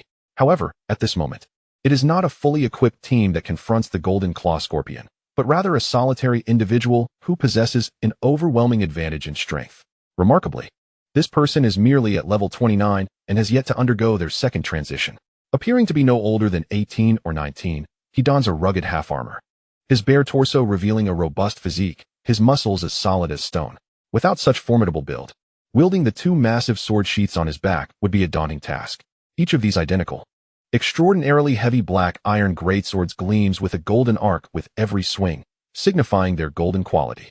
The sight of someone wielding 2 two-handed weapons simultaneously, rather than the typical dual wielding, is truly astonishing, especially with such weighty swords. The power unleashed by these great swords is palpable. As this brawny figure swings his weapons, he resembles a ferocious whirlwind, rendering the Golden Claw Scorpion utterly defenseless. Each strike of the greatsword forces the scorpion back, causing its tough armor to dent and crack. Aside from this boss and the muscular warrior, several individuals clad in training attire observe from a distance. They are masters from a renowned martial arts school in Changnan, all above level 40, tasked with imparting combat techniques to melee class transitioners. As they watch the ferocity of the young man's assault, they instinctively swallow hard. One of them turns to a companion, sighing, truly deserving of the title one of the 7 sons of Changnan. The prowess of the young Master Wang is indeed terrifying. Another nods in agreement. Indeed, We've only been here 3 days, and he has already mastered everything we could teach him. Moreover, his attributes as a hidden class greatsword warrior are overwhelmingly powerful. The ability to dual-wield greatswords, coupled with such fierce skills, makes him virtually invincible in a charge. A bald, burly man, a shield warrior, also concurs, the greatsword warrior class is indeed formidable in a charge. Even though I have reached the formidable level of 42, I find myself utterly unable to withstand the onslaught of the young master. An assassin woman, possessing a fair bit of allure, gazes at Wang Qian as he engages in battle, her eyes glimmering with intrigue. It is no wonder that the young master is one of the 7 sons of Changnan. The so-called 7 sons of Changnan are, in fact, the 7 most powerful individuals among the younger generation in not only Changnan, but the entire southern domain. Furthermore, the young master is on the verge of his second transformation. Should he achieve this before the examination, the title of this year's champion of the southern domain would undoubtedly be his alone. The bald man chuckles heartily, jesting, "What's this? Have you, my dear vixen, taken a liking to your employer? Do tread carefully. The last time you served as a private tutor for the young scion of the Fan family, you were caught red-handed by the parents in the room." The director had to extend multiple apologies to quell the situation.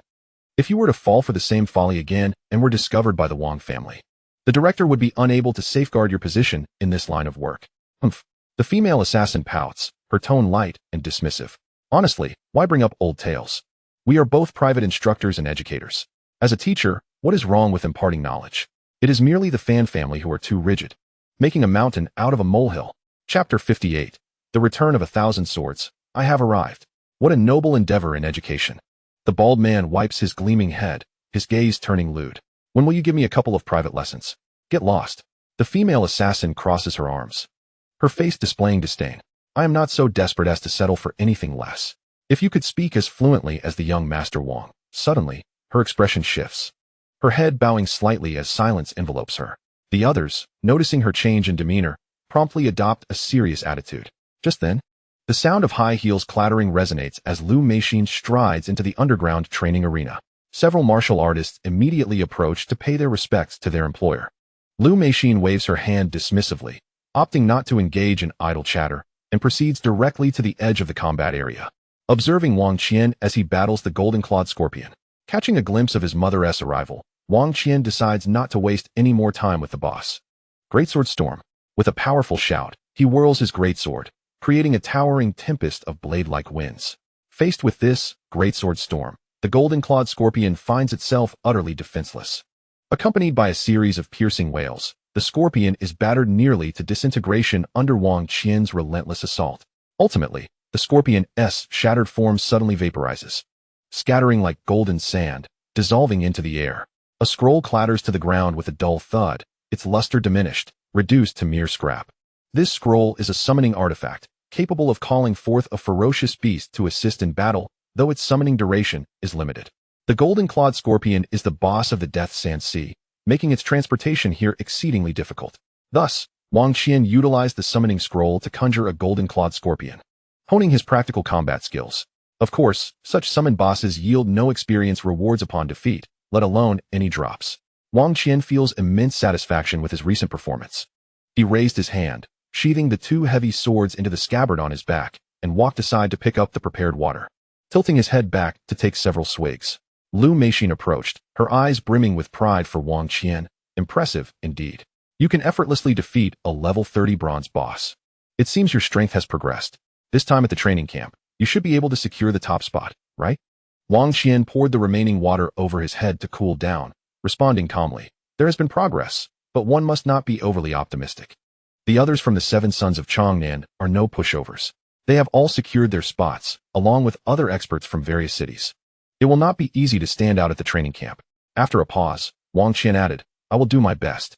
It's sufficient if Xiao Kuan can gain some advantages there. Lu Meixin was taken aback, shaking her head in resignation. You are a bit too indulgent with him. In my opinion, Xiao Kuan's occupational traits pale in comparison to yours. If you don't expend too much energy on him at the training camp, even with the local experts of your age present, you should at least place in the top 3. However, if you insist on bringing Xiao Kuan along, that may not be the case. She sighed deeply, reflecting, sometimes I wonder if sending you 2 brothers together to the training camp is truly a wise decision. Indeed, both of you could enhance your abilities there, aiming for higher scores in the college entrance examination. which is something your father and I would be pleased to see. However, I've heard that in the 23 domains of Longhua, the top 3 of each training camp will be presented with even greater opportunities. You originally had a chance to strive for that. If Xiao Kuan's presence at the training camp hampers your progress, it might be rather counterproductive. Wang Qian smiled. More benefits? Forget it. No matter the rewards, I will acquire them in the future. But I only have one younger brother. My primary purpose for attending the training camp is to help Xiao Kuan improve his strength. After a moment, Wang Qian narrowed his eyes. Several figures surfacing in his mind. A blood-drenched woman, wielding a long whip, erupting into a thunderous laugh. A holy man bathed in golden light, engrossed in a gilded scripture. Each of these figures imparted a tremendous sense of pressure upon Wang Qian.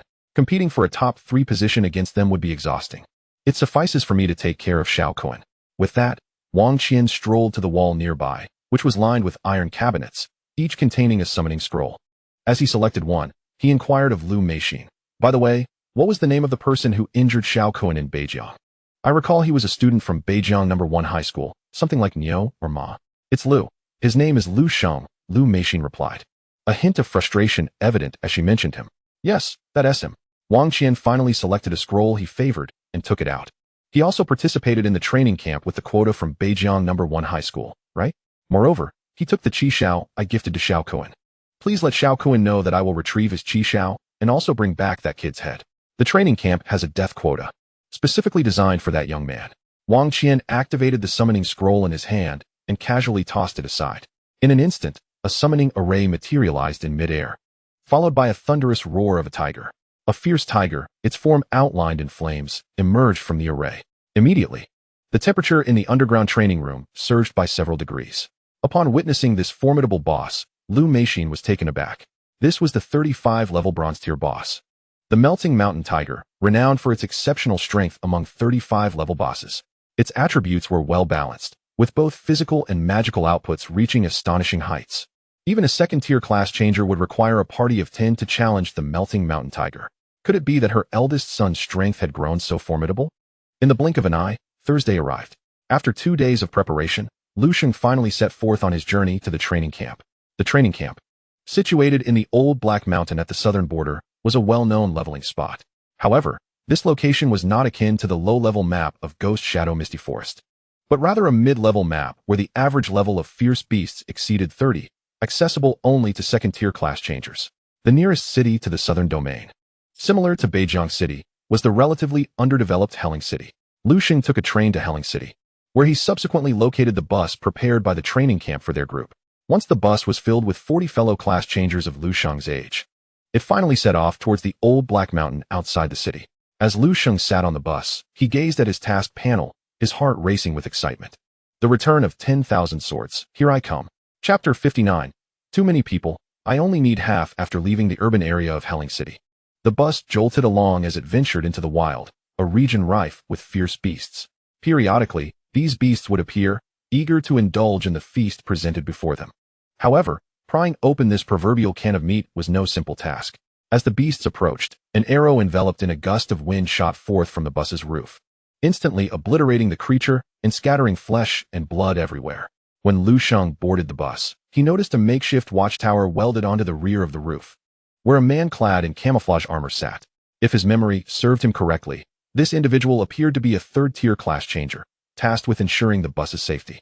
With this man as protection, the young boys and girls aboard remained remarkably composed even in the face of potential encounters with fierce beasts.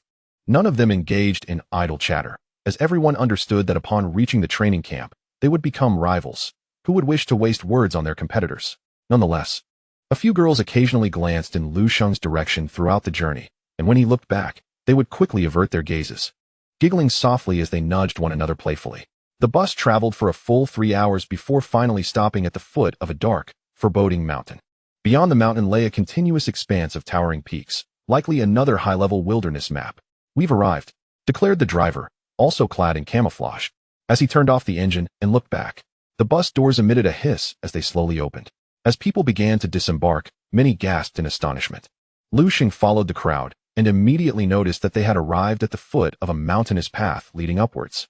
This place resembled a colossal militarized base, encircled by electrified barbed wire that extended into the unseen distance.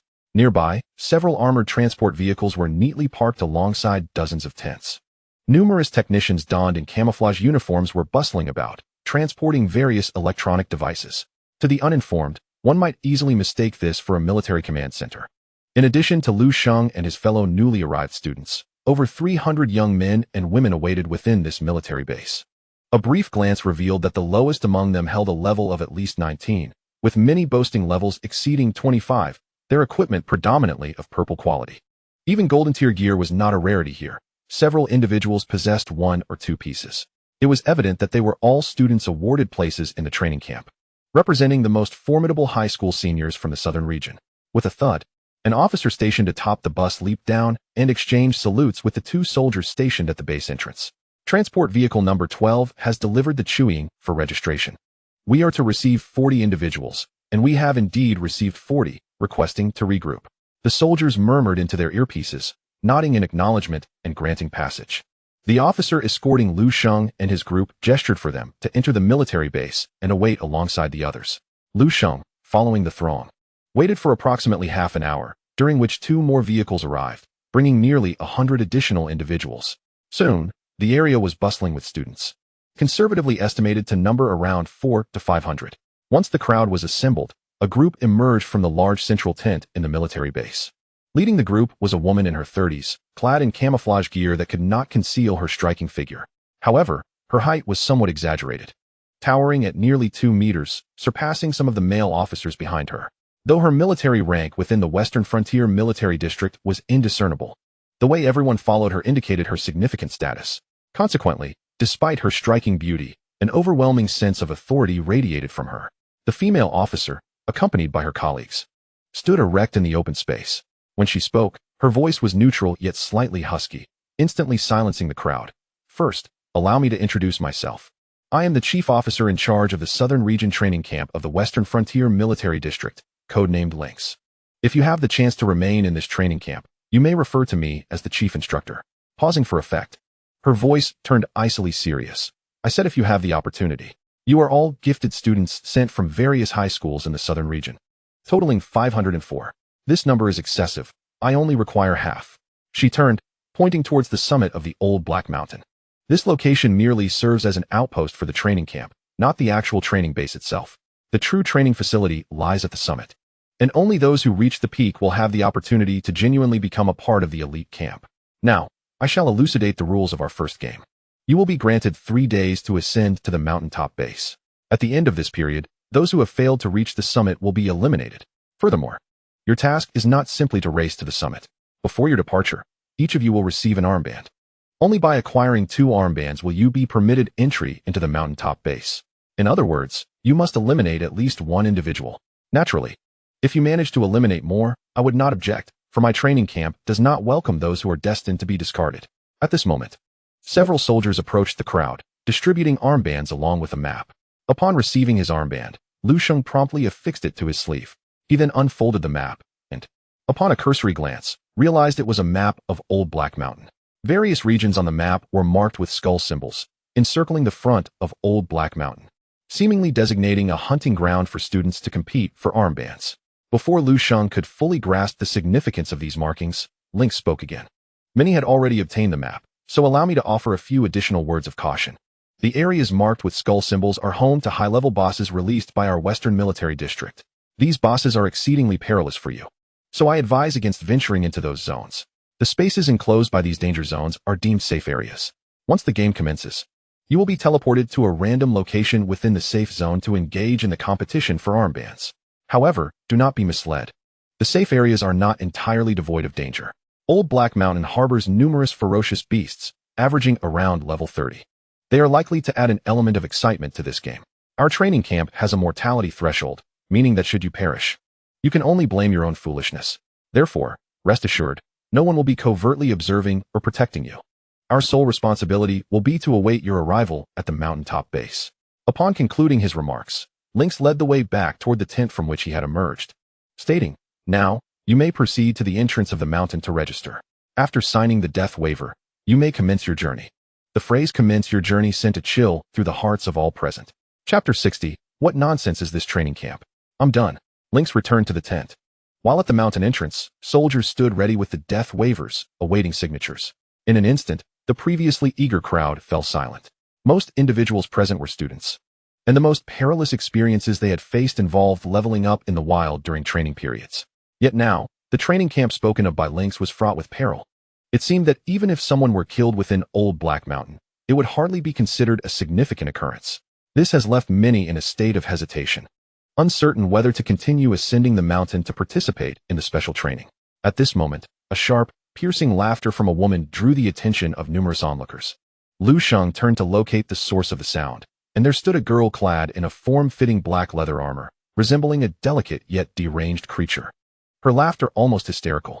She possessed striking beauty, her skin pale and her thin lips of vivid crimson, as if adorned with a bright lip gloss.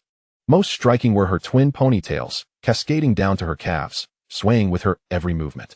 In any school, such a girl would undoubtedly be regarded as a campus belle, if only she would cease her cacophony. However, upon hearing her maniacal laughter, those around instinctively recoiled, as if confronted by a harbinger of doom. The reason was evident. This woman clearly did not embody normalcy, exuding an unsettling aura tinged with a hint of bloodlust. Death quota? I adore it, she exclaimed, her twin ponytails embodying a frenzied madness as she approached the entrance to the mountain. To think that on the very first day of the special training camp, such a surprise awaited me. Is this a paradise where I can unleash my fury upon others? Hee hee. With that, she arrived at the registration area, signing her name with flourish before eagerly stepping into the random teleportation array. Just before entering, she couldn't resist casting a glance back at the hundreds of students present. Her gaze resembled that of a wolf poised to enter a sheep pen. As her figure vanished into the teleportation array, chaos erupted among the onlookers. Many recognized this deranged woman, their faces turning ashen. Is that Bai Rou? What on earth is this madwoman doing here at the training camp? Bai Rou was one of the 7 of Changnan, her strength undoubtedly qualifying her for a place in the training camp. Yet, the crux of the matter was that she was, without a doubt, insane. The training camp was inherently perilous. Introducing a lunatic into the mix raised questions about survival. I refused to share the camp with someone like her, especially with the death quota in play. I'm withdrawing. To hell with this training camp. Dude, you think you can just withdraw from such a precious opportunity just like that? It's just a crazy woman. Is it really that serious? Hearing this, it was evident that he was not from Changnan. I'm actually from Higa City. That explains it. I advise you to withdraw too. Bai Rou is far more dangerous than that boss. Believe me, within 3 days, she would not hesitate to eliminate everyone in the safe zone. Seriously? Is it really that extreme? She is just a student. Would she dare to kill? Of course she would. And she has done it numerous times. I've heard that her family wields some influence, and to allow her to channel her murderous impulses, they arranged for her to work as an external member in the wind-catching hall, specifically targeting wanted criminals alongside their transmuters. To put it bluntly, she hails from Changnan No. 3 High School. Even the principal is aware of her instability and dares not expel her, fearing that one day he might awaken to find Bai Rou standing by his bedside. Goodness, you've given me the chills. I think I'll withdraw too. Me too. No matter how crucial the spots in the training camp may be, they pale in comparison to the value of life itself.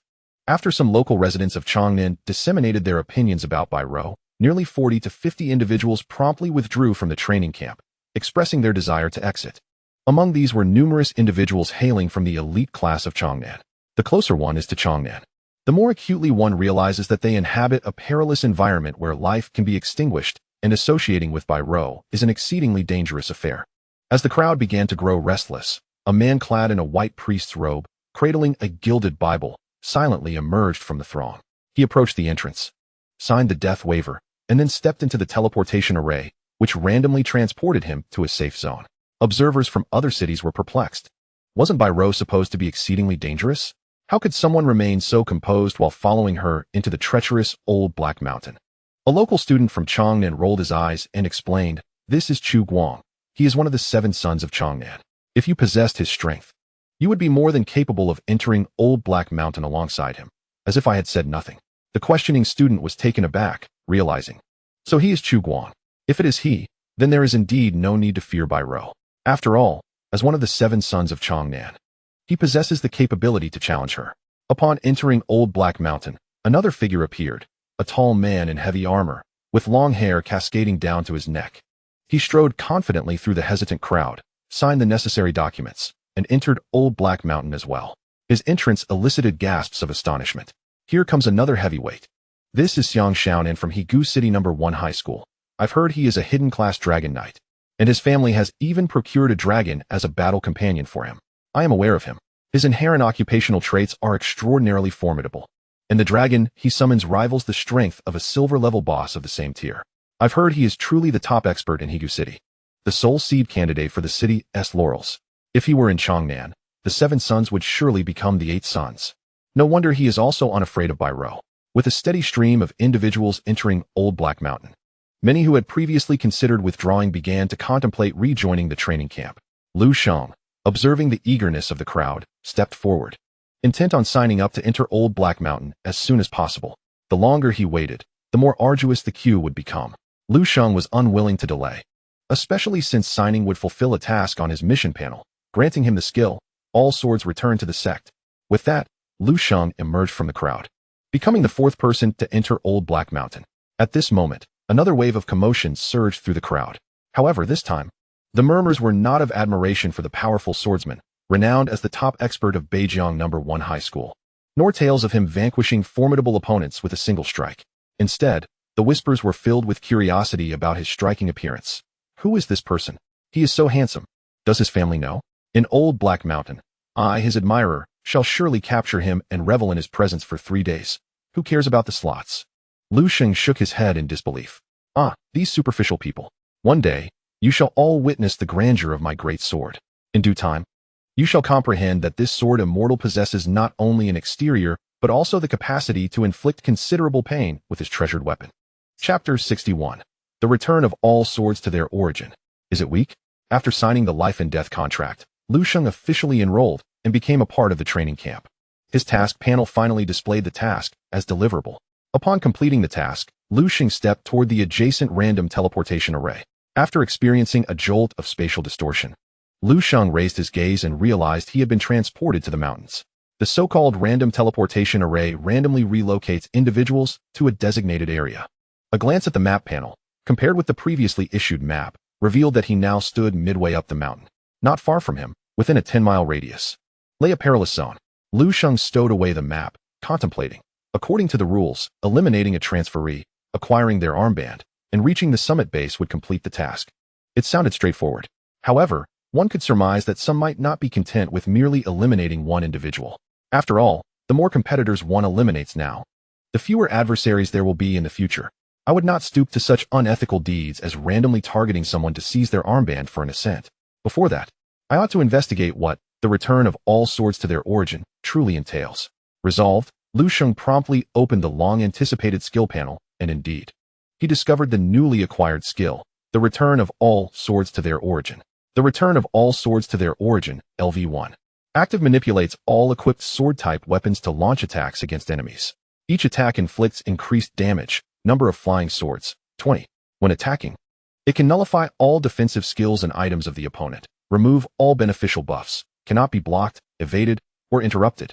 Each flying sword may trigger unique attack characteristics. Gazing at the skill, the return of all swords to their origin, Lu Sheng fell into a prolonged silence. He had not anticipated that the skill he yearned for would yield such effects. Is the return of all swords to their origin weak? Certainly not. Once this skill is unleashed, regardless of whether the opponent employs defensive skills, items, or similar techniques like blink, they cannot escape the damage. One could assert that as long as Lu Sheng activates the return of all swords to their origin, the adversary might as well lie down and accept the onslaught without resistance.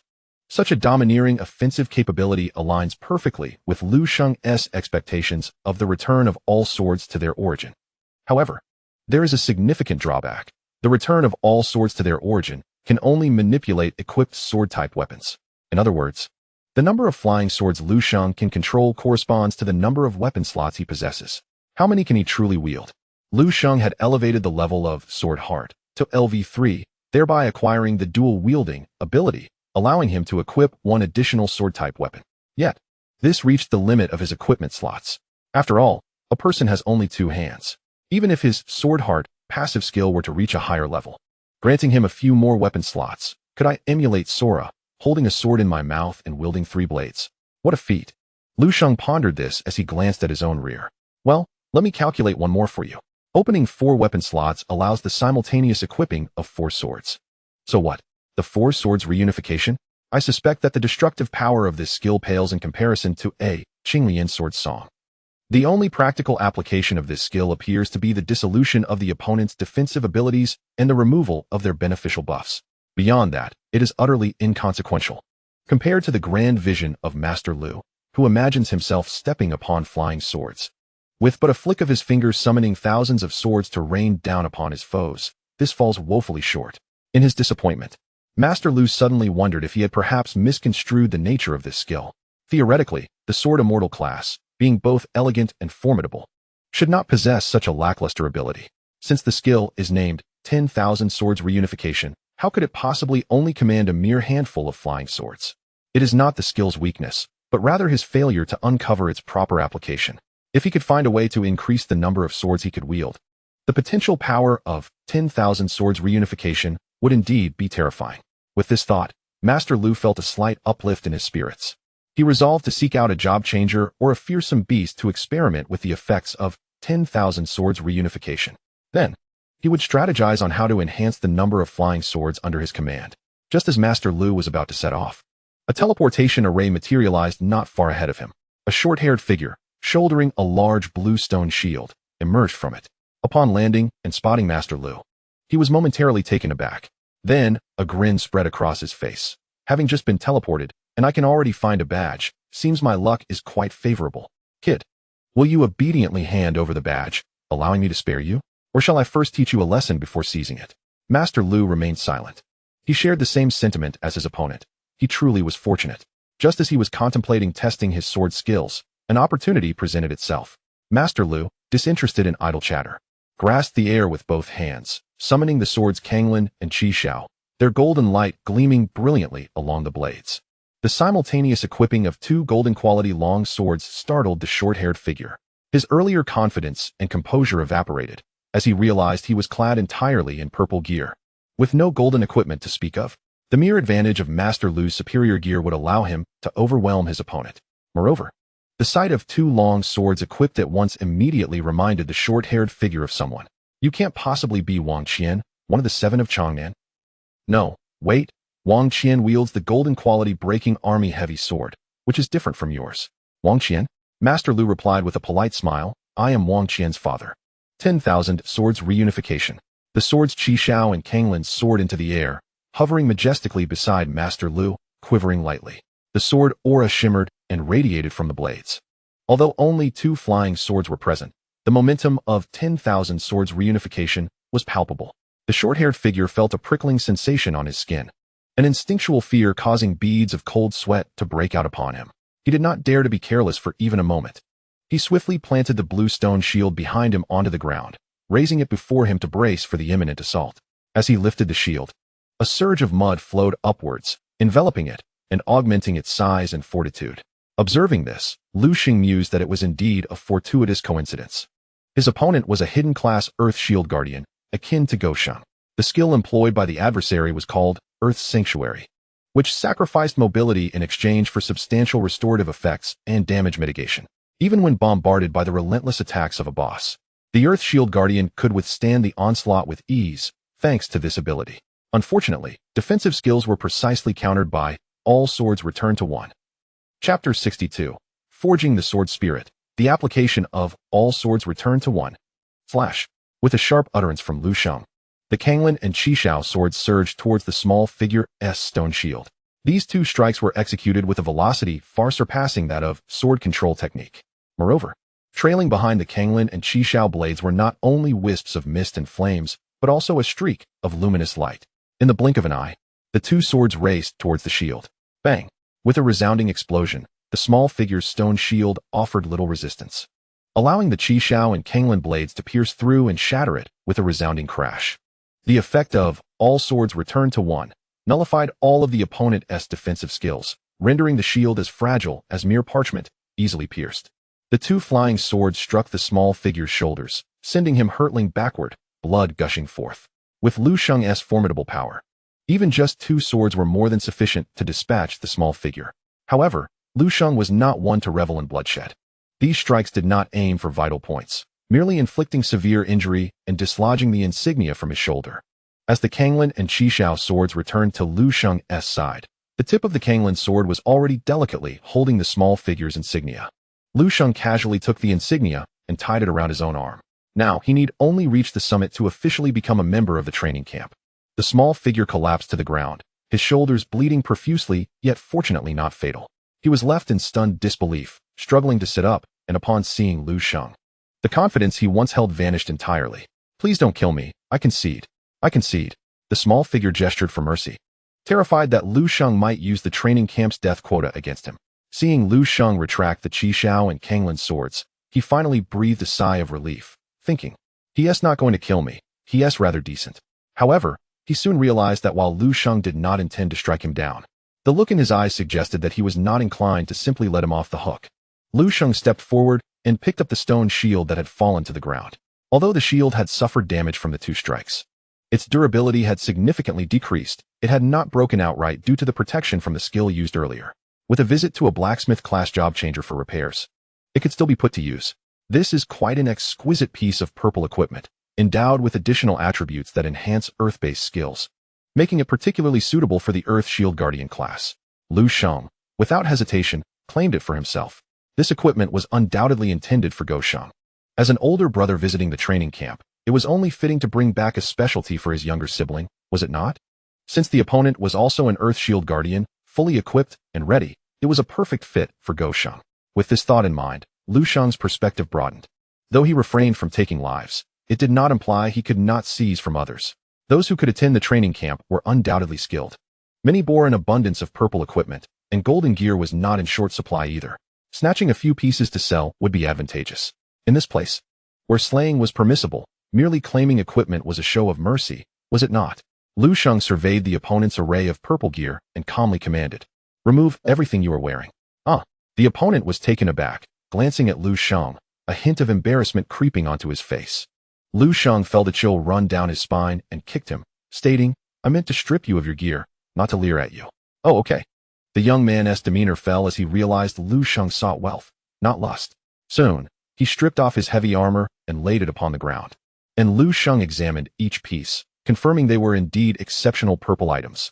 Once donned by Go Sheng, his examination scores should improve significantly. After completing his plunder, Lu Sheng finally allowed the young man to leave. "All right, you may go."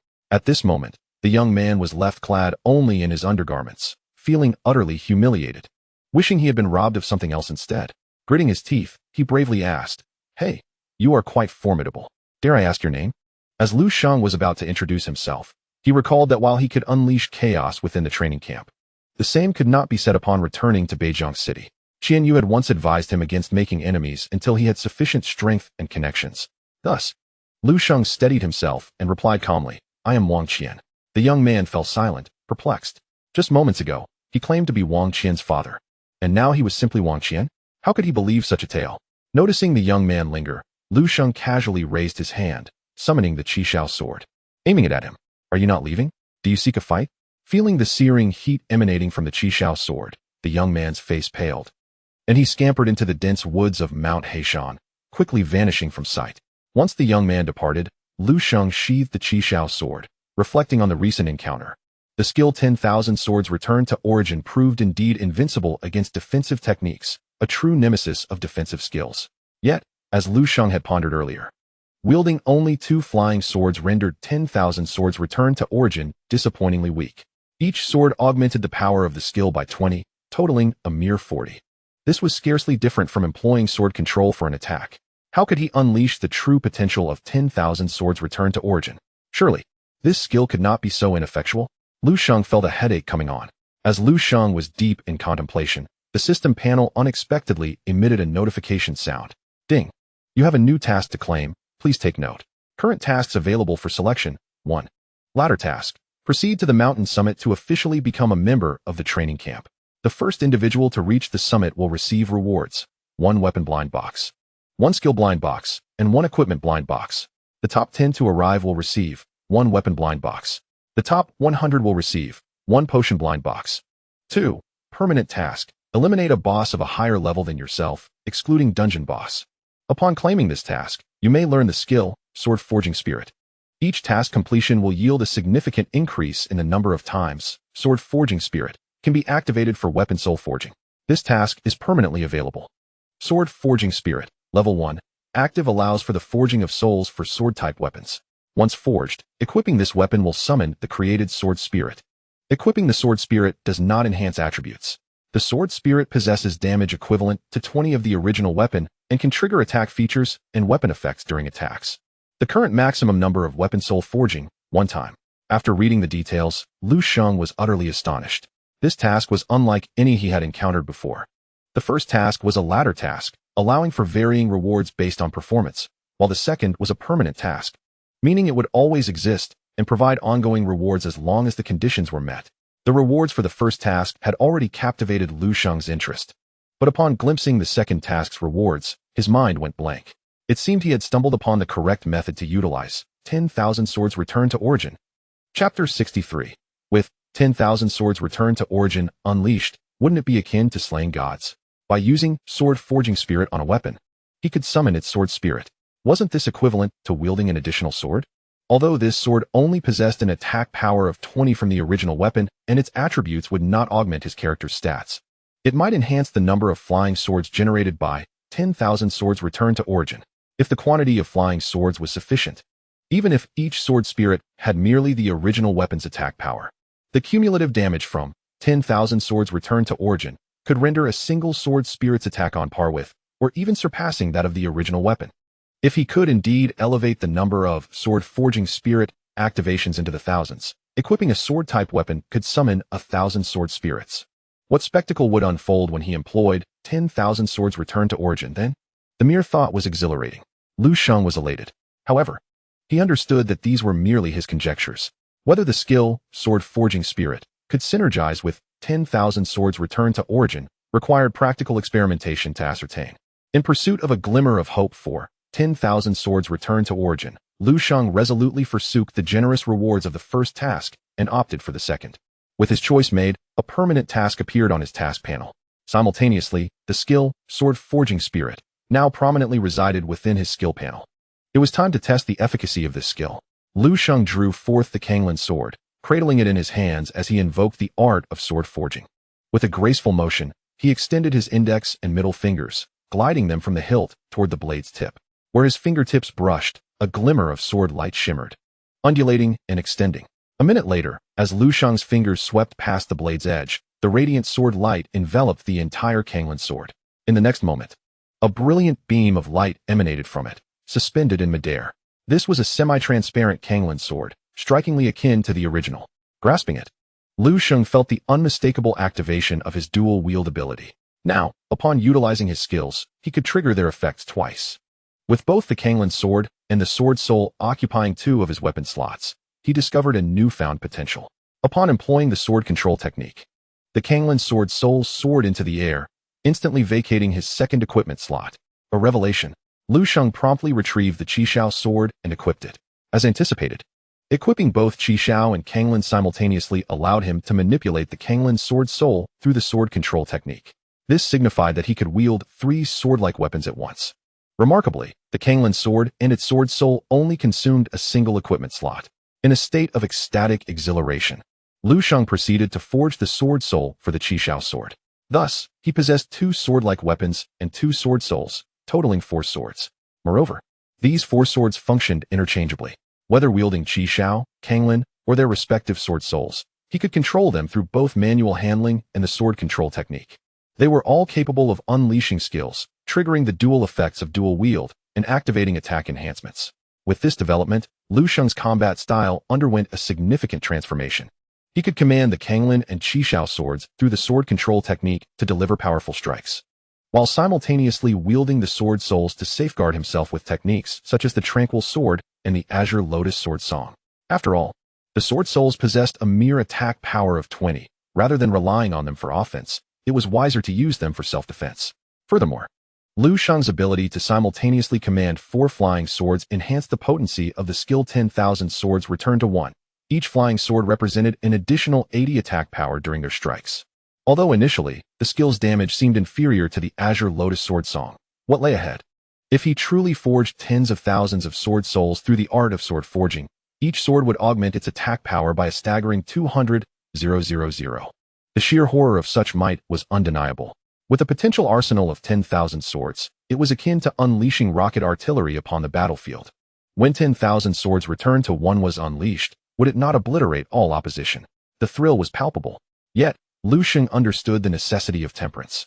He could not indulge in premature celebration. To forge 1,000 sword souls for each weapon, he would need to repeatedly accomplish this enduring task and engage formidable boss foes. However, locating these boss entities proved to be no simple endeavor, as wild boss encounters were exceedingly rare, with no fixed respawn locations. In the realm of the secret domain, one can certainly expect the presence of formidable bosses. However, the nature of these secret realms is such that they can only be traversed once. And locating these bosses is akin to finding a needle in a haystack, much like their counterparts in the wilderness. The only reliable venue for consistently encountering bosses is within dungeons. Yet, the bosses residing in dungeons do not align with the quest requirements, and therefore do not augment the forging of sword souls. Thus, the quest for discovering additional bosses becomes pivotal in enhancing the prowess of the reunion of 10,000 swords. At this moment, Lu Sheng had an epiphany and retrieved the old map of Black Mountain that he had previously acquired. It seemed that the links had mentioned that the areas marked as hazardous contained bosses nurtured by the Western Military District. Lu Sheng smacked his lips, and his eyes gradually sparkled with excitement. The special training camp of the Western Military District was indeed a remarkable place. After scrutinizing the map, he tucked it away and made his way towards the nearest hazardous zone. Meanwhile, at the base of the mountain, within a tent, the Link sat on a folding chair, gazing at the enormous screen before him. The screen was divided into hundreds of segments, each depicting a different scene from Black Mountain. The Lynx had claimed that the personnel of the Western Military District would not provide any protection to the students venturing into the mountains, which was, of course, a ruse. The participants of the training camp were students, not soldiers. It was inconceivable that they would be left to fend for themselves in the treacherous Black Mountain. Whether it was through infighting or the bosses lurking in the hazardous zones, or even the fearsome beasts above level 30 that naturally inhabit Black Mountain, danger loomed everywhere. Even if the training camp had a quota for casualties, there was certainly a limit. Should dozens of students perish, the Western Military District would surely face the wrath of their parents. Thus, strategically placed throughout the safe zones of Black Mountain were hundreds of concealed cameras, meticulously arranged by the Western Military District, aimed at safeguarding these students and minimizing fatalities. Major Yang from the mountaintop base sent word that someone had reached the summit. After the soldier concluded the call, he rose to report to the Lynx. The surrounding personnel were taken aback.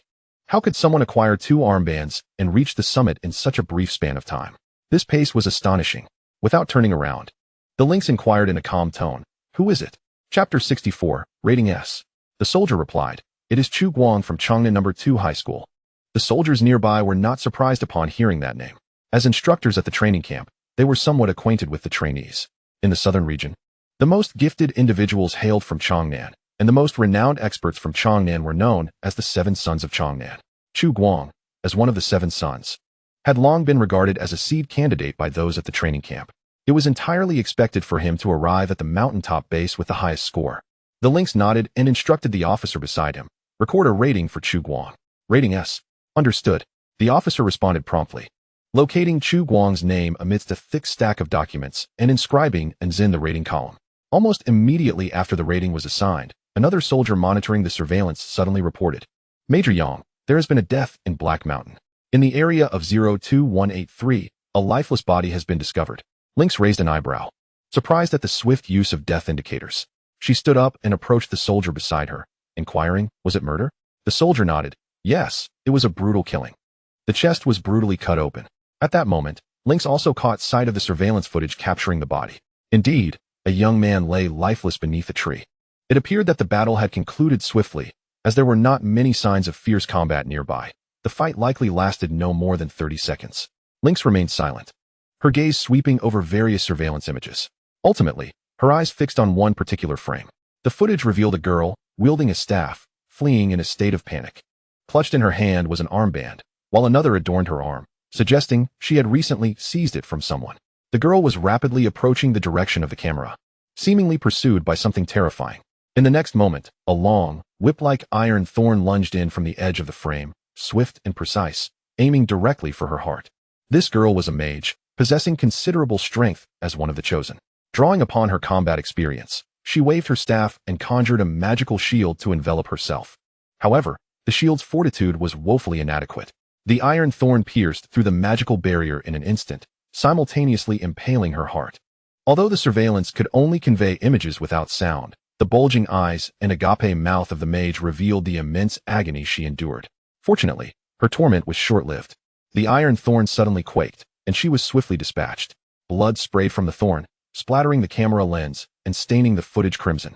Witnessing such a callous act of murder left many soldiers observing the surveillance profoundly shaken. They were left to ponder the identity of the one wielding such ruthless methods. This question was soon answered. As the iron thorn was retracted, a girl with dual ponytails, trailing the long whip, skipped merrily into view. Her innocent and whimsical demeanor stood in stark contrast to the two armbands, horrifically smeared with blood, hanging from her sleeve. Upon spotting her, Lynx's face revealed a hint of resignation.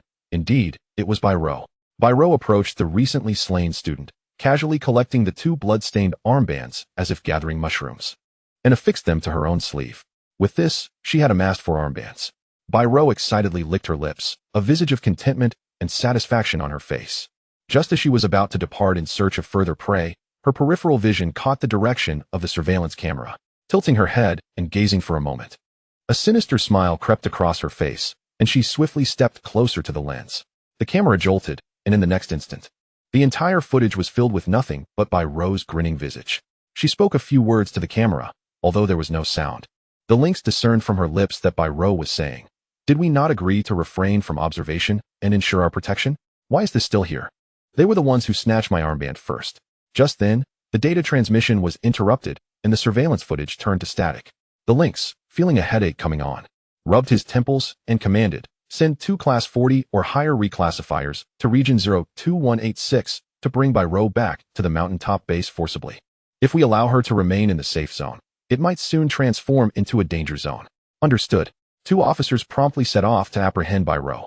Meanwhile, an officer responsible for recording scores, puzzled, whispered, "If we forcibly take Byro away, how will her rating be determined? The rating is based on climbing time and the number of armbands possessed. It has just begun, and now she won't be allowed to continue acquiring armbands. Her score will be difficult to ascertain." The lynx cast her a cold glance and replied, "There is nothing complicated about it. We will simply assign her an S rating. My original intention was to send her straight to the summit, bypassing the first round of assessments and granting her an S rating directly. However, the incompetents at the command center, lacking understanding of the situation, rejected my application, insisting that everyone should be treated equally and participate in the climbing assessment. Now, we have already lost at least 3 lives. If this continues, we will exceed the limit. We must bring her up the mountain now to mitigate losses. When the ratings are announced later, anyone who disputes Byro's S rating can challenge her to a contest. Let us see who dares." The officer nodded, voicing no objections, and marked an S on Byro's profile. Subsequently, the lynx and the others remained there, monitoring the situation in Old Black Mountain. Whenever someone reached the summit, they would receive a score based on their climbing time and the number of armbands acquired. The true value of this score would only be revealed 3 days later when all would gather at the mountaintop base. Soon, 2.5 days passed. Over 70 individuals had successfully reached the summit.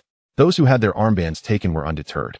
They continued to search for others with armbands within the safety zone of Old Black Mountain. After all, losing an armband did not equate to elimination. If fortune favored them, they could reclaim others' armbands and regain their spots in the training camp. Among all, there was but one exception, Lu Sheng. In fact, even the lynx and the others were entirely unaware of Lu Sheng's existence, for he was situated in a perilous area of Old Black Mountain, far from the heavily monitored safety zone. Chapter 65, The Forging of the Sword Spirit, was nothing short of exhilarating. In a dangerous zone of Old Black Mountain, the sound of blades slicing through the air resounded. Flying swords soared across the sky, darting toward a colossal beast that loomed 10 meters away.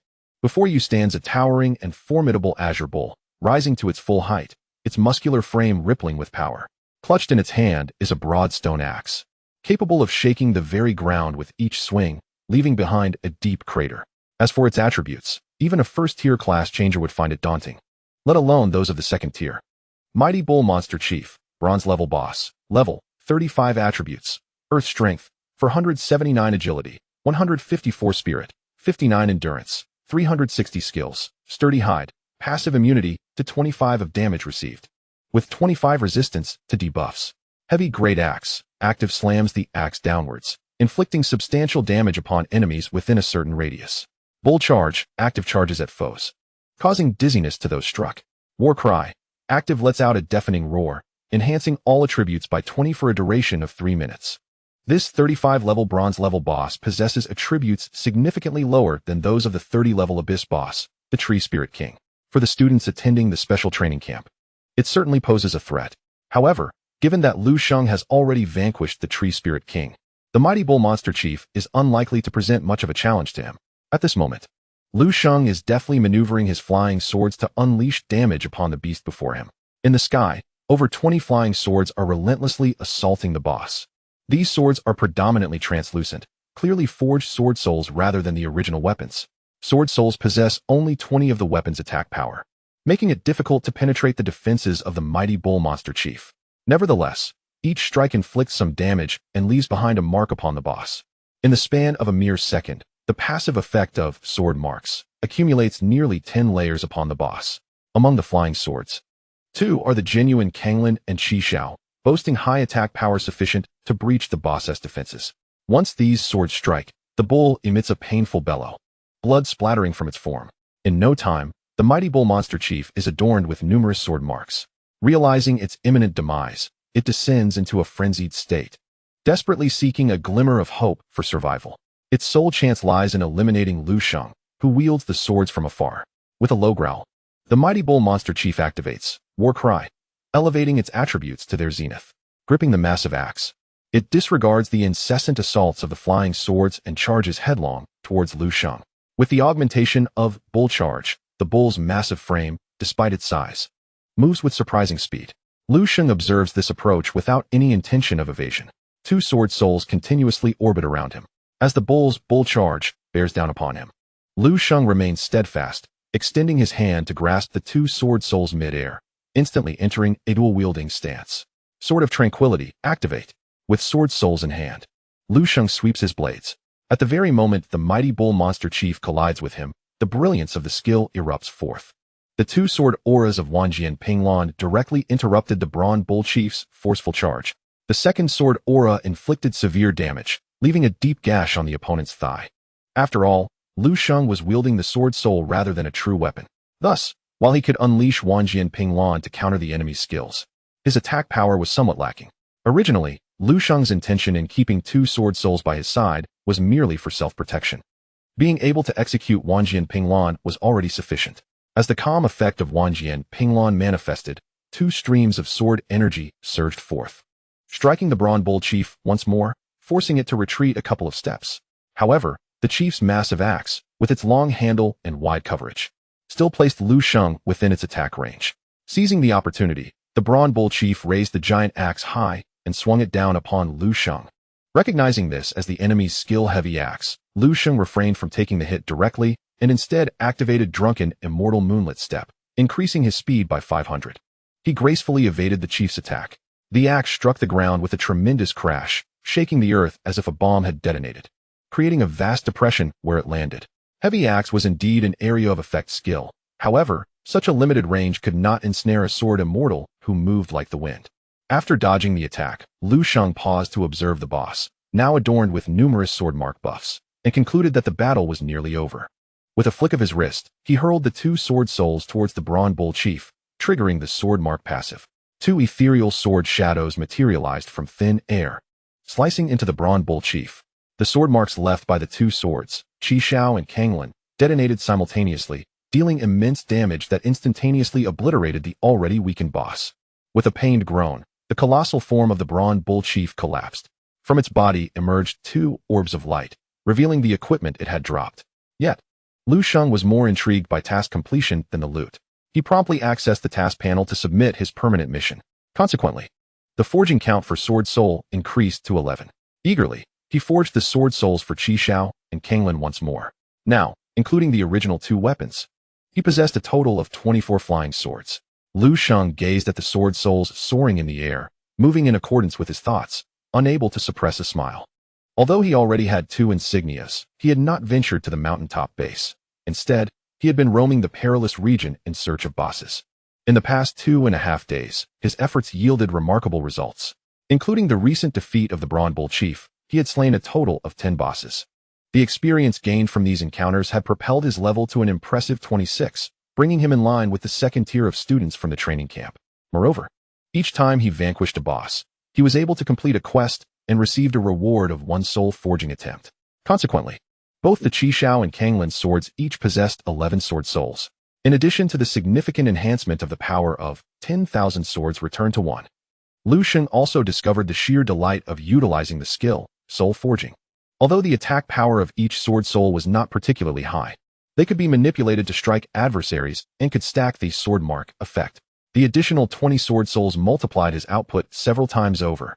More importantly, wielding 24 swords simultaneously was undeniably impressive. Chapter 66. The 4-skull level danger zone. As time passed, the 3-day deadline was approaching its conclusion. Lu Sheng gathered all his flying swords and began to organize his spoils, contemplating the course of action for his next steps. First, he collected 2 pieces of equipment dropped by the boss, a purple quality 2-handed heavy axe and a blue quality leather armor. These could fetch a handsome price at the marketplace. However, Lu Sheng found them rather unimpressive. The equipment obtained from slaying monsters paled in comparison to the treasures he had acquired from robbing students. Although Lu Sheng had been wandering in the danger zone, he encountered 4 students while passing through a safe area. After robbing them, Lu Sheng acquired 2 pieces of golden quality equipment and several purple quality items. After each encounter, he would simply leave behind the words, "I am Wang Qian," before departing with his spoils. Thus, Lu Sheng's gains were quite substantial. He had amassed 6 armbands and a considerable amount of equipment. Slaying bosses was merely a means to accumulate more attempts at soul forging. Oh, and he also aimed to increase the usage of the Wine God skill associated with the Wine God gourd. With this thought in mind, Lu Sheng opened the gourd and stored the body of the mighty bull chieftain within. He now had reached 11 uses of Wine God and 27 consumptions, which was quite sufficient. After tidying up everything in the area, Lu Sheng leaned against a tree and opened the map. His current location was considered the rear of the Old Black Mountain. The map indicated a total of 11 danger zones, which he had mostly traversed, defeating the bosses one by one. Presently, the only danger zone he had yet to explore was in the direction of the mountain, marked with 4 skulls. Passing through this perilous area would lead him to the summit base, albeit through the back entrance rather than the main gate as required. Nevertheless, this was inconsequential, as the links had never stipulated that reaching the main gate was essential for completing the task. Considering this, Lu Sheng decided to ascend directly, clearing the last danger zone and eliminating the boss within before reporting to the summit base, which appeared to be the optimal path. However, the 4-skull emblem on the map made him feel somewhat hesitant. Over the past 2 days, Lu Sheng had largely come to understand the situation. The skull insignia indicating a dangerous area signifies the formidable strength of the boss that roams within. A 35-level black iron boss is represented by a single skull, while a 35-level bronze boss, such as the recently encountered chief of the giant bull, is denoted by 2 skulls. A 35-level silver boss is symbolized by 3 skulls. The perilous zone near the back entrance of the mountaintop base is marked with 4 skulls, suggesting the presence of a 35-level gold boss or a 40-level silver boss. Its strength is assuredly superior to that of the Tree Spirit King. Engaging it is certainly feasible. However, the pressing concern lies in whether one can reach the mountaintop base in a timely manner afterwards. After a moment of contemplation, Lu Sheng resolutely decided to confront the challenge. It was not in his nature to leave a boss unchallenged. Should the boss prove formidable, he could always resort to the divine wine technique. With both, all swords returned to the origin, and divine wine at his disposal, how could he possibly falter against a mere boss? With this determination, Lu Sheng stowed away his map and set forth towards the mountaintop base, plunging directly into the final and most perilous zone, marked by 4 skulls. As the sun dipped below the horizon, the 3-day time frame, equivalent to 72 hours, dwindled to mere minutes remaining. At the back entrance of the mountaintop base, electrified barbed wire securely enclosed the area, yet a solitary iron gate remained, along with 2 sentinels. From this point, one could venture towards the rear of Black Mountain, leading to a vast, higher-level map designated for advanced training. This rear entrance was established for the convenience of students, allowing easy access. Additionally, 2 elite soldiers, each above level 50 and in their 3rd advancement, were stationed there, standing as resolutely as steel blades. Suddenly, one of the soldiers perked up, his ears attuned to distant sounds of conflict. The unmistakable roars were familiar to them. It was the 40-level silver boss, the Blade Dragon, which their western military district had released into the rear of the mountain. This creature was currently the most formidable boss on the Old Black Mountain, and its presence was the reason the area had been classified as a four-skull danger zone. Typically, the blade dragon roamed within this perilous region, often disturbing the mountaintop base. Thus, the two soldiers were well acquainted with this hulking beast. The commotion it was causing indicated that it was engaged in battle with something. This was perplexing, for the blade dragon had previously decimated the native ferocious beasts upon its arrival. What could possibly contend with the blade dragon? Moreover, it seemed that the creature was in a dire situation. An uneasy feeling washed over the two soldiers, leading them to suspect that a dangerous entity might be attempting to infiltrate the mountaintop base from the rear. With all the talents of the southern region gathered here, the consequences of an incursion by heretical forces or foreign entities, intent on harming these prodigies, could be catastrophic. A gunman swiftly drew his long weapon, equipping it with precision, and urgently warned another, "We have a situation. Remain alert and be prepared to sound the alarm at any moment." The other individual, a mage, promptly brandished his staff, casting a protective magical shield around himself to ward off any potential ambush. Soon, the anguished cries of a blade-scaled dragon echoed through the air, followed by an unsettling silence. However, this eerie tranquility only heightened the vigilance of the two soldiers. Approximately 5 minutes later, rustling sounds emerged from the nearby thicket. Is someone approaching? The mage immediately brandished his staff, conjuring a colossal fireball above his head, resembling a wheel, and bellowed, "Who goes there? Step forward." As the underbrush parted with the swish of a long sword, Lu Sheng's figure emerged, a smile breaking across his face as he remarked, "I told you there must be a back entrance to the base." Upon noticing the tense stance of the two soldiers, he quickly sheathed his sword and gestured to indicate he meant no harm, explaining, "I am Lu Sheng, a student from the advanced training camp, hailing from Beijiangno. One high school. An advanced training camp student?" The two soldiers were taken aback. "How did you manage to traverse through the danger zone? Wasn't it stated we could pass through the danger zone while at the base of the mountain?" Lu Sheng inquired. The soldiers exchanged incredulous glances, grappling with the improbability of the situation. After all, the plan was to utilize the danger zone to corral all students, compelling them to compete for armbands while guarding against the fearsome beasts of Black Mountain, typically around level 30. Who could have anticipated that this student would defy the norms and emerge unscathed from the perilous zone? Yet, reflecting on his words, it seemed he had a valid point. As long as there were sufficient armbands and one reached the summit base, passing through the danger zone could indeed count as a successful endeavor. The soldiers silently communicated their thoughts through glances. One of them retrieved a walkie-talkie, presumably to contact their superior and obtain Lu Sheng's information. After reviewing Lu Sheng's attributes and confirming the consistency of his details with the official records, the two soldiers accepted his identity.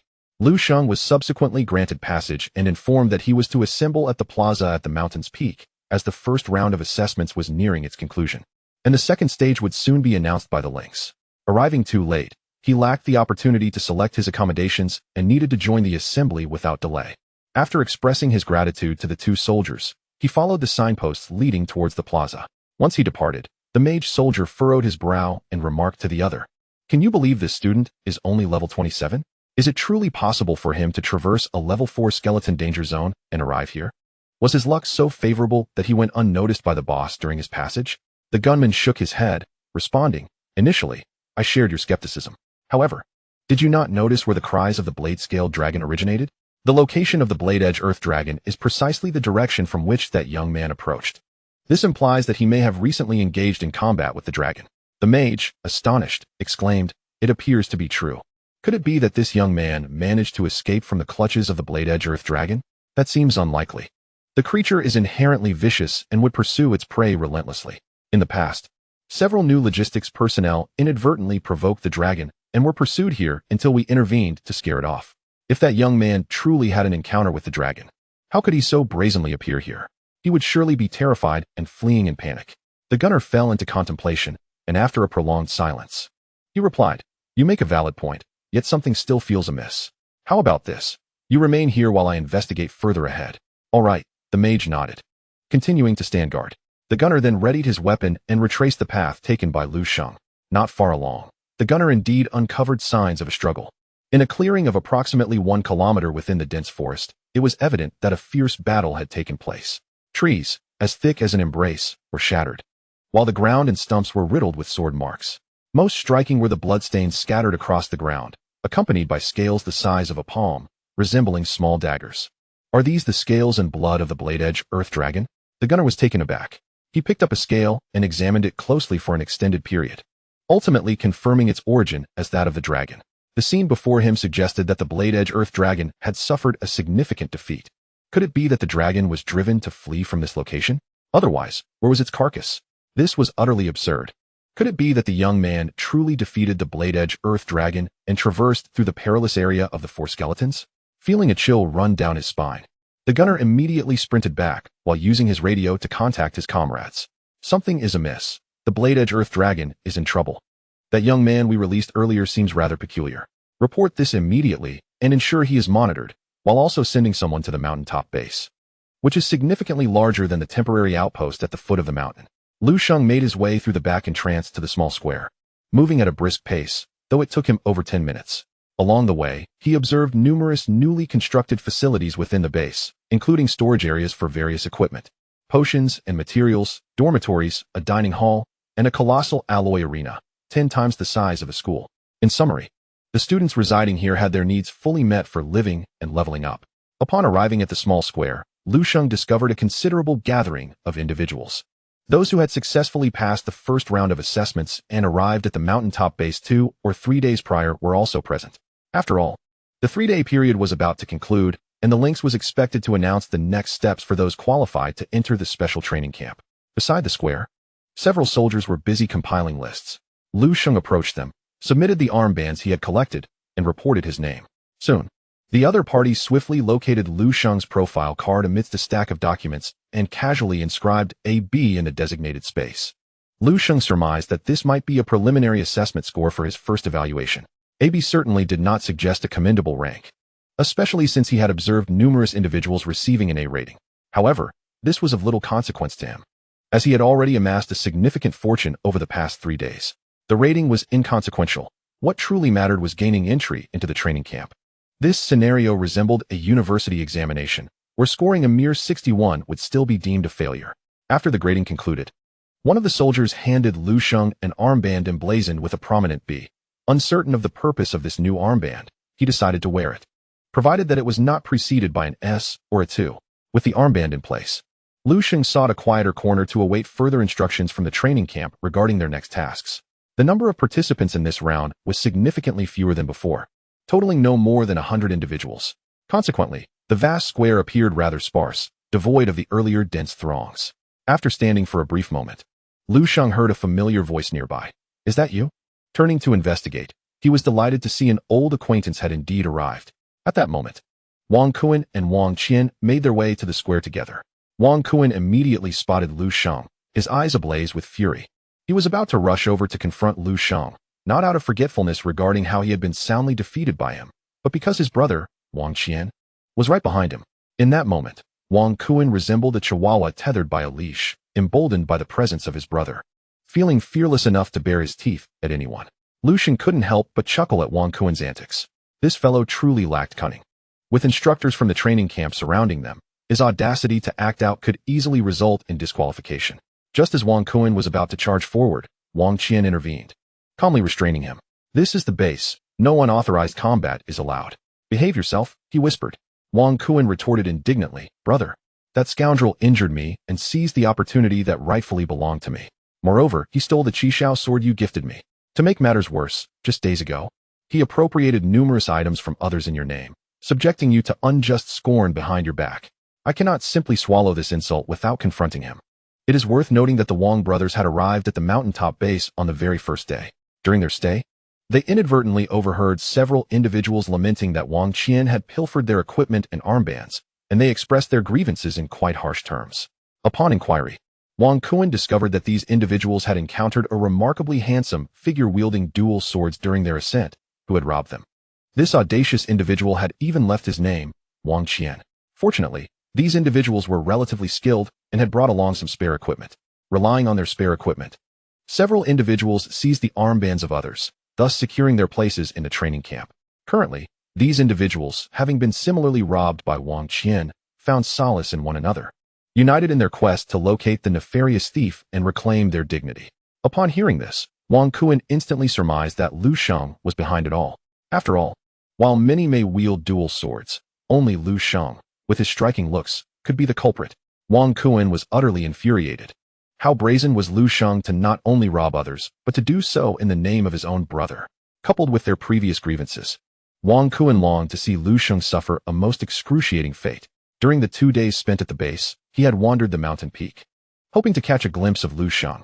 Unfortunately, it was not until now that Lu Sheng finally arrived. Upon encountering his nemesis, Wang Kuan could scarcely contain his fury.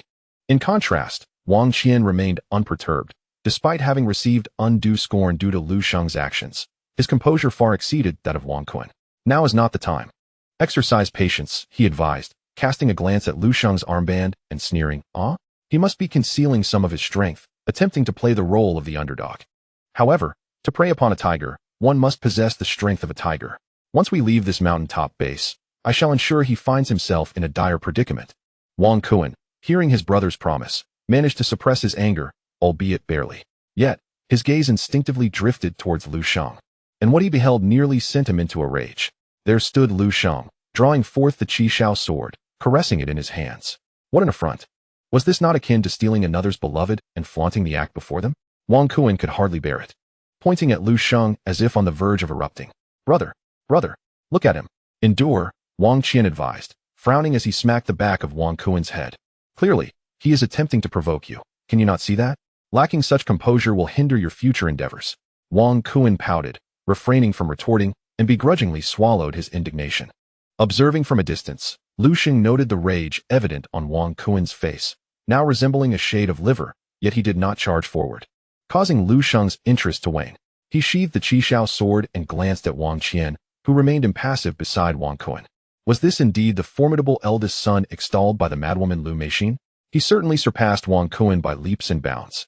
If the 7 talents of Changnan, often mentioned by others, were all as composed as this man, it was evident that the training camp harbored many formidable warriors.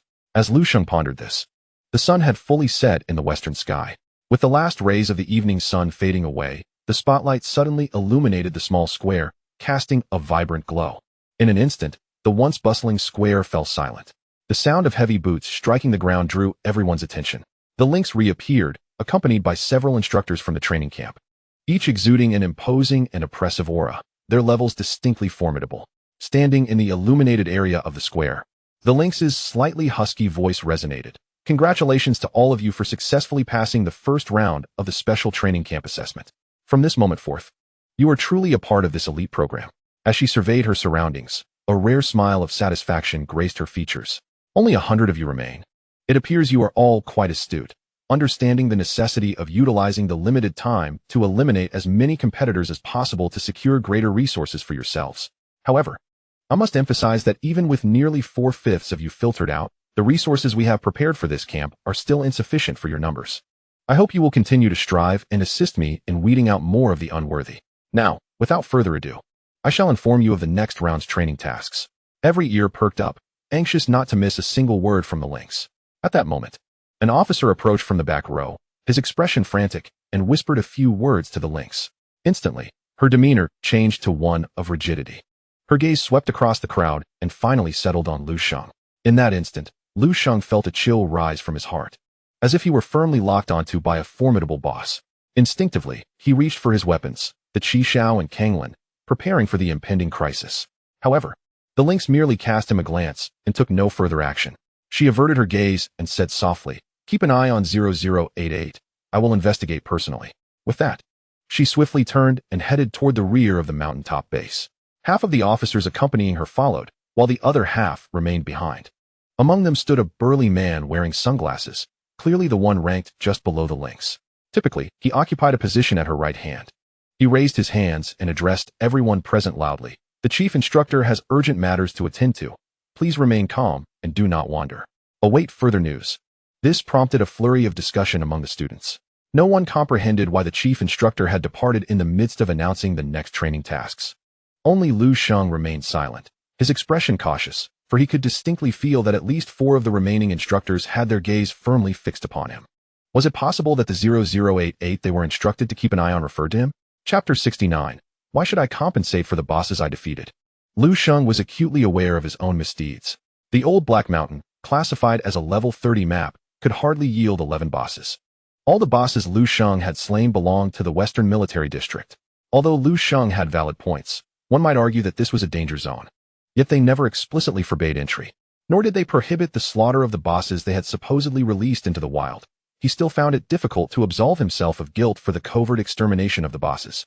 Thus, his greatest concern now was whether he would be penalized for the numerous bosses he had dispatched. After much contemplation, Lu Sheng steeled himself. Let them demand compensation. I shall pay 6. Why should I compensate for the boss that I personally vanquished? Was the boss merely a product of your negligence? If you called out to it, would it respond? Lu Sheng resolved to secretly eliminate the boss himself, and if this were to come to light, he would outright deny any involvement, claiming ignorance, absolving himself of responsibility, and asserting his inability to compensate. Yes, that's the plan. At the rear of the mountaintop base, a lynx accompanied a group of officers to the site where Lu Sheng had engaged in combat with the Blade Dragon. The gunmen who had remained here approached immediately upon their arrival to report the situation.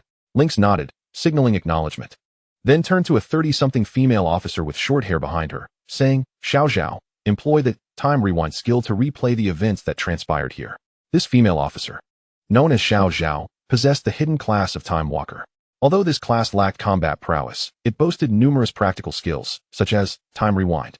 Responding affirmatively, Xiao Zhao retrieved a delicate staff and waved it lightly. A cascade of shimmering lights spilled from the staff's tip, enveloping the chaotic scene before them. In an instant, the scattered scales and blood on the ground abruptly soared into the air, coalescing together. Simultaneously, the broken branches and trampled grass appeared to rewind, restoring their original state. A roar erupted from the Blade Dragon.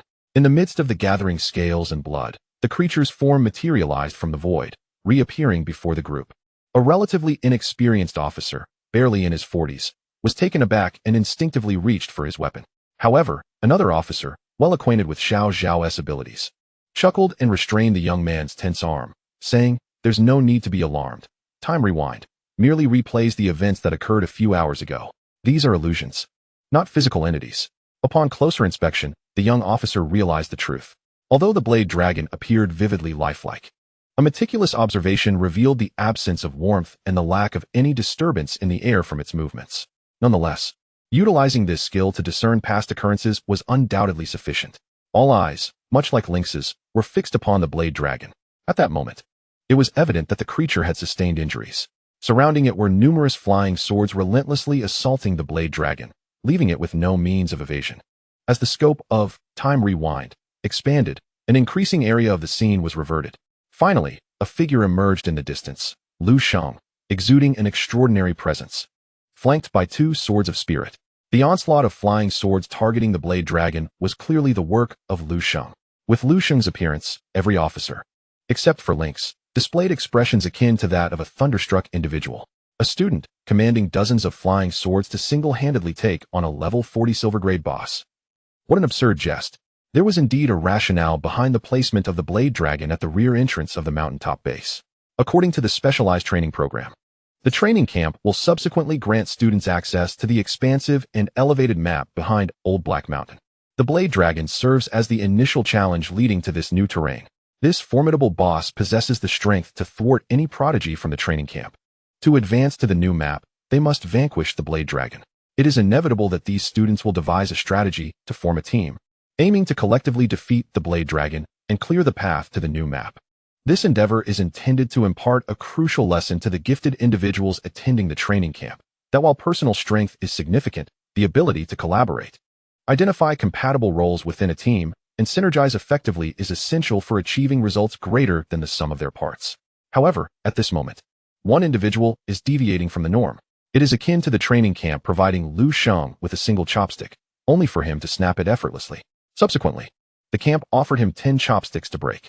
Initially, they were prepared to deliver a profound lesson about the fragility of a single pair of chopsticks versus the strength of many united. Yet, Lu Sheng snapped those as well and nonchalantly questioned, Is that all? Such audacity feels like a slap in the face to the training camp. It is inconceivable, utterly impossible. This boss cannot be defeated by a single student. Just as all the officers were contemplating this, the Blade Dragon let out a thunderous roar, arching its ridge-like back as its blade-like scales rose menacingly. The Blade Dragon unleashed its skill, Blade Barrage. With a flurry of sound, countless scales shot forth, aimed directly at Lu Sheng. In response, Lu Sheng grasped 2 flying swords and activated the skill sword reversal. In an instant, 2 beams of sword light erupted, effortlessly neutralizing the Blade Dragon's blade barrage. The instructors were left in a state of astonishment, for everyone understood that Blade Barrage was a remarkably powerful ability, known for its high damage and wide coverage. A moment's carelessness from the frontline fighters could result in the annihilation of the rear ranks. Yet, this troublesome skill was so easily countered by this student. How could his class abilities be so extraordinary? Little did they know. The shock from sword reversal was merely the beginning. The dead lizard audaciously cast a skill, startling everyone. Lu Sheng's shadow mirrored his previous actions perfectly, with his exclamations flawlessly echoed by temporal rewind. So you can cast skills, can you? Taste my great sword. With a flourish of his fingers, Lu Sheng hurled the two sword souls skyward. The sword souls floated above him, shimmering with ethereal light. The flying swords that had besieged the Blade Dragon responded to his call, instantly returning and hovering beside Lu Sheng. In that moment, all the flying swords glimmered with a graceful radiance, gently vibrating as they awaited his command. The resonant sound of swords clashing echoed incessantly, as if stirred by a shared vibration, growing ever sharper and causing the instructor's expressions to shift tumultuously. Chapter 70. Has the boss been stripped bare by this lad? As they drew closer, the onlookers felt a prickling sensation upon their skin. This was nothing short of astonishing, for all that lay before them was merely an illusion, devoid of reality. Yet, even as an illusion, the relentless humming of so many flying swords instilled a sense of discomfort. What must it feel like to witness this spectacle in person? What kind of skill did this student intend to unleash? The myriad of flying swords glimmered with a chilling light. Lu Sheng's robes fluttered without the caress of wind, momentarily resembling an ethereal being. All swords returned to their origin. Lu Sheng commanded, pointing with his right hand. The sound of several swords surged dramatically, erupting into a cacophony. Immediately, all the flying swords trailed luminous streams as they charged towards the Blade Dragon. With a resounding thud, the first sword pierced the Blade Dragon's chest, erupting in a spray of crimson. The Blade Dragon howled in agony, unable to evade the widespread assault, as successive flying swords descended mercilessly upon it. Once the swords had pierced the creature's form, they crashed to the ground, kicking up clouds of dust that obscured the Blade Dragon's figure. Even so, the fate of the Blade Dragon was not hard for the spectators to surmise. This incited a profound wave of self-doubt among them. For the Blade Dragon's greatest attribute was its endurance. Its armored hide provided formidable protection, making it exceedingly difficult for adversaries of the same rank to breach its defenses. Yet, how was it that every strike from this youth effortlessly penetrated the Blade Dragon's flesh? What staggering might must he possess? Little did these officers know that Lu Sheng's skill, all swords returned to their origin, was directly proportional to the number of flying swords he commanded. This was merely a fraction, involving just over 20 swords. Should Lu Sheng wield 100 or more flying swords, the potency of all swords returned to their origin would escalate exponentially. As the Blade Dragon's demise loomed ominously under Lu Sheng's onslaught, the effects of the time reversal skill abruptly dissipated. All sights transformed into motes of light, returning to the pinnacle of Xiao Zhao's staff. At that moment, Xiao Zhao was drenched in sweat, grateful that the staff supported her weary form. Breathing heavily, she apologized. "I'm sorry, Major Yang. I don't understand why this time reversal consumed so much energy. I can hardly endure it any longer." "It's all right," the lynx pondered before responding. "At least I now know that the Blade Dragon was indeed slain solely by that student. There was no cheating, nor any external assistance. It was purely a testament to his strength." Turning to an accompanying officer, she inquired, "Has the one named Lu Sheng been examined by the Eagle Eye team?" An officer nodded in affirmation. When we arrived, the Eagle Eye team had already discreetly employed their reconnaissance skills. No identity-altering items or skills were utilized, and his attribute panel aligns with the reported data. The student's identity is without question, and it has been verified to ensure he is indeed the individual in question. Furthermore, the investigation into his identity has ruled out any possibility of infiltration.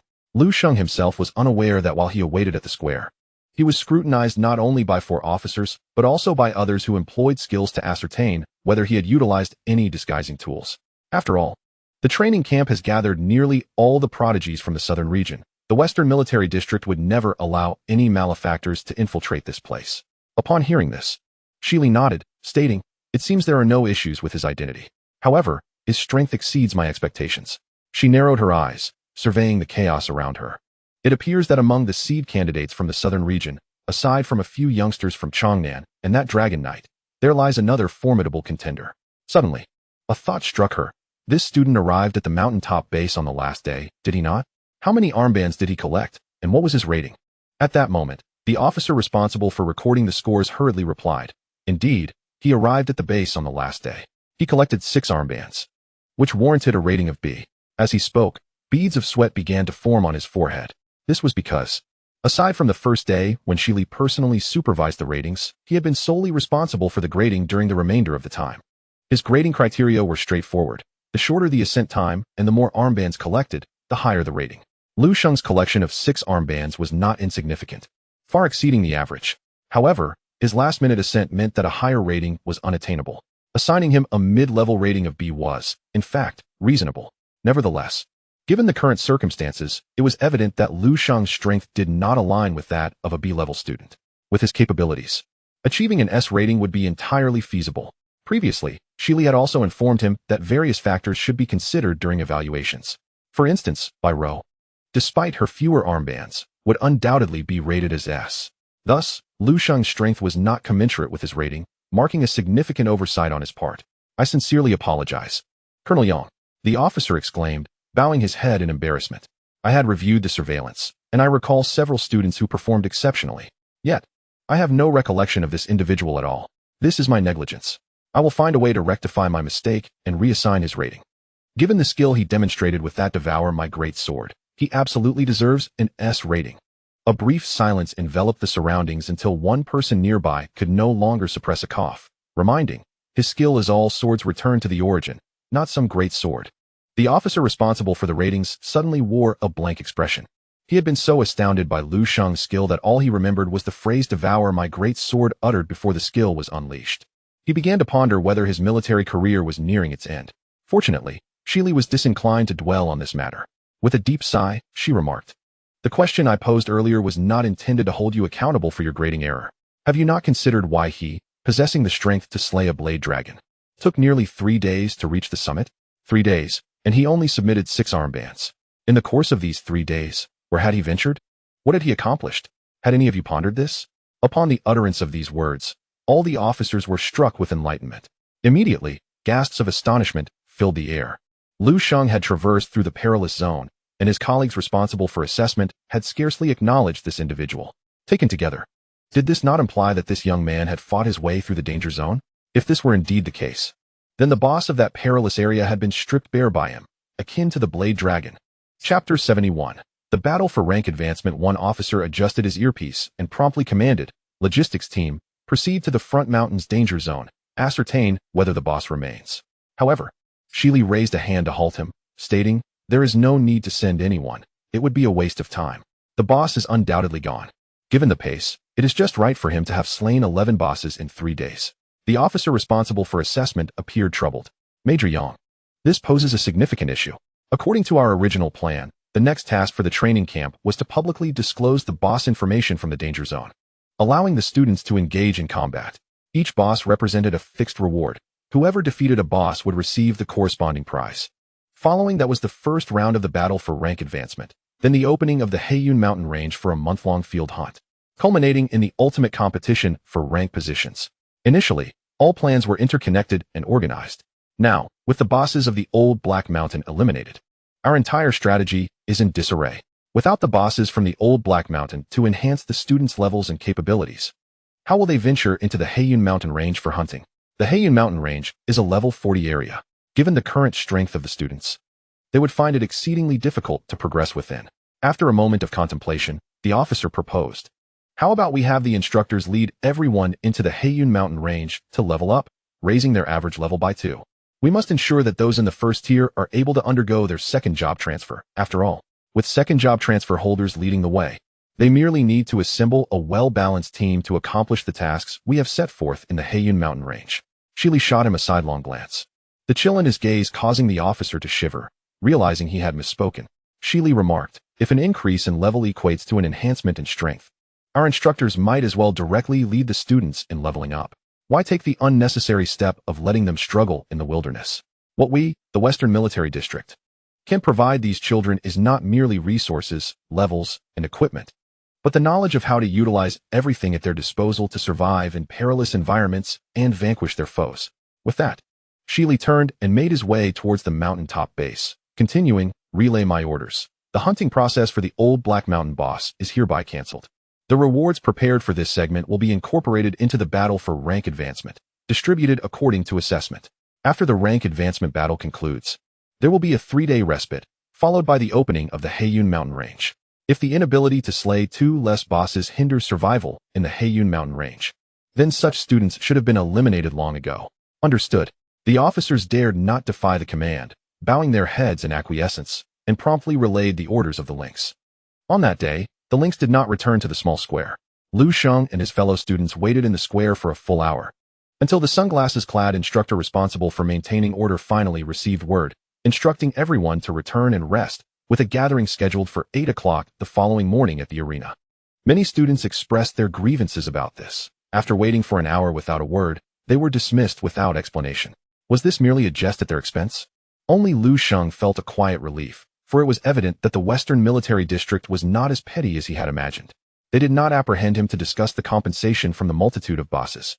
The mountaintop base boasted a well-developed infrastructure, allowing Lu Sheng to easily locate the cafeteria, where he enjoyed a delightful dinner before proceeding to the dormitory prepared for students, where he rested for the night. The next morning, Lu Sheng accompanied the others to the alloy arena at the mountaintop base. Upon arrival, he noticed that, at some point, 9 chairs had been placed at the edge of the arena. These chairs, forged from fine iron, stood tall like thrones, sturdy and imposing. Though their appearance was rough and simplistic, a closer inspection revealed an indescribable aura of dominance. Changes were also apparent in the area below the arena. The open space beside it had been painted to delineate several zones, each marked with different letters, A, B, and C, as Lu Sheng pondered their significance. Instructors clad in camouflage began to maintain order, directing everyone to their respective zones according to their armbands.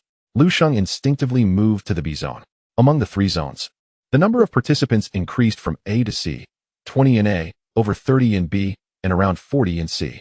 Once the students had settled into their designated positions, a few individuals lingered at the back of the crowd, refraining from stepping forward. Each was a familiar face, such as the grinning Bai Rou, Chu Guang, who remained engrossed in reading despite the clamor, Wang Qian, bearing 2 heavy swords, and the long-haired man, Xiao Nan, who stood with crossed arms and an air of arrogance. In total, there were 9 individuals, known as the 7 Sons of Changnan, along with 2 other formidable experts from different cities. These 9 shared a common trait. Their armbands bore the letter S. Standing behind the others, they evoked a sense of unease among many. Simultaneously, speculations arose regarding their positions, which were evidently not situated beneath the arena. The 9 imposing chairs atop the stage were prepared specifically for them. Indeed, when all had gathered, the lynx reappeared, accompanied by her following instructors who awaited on the arena. She ascended the stage gracefully, taking her place at the center. Upon her arrival, silence enveloped the crowd, and all voices fell silent. The lynx stood straight, hands clasped behind her back like a steel spear. Her hoarse voice resonated clearly as she addressed the assembly. Today, our special training camp shall commence the breakthrough competition. The rules are quite simple, as indicated by your armbands. Your performance at the summit has categorized you into 4 distinct ranks, S, A, B, and C, following the conclusion of the circle-breaking rank competition. Our Western District Military Zone will bestow a round of rewards based on your ratings. Those classified as S rank will receive a piece of golden quality equipment and 1 item. A rank will be awarded 2 pieces of purple quality equipment. B rank will gain 1 piece of purple quality equipment, and C rank will receive a vial of permanent attribute-enhancing potion. Upon hearing this, Lu Sheng felt an urge to curse. Why was this not mentioned earlier? He had assumed that merely arriving on time at the summit with the armband and achieving a passing score would suffice. Now, he lamented the loss of a piece of golden quality equipment. Just as Lu Sheng was contemplating this, Link's next words filled him with unexpected delight. Chapter 72. S-rank students, who dares to dispute? I am aware that among you, some individuals' abilities do not correspond with their ratings. A mere mountain climbing assessment does not preclude the possibility that some may not have taken it seriously. As he spoke, Lynx narrowed his eyes and scanned the crowd, ultimately settling his gaze on Lu Sheng. Instantly, the sensation of being scrutinized by a super boss resurfaced. A chill crept up his spine, but he recognized it as merely a reflex of his body. He understood that Lynx bore him no ill will, thus maintaining a semblance of calm. Lynx regarded Lu Sheng for a brief moment before shifting his attention elsewhere, continuing, "Therefore, I have organized today a circle-breaking rank competition. The so-called circle refers to the ranks you currently occupy. to break free from your designated rating and claim greater rewards. You must demonstrate your strength and seize the ratings of others. The rules of the circle-breaking rank competition entail that lower-tier students can challenge those in higher tiers. For instance, A-rank students may challenge S-rank students. If successful, their ratings will be exchanged. The A-rank student will ascend to S-rank, while the S-rank student will be demoted to A-rank. Those who are demoted need not despair. Post-demotion, you will be afforded a single opportunity to challenge a higher-tier student. If you succeed, you may retain your position in S-rank. At this juncture, Lynx adopted a considerably more serious tone. This is merely the outcome of a successful challenge. Should you fail, you will be eliminated and lose your spot in the training camp. Therefore, you must carefully contemplate whom to challenge. If you lack confidence in victory, I advise you to forego this solitary challenge and remain content within your current rank. Moreover, each individual may only endure a maximum of 3 challenges. After 3 challenges, no further challenges will be accepted. B and C rank students may similarly issue challenges to any higher tier students, provided you are prepared to accept the consequences of failure. Do you all comprehend the rules of the circle-breaking rank competition? Everyone responded in unison. We understand. Excellent. Lynx nodded, forcing a smile, and then wished you all good fortune. Having spoken, she turned away, seemingly uninterested in witnessing the unfolding battles. The sunglasses instructor stepped onto the arena, taking charge of the proceedings, declaring in a booming voice, "Now, I shall announce the list of S-rank students who are about to accept challenges. Those whose names are called may take their seats in the S-rank area and await the challenges from A-rank students. The first contender is Chu Guang from Chongnan No. 2 High School, a holy apostle of level 29. The second is Bai Rou from Chongnan No. 3 High School, a hell sword master of level 29. The third." As the sunglasses instructor continued to call out the names familiar to the crowd, 9 S-rank students ascended the alloy platform, occupying their designated seats. The remaining participants could only stand below, and it would be disingenuous to claim they were not envious. The privileges and prestige enjoyed by the S-rank students were undeniably superior to those of the other 3 ranks. Yet, who would dare to contest this? The 9 S-rank students were predominantly formidable hidden classes, with over half of them at level 29, just a step away from their second-class transition. Even the lowest-ranked, Xiang Xiaonan, boasted a commendable level of 28, and he had a fearsome dragon as his battle pet, making his prowess formidable. To occupy those seats, each must possess their own merits. Dismissing any one of them would not be a simple task. The 9 S-rank students now stood like bosses, awaiting the challenges from their peers. Observing the admiration in the eyes of the other students, the sunglasses instructor chuckled. "Do you envy their seats? If you can defeat them, you too may claim a place here." He then proceeded to call upon the A-rank students. The first, Sun Zizhao, the first A-rank student called, stepped forward. His expression filled with conflict, ultimately opting to forfeit the challenge. His decision was, in fact, quite astute. Without a guarantee of victory, it was wise to remain in the A rank and enjoy its rewards rather than risk a futile endeavor. No one found fault with Sun Zizhao's choice. The sunglasses instructor nodded in acknowledgement and continued to call upon the A rank students. The second A rank student, confident in his abilities, chose to exercise his right to challenge. His target was none other than the lowest-ranked S-rank student, Xiang Xiaonan. At level 28, and not one of the famed 7 of Chongnan, he appeared to be the weakest among the 9. Being the first chosen as a target left Xiang Xiaonan visibly displeased. After all, who among the S-rank students would relish being seen as the easiest prey? Xiang Xiaonan, inherently proud, donned a sinister smile upon receiving the challenge and rose from his seat. "Challenge me? Very well. You are gravely mistaken to regard me as the weakest among us." With that, he strode confidently towards the center of the arena. Simultaneously, he retrieved a golden-quality dragon spear, approximately 2 meters in length, equipping it into his grasp. Lifting the dragon spear, he pointed into the air, and a colossal summoning array unfurled and took shape. With a resounding roar, a dragon, its body resembling rock, soared forth from the summoning array, spiraling above. This dragon served as Xiang Xiaonan's battle companion, reputed to possess strength comparable to a silver-tier boss of the same level, if not superior. With this dragon alone, Xiang Xiaonan could dominantly reign over his peers, considering himself invincible. The challenger, having chosen a class akin to an Earth Shield warrior, leaned towards a defensive warrior profession. Now, with a dragon hovering above him and a formidable Xiang Xiaonan before him, the challenger's expression soured. It seemed the prowess of the S-class student exceeded his expectations significantly. However, at this moment, it was too late for him to harbor regrets. As both parties readied themselves, the instructor in sunglasses crossed his arms and announced the commencement of the first challenge. With a thunderous roar, The dragon in the sky emitted a cry, its speed rivaling that of a meteor plummeting to Earth, and it dove straight towards the challenger. The suddenness left him no time to react. The next moment, the world spun around him. Before he could even grasp his weapon firmly, he was struck by the jagged tail of the dragon, sending him hurtling away.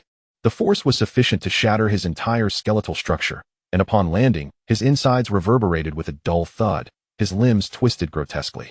He gasped in agony, until the world before him faded into a crimson darkness, and he lost consciousness. No one anticipated the first challenge would conclude so swiftly. Almost in the blink of an eye, the horrifying and brutal scene rendered the surroundings instantaneously silent. Amidst the silence, a discordant melody unexpectedly emerged, the carefree notes unmistakably belonging to Bai Rou. Chapter 73. The disparity between A and S class. Bai Rou sprang from her seat, utterly captivated by the unfolding scene, which struck a chord deep within her. How exhilarating. It turns out this so-called rank-grabbing competition can be so thrilling. Instructor, if I were to strike too hard and inadvertently cause death, would there be any repercussions? The instructor, well aware of her troublesome nature, replied in a cold tone. While the rank-grabbing competition allows you to unleash your full potential in battle, it is fundamentally prohibited to kill. Should you go too far, I will intervene. Humph. Bai Rou scoffed dismissively, her disdain evident. Nonetheless, she turned her gaze towards the challenger, who was now severely injured, her excitement and exhilaration palpable. He was being lifted by several medical instructors, blood frothing from his mouth as the stretcher jostled beneath him. Never mind. Bai Rou ground her teeth, fixating on the barely conscious victim, her body trembling slightly, resembling a madman gripped by withdrawal. It's been 3 days. This is truly unbearable. With that, she disregarded the instructors present, her crimson lips stretching into a grin that nearly reached her ears as she addressed the individuals in zones A, B, and C with a sinister smile. You all must choose to challenge me soon. 1 TU? Regardless of who it may be, irrespective of profession or level. I implore you all to choose me as your opponent. It was as if she were pleading, her voice deliberately affected, even feigning a coy demeanor. The scene was utterly surreal, sending shivers down the spines of all present. Instinctively, everyone recoiled, striving to maintain a safe distance from this eccentric individual. Bai Rou's frenzied demeanor drew every gaze, much to the discontent of Xiang Xiaonan. He was not one to shy away from the spotlight himself. As the foremost expert in Higa City, he aspired to be regarded alongside the illustrious Seven of Changnan, if not at an even higher echelon. He had envisioned a swift and decisive victory over his challenger, followed by a flamboyant flourish with his spear, declaring, "To slay you requires not even the use of my weapon." Such grandeur. Yet, just as he had struck his pose, Bai Rou made her unexpected entrance. With his thunder stolen, Xiang Xiaonan cast a sidelong glance at Bai Rou. So eager for a duel, are we? Alas, we are both S rank. In this chaotic scramble for ranks, our paths shall not cross. Otherwise, I would indeed relish the opportunity to witness your prowess as a Hellblade, to see if you are truly as formidable as the legends proclaim. Do you wish to spar with me? Bai Rou had scarcely settled back into her seat when she received such exhilarating news, nearly leaping from her chair in excitement. Wonderful. How about we head to Old Black Mountain right now for a duel? Xiang Xiaonan found himself at a loss for words in response to this lunatic. The current moment was dedicated to the rank scramble, who had the leisure to accompany her to Old Black Mountain. Perhaps another time, he reassured himself. I shall defeat all of you Seven of Changnan then. He forcibly sought a way out, reclaiming his spear and assuming a stance of defiance. His dragon did not return to him, but instead, at a wave of his hand, landed gracefully at his feet, lying obediently like a docile hound, inciting envy among many onlookers. Seeing that the first match had concluded, the instructor called upon the third A-ranked student, inquiring if he wished to challenge an S-ranked contender. This third A-ranked student was not far from Lu Sheng, who clearly recalled scoffing at the first A-ranked student for forfeiting the chance to challenge. What a coward. When it was his turn, he intended to exercise his right to challenge, targeting either Bai Rou or Chu Guang, reputed to be the strongest among the Seven of Changnan. However, after witnessing Xiang Xiaonan's slight display of power, he comprehended the chasm that lay between S and A ranks. Now, as his turn approached, he immediately capitulated and chose to forego the challenge. Not only he, but numerous A-ranked students, once brimming with confidence, wilted after witnessing that battle. As the subsequent names were called, the majority of A-ranked students opted to relinquish their challenge rights, unwilling to subject themselves to the humiliation of facing S-ranked competitors. Yet, a few audacious A-ranked students, undeterred, selected one of the 9 S-ranked students for a challenge. The outcome was, predictably, a foregone conclusion. the S-ranked students exhibited their overwhelming dominance, with none being toppled. In fact, there were two individuals whom no one dared to select. The two individuals in question are Chu Guang and Bai Rou. Chu Guang remained seated, engrossed in the Bible, not once lifting his gaze for an extended period. In stark contrast, Bai Rou was in a state of agitation, pacing restlessly as she observed the dwindling number of ill-level participants, her frustration boiling over into expletives as no one chose her as an adversary. Were it not for the vigilant instructor nearby, she might have descended into the fray herself. Before long, the last A-level participant, Wang Kuan, relinquished his right to challenge under Wang Qian's subtle prompting. Consequently, the S-level participants remained unchanged, while the A-level ranks were diminished by 8. Following this, the focus shifted to the B-level participants, who were permitted to challenge both A and S-level contenders. However, it was clear that B-level participants would only attempt to confront A-level competitors. Challenging an S-level participant would be tantamount to self-destruction. Thus, it was universally accepted that the slots for S-level competitors were effectively secured. The S-level participants in the arena visibly relaxed, settling into their seats and engaging in lighthearted banter. A sense of superiority emanated from their status as S-level contenders. As the B-level participants were called to the stage, a significant portion opted to exercise their right to challenge. The clashes between B and A-level participants were particularly fierce, with over half of the 30 B-level competitors swiftly eliminated. Nevertheless, 2 A-level participants were also dethroned by B-level challengers, resulting in a shift in their rankings. As the B-level challenges drew to a close, the sunglasses-clad instructor finally called upon Lu Sheng. Next up, from Beijiangno, One High School, Lu Sheng, level 27, professional Sword Immortal. Please select your opponent. The moment had arrived. Lu Sheng smiled faintly, ready to respond, when suddenly a notification chimed from his task panel. Ding! You have a new task awaiting acceptance. Please pay attention. Current available tasks. 1. Battle Chu Guang and win without using weapons. Reward, 1 weapon blind box. 2. Battle Bai Rou and win without utilizing skills or items. Reward, 1 equipment blind box. 3. Battle Wang Qian and, after 3 minutes, be defeated by him. Reward, 1 skill blind box. 4. Battle Xiang Xiaonan and win within 30 seconds. Reward, 1 weapon blind box. 5. Chapter 74, I Wish to Challenge. The task panel was densely populated with 9 tasks awaiting acceptance, each corresponding to an S-level participant. The requirements for Lu Sheng varied with each task, with some demanding victory, others necessitating defeat, and a few calling for a draw.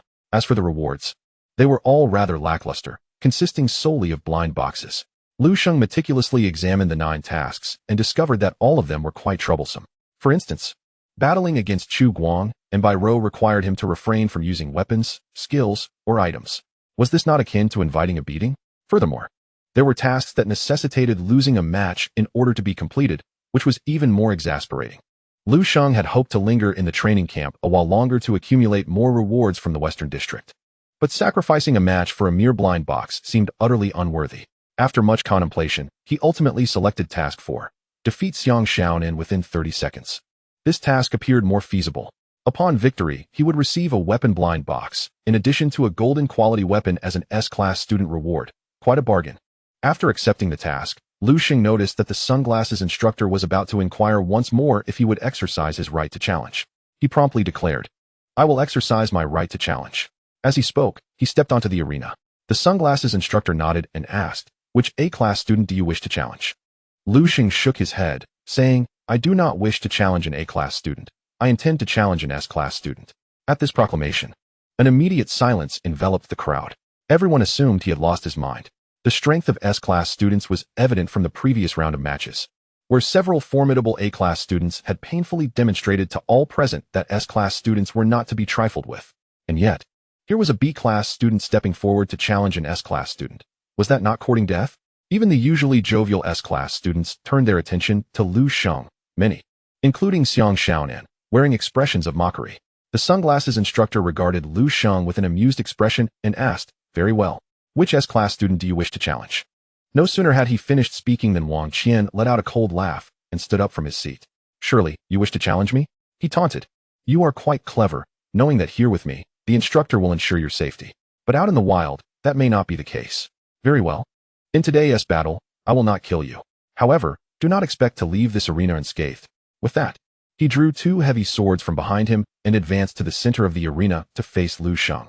Lu Sheng listened calmly to Wang Qian's lengthy monologue before casting him a sidelong glance and retorting, "What makes you think I wish to challenge you?" Wang Qian was taken aback, his steps faltering, as though he had been slapped across the face. After a moment of stunned silence, he returned to his seat, sneering, "Ah, so it turns out you lack even the courage to challenge me. I must have overestimated you." Lu Sheng chuckled inwardly. Lacking the courage to challenge him? Today, you may escape unscathed, but you ought to thank my troublesome system for that. Had the task requirements for Xiang Shaonan been placed upon you, I would have certainly knocked your head askew. Lu Sheng was disinclined to engage in further banter with Wang Qian and was about to declare his intention to challenge Xiang Shaonan when suddenly, he discovered a flaw in the system's tasks. It appears that I possess the option to both accomplish the task and maximize benefits. What I intend to challenge is Lu Sheng's proclamation, which rendered the venue as silent as a grave. Everyone was eager to discern who the S-rank student, perceived as a soft target by the B-rank students, truly was. However, no one anticipated that Lu Sheng's subsequent words would incite a fervent uproar. "All S-rank students," he declared, extending his finger. "If I defeat you, the position of S-rank shall be monopolized by me. Naturally, I shall also claim the 9 pieces of golden quality equipment as my sole reward. Whether you wish to engage in a wheeled battle or confront me collectively, it matters not. In any case, I aim to challenge all 9 of you." As his words resonated, the crowd erupted into chaos. The fervent discussions were so intense that it seemed to turn the very heavens upside down. All 9 S-rank students directed their gazes toward Lu Sheng, their expressions a tapestry of disbelief. They felt as though their dignity as S-rank students had been trampled into the mud by Lu Sheng. Even Chu Guang, who had been engrossed in his reading and seemingly oblivious to the surroundings, lifted his head in astonishment. Is this person out of his mind? Have you heard the rumors? So many A-rank students have failed to bring down even a single S-rank student, yet a mere B-rank dares to challenge them? Is this not madness? Not only does he wish to challenge an S-rank, but he intends to take on all 9. Surely, he must be daft from fear of the S-rank students. What caliber of competitor would dare to provoke an S-rank? Most likely, he is merely boasting. Do you truly believe him? A clown seeking attention, I trust not a single word he utters. The sunglasses instructor momentarily found Lu Sheng's claims to be absurd. Regardless of whether Lu Sheng was jesting, the instructor knew he could not acquiesce to such an outrageous demand. He cleared his throat, commanding silence among the crowd before stating, "To challenge 9 S-rank students is an unreasonable request. I must decline. You may only select one individual to challenge. Should you prevail, you will earn the position of S-rank student along with the corresponding rewards. To expect to monopolize all rewards is simply impossible." Upon hearing this, Lu Sheng could not help but exhale a long sigh. "Ah, if I cannot challenge all 9, do you truly believe you can handle this?" Though disappointed, Lu Sheng recognized his circumstances within the training camp and resolved to adhere to its regulations. Thus, he nodded in acquiescence. "Very well. If I must choose but one, then I select Xiang Shaonan." In an instant, all eyes turned to Xiang Shaonan, who appeared somewhat flustered. A cold smile escaped his lips. "Does anyone dare to challenge me? Clearly, you have overlooked the fate of the individual who just faced me. Very well. I shall engage once more today and test the mettle of this self-proclaimed master who wishes to take on 9. With that, he clapped his hands near the curled-up, slumbering Panlong. "Come, Fizai, let us engage in battle once more." Panlong awoke, shaking off its scales, and followed Xiang Shaonan into the center of the arena. Its fierce gaze locked onto Lu Sheng. Xiang Shaonan brandished his dragon spear, resting it upon his shoulder, and tilted his head to scrutinize Lu Sheng before scoffing. "A cloth armor class, is it? Do you believe I can conclude this battle within 30 seconds? Lu Sheng paused momentarily, pondering if he was a seer. The time has come. The instructor in sunglasses observed that both parties were ready, nodded, and proclaimed loudly, "Are you both prepared? This chaotic contest for supremacy begins now." As the instructor's voice echoed, Lu Sheng noted a countdown timer of only 30 seconds appearing on his task panel, indicating he must defeat Xiang Shaonan. Oblivious to the impending events, Xiang Shaonan raised his hand and commanded, "Fizai, ascend. Prepare to strike this brat off the stage." At his command, the dragon let out a mighty roar, swirling in the air with powerful currents. Observing this, Lu Sheng grasped the air with both hands, summoning the swords Qi Shao and Kanglin, which he promptly hurled into the sky. The 2 flying swords instantly transformed into their sword manipulation forms, vibrating lightly and resonating with a harmonious hum. The sound was subtle, but it was merely the prelude. In the next moment, sword souls emerged from the blades, hovering above Lu Sheng's head. In the blink of an eye, the number of flying swords had reached 26. All 26 swords resonated simultaneously, causing everyone present to instinctively cover their ears. feeling the sharp intent of the blades prickling every inch of their skin. What kind of skill is he about to unleash? Chapter 75, A Skill Unleashed. The audience in shock surrounded by flying swords. Lu Sheng emanated a faint glow from their blades, exuding an aura of lethal intent. Such a terrifying pressure caused Xiang Shaonan to tremble, momentarily paralyzed by uncertainty. His instincts warned him that the next skill from his opponent could easily claim his life. Lu Sheng held no mercy for Xiang Shaonan. With the task's deadline rapidly approaching, he had no intention of missing out on the rewards. 10,000 swords. Lu Sheng pointed skyward with his right hand, the resounding hum of the swords deafening. All the sword tips aimed directly at Xiang Shaonan, poised to strike. Return to the sect. Lu Sheng suddenly directed towards Xiang Shaonan, and at once, the 26 flying swords, trailing luminous arcs, surged forward with alarming speed. In that instant, Xiang Shaonan felt the chilling threat of death. No longer daring to charge at Lu Sheng, he swiftly retreated while shouting, "Fizai, come to my aid. Use Dragon's Might." High above, the colossal dragon, initially set to attack Lu Sheng, immediately descended to rescue its master. It soared with remarkable speed, enveloped in a layer of protective energy, resembling a meteor wrapped in white currents. This, Dragon's Might, was a formidable skill of the dragon. When employed, it granted immense offensive power while shielding the user with protective energy, making it both a defensive and offensive skill. Xiang Shaonan intended for the dragon to utilize Dragon's Might to deflect the incoming flying swords and safeguard him. However, he overestimated the defensive capabilities of Dragon's Might. Or perhaps he was unaware that, in the face of 10,000 swords, such a meager defensive skill was utterly inconsequential, destined to be shattered. The moment the first flying sword made contact with Dragon's Might, it shattered explosively. The blade pierced through the dragon's wings without hindrance. The dragon emitted a mournful roar. Its momentum shattered in an instant. This was merely the beginning. The second flying sword followed, once again penetrating the dragon's body, scattering fragments of its scales in midair. Then came the third and fourth, with a relentless barrage of over 10 flying swords nearly obliterating the dragon. The lethal prowess of the skilled 10,000 swords returning to one was vividly apparent. Xiang Shaonan, witnessing the spectacle, was instantly alarmed. He could not bear to see his precious dragon fall victim to Lu Sheng's swift onslaught, so he hastily summoned the dragon back into his pet slot. With the emergence of a reverse summoning formation, the dragon was engulfed, vanishing from sight, gravely injured and on the brink of collapse. At this moment, there was no longer a tank to shield Xiang Shaonan from the impending sword attacks. Daring not to confront 10,000 swords returning to one head-on, Xiang Shaonan opted to employ his charge skill, transforming into a series of afterimages in an attempt to evade the lethal strikes of the flying swords. However, 10,000 swords returning to one was inescapable. As long as Lu Sheng wielded his sword, there was no refuge for Xiang Shaonan. With the flying swords trailing a brilliant white light, swiftly arcing through the air towards him, despair washed over Xiang Shaonan. Although he too was clad in heavy armor, having witnessed his dragon nearly annihilated by these blades, how could he possibly withstand such an assault? His eyes widened in fear, and he resigned himself to fate. Too weary even to struggle. In this life-and-death confrontation, his demise seemed inevitable. At that moment, a figure suddenly flashed before him, none other than the sunglasses instructor. As the enforcer of order and presider over the chaotic competition, he could not allow a life to be extinguished here. A level 79 fourth transformation Qigong master. His strength far surpassed that of any student. Upon reaching Xiang Shaonan, he stepped forward with determination, extending his arms as his vital energy erupted, forming a golden bell barrier. As a fourth transformation Qigong master, the sunglasses instructor's golden bell barrier was incomparable to that of a novice practitioner like Lu Meixin. His barrier was not only larger, enveloping both himself and Xiang Shaonan, but its radiant golden light shone like the sun, blinding to behold. The sound of flying swords crashing against the golden bell barrier resonated incessantly. The continuous impacts diminished the barrier's luminous glow at a visible rate, indicating that its durability was rapidly waning.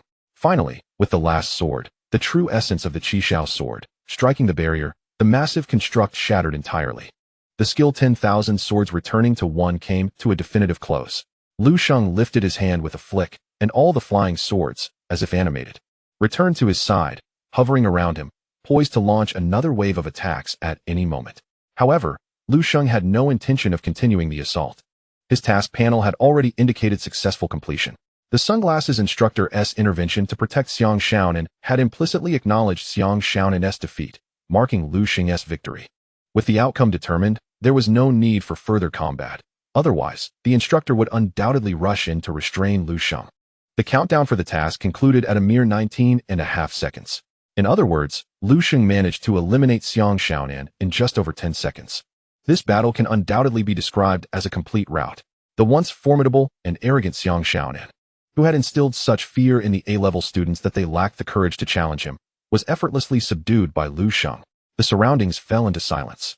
No one anticipated that this B-level student not only triumphed, but did so in such a decisive and unambiguous manner, executing a single skill that annihilated Xiang Xiaonan. Had it not been for Instructor Sunglasses intervening to save him, Xiang Xiaonan would likely have been reduced to a sieve by the flying sword. After a prolonged silence, one individual finally regained composure and, in utter disbelief, exclaimed, "Did I just witness that correctly? Did a B-level student truly eliminate Xiang Xiaonan in an instant?" The others, coming to their senses, wore expressions of incredulity, questioning those around them if they had seen what had just transpired or if they were merely imagining things. Among the most silent were the other 8 S-level students on the stage. Even Chu Guang, who had remained silent until now, uttered 2 words amidst the chaotic noise. "Impressive." At that moment, Bai Rou had lost her previous manic fervor. Her facial muscles twitched slightly, revealing a complex expression. The way she looked at Lu Sheng was no longer akin to how she regarded others, as if she had spotted prey. Instead, it resembled a predatory wolf recognizing its kin, filled with both vigilance and excitement, even tinged with an unacknowledged sense of fear. The fact that someone could instill fear in Bai Rou would surely send shockwaves through Changnan. The other S-level students also appeared disconcerted, their faces reflecting the gravity of the situation.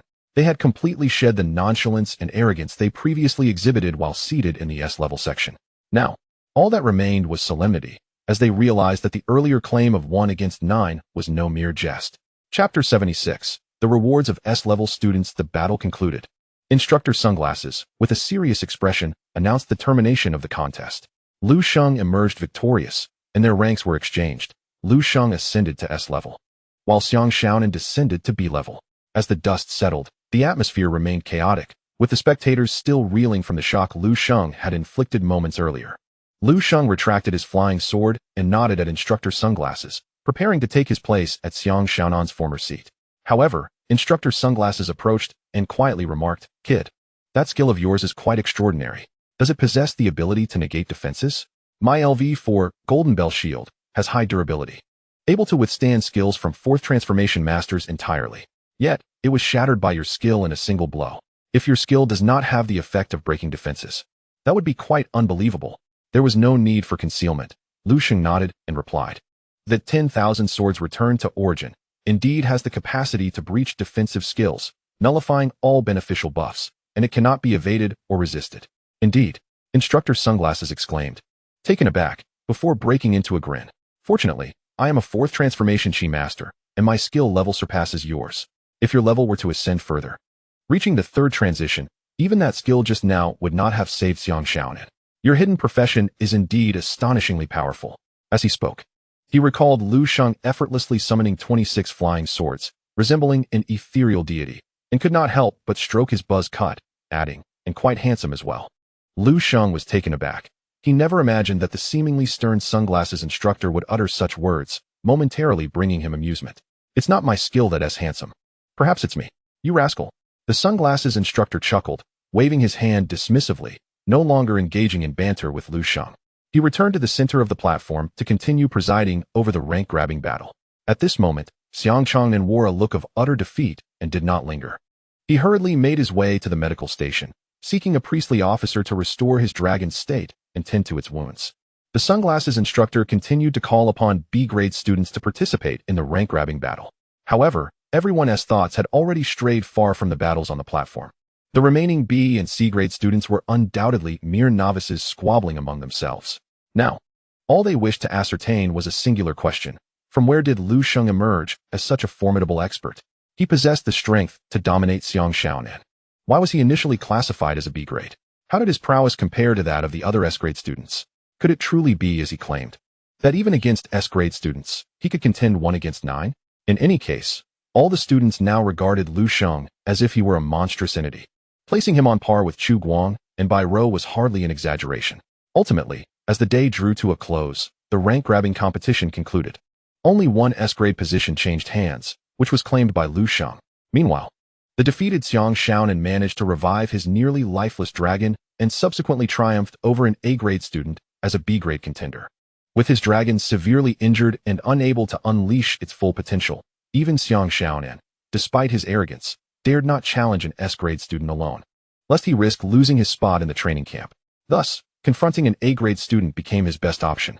As for the B and C-grade positions, many were exchanged, with the eliminated individuals numbering as much as 1/3. Now, only around 70 individuals remained in the training camp. Following the rank-grabbing competition, Lu Sheng and the other 9 S-grade students were escorted to a private room. Within, there lay a list of prizes from which they could select. Among them, there were no less than 7 or 8 pages of golden-quality weapons and equipment, prompting Lu Sheng to secretly marvel at the financial resources of the Western Military District. So many golden-quality items captivated him, particularly a long sword named Spirit Wind, boasting remarkably enticing attributes. Spirit Wind Sword, Golden, required level, 35 required profession, mastery and sword class attributes, attack power 1020 strength, 159 agility 310 additional effect. Each attack on an enemy increases one's attack speed by 10 for a duration of 5 seconds, stacking up to a maximum of 5 layers. There is a 10 chance to trigger the Spirit Motion effect upon striking an enemy. Spirit Wind enhances attack speed by 50 and movement speed by 100 for a duration of 3 seconds. Introduction. The Master Blacksmith, while observing the winds from a cliff, was inspired to forge this sword. Although this longsword boasts lower attack power compared to the higher-ranked Qishao, its advantages lie in its significant enhancement of agility and 2 additional effects, which greatly excite Lu Sheng. After 5 attacks, it can stack an increase of 50 in attack speed. Moreover, it possesses a 10 chance to trigger the Spirit Wind effect, dramatically amplifying both attack and movement speed. This attribute is tailor-made for the Sword Immortal. It is worth noting that even the Sword Soul can activate the weapon's additional effects. Should Lu Sheng wield this Spirit Wind Sword and forge 12 Sword Souls, he could unleash a devastating assault upon fierce beasts. Instantly, he would accumulate 5 layers of passive effects, enhancing his attack speed by 50, with a 10 chance to trigger this Spirit Wind effect. And considering the Spirit Wind Sword alongside the 13 Sword Souls during one round of attacks, as long as fortune smiles upon Lu Sheng, the Spirit Wind effect is bound to activate. This means that by utilizing the Spirit Wind Sword and its Sword Souls in conjunction with this sword manipulation technique for a round of assaults, Lu Sheng would secure a bonus of 100 in both attack and movement speed. The increase in attack speed would elevate the flight speed of the flying sword, thereby enhancing the frequency of attacks. Continuing to strike at enemies with the Spirit Wind Sword would allow for the continuation of these extraordinary bonuses in attack and movement speed. Therefore, the additional properties of the Spirit Wind Sword align perfectly with the Sword Immortal class. While other golden quality weapons are commendable in their own right, Lu Sheng found himself quite indifferent towards the other rewards after encountering the Spirit Wind Sword. However, opting for the Spirit Wind Sword as his reward presents a dilemma. The truth is, Lu Sheng is not in dire need of weapons. Although the Kanglin's sword has somewhat fallen behind in levels, its formidable additional properties, particularly the Calm Waves effect, are sufficient for Lu Sheng to utilize through the second and even the third transition. Acquiring an additional Spirit Wind Sword signifies that Lu Sheng must make a choice between the Kanglin and Qishao swords. Furthermore, upon completing his task, he has a weapon blind box to open, which should provide him with another commendable weapon. Thus, the prospect of acquiring a golden quality longsword appears somewhat superfluous. Lu Sheng found himself in a moment of indecision, contemplating whether he should select the exquisite Spirit Wind Sword. After much deliberation, he ultimately resolved to take advantage of the absence of others and first open the weapon blind box to discover what it might yield. Should he unveil a superior weapon, he would willingly forsake the Spirit Wind Sword in favor of selecting a piece of armor, such as bracers or a belt, to enhance his attributes. Chapter 77. The Red Special Weapon, Hidden Sword Box. Lu Sheng retrieved the weapon blind box and opened it. Amid a continuous display of light and shadow, the weapon blind box finally burst open in a blinding radiance, revealing its contents. Lu Sheng squinted, not yet fully opening his eyes in the glaring light. His heart skipped a beat, for he noticed, amidst the brilliance, a hint of crimson emerging. To his astonishment, this time it was red. This is truly remarkable. Lu Sheng's heart surged with elation. As the light dissipated, he immediately glanced at the object in his hand, only to be rendered speechless. The weapon he had summoned was not a sword, but rather an ebony box. This antique box, approximately 4 feet in length, resembled an ancient zither. 2 vertical cracks ran through it, cleaving it in two. Could this be a sword case? A sudden realization struck Lu Sheng, sending shockwaves through him. He widened his eyes and scrutinized the object, its attributes gradually revealing themselves. Sword case. Red. Required level. 1 required profession. Sword Immortal attributes. None additional. Sword storage. Expands the weapon slots by 10. Once equipped, the weapon binds to the sword case and cannot be exchanged. The attributes of the equipment within the sword case can stack. Sword cultivation allows the durability of the equipment within the sword case to enhance over time. The levels and grades of the equipment within the sword case will also increase over time, but the grade cannot exceed that of the sword case itself. What a remarkable item. Lu Sheng deemed it a divine artifact for sword immortals. Previously, he believed that to enhance the power of 10,000 swords returning to 1. While sword soul forging was a solution, it was not the sole answer. Now, a second solution had emerged. The sword case directly expanded his weapon slots to 10. What a profound concept. Lu Sheng could now utilize the sword case to equip 10 weapons simultaneously. Currently, he had 12 instances of sword soul forging, with 10 weapons that amounted to 120 sword souls. Coupled with his original weapon, he could command a total of 130 flying swords. This would exponentially increase the number of flying swords he could manipulate. Once Lu Sheng could forge 1,000 sword souls, he would truly unleash the power of 10,000 swords returning to 1. Moreover, the passive ability of the sword case, sword cultivation, was nothing short of extraordinary. Not only did it enhance the durability of weapons to prevent them from breaking, but it also elevated their levels and grades. Consequently, the Panlong Sword, which had struggled to keep pace with the demands of use, could potentially become a golden or even crimson weapon at level 30. Lu Sheng would no longer have to choose between stronger attributes and his previously wielded swords. Only children make choices, adults embrace everything. Thank you to Xiang Xiaonan and his entire family. With an exhilarated spirit, Lu Sheng equipped the sword case. Indeed, his weapon slots expanded by 10. Including his original dual-wielding capability, he could now equip a total of 12 sword-type weapons. Without hesitation, he stored the Kanglan and Qishao swords within the sword case, occupying 2 of the slots. He could subsequently add 8 more sword-type weapons. Speaking of sword-type weapons, Lu Sheng had options. For instance, he still had the Wolf Fang blade in his inventory, which he had yet to sell. However, Lu Sheng did not intend to place the Wolf Fang blade into the sword case, for he noticed that once a weapon was stored, 2 progress bars appeared in the status window. These bars represented the progress of the sword case's sword cultivation function regarding the enhancement of the weapon's level and grade. Elevating a weapon's level by 1 would take several days. The elevation of one's rank is an exceedingly gradual process. Once a weapon is placed within the sword storage box, it becomes bound and cannot be replaced with another piece of equipment. If the weapon lacks exceptional attributes, its placement is merely a waste of valuable space. To nurture a low-grade blue-quality weapon into a golden or even red-tier divine blade seems an endless endeavor. Thus, each weapon slot within the sword storage box bears immense significance. Upon acquiring the sword storage box, Lu Sheng felt an overwhelming sense of joy. Concurrently, the emergence of this storage box rendered the Lingfeng sword an indisputable optimal choice for him. With the sword storage box at hand, it was only natural to claim this exquisite golden longsword. Lu Sheng summoned the officer waiting outside and informed him that he had chosen the Lingfeng sword as the reward for the S-grade student. The officer promptly reported Lu Sheng's request, and soon, the Lingfeng sword was retrieved and placed into Lu Sheng's hands. Upon grasping the sword, he instantly felt a buoyant energy coursing through his body. The design of the Lingfeng sword was remarkably unique. Its blade was a deep azure, slender and sharp, with a stream of air swirling outward from the edge. Lu Sheng was enamored with it, though he refrained from placing it into the sword storage box before the officer. As the officer prepared to depart, Lu Sheng hurriedly stopped him, inquiring, "Instructor, is there a designated area for testing stakes at our mountaintop base?" The officer, amiable and willing to assist, replied, "Indeed, there is. Adjacent to the arena area, there is a testing room equipped with specialized alloy stakes for student assessments. However, at this hour, the testing room is closed. If you wish to practice, you may visit it first thing tomorrow morning." "Ah, understood. Thank you," Lu Sheng acknowledged, planning to test the enhancements the sword storage box and Lingfeng sword would impart to his abilities the following morning. The night passed without incident. The next day, after breakfast, Lu Sheng made his way to the testing room. It was not particularly large, containing only a single alloy stake. Upon arrival, Lu Sheng was surprised to find a considerable number of students already present. Of the remaining 70 or so, over half were gathered there, making the small testing room feel somewhat cramped. A moment of realization struck him. Everyone was eager to test the functionalities of the rewards they had received from the Western Military District yesterday. Arriving at the testing room at this time meant he would likely have to wait in line.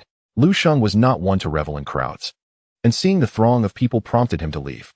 The military district had already notified everyone that the next 3 days were free of tasks, allowing for leisure.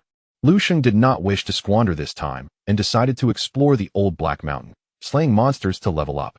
He also hoped to discover any elusive bosses, allowing him to forge additional sword spirits. In truth, Lu Sheng aspired to venture towards the higher-level map on the back mountain. However, he had heard that the entrance to the back mountain was heavily guarded by the Western Military District, prohibiting any students from approaching. Such heightened vigilance left him wondering whom they were guarding against. Thus, the only place for Lu Sheng to level up was the old Black Mountain. Just as he was about to depart, a chorus of astonished exclamations erupted from the testing chamber. Indeed, a record had been shattered. All S-level students had acquired a piece of golden equipment, which only served to widen the gap between them and Lu Sheng's group. Sigh. The damage dealt by the stakes was nearly tenfold compared to his own. The disparity between individuals was truly disheartening. Chapter 78. The Breaking of the Military Heavy Sword.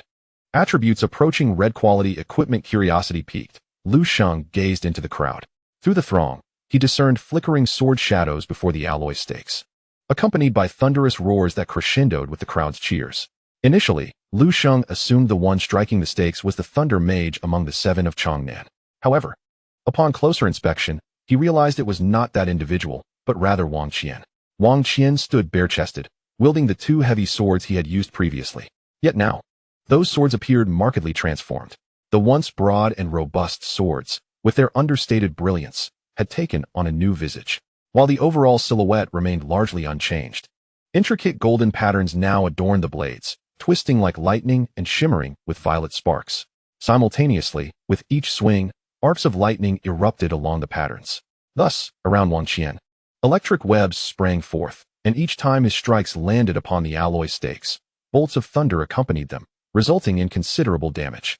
As a heavy swordsman, Wang Qian's output capacity was already formidable. Now, somehow harnessing the power of thunder, his damage output surged to unprecedented heights. Nearby, an electronic screen displayed a countdown alongside rapidly fluctuating numbers. This figure represented the damage Wang Qian had inflicted thus far. The so-called striking the stakes referred to attacking the alloy stakes to measure the damage dealt within a specified time frame. Presently, the numbers on the screen had soared beyond 50,000. Lu Sheng had never tested the alloy stakes at the mountaintop base. Hence, he was unaware of what this figure signified. However, judging by the animated reactions of those around him, he surmised that Wang Qian's output was indeed unparalleled. As the countdown on the screen reached 0, Wang Qian ceased his assault, and the figure settled at 60,147. Subsequently, a leaderboard materialized, with Wang Qian's damage figure boldly occupying the top position. In contrast, the second place was claimed by someone named Chen Zian, who had achieved a score of 45,287. This Chen Zian was renowned among the Seven of Changnan for her output capabilities as a Thunder Mage. The fact that Wang Qian, as a heavy swordsman, had surpassed Chen Zian in damage output elicited gasps of astonishment from the onlookers. Even though Chen Zian, having received a reward, would likely enhance her output should she attempt the stakes again, Wang Qian's displayed combat prowess was already nothing short of astounding. Lu Sheng also took note that the records within the top 10 were predominantly held by S-level students. However, the names of Chu Guang and Bai Rou were conspicuously absent from this list. Either their professional characteristics do not prioritize output, or they simply lack interest in such trivial games and have never participated. Lu Sheng speculated that the latter possibility was more likely. After shattering Chen Zian's record, Wang Qian appeared noticeably elated. He sheathed the 2 heavy swords, still crackling with thunder, into his back scabbard. Upon raising his head, he noticed his younger brother Wang Kuan, displaying remarkable perceptiveness, offering him 2 bottles of water. "Brother, you are truly incredible." Wang Kuan's cheeks flushed with excitement as he observed Wang Qian's prowess. While others opted for golden quality equipment as rewards, you took an unconventional route, choosing an enchantment talisman to imbue your weapon. Indeed, your strength has surged. Even a Thunder Mage would feel inferior in comparison to your output capabilities. Wang Qian tilted his head back, draining the 2 bottles of water, then wiped his mouth with a satisfied grin, stating, "My current output may not rival Chen Zian's, but for a heavily armored class like mine, it suffices." He then glanced at the hilts of his 2 heavy swords, remarking, "Combining a golden quality enchantment talisman with a golden quality weapon truly yields extraordinary results." I feel that these two broken army heavy swords could rival the attributes of red quality equipment. He did not intentionally boast loudly, yet many heard his words. A sense of astonishment filled the air as everyone realized that Wang Qian's strength had seemingly reached a level comparable to that of Chu Guang, Bai Rou, and Lu Sheng. After resting for a moment, he casually tossed the empty bottles into a nearby trash bin, preparing to call Wang Kuan to leave for Laishan to continue leveling up, aiming to reach level 30 for the second-class transition. However, just as they began to walk away, they spotted Lu Sheng, who had finished observing the commotion and was about to depart. As the saying goes, enemies meeting are particularly hostile. The Wang brothers immediately halted in their tracks. Nevertheless, unlike the previous occasion when Wang Kuan had charged at Lu Sheng like an excited puppy, a hint of trepidation now clouded his expression. Clearly, the scene of Lu Sheng swiftly defeating Xiang Shaonan had made a significant impact on the brothers. Yet, it was not in Wang Qian's character to slink away with his head hung low upon seeing Lu Sheng. At the very least, he believed he had no reason to fear Lu Sheng anymore. After a few moments of silence, Wang Qian took the initiative to greet him. "Have you come to practice as well?" Lu Sheng replied with a reluctant hum, as an acknowledgement. He then added, "There are too many people. I don't know how long I would have to wait. I think I'll come back another day." He was unwilling to engage in further conversation and turned to leave. "Wait," Wang Qian called out. "When I arrived, there were plenty of people too. Yet, I went straight to practice, and no one dared to object." "Goodness," Lu Sheng exclaimed. "This person is brazenly cutting in line." Without waiting for Lu Sheng to respond, Wang Qian took it upon himself to declare, "Everyone, please make way." He gestured to the crowd, indicating that he would complete one round and then depart, ensuring he would not waste anyone's time. Indeed, no one protested. In fact, they even cleared a path, eager to witness what score Lu Sheng would achieve in practice. With a moment's contemplation, Lu Sheng did not refuse. Whether it was the sword-covering box or the Lingfeng sword, they would eventually be revealed to others, so there was no need for concealment. Thus, he approached the alloy stake without hesitation. The rules for striking the stake were straightforward. Within 10 seconds, one must output as much force as possible.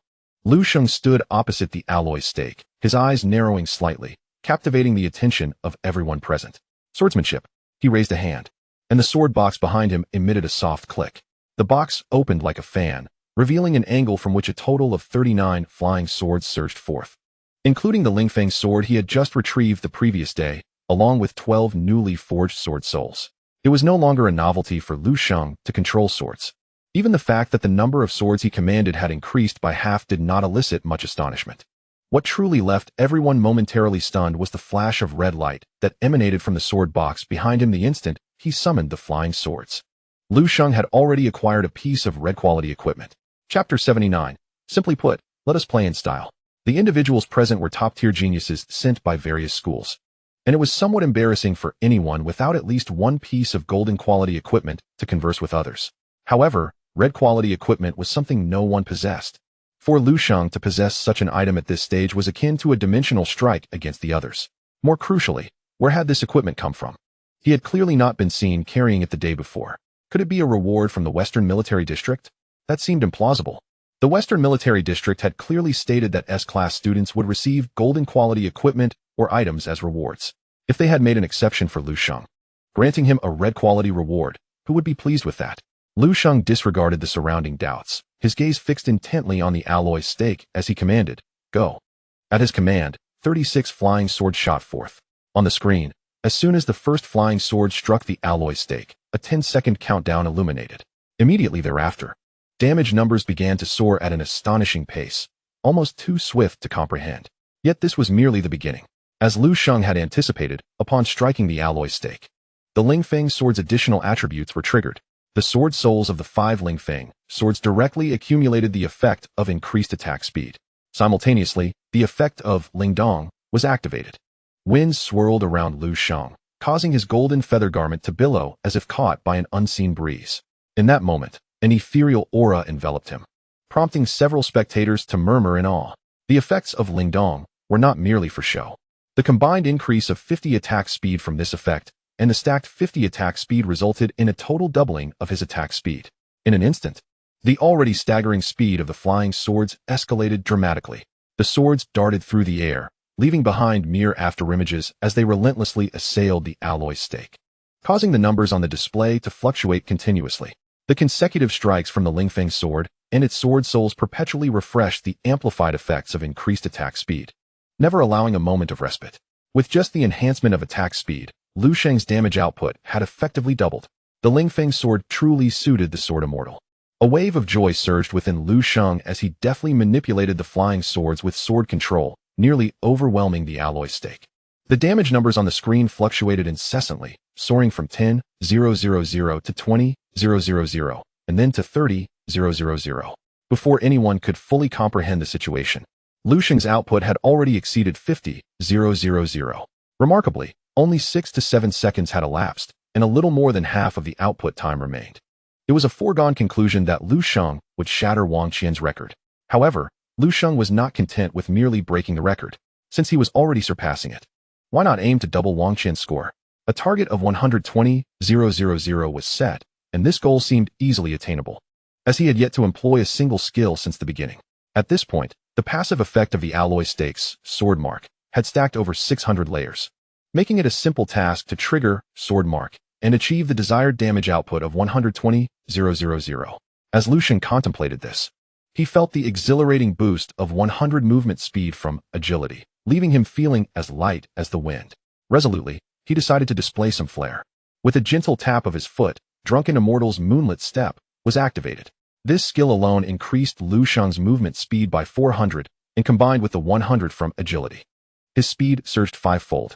He reached a velocity that left even assassins and rangers in awe. All that could be seen was Lu Sheng transformed into a fleeting shadow, propelled by the currents of air, swiftly arriving at the front of the alloy stake. Amidst the myriad of flying swords, one sword, the true Lingfeng sword, trailed the air currents and landed in Lu Sheng's hand. With a single stroke, he sent it forth, striking the side of the alloy stake. The speed of this strike rivaled that of certain classes' ambush skills, yet it was merely Lu Sheng's basic attack. With a resounding impact, Lu Sheng detonated the hundreds of sword marks on the alloy stake. In an instant, the marks exploded, transforming into a colossal phantom of flying swords that descended upon the alloy stake. The numbers on the screen surged dramatically, jumping from over 50,000 to a staggering 99,999, followed by a glaring red error message. Simultaneously, the damage unleashed from the explosion of sword marks shattered the alloy stake, sending massive chunks of iron flying in all directions, nearly causing injury.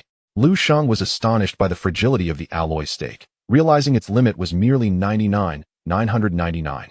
Was it truly possible that his initial strike could cause such a detonation? Thanks to the passive effect of Drunken Immortal's Moonlit Step, he retreated, avoiding any debris.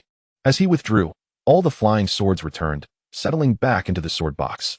After a brief moment of chaos, the crowd finally fell silent, their hearts racing as they beheld the aftermath. The alloy stake had been obliterated by Lu Sheng. Just how much damage had he dealt? Amidst the excitement of the scene, an instructor responsible for maintaining order approached, parting the crowd to assess the situation. He was the marksman previously responsible for guarding the back door. Today, it was his turn to oversee the testing chamber. Thus, he was the first officer to arrive at the scene upon hearing the commotion. Upon witnessing the alloy stake obliterated, his anger flared as he barked, "Who is responsible for this?" The guidelines at the entrance clearly stated that the time allocated for attacking the alloy stake was strictly limited to 10 seconds. Although the durability of the stake could be restored relatively quickly, it required time nonetheless. Continuous assault would lead to a complete depletion of its durability, resulting in equipment damage. Who among you failed to adhere to the rules and damaged the alloy stake? Lu Sheng frowned, instinctively wanting to step back. Yet, a thought struck him. Why should I feel guilty? The alloy stake is fragile, and now I am being blamed? With that realization, Lu Sheng cleared his throat and took the initiative to speak. "Instructor, I am the one who damaged the alloy stake." "It was you." The marksman intended to reprimand him, but upon seeing Lu Sheng, he was momentarily taken aback. He recalled that in a previous time rewind, it was this very lad who had effortlessly dispatched a blade dragon with a single skill. Lu Sheng maintained a composed demeanor, his tone slightly apologetic. "I did not exceed the time limit. I only unleashed my attack for about 7 seconds. However, I did not anticipate that the maximum score for the alloy stake was merely 100,000, which prompted me to release a skill. Unfortunately, I struck a bit too forcefully. I truly apologize." The marksman found himself momentarily speechless. Were it anyone else, he would certainly be skeptical. Achieving a score of 100,000 within 10 seconds was utterly implausible for a first transformation class. Even among second transformation classes, only a select few could obliterate the alloy stake. However, If the one making such claims was Lu Sheng, he harbored no doubts. After all, he had witnessed firsthand the terrifying might of Lu Sheng's return of the 10,000 swords. If he had employed return of the 10,000 swords, a mere 100,000 points would scarcely suffice. Chapter 80. Brother, what do you think? That said, this lad named Lu Sheng was indeed a bane to the training camp. Previously, he had made off with the boss of Old Black Mountain, and now he had shattered the alloy stake in the testing chamber. Bringing in a new alloy stake would require considerable effort. The marksman felt a headache coming on, yet he could hardly blame Lu Sheng. Reluctantly, he conceded, I understand. Since it is not your fault, we shall let it be. I will report this matter and expedite the request for another alloy stake from above. After speaking, he raised his voice to address everyone. The alloy stake has been destroyed, and the testing chamber is temporarily closed. Those wishing to test their output may seek the beasts for testing at Old Black Mountain. Everyone, please exit. With the instructor ushering them out, the crowd had no choice but to vacate the testing chamber. Once outside, Lu Sheng did not linger, but headed straight to Old Black Mountain to level up. He was currently at level 28, and if he could reach level 30, he would be able to undergo a second transformation, gaining more powerful class skills. Thus, his current objectives were twofold: to locate more bosses for forging sword souls, and to swiftly level up to 30 for his second transformation. After Lu Sheng departed, many present remained entranced by his extraordinary prowess. Among them were the Wang brothers. Wang Kuen's expression now resembled that of someone who had ingested excrement. He gazed mournfully at Lu Sheng's retreating figure and lamented to Wang Qian, Brother, can I ever reclaim my Qi Shao? A moment of silence ensued as Wang Qian pondered. What do you think, little brother? Upon receiving no direct response from Wang Qian, Wang Kuen's countenance immediately fell. Wang Qian furrowed his brow, feeling a twinge of resentment at his brother's evident disappointment. After a brief pause, a cunning plan struck him. He clapped Wang Kuen on the shoulder, drawing him close, and narrowed his eyes, saying, Fear not, brother. I promise to settle this score for you. However, that man named Lu is exceptionally formidable. Have you not heard the adage, the wood that stands out invites the wind? A glint of malice flickered in Wang Qian's eyes. The stronger Lu Sheng became, the more adversaries he would attract within the training camp. Come, let us seek out Xiang Shaonan and have a thorough discussion. Wang Kuen was only partially aware of Wang Qian's motives for seeking Xiang Shaonan. Nevertheless, he understood that his brother would not engage in futile endeavors and obediently followed him away from the scene. In the blink of 3 days, time passed swiftly. During this interval, Lu Sheng's level had not advanced. The ferocious beasts of Old Black Mountain, though high in rank, were not overly abundant. Moreover, Lu Sheng had traversed the area multiple times, even revisiting perilous zones, yet he had not encountered a single boss. Without the substantial experience points that a boss would yield, leveling up proved to be a daunting task. Lu Sheng's sole accomplishment over the 3 days was increasing the usable instances of the Wine God Gourd to 31. Additionally, he had grown increasingly adept at manipulating 36 flying swords for output. Upon returning to the mountaintop base, Lu Sheng observed that the circumstances of others were largely akin to his own. Those in the esteemed S rank, who were also among the top-tier students, found themselves stagnating around level 29, just a step away from the second transition. To breach level 30, they would inevitably have to await the commencement of the next round of specialized training tasks for any chance of advancement. The past few days had yielded little in terms of significant gains for anyone. On the morning of the 4th day, an alarm resonated through the skies above the mountaintop base. Shortly thereafter, the voice of the sunglasses-clad instructor echoed through the loudspeakers, summoning all to gather at the small square. Clearly, the next round of specialized training tasks was imminent. The students swiftly converged at the square, where they discovered that a colossal screen had been installed overnight, the purpose of which remained a mystery. Once all the students had assembled, the lynx reappeared, approaching the giant screen. With an expression devoid of emotion, the lynx proclaimed, I am here to announce the details of the next round of specialized training. Not a single superfluous word was uttered. This chief instructor was indeed succinct and efficient. The upcoming training session would last for 1 month. There were no specific requirements for the tasks. The rewards you reap will depend entirely on your own capabilities. The reward for this round of tasks will be a boss. A new map will be unlocked for you, specifically the Black Cloud Mountains located behind Old Black Mountain. With that, the lynx snapped his fingers. Suddenly, the screen behind her illuminated, revealing a map. Upon its appearance, a chorus of gasps erupted from the crowd, for the expanse depicted was truly vast. The area of Old Black Mountain, where they stood, comprised less than 1/10 of the map. To explore this region thoroughly would require no less than a couple of months. Concurrently, the onlookers discerned that within the confines of the Black Cloud Mountain range, a total of 48 perilous zones were marked.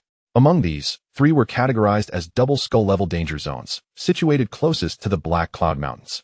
Beyond that lay 13 zones classified as triple skull-level dangers. The remaining zones included 18 marked as 4 skulls and 13 as 5 skulls.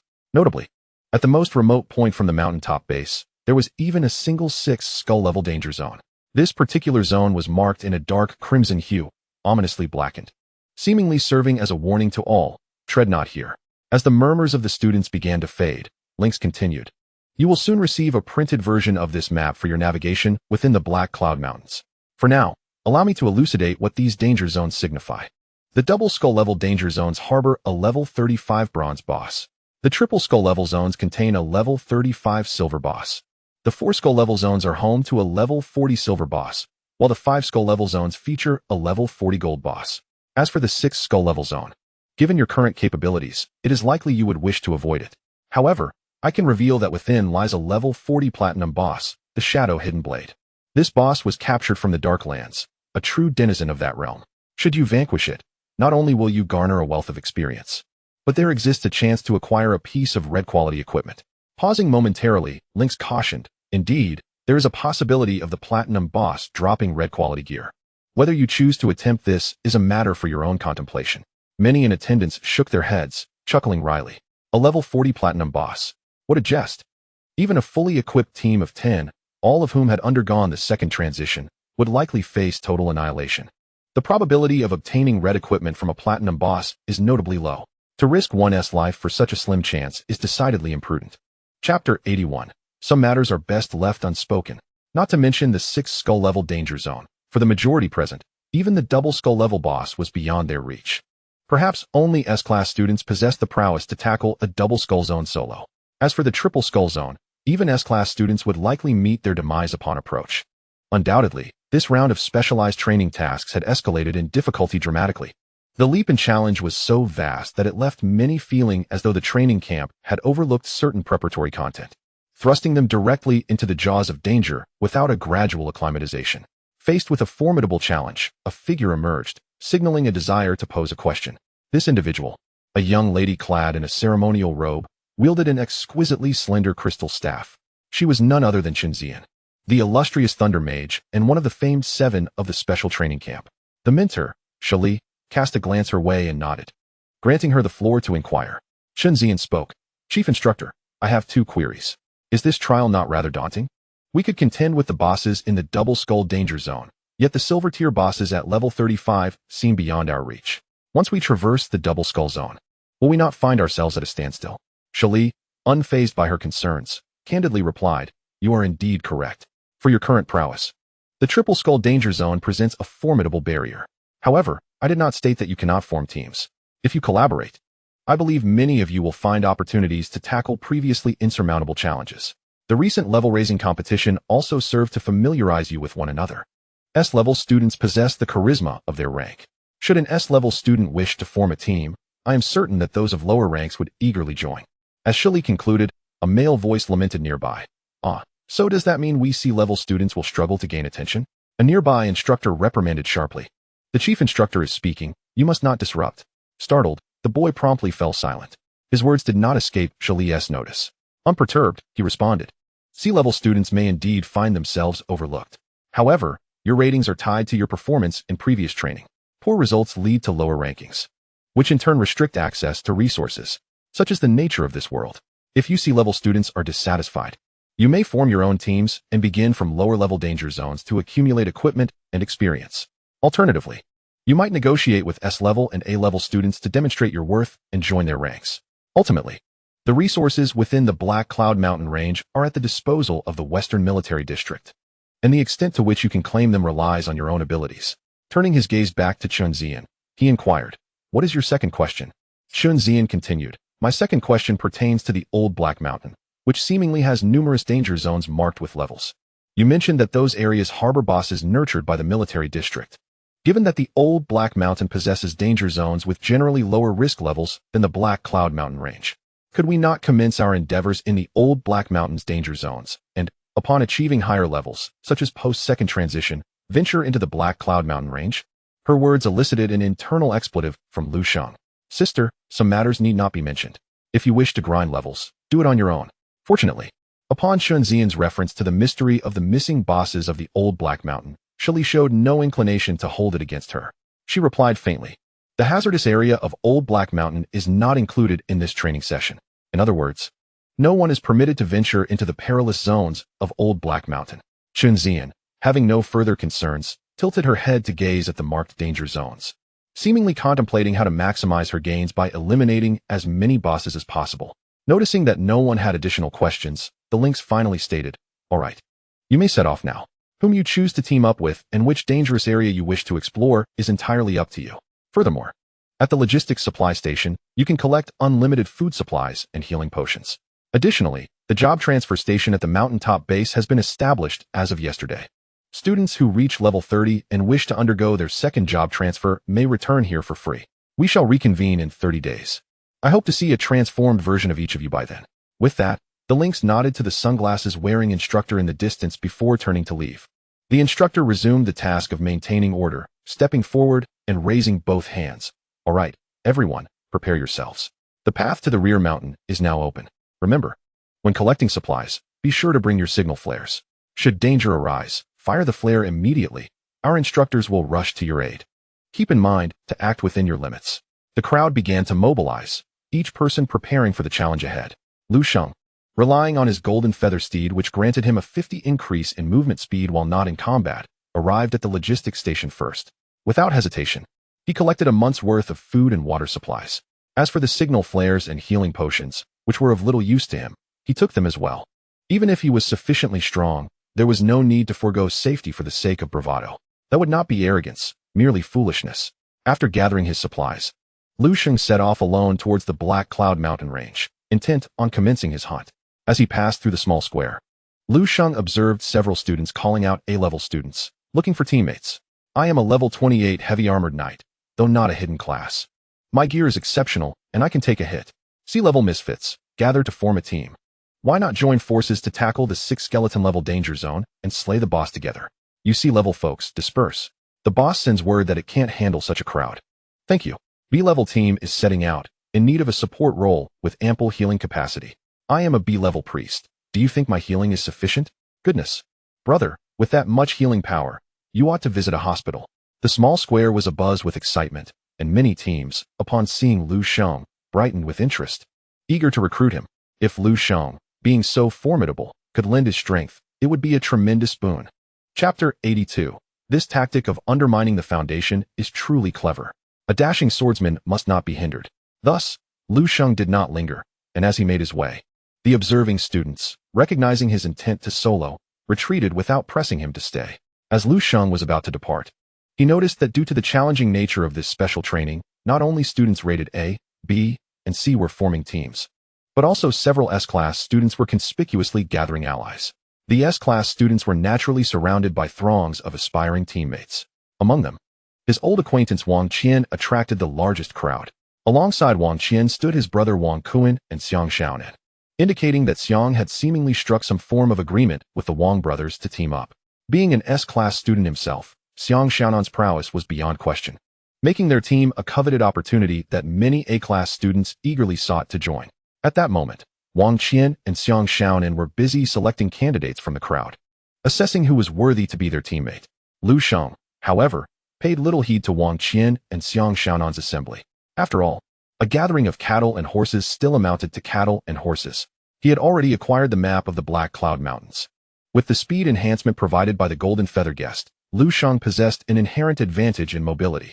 Moreover, by unleashing the Spirit Wind sword to vanquish monsters, he could trigger Spirit Movement, further augmenting his speed by an additional 100. There were a staggering 48 bosses to confront, equating to 48 opportunities to forge sword souls. Upon learning that this round of special training involved entering the Black Cloud Mountains to slay bosses, Lu Sheng was nearly beside himself with joy.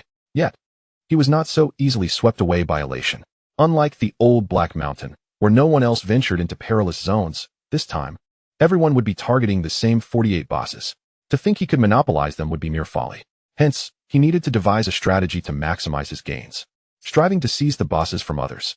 During the earlier discussion of the training content, Lu Sheng had already begun contemplating his plan. First, under the premise of allowing team formations, The three-skull danger zone represented the utmost limit accessible to all students, excluding himself. A team comprising Wang Qian, Xiang Xiaonan, and Wang Kuan, and a few A-class students should have no trouble clearing the three-skull danger zone. However, to tackle the four-skull danger zone, the team would need at least 2 or 3 second-tier job changers. Wang Qian, Xiang Xiaonan, and other S-class capable individuals were predominantly around level 29. It was reasonable to assume that by defeating a couple of level 35 silver bosses, they would reach level 30. Once they attained level 30, it was evident they would return to the mountaintop base for their second job change. Post-transformation, their team would possess the strength to challenge higher-level danger zones, thereby advancing towards the four-skull danger zone. This was likely the anticipated outcome of the Western Military District, which explained the abundance of three-skull and four-skull danger zones. These levels had become the most fiercely contested areas in the past month. With this understanding, Lu Sheng could easily deduce the movement patterns of the other students. As an ordinary apprentice, I find myself navigating through the treacherous territories of the triple skull level, as well as the more mundane areas for leveling up, essentially severing my connections and awaiting elimination. Those with the prowess to strive for a second-class advancement form teams to tackle the 13 triple skull danger zones. Once they have sufficiently cleared these zones, numerous second-class adventurers will set their sights on the coveted quadruple skull danger zones. As for the 13 quintuple skull danger zones, they will likely become the focus of exploration in the later stages. Initially, these areas are relatively safer, allowing Lu Sheng to take his time in gradually conquering them. The only exception is the singular Hexa Skull danger zone, which Lu Sheng feels uncertain about, but may eventually attempt.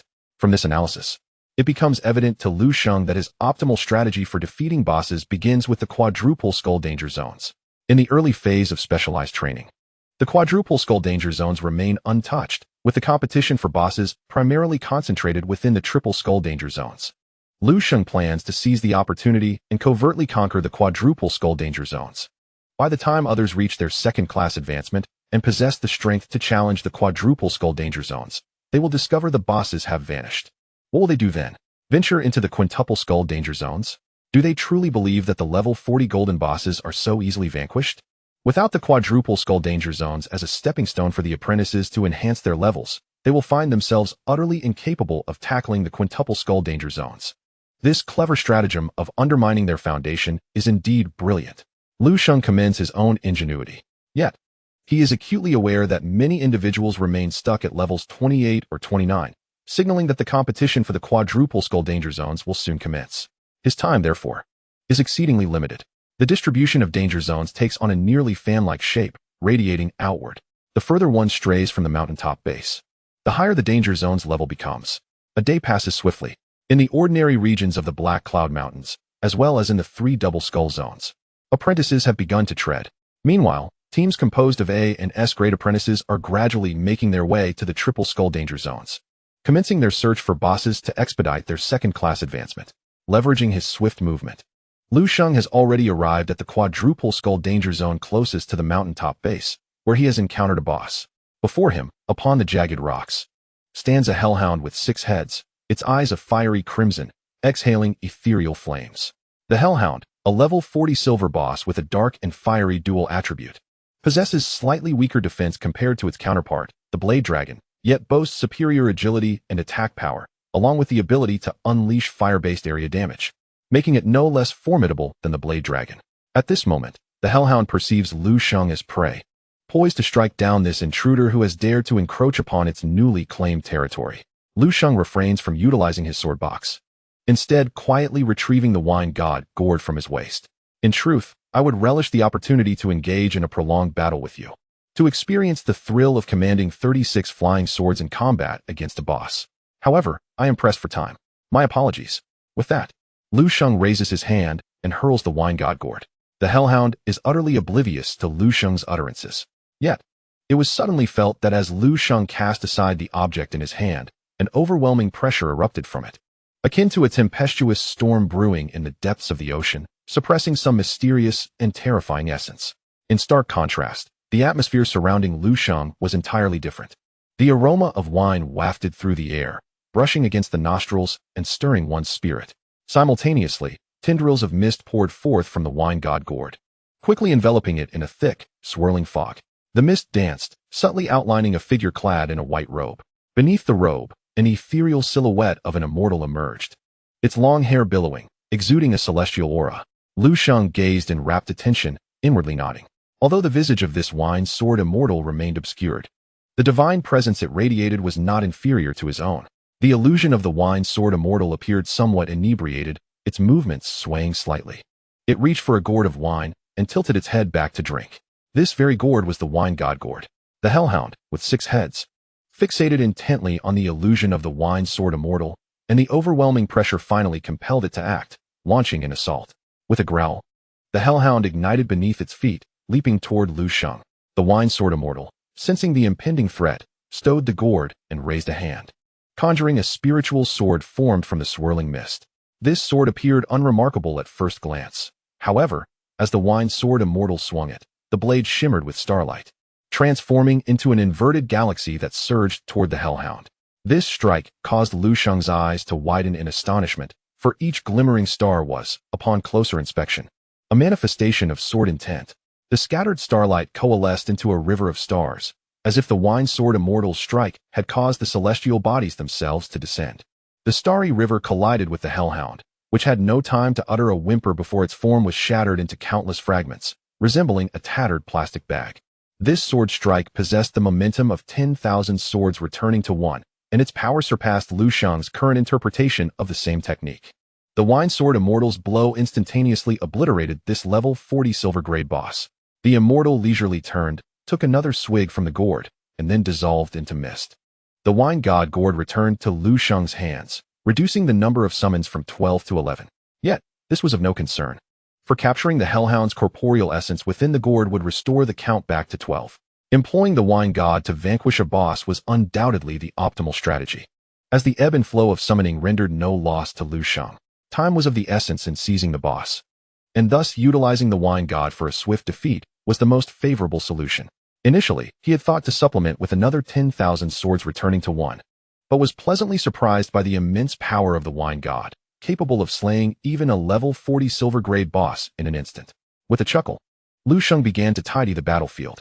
Silver-grade bosses typically yielded only purple equipment, which Lu Sheng deemed unworthy. After a cursory glance at the 2 items dropped, he tossed them into his backpack and then utilized the wine god gourd to absorb the hellhound's remains. Subsequently, he submitted the task to forge the 13th sword soul for each of his 3 blades. Thus, the total number of flying swords reached 42, enhancing his output capability once more. Upon completing this endeavor, he retrieved the map to locate the nearest perilous area classified as a 4-skull danger zone, and immediately set forth on his journey. Merely 3 minutes after Lu Sheng's departure, this disheveled locale was once again trodden upon. The newcomers were Lynx, the sunglasses instructor, and a handful of others, totaling no more than 5 or 6. The sunglasses instructor removed his glasses and jested, "That lad walks as if he were flying. How can one keep up with him? Had it not been for the sounds of battle he made, we might have almost lost track of him." However, he pondered aloud, surveying the scene that evidently had just witnessed a skirmish. The fight couldn't have concluded so swiftly, could it? From the moment we heard the commotion to our arrival, hardly 3 minutes had elapsed. Did that young man truly vanquish the hellhound in such a short span? Lynx remained unfazed, having encountered similar situations before.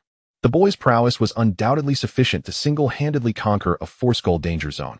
Even a 5-skull zone should pose little challenge for him. The sunglasses instructor, skeptical, replied, "I believe he can slay the hellhound. After all, I witnessed him in action during the breaking circle competition. However, his return of the 10,000 swords is formidable. Yet defeating a level 40 silver-grade boss in an instant seems rather implausible." Lynx contemplated for a moment, tacitly agreeing with the sunglasses instructor's assessment. The previous defeat of the Blade Dragon was not solely due to return of the 10,000 swords. There had been a prolonged struggle prior to its demise. Since Lu Sheng had departed the mountaintop base, they had been closely trailing him, and the time allotted for his battle against the hellhound was certainly no more than 5 minutes. 5 minutes to slay a level 40 silver-grade boss sounds exceedingly far-fetched, even with return of the 10,000 swords at his disposal. She turned to her companion, Xiao Zhao, and instructed, "Once more, employ temporal rewind to ascertain what transpired earlier." Xiao Zhao nodded affirmatively. "Yes, Major Yang." With that, she produced her staff and activated temporal rewind once again. The previous scene at the rear of Old Black Mountain replayed, revealing everything Lu Sheng accomplished 3 minutes prior to the onlookers. Everyone witnessed that Lu Sheng did not even draw his sword. Instead, he unfastened a jade gourd from his waist that resembled a mere ornament. Subsequently, the wine god was summoned forth. The prowess of the wine Sword Immortal was astonishing. As countless sword intents cascaded like a river of stars, Xiao Zhao was the first to falter, unable to sustain temporal rewind any longer. The scene abruptly ceased. However, from the images just witnessed, it became evident to all that the wine Sword Immortal summoned by Lu Sheng had dispatched the Hellhound with a single strike. Thus, the confrontation between this individual and the boss lasted less than a minute, even shorter than the time Lu Sheng spent looting the spoils. Xiao Zhao steadied her mind and addressed the crowd. In the replayed scene, the greater the skill's power, the more the consumption of my time-space rewind increases. The strength of that child's skill just now far surpassed the 10,000 swords returning to one he had previously employed. As soon as he unleashed that skill, I could no longer sustain it, far surpassing 10,000 swords returning to one. What the hell? The sunglasses-clad instructor's forehead glistened with sweat as he could not help but curse. Was that skill truly his strongest? How many hidden cards did he possess? Suddenly, a realization struck him. He understood why Lu Sheng had chosen to stealthily venture into the 4-skeleton-level danger zone to farm resources. Wait. This lad is far too greedy. He aims to monopolize all danger zones above the 4-skeleton level. If we do not intervene, our specialized training plans will be thrown into disarray. It is one thing for him to feast alone, but he also wishes to clear the table for others. Chapter 84. Playing with fire. The boss of Black Mountain had been thoroughly plundered, but that was of little consequence. The special training camp would increase the difficulty and open the Black Cloud Mountains. With S-level students leading the charge, the resources of the Black Cloud Mountains were still attainable. According to the hastily convened meeting of their instructors, a revised plan was set forth. S-level students would first lead the foray into the 3-skeleton-level danger zone. And after their second-class advancement, they would tackle the 4-skeleton-level danger zone. Once the resources in these two zones had been exhausted, they would then launch an assault on the 5-skeleton danger zone, aiming to conquer as many bosses as possible. Over the course of a month, the students would undergo rigorous training through continuous boss battles and competition for ownership of the danger zones, undoubtedly garnering substantial experience. The plan appeared flawless.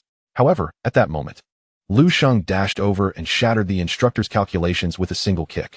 Plans mean nothing. The bosses are all mine. This lad could eliminate a boss with a single skill.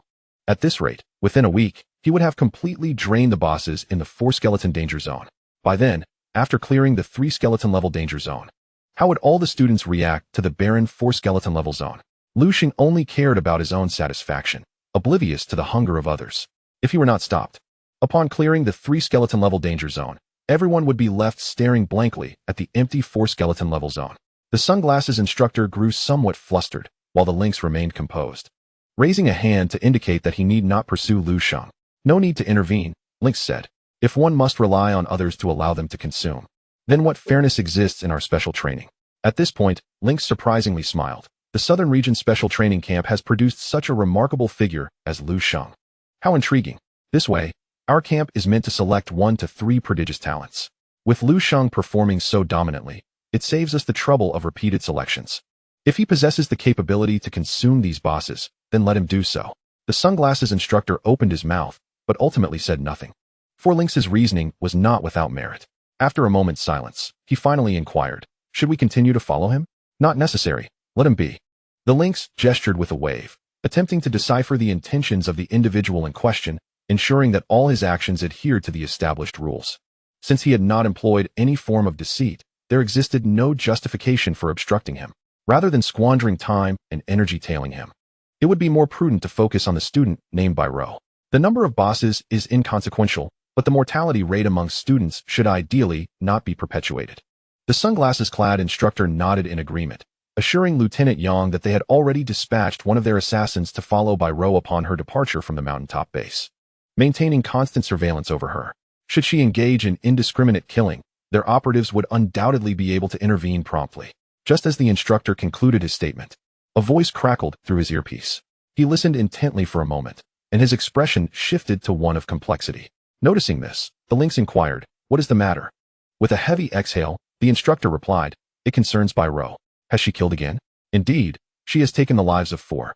The lynx's brow furrowed, his demeanor darkening.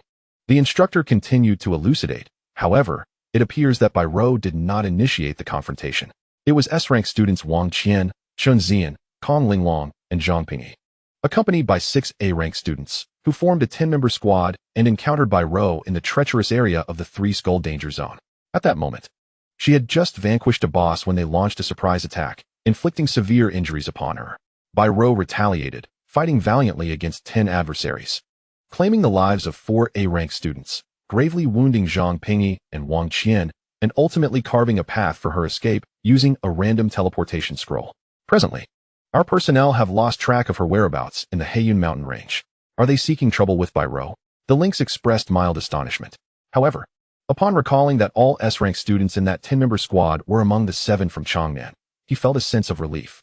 This squad, comprising 4 of the Changnan 7 alongside 6 A-rank students, undoubtedly represented one of the most formidable assemblies among the students.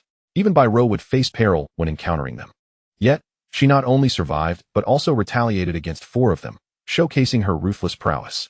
This round of special training had escalated the students' recklessness. The lynx pressed his temples, instructing that additional teams be sent into the Heiyun mountain range to ascertain Bai Rou's condition. Given her injuries, her survival in such a vast expanse was uncertain, and it was unlikely she would seek further conflict. Once located, she should be escorted back to the mountaintop base. After a moment of contemplation, the sunglasses-clad instructor hesitated, remarking, Bai Rou likely possesses some healing potions. Moreover, it is said that her profession as a Hellblade grants her formidable self-regenerative capabilities. If we find her and discover she does not require treatment at the mountaintop base, it becomes even more imperative to bring her back. The lynx replied coldly. If her wounds heal and we allow her to roam freely in the Heiyun mountain range, the Changnan 7 may soon dwindle to merely the Changnan 3. The instructor inhaled sharply, understanding the gravity of the situation. I comprehend, and I shall immediately issue orders for the continued search for Bai Rou. The Heiyun mountain range is vast and boundless. The struggle between individuals and the relentless battle against ferocious beasts transpire incessantly, yet fail to stir any significant turbulence here. Several students have succumbed beneath the claws of the boss, while others have fallen prey to the treachery of their peers, shrouded in secrecy. These conflicts are largely inconsequential to Lu Sheng. In contrast, the area designated as the 4 Skeletons level danger zone appears to be a sanctuary, untouched by outside interference. Before long, 2 days have elapsed, during which Lu Sheng single-handedly vanquished 3 level 40 silver-grade boss creatures, converting them into experience points. At this juncture, his level has ascended to the critical threshold of 29, and with the defeat of another boss, he would undoubtedly reach level 30. However, Lu Sheng now finds himself ensnared in a dilemma. Should he choose to undergo his second-class advancement immediately, he would need to return to the summit base, a journey that is quite distant from the 4 Skeletons level danger zone. A round trip would likely consume at least 4 to 5 days. During this time, it is plausible that an S-grade student, already having undergone their second advancement, would lead a team to commence clearing the zone. With only a limited number of boss creatures atop the mountain, the thought of losing even 2 to others weighs heavily on Lu Sheng's mind. Conversely, if he postpones his second advancement, he risks stagnating at level 30, unable to progress further. The experience gained from defeating boss creatures would thus be squandered. The crux of the matter lies in choosing between the boss or the experience, a conundrum indeed. Ultimately, Lu Sheng resolves to return to the summit base for his second advancement. After all, consuming the experience from so many boss creatures should elevate his level to at least 35, if not higher. Should he miss this opportunity, reaching level 35 could require an arduous 3 to 5 months of effort. Fewer boss creatures may be lost, but one cannot always have it all. Just as Lu Sheng is mulling over his decision, a notification from the system interface interrupts his thoughts. Ding! You have a new task available for acceptance. Please check promptly. Chapter 85. Red Quality Random Enchantment Scroll. Current tasks available. 1. Within 1 hour, defeat a boss. Upon completion, you will receive a reward. 1 Red Quality Random Enchantment Scroll. Red Quality Random Enchantment Scroll. Upon use, it can enchant equipment, randomly adding special effects. Usable count, 1-2. Return to the summit base. Upon completion, you will receive a reward. Level 1 Red Quality Enchantment Scroll. If Lu Sheng recalls correctly, the S-grade student that Wang Qian had previously selected was rewarded with a gold quality enchantment scroll. Typically, such enchantment scrolls are crafted by enchanters, capable of enhancing the attributes of equipment significantly, and each holds considerable value. A red quality enchantment scroll can only be produced by a 4th-tier enchanter. It is said that such an item can elevate the attributes of a gold quality piece of equipment to rival those of red quality. Acquiring multiple enchantment scrolls for a piece of exceptional equipment is standard practice. The prospect of this red enchantment scroll undoubtedly piques Lu Sheng's interest. He is merely half an hour away from the next 4 Skeletons level danger zone, making the task achievable. As for the second task, Returning to the summit base would yield level 1 rewards. He could return to the mountaintop base for a second-class transition. However, since Lu Sheng had just slain the boss, he would also reach level 30, and returning to the mountaintop base for the transition would not consume much time. Thus, without any hesitation, Lu Sheng accepted Quest 1. The timer on the quest panel began its countdown, set for 1 hour. Observing this, Lu Sheng quickened his pace and ventured into the next area, fraught with 4 skeletal dangers. Half an hour later, the shimmering sword intent burst forth, and the ethereal image of the wine Sword Immortal dissipated with the white mist. A level 40 silver-grade boss, known as the Iron-Spiked Porcupine King, was swiftly defeated, and golden light enveloped Lu Sheng as he reached level 30. Simultaneously, the quest indicated it was ready for submission.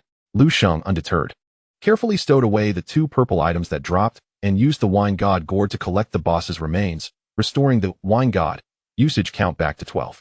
After completing these tasks, he proceeded to submit the quest. In his inventory, a red-quality enchantment scroll had appeared. Lu Sheng immediately took it out, examining it closely. This was a dark red piece of parchment with a metallic resilience to the touch. The scroll bore gilded patterns, containing profound power. Generally speaking, the attribute panel of an enchantment scroll would specify its enchanting properties, such as enhancing attack power, providing additional attributes, or bestowing various effects. This particular red-quality enchantment scroll was a random one, meaning the specific attributes it might bestow were uncertain. Regardless, being of red quality, its effects were sure to be commendable. As for which piece of equipment to enchant, Lu Sheng found himself momentarily indecisive. He possessed 3 long swords, a garment, a Wine God Gourd, and a sword box, all of which were of golden or even red quality. These items would serve him well for quite some time. Enchanting any of these pieces would not be a waste. However, choosing one among them posed a dilemma for Lu Sheng. After much contemplation, he ultimately resolved to apply the precious enchantment scroll to the sword box. It was his only red quality item, making it a fitting match for the red quality scroll. Once he made his decision, Lu Sheng removed the sword box from his back and pressed the enchantment scroll against it. In an instant, a luminescent glow enveloped the sword box, and intricate silver patterns were engraved upon its surface, bestowing an ethereal quality upon the formerly simple-looking box. Moments later, the glow faded. The sword box's exterior did not change significantly, yet it appeared more refined compared to before. Lu Sheng's primary concern was the alteration in the attributes displayed on the sword box's panel. Sword box, red, enchanted with red quality once, required level, 1 required class, Sword Immortal attributes, none additions. Sword storage, allows for the expansion of 10 weapon slots. When equipped, weapons bind to the sword box and cannot be swapped. The attributes of the equipment within the sword box can stack. Sword nurturing, increases the durability of the equipment within the sword box over time. The level and tier of the equipment within the sword box will also rise over time, but the tier cannot exceed that of the sword box. Enchanted attributes, upon activating Spirit Gathering, the bearer becomes incapable of acquiring experience points. Instead, experience points are converted into the effects of the sword nurturing skill, allowing the enhancement of a designated weapon within the sword box, thus elevating its level and quality. Lu Sheng pondered for quite some time before he ultimately affirmed that applying the red enchantment rune to the sword box was indeed an astute decision. The enchantment effect randomly bestowed by the red rune was Spirit Gathering. The function of Spirit Gathering is quite straightforward. It permits the swords within the sword box to gain experience points, similar to Lu Sheng, the class changer, through slaying monsters, thereby increasing their levels and even their quality. To be candid, Lu Sheng had gradually felt that the sword nurturing aspect of the sword box was somewhat redundant, while the restoration of durability was undeniably practical. The pace at which weapon levels and qualities improved was exasperatingly slow. Since acquiring the sword box, Lu Sheng had been diligently nurturing his 3 swords. Yet as of now, the Panlong Sword had only advanced by 2 levels, while the Qishao Sword had barely managed to increase by 1 level. At this rate, the disparity between Lu Sheng's level and that of his weapons would only widen, making it increasingly challenging for weapons like the Panlong and Qishao swords to meet his demands. However, now with the emergence of the Spirit Gathering effect, he could actively assist his weapons in leveling up, significantly accelerating their enhancement. Moreover, the most crucial point was that since Lu Sheng could utilize experience points to elevate his weapons, there was no longer any need for him to return to the mountaintop base.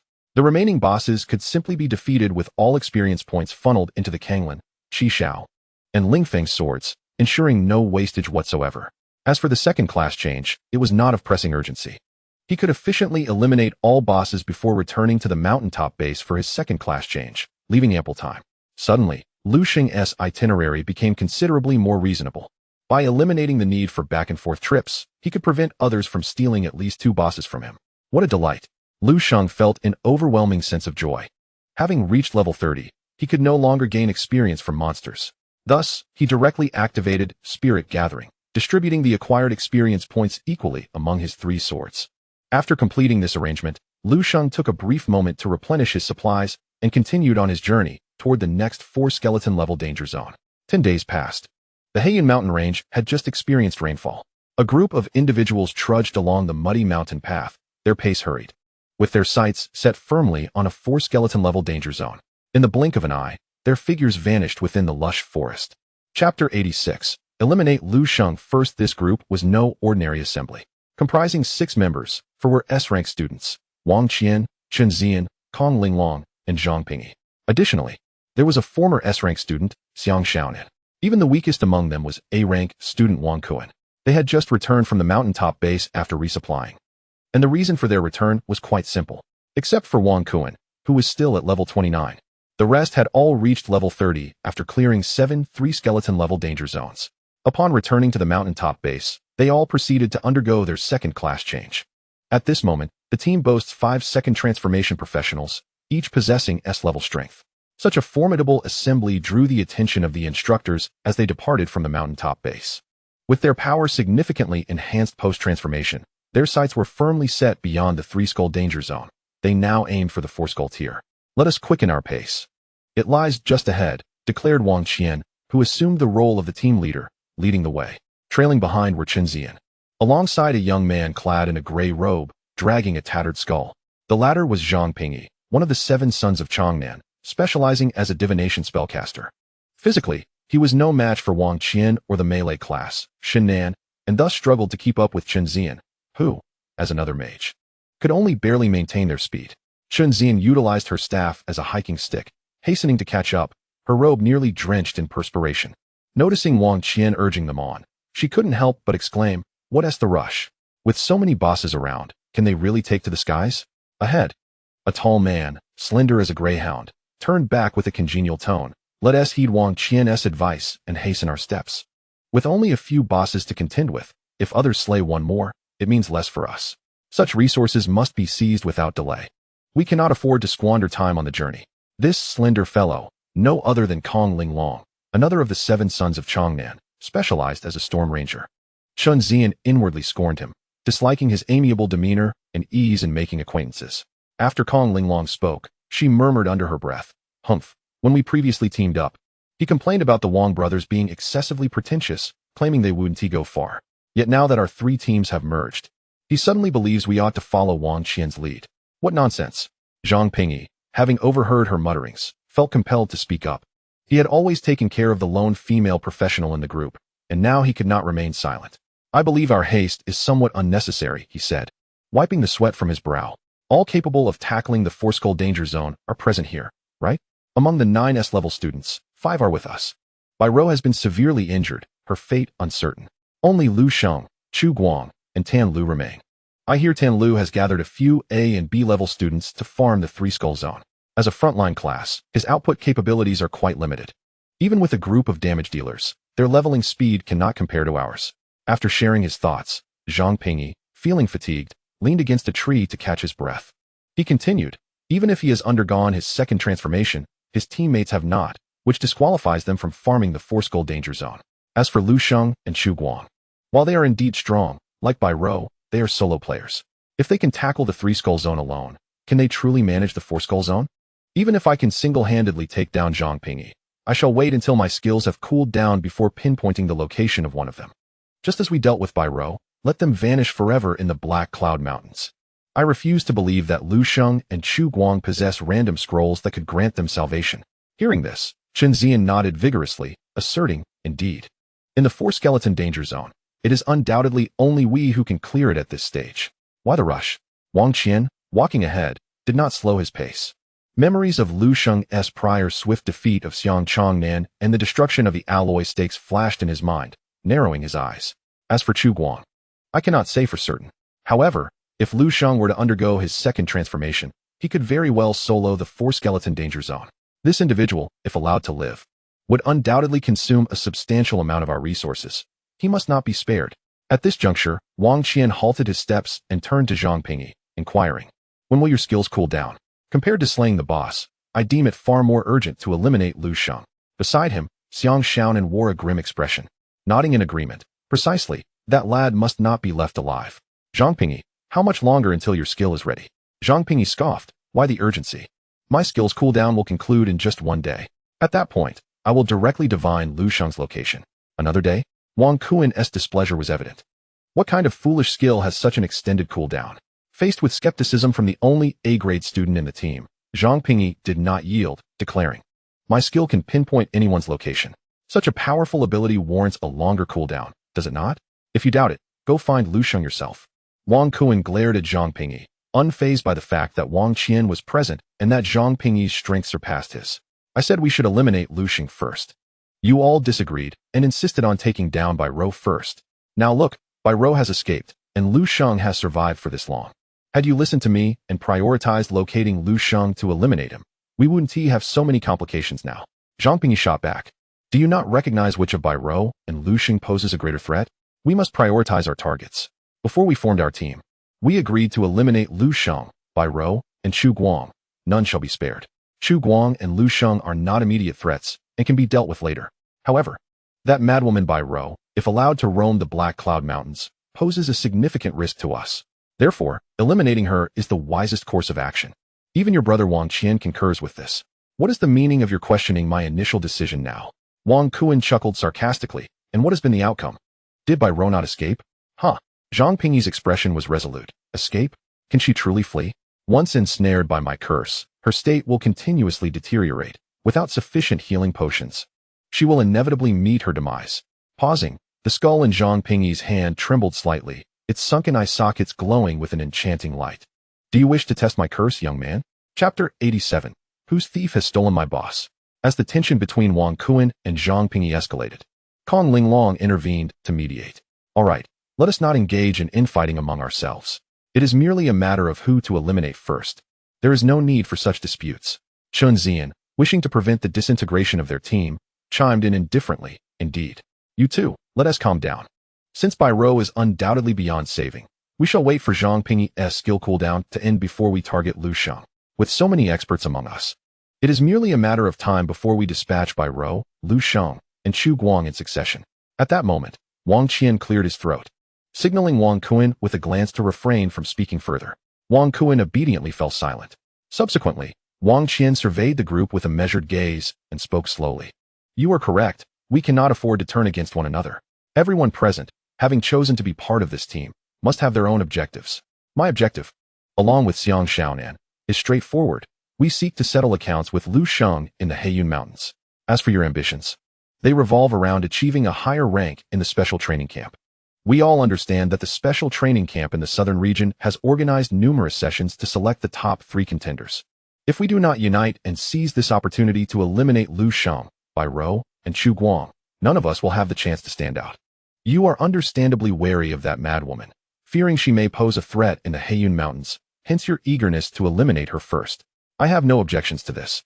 Xiang Xiaonan and I will cooperate by ambushing Bai Rou. I have even sustained injuries in the process." Wang Qian turned and continued down a path overgrown with weeds, stating, "Our next target is Lu Sheng. Since our objectives align, there is no need for contention over whom to eliminate first. Ultimately, all 3 must be dealt with.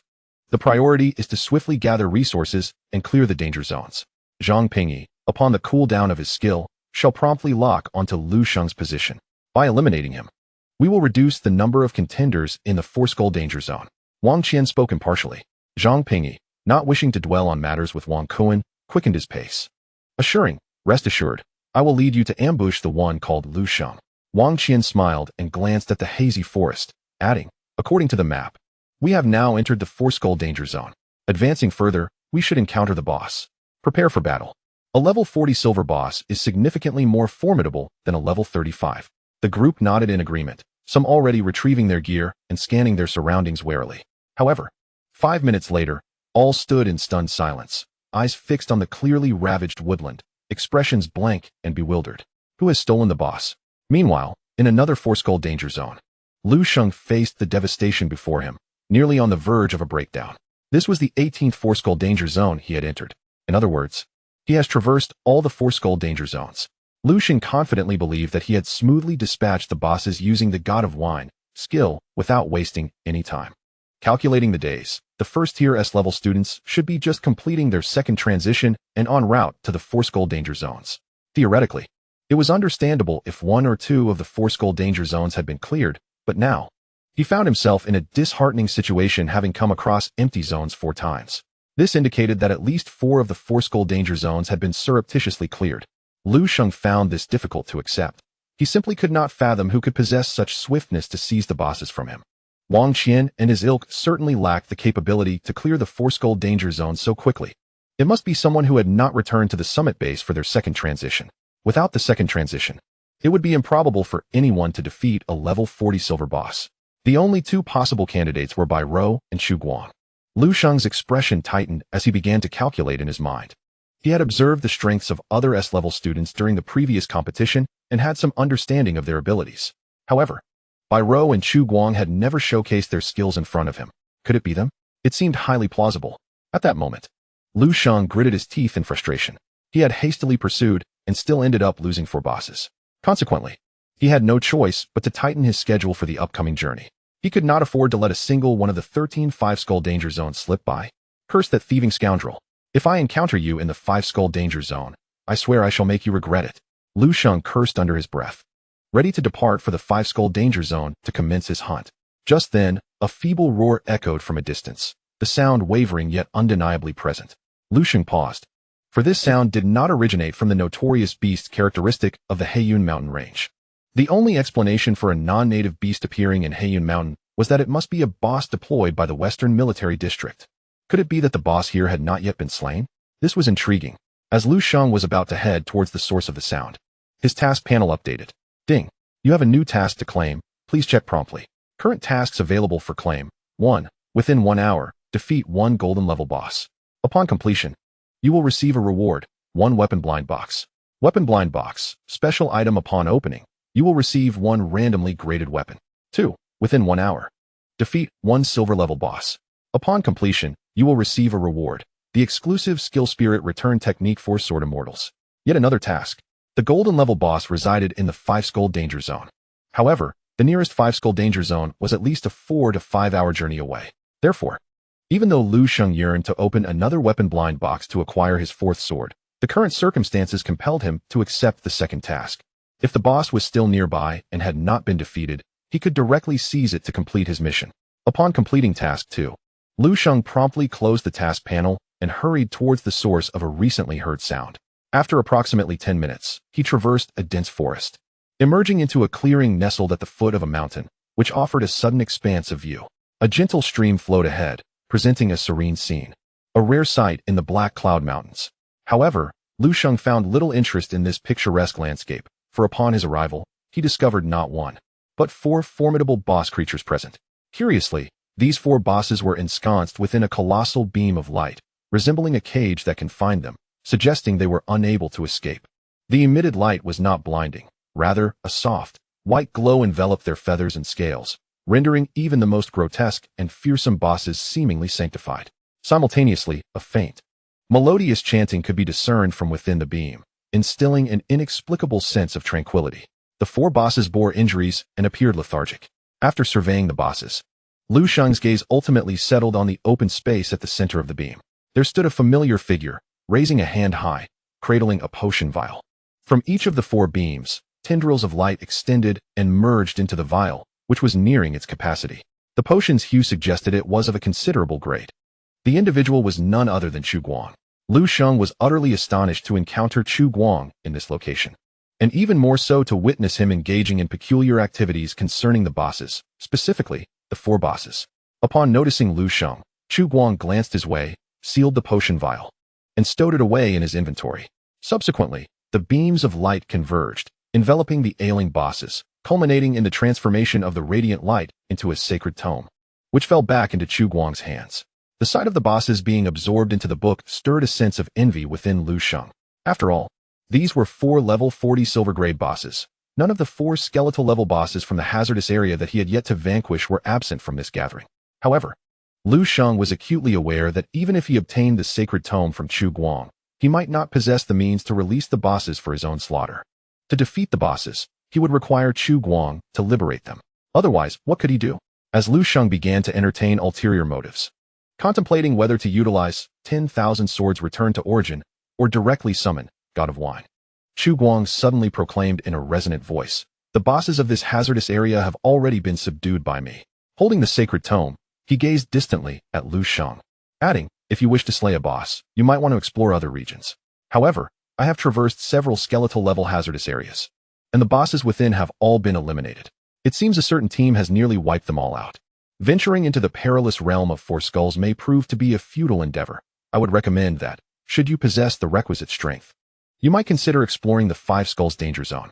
Lu Sheng was momentarily taken aback, for he could discern that Chu Guang was genuinely offering him a well-intentioned warning, displaying not a hint of wariness towards him. This individual was rather amiable. How could I have previously entertained the thought of confronting him? I truly am a scoundrel. Lu Sheng, feeling a twinge of embarrassment, released his grip from the wine god's gourd and approached Chu Guang. One need not resort to violence. However, the boss must inevitably be vanquished. This is not merely due to the vast experience points and the opportunity to forge a sword spirit that a boss represents. But more crucially, Lu Sheng's task was still on a countdown. The skill, Return of the Yuan Spirit, while it may not appear to be an exceptionally formidable offensive skill, is nonetheless valuable. Who would ever lament having too few skills? Chu Guang had 4 bosses at his disposal. I do not wish to be greedy, surely. Negotiating for 3 would not be unreasonable? Lu Sheng advanced, ensuring that he did not provoke any suspicion from Chu Guang. He understood that the lack of caution on the part of his counterpart was likely rooted in a profound confidence in his own abilities. He refrained from drawing too close, stopping at a distance of about 20 meters. With a disingenuous smile, he inquired, "Brother, may I ask what you were just doing? Why leave a perfectly good boss alive instead of slaying it for experience and rewards?" Chu Guang, not one for excessive words, seemed devoid of pretension. To Lu Sheng's inquiry, he surprisingly provided an answer. "I can extract the life force of the ferocious beasts to concoct high-quality healing potions." Healing potions? Lu Sheng was further perplexed. What need was there for such concoctions? The healing potions available in limitless supply at the mountaintop base were more than sufficient, given our lower levels. Utilizing potions of superior quality would be a waste. Chu Guang shook his head, offering no further explanation. "Very well," Lu Sheng replied with resignation, raising his hands in a gesture of exasperation. "Allow me to pose another question. Might you relinquish the boss in your possession to me?" Chu Guang regarded him with an impassive expression, inquiring, "In what manner would you have me relinquish it?" After a moment's contemplation, Lu Sheng admitted to himself that he was hoping to obtain it without compensation. After all, who would prefer to pay if they could acquire it for free? Yet, as if he had anticipated this, Chu Guang interjected, "If you wish to seize it, you shall find it unattainable. The moment I desire it, the boss will perish. In truth, I do not require so many boss. Should you provide me with what I seek, I would not mind parting with 2 or 3 for you to slay." Lu Sheng furrowed his brow. It seemed that forceful acquisition was not a feasible route. Thus, he resolved to discuss terms with Chu Guang. "What is it that you desire?" he inquired. Chu Guang candidly replied, "Equipment of golden quality or higher. Regardless of level or type, any weapon or gear of golden quality or above will suffice." Upon hearing this stipulation, Lu Sheng found it rather peculiar. He scrutinized Chu Guang from head to toe, noting that the individual bore no equipment whatsoever. Even his clothing was nondescript, lacking any attributes, serving merely as a means of coverage. What does he intend to do with so many golden items? Nevertheless, it must be said that Lu Sheng is not lacking in golden equipment. Previously, during the mountain training, he had seized several pieces of golden quality gear from a few unfortunate souls under the name of Wang Qian. Although the quantity was not substantial, he did acquire 2 pieces. These items hold little value for him, yet they might serve as bargaining chips in negotiations with Chu Guang. Agreed. Lu Sheng nodded in assent. But how shall we exchange? After a moment's contemplation, Chu Guang proposed, 1 boss for 1 piece of golden quality equipment. "Brother, that's quite excessive." Lu Sheng was understandably reluctant. A level 40 silver boss would at most drop purple quality gear. The value of a single piece of golden equipment is equivalent to dozens of purple items. Trading 1 golden item for a boss would result in a significant loss on my part. Chu Guang countered, "But defeating a boss grants experience." Lu Sheng revealed his level. "I am currently at level 30, and experience points hold little significance for me. Thus, in my eyes, The worth of a boss equates to merely 3 purple items. Chu Guang lowered his gaze, unable to refute Lu Sheng's reasoning. At the very least, if he were in Lu Sheng's position, he would not engage in such an unwise transaction. However, he did indeed have a genuine need for golden quality equipment. After some contemplation, he inquired, "So, how do you propose we exchange?" Chapter 89. The Art of Returning the Spirit. Lu Sheng smiled and suggested, 1 piece of golden quality equipment for 3 bosses. Without a moment's hesitation, Chu Guang declined. Not a chance. If I bring the bosses back to the mountain base, others will offer a higher price. This fellow isn't foolish. Lu Sheng ground his teeth and decisively stated, "Let us each make a concession. 1 piece of golden equipment for 2 bosses will suffice. I have 2 pieces of unnecessary golden gear, which would perfectly exchange for your 4 bosses." After a brief moment of hesitation, Chu Guang ultimately agreed.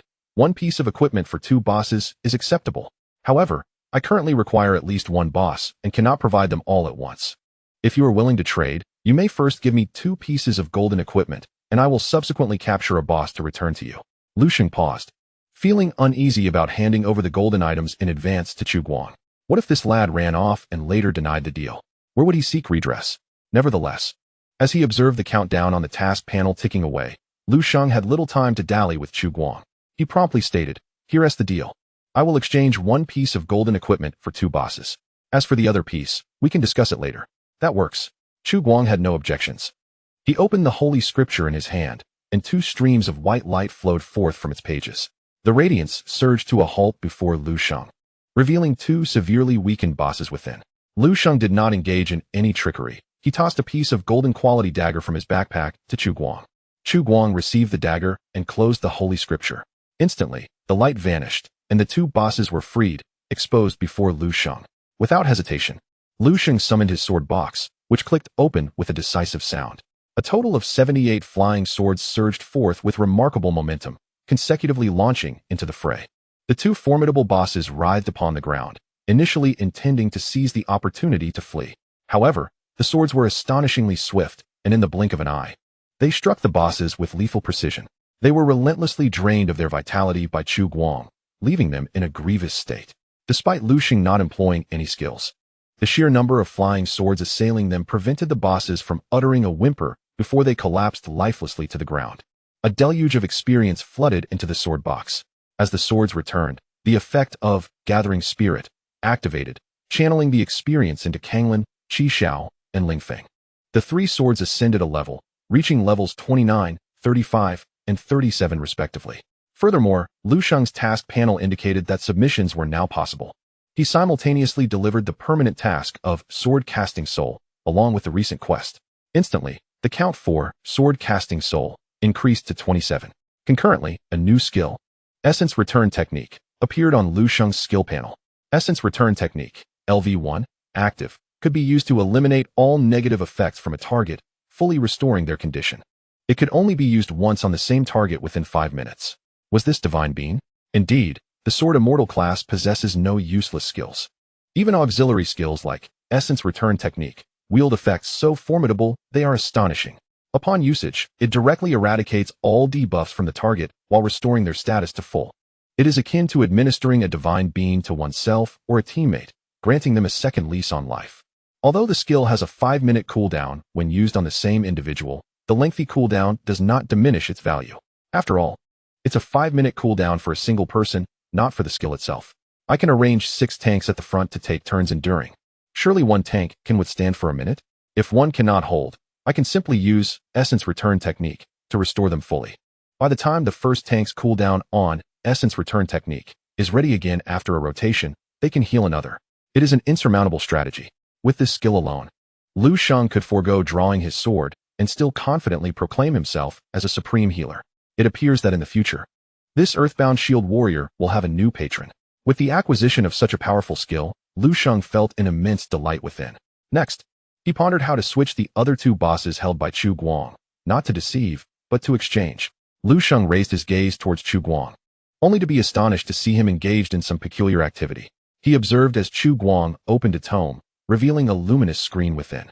Chu Guang gently placed the recently acquired golden quality equipment into the light, causing it to hover momentarily. Soon after, the equipment began to disintegrate, dissolving into fragments that soared into the sky before vanishing completely. Yet, in the next instant, a beam of light descended from above Chu Guang. Moments later, this inexplicable beam dissipated. Chu Guang took a deep breath, closed the tome, and his aura appeared markedly different from before. It seemed he had grown stronger. Lu Sheng keenly discerned that Chu Guang had indeed grown stronger. The peculiar nature of this individual's profession was quite fascinating. Noticing Lu Sheng's unwavering gaze, Chu Guang voluntarily explained, "I was just utilizing my professional skill, sacrifice. As a holy apostle, I gain no experience from slaying monsters and cannot equip weapons. However, by continuously offering equipment to my deity through sacrifice, I can enhance my attributes and level. Moreover, with my level surpassing 30, the minimum quality for sacrificial equipment has now transformed into golden quality. Thus, boss monsters hold no value for me. I would gladly trade them for golden quality equipment." Lu Sheng suddenly understood. No wonder Chu Guang refrained from killing the boss. It was far more beneficial to exchange it for someone else's golden equipment. However, it was rather audacious of his deity to demand a baseline of golden quality for offerings. Was it not akin to begging while complaining about the food? After contemplating Chu Guang's professional traits, Lu Sheng regarded him with a bemused expression. "You are quite candid. We are not well acquainted, yet you readily disclose your professional traits." Chu Guang chuckled softly. "There is nothing to conceal. You wield a sword and possess a formidable skill. 10,000 swords return to origin. I have not seen you keep that a secret. Whether you or anyone else knows my professional traits is inconsequential. The strong remain strong." Lu Sheng found himself admiring Chu Guang's forthrightness. Without further ado, he resumed their business discussion. "Since you require golden quality equipment, shall we continue our trade? I have an item that would be of use to you. Would you be willing to exchange it for the 2 boss monsters in your possession? You mentioned that boss monsters are of no use to you. So why do you insist on keeping one?" Chu Guang remained steadfast. "I must retain one boss." Before he could finish his sentence, a resounding voice echoed from an unknown source. Chu Guang. Chapter 90. That is a different price. The voice startled Lu Sheng, for it was not unfamiliar to him. Despite the slight hoarseness, the tone remained unchanged, laced with an unmistakable hint of mirth. Following the sound, Lu Sheng noticed a cave not far away, from which the voice emanated. "By Ro?" Lu Sheng abruptly turned to Chu Guang. You two know each other?" Lu Sheng carefully inquired. I previously observed that you hadn't spoken at all. Are you quite familiar?" Chu Guang replied nonchalantly. "You could say so. We've known each other for nearly 3 years. "Oh, I see." Lu Sheng's handsome face betrayed no emotion, yet internally, he was in turmoil. "It's not what you think." Chu Guang seemed to read his thoughts, interrupting Lu Sheng's frantic imagination. "She has been pursuing me for the past few years." Taken aback, Lu Sheng instinctively took a step back, clearing a path. "Do you need to flee then?" Chu Guang looked at him indifferently. "With her skills, she is far from capable of killing me."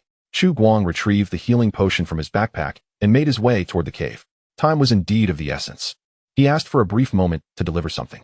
However, before he could reach halfway, Bai Ro unexpectedly emerged from within.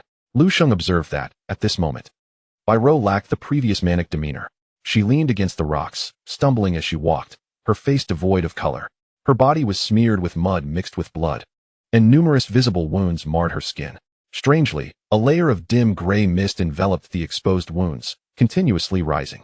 This gray mist seemed to hinder the healing of her injuries, leaving her in a deteriorating state, unable to recover. "Chu Guang, are you trying to drag this out so I die?" Bai Ro's voice was weak, yet her tone remained as defiant as ever. "Believe me, once this debuff wears off, I'll be the first to take you down." Chu Guang appeared unfazed as he approached Bai Ro, explaining, "I encountered someone and engaged in a transaction, hence the delay. This is a new healing potion. Drink it. It should sustain you for at least half a day. I'll brew you a new one by morning." Upon hearing this, Bai Ro lifted her gaze and spotted Lu Sheng not far away.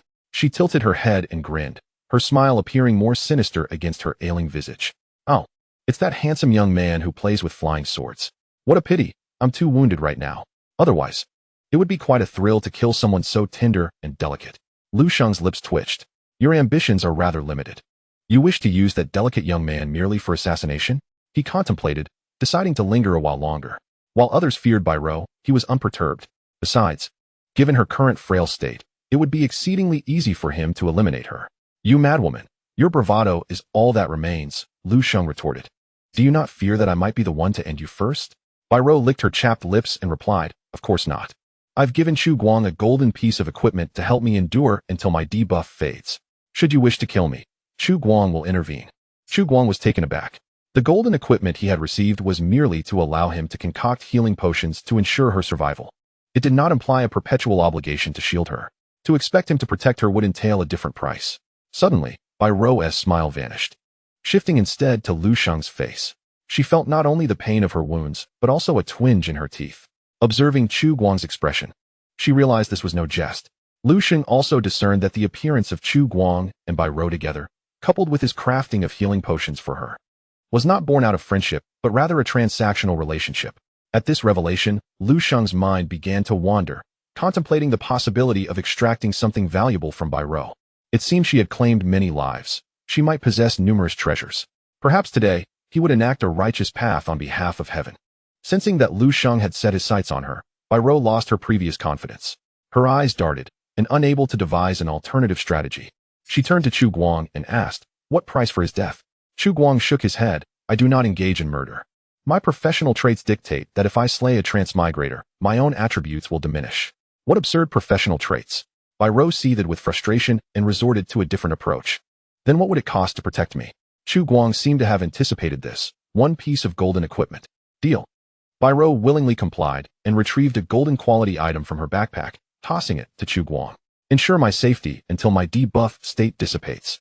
Chu Guang accepted the equipment and affirmed, "No problem." With that, he turned his gaze toward Lu Sheng.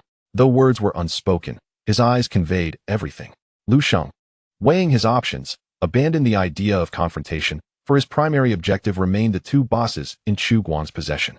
In contrast, Bai Ro and Chu Guang held little value for him.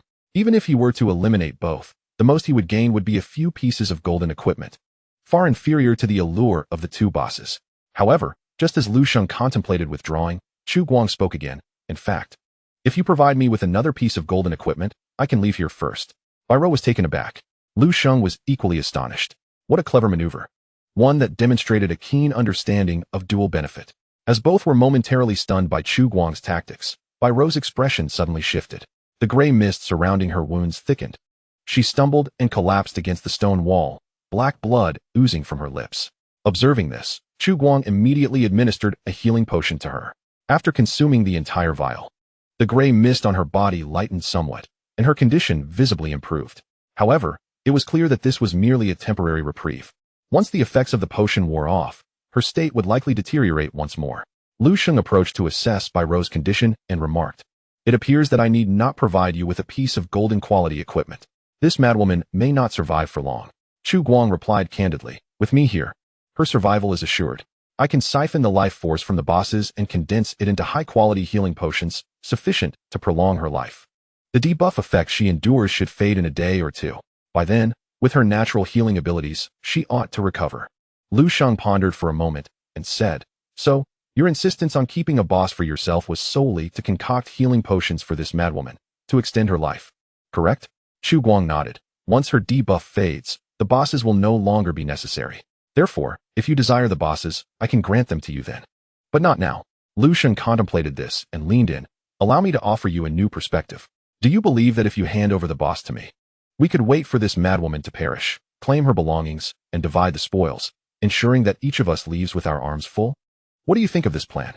Chapter 91. Try to kill me if you dare? Upon finishing this statement, Bai Ro raised her head, her gaze filled with a venomous desire to see Lu Sheng suffer 1,000 deaths. Chu Guang glanced at Lu Sheng and stated earnestly, "No, that is not permissible. I adhere to my principles. Once I acquire the equipment, I must fulfill my obligations." "Principles? Yet you engage in duplicitous dealings?" Lu Sheng pondered inwardly. Since Chu Guang was motivated by monetary gain, it was evident he would protect Bai Ro until her recovery. Lu Sheng resolved to exchange the boss in Chu Guang's possession for another. As for waiting for the debuffs on Bai Ro to dissipate, that would take a day or 2, and he could not afford such a delay. In that time, he could have ventured into the perilous domain of the 5 skeletons. While Lu Sheng contemplated how to negotiate the exchange without incurring a loss, a sudden thought struck him.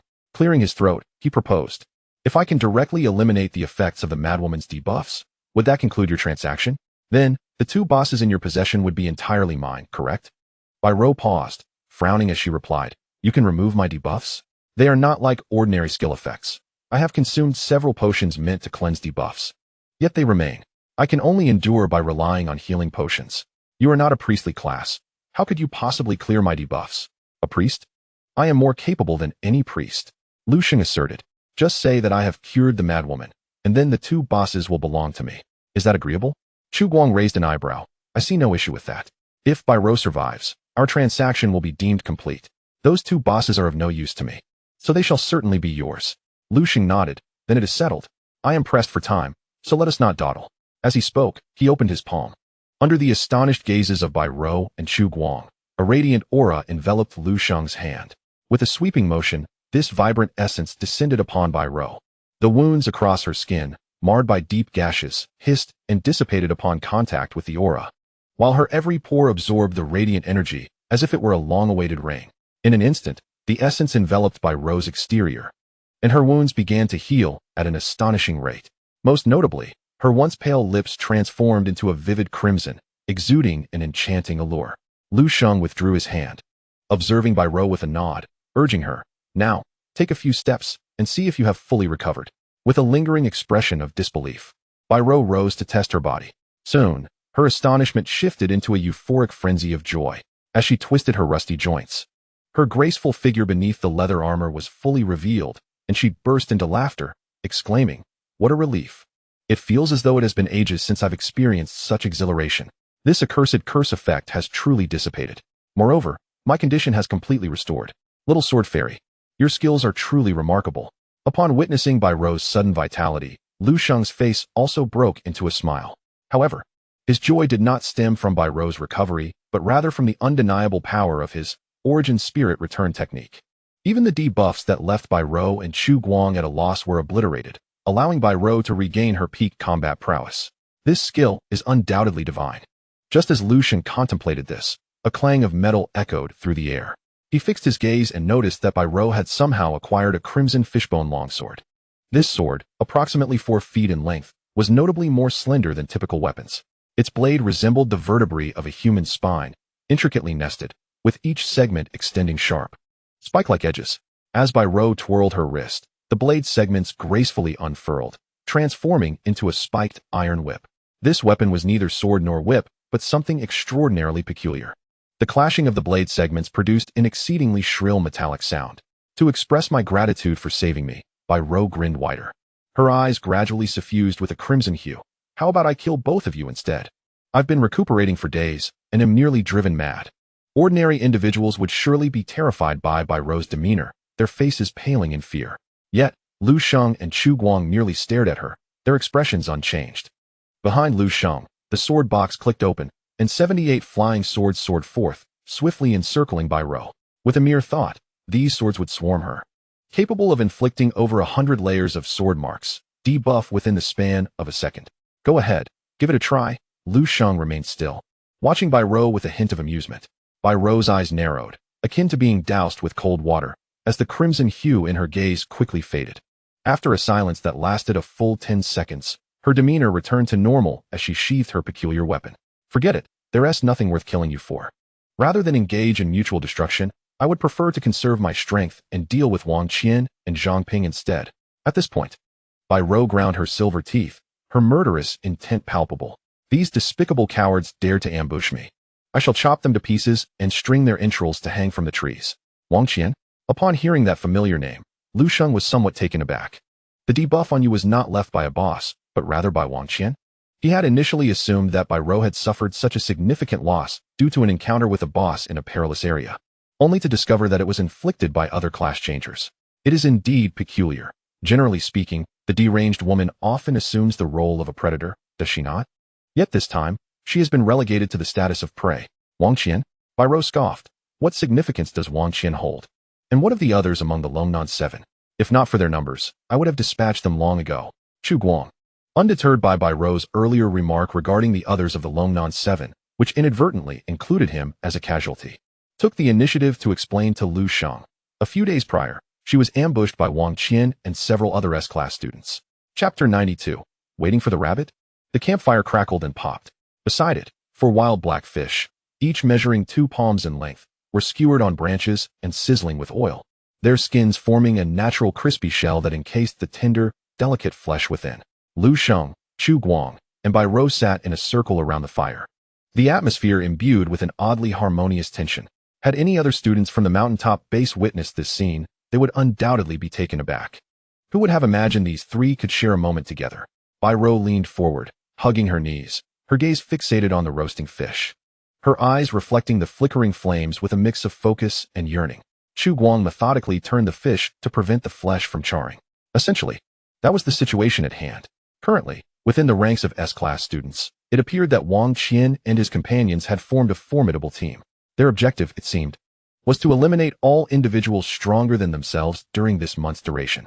After all, the Longnan students had been informed that only 1 to 3 participants in this southern region training camp would receive the most substantial rewards. Undoubtedly, the three of us stand as their obstacles to obtaining such rewards. Lu Sheng nodded, casting a glance at Bai Rou, who was already reaching for the fish. So, this madwoman has become their primary target?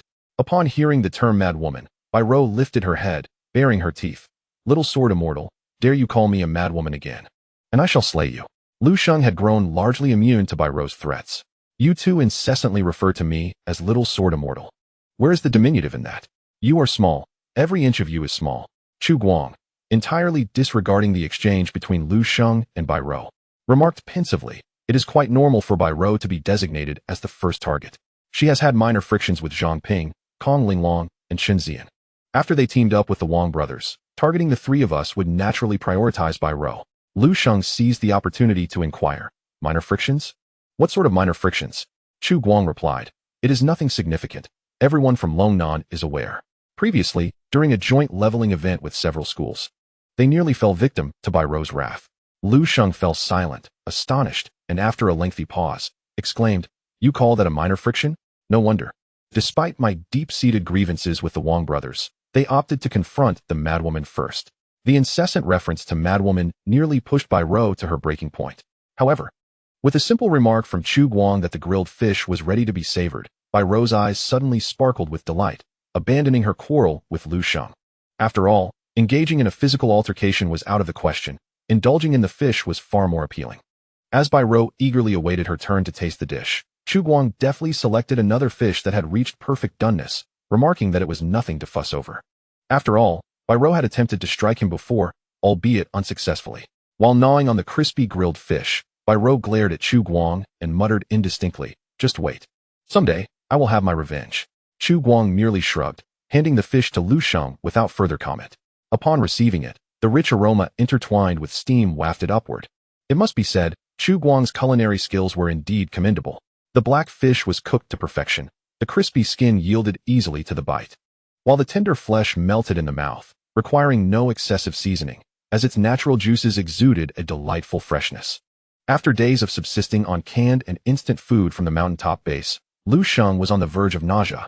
After relishing several bites, he continued, if that's the case, Wang Qian and his companions will indeed target one of us three next, won't they? Chu Guang nodded affirmatively. That seems likely. Zhang Pingyi and I attended the same school, and I possess some knowledge of his professional skills. His skill, fated divination, can pinpoint the location of any job changer within a 20-level difference. The lock remains until he either attacks or dispels the skill. The cooldown period for this ability is approximately 10 days. Given this calculation, his cooldown will soon expire, at which point he will likely lock onto your position and approach with other S-grade students, along with A-grade students Xiang Changnan and Wang Kuan, to ambush you, just as they did with Bai Rou. Lu Sheng inquired, then why can't you be the next target? Chu Guang replied in a calm tone, articulating a point that left Lu Sheng with no counterarguments. I harbor no enmity with any of them. Since you mentioned earlier that you have had conflicts with the Wang brothers, it stands to reason that, for both personal and public motives, you would be the next target they seek to eliminate. This reasoning resonated with Lu Sheng, who found it quite plausible. He even believed that if Zhang Pingyi and the others had not insisted on targeting Bai Rou first, the Wang brothers would have eagerly teamed up with them to eliminate him. Bai Rou, with a gleeful demeanor, licked the grease from her lips and remarked, no need to speculate. Wang Qian's target is none other than the Little Sword Immortal. When they attacked me previously, I overheard Wang Qian say that he could help Zhang Pingyi eliminate me, but next time, Zhang Pingyi must assist him in taking out a certain scoundrel with the surname Lu. That scoundrel, of course, is you. So it seems you will soon find yourself in a similar predicament as mine. Even if I do not kill you, there are others who will. With a click of her tongue, Bai Rou gazed at Lu Sheng's strikingly handsome face, sighing, what a pity. In comparison, I would much prefer to personally take your life. You are so captivating. The sound of your flesh being sliced open by a sharp blade would surely be more melodious than that of anyone else. Well, I might yet have the opportunity to hear it, he mused. Regardless, I intend to follow you from this point forward. Perhaps I will witness the fierce clash between you and Wang Qian, Zhang Pingyi, resulting in mutual destruction. Then, akin to foraging for mushrooms, I shall collect your heads, one by one, and replant them into the ground. Oh, your hobby indeed has a rather sinister air, yet Lu Sheng could not mask his disdain.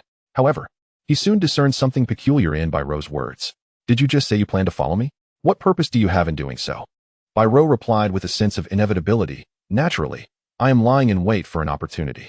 Zhang Pingyi and his companions have caused me considerable suffering for several days.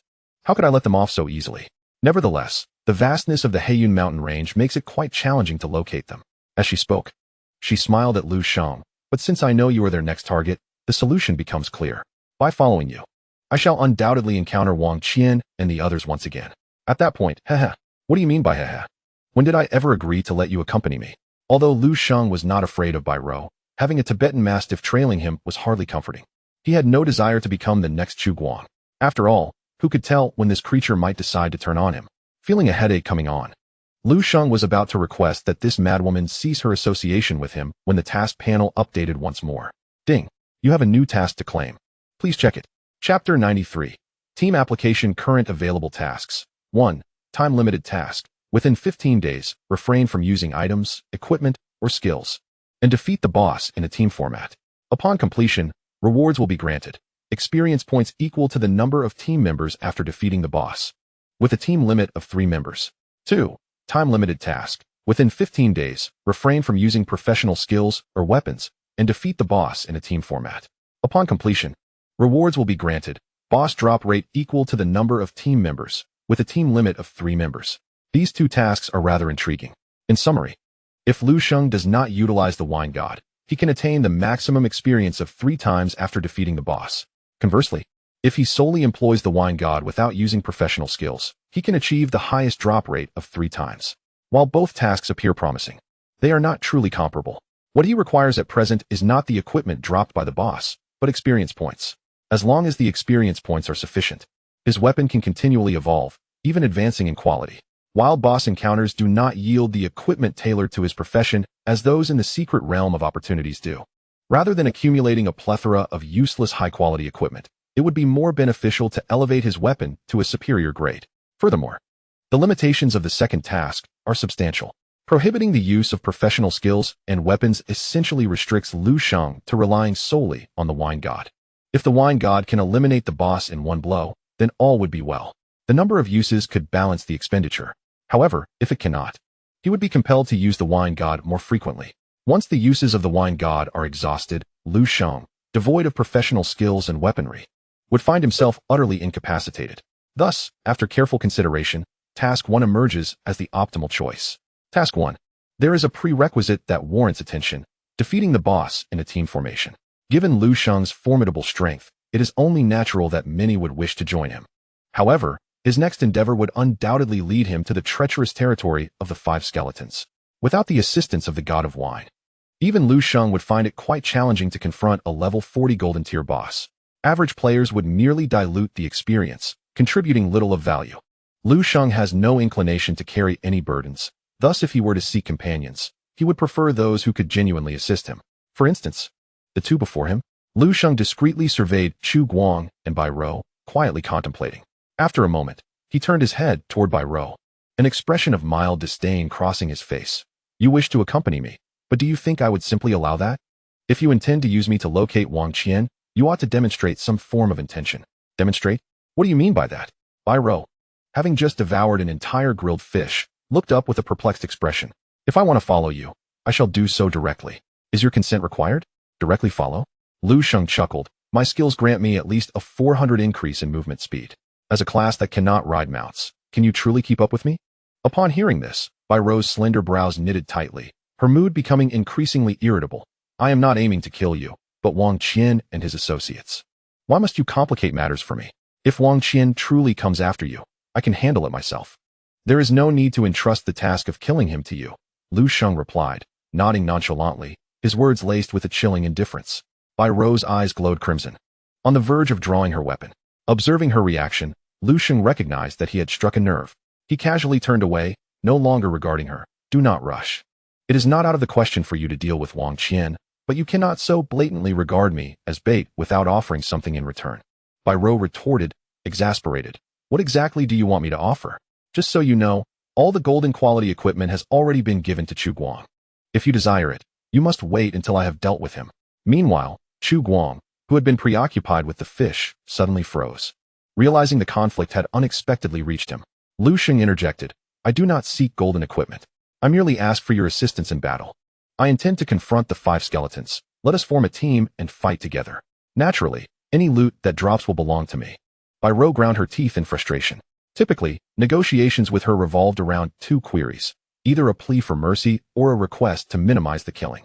Now, Lu Sheng was proposing that she work for him without any compensation, an audacious affront. As Bai Rou appeared ready to explode, Lu Sheng reminded her, consider this carefully. Aiding me in defeating the boss comes with experience to be gained. Surely, that is not a loss. Instead of following me and squandering time, it would be more prudent to join me in defeating the boss, waiting for Wang Qian and the others to come to us.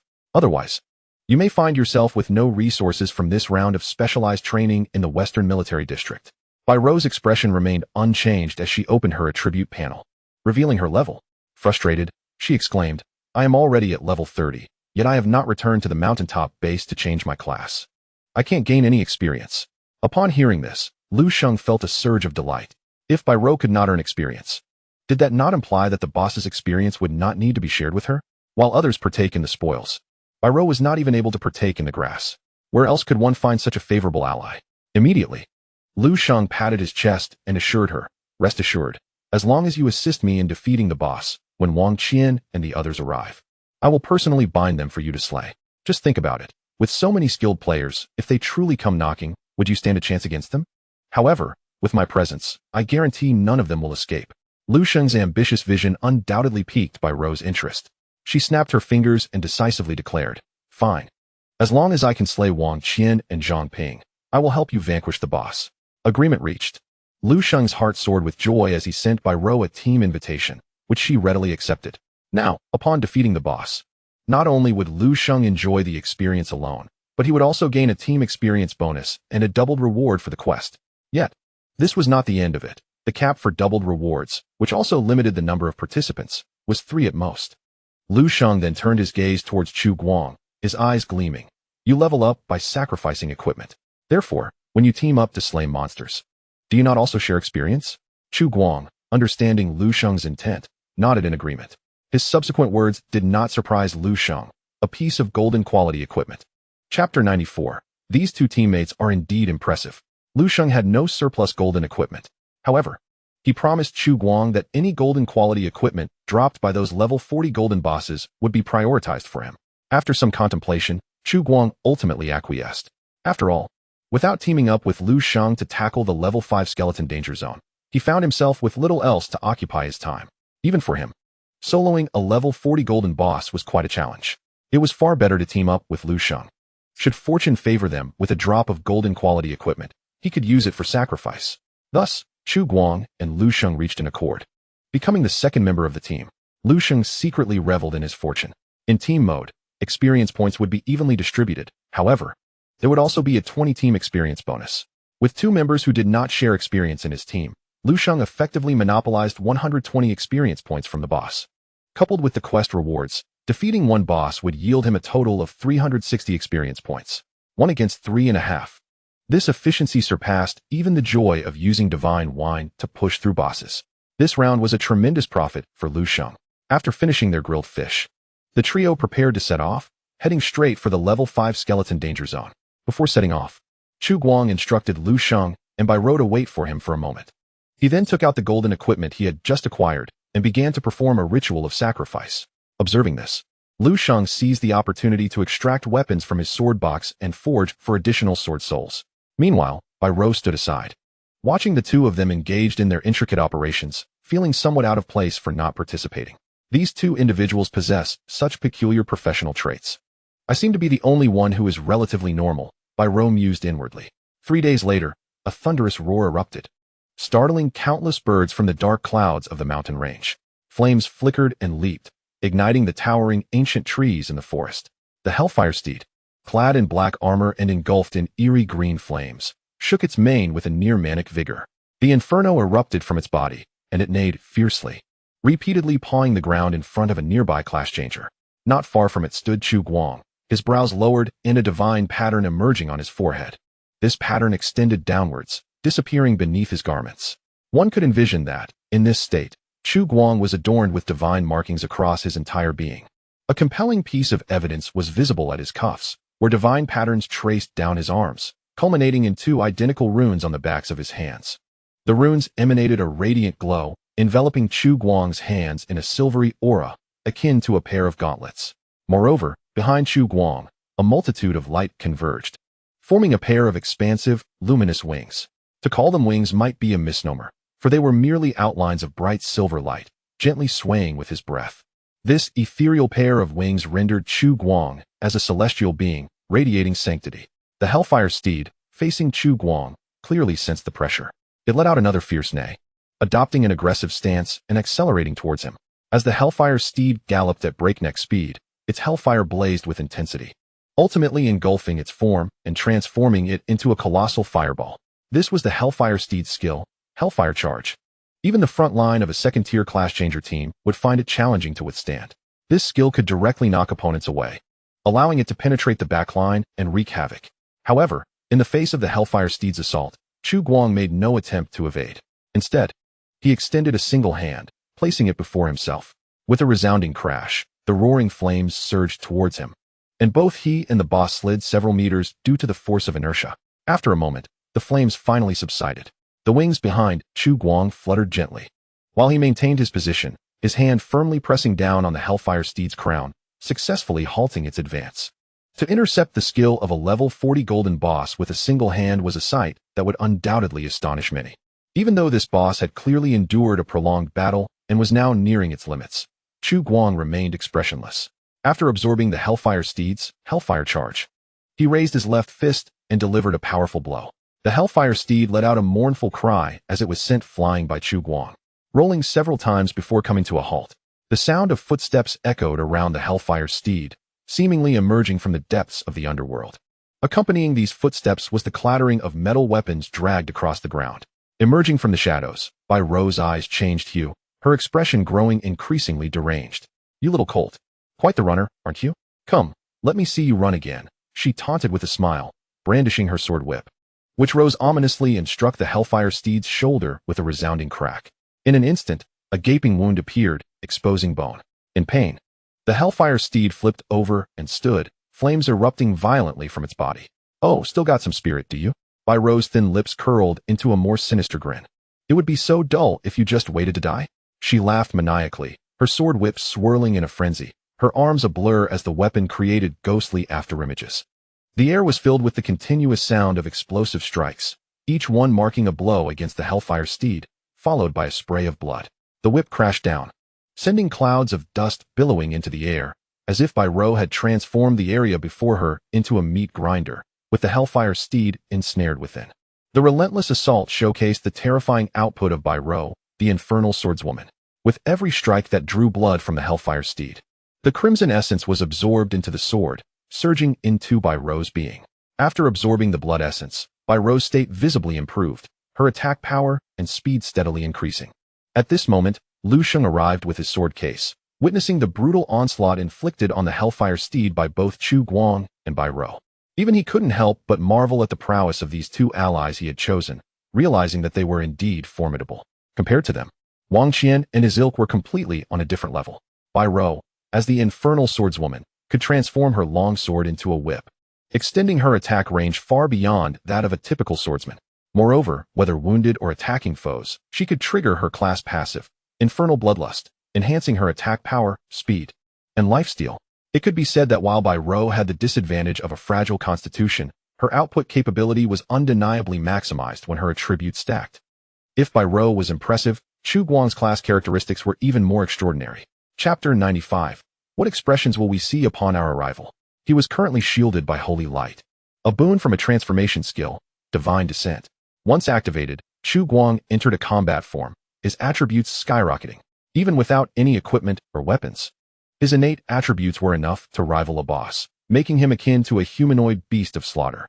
Blocking a boss's attack with one hand and sending it flying with a single punch was merely routine. It was no wonder Bai Rou could instill fear in anyone from the Seven of Longnan. Yet, unlike the others, Chu Guang had faced Bai Rou's relentless pursuit multiple times and still dared to heal her for a piece of golden equipment. At present, this Hellfire Steed has become the third level 40 golden boss that the trio has collectively slain. The process of battling the boss as a team has proven far more manageable than Lu Sheng had anticipated. Even though his Wine God skill has been rendered inoperative due to the quest, he is still able to suppress the level 40 golden boss through collaboration with Chu Guang and Bai Rou. At this moment, the Hellfire Steed is on the brink of death. The three, or rather Lu Sheng, is on the verge of reaping a substantial amount of experience for the third time.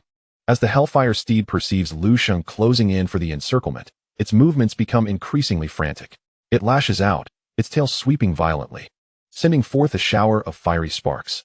This move sends Bai Rou's whip flying, interrupting her skill.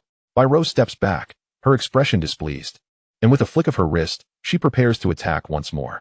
The Hellfire Steed, unwilling to be ensnared by Bai Rou, evades her grasp after interrupting her skill, attempting to flee from Lu Sheng and the others once again. However, just as the Hellfire Steed makes a few strides, Chu Guang raises his hand and conjures a luminous spear. He hurls the spear, striking the Hellfire Steed in the midsection. Caught off guard, the steed is pierced by the spear, pinned to the ground.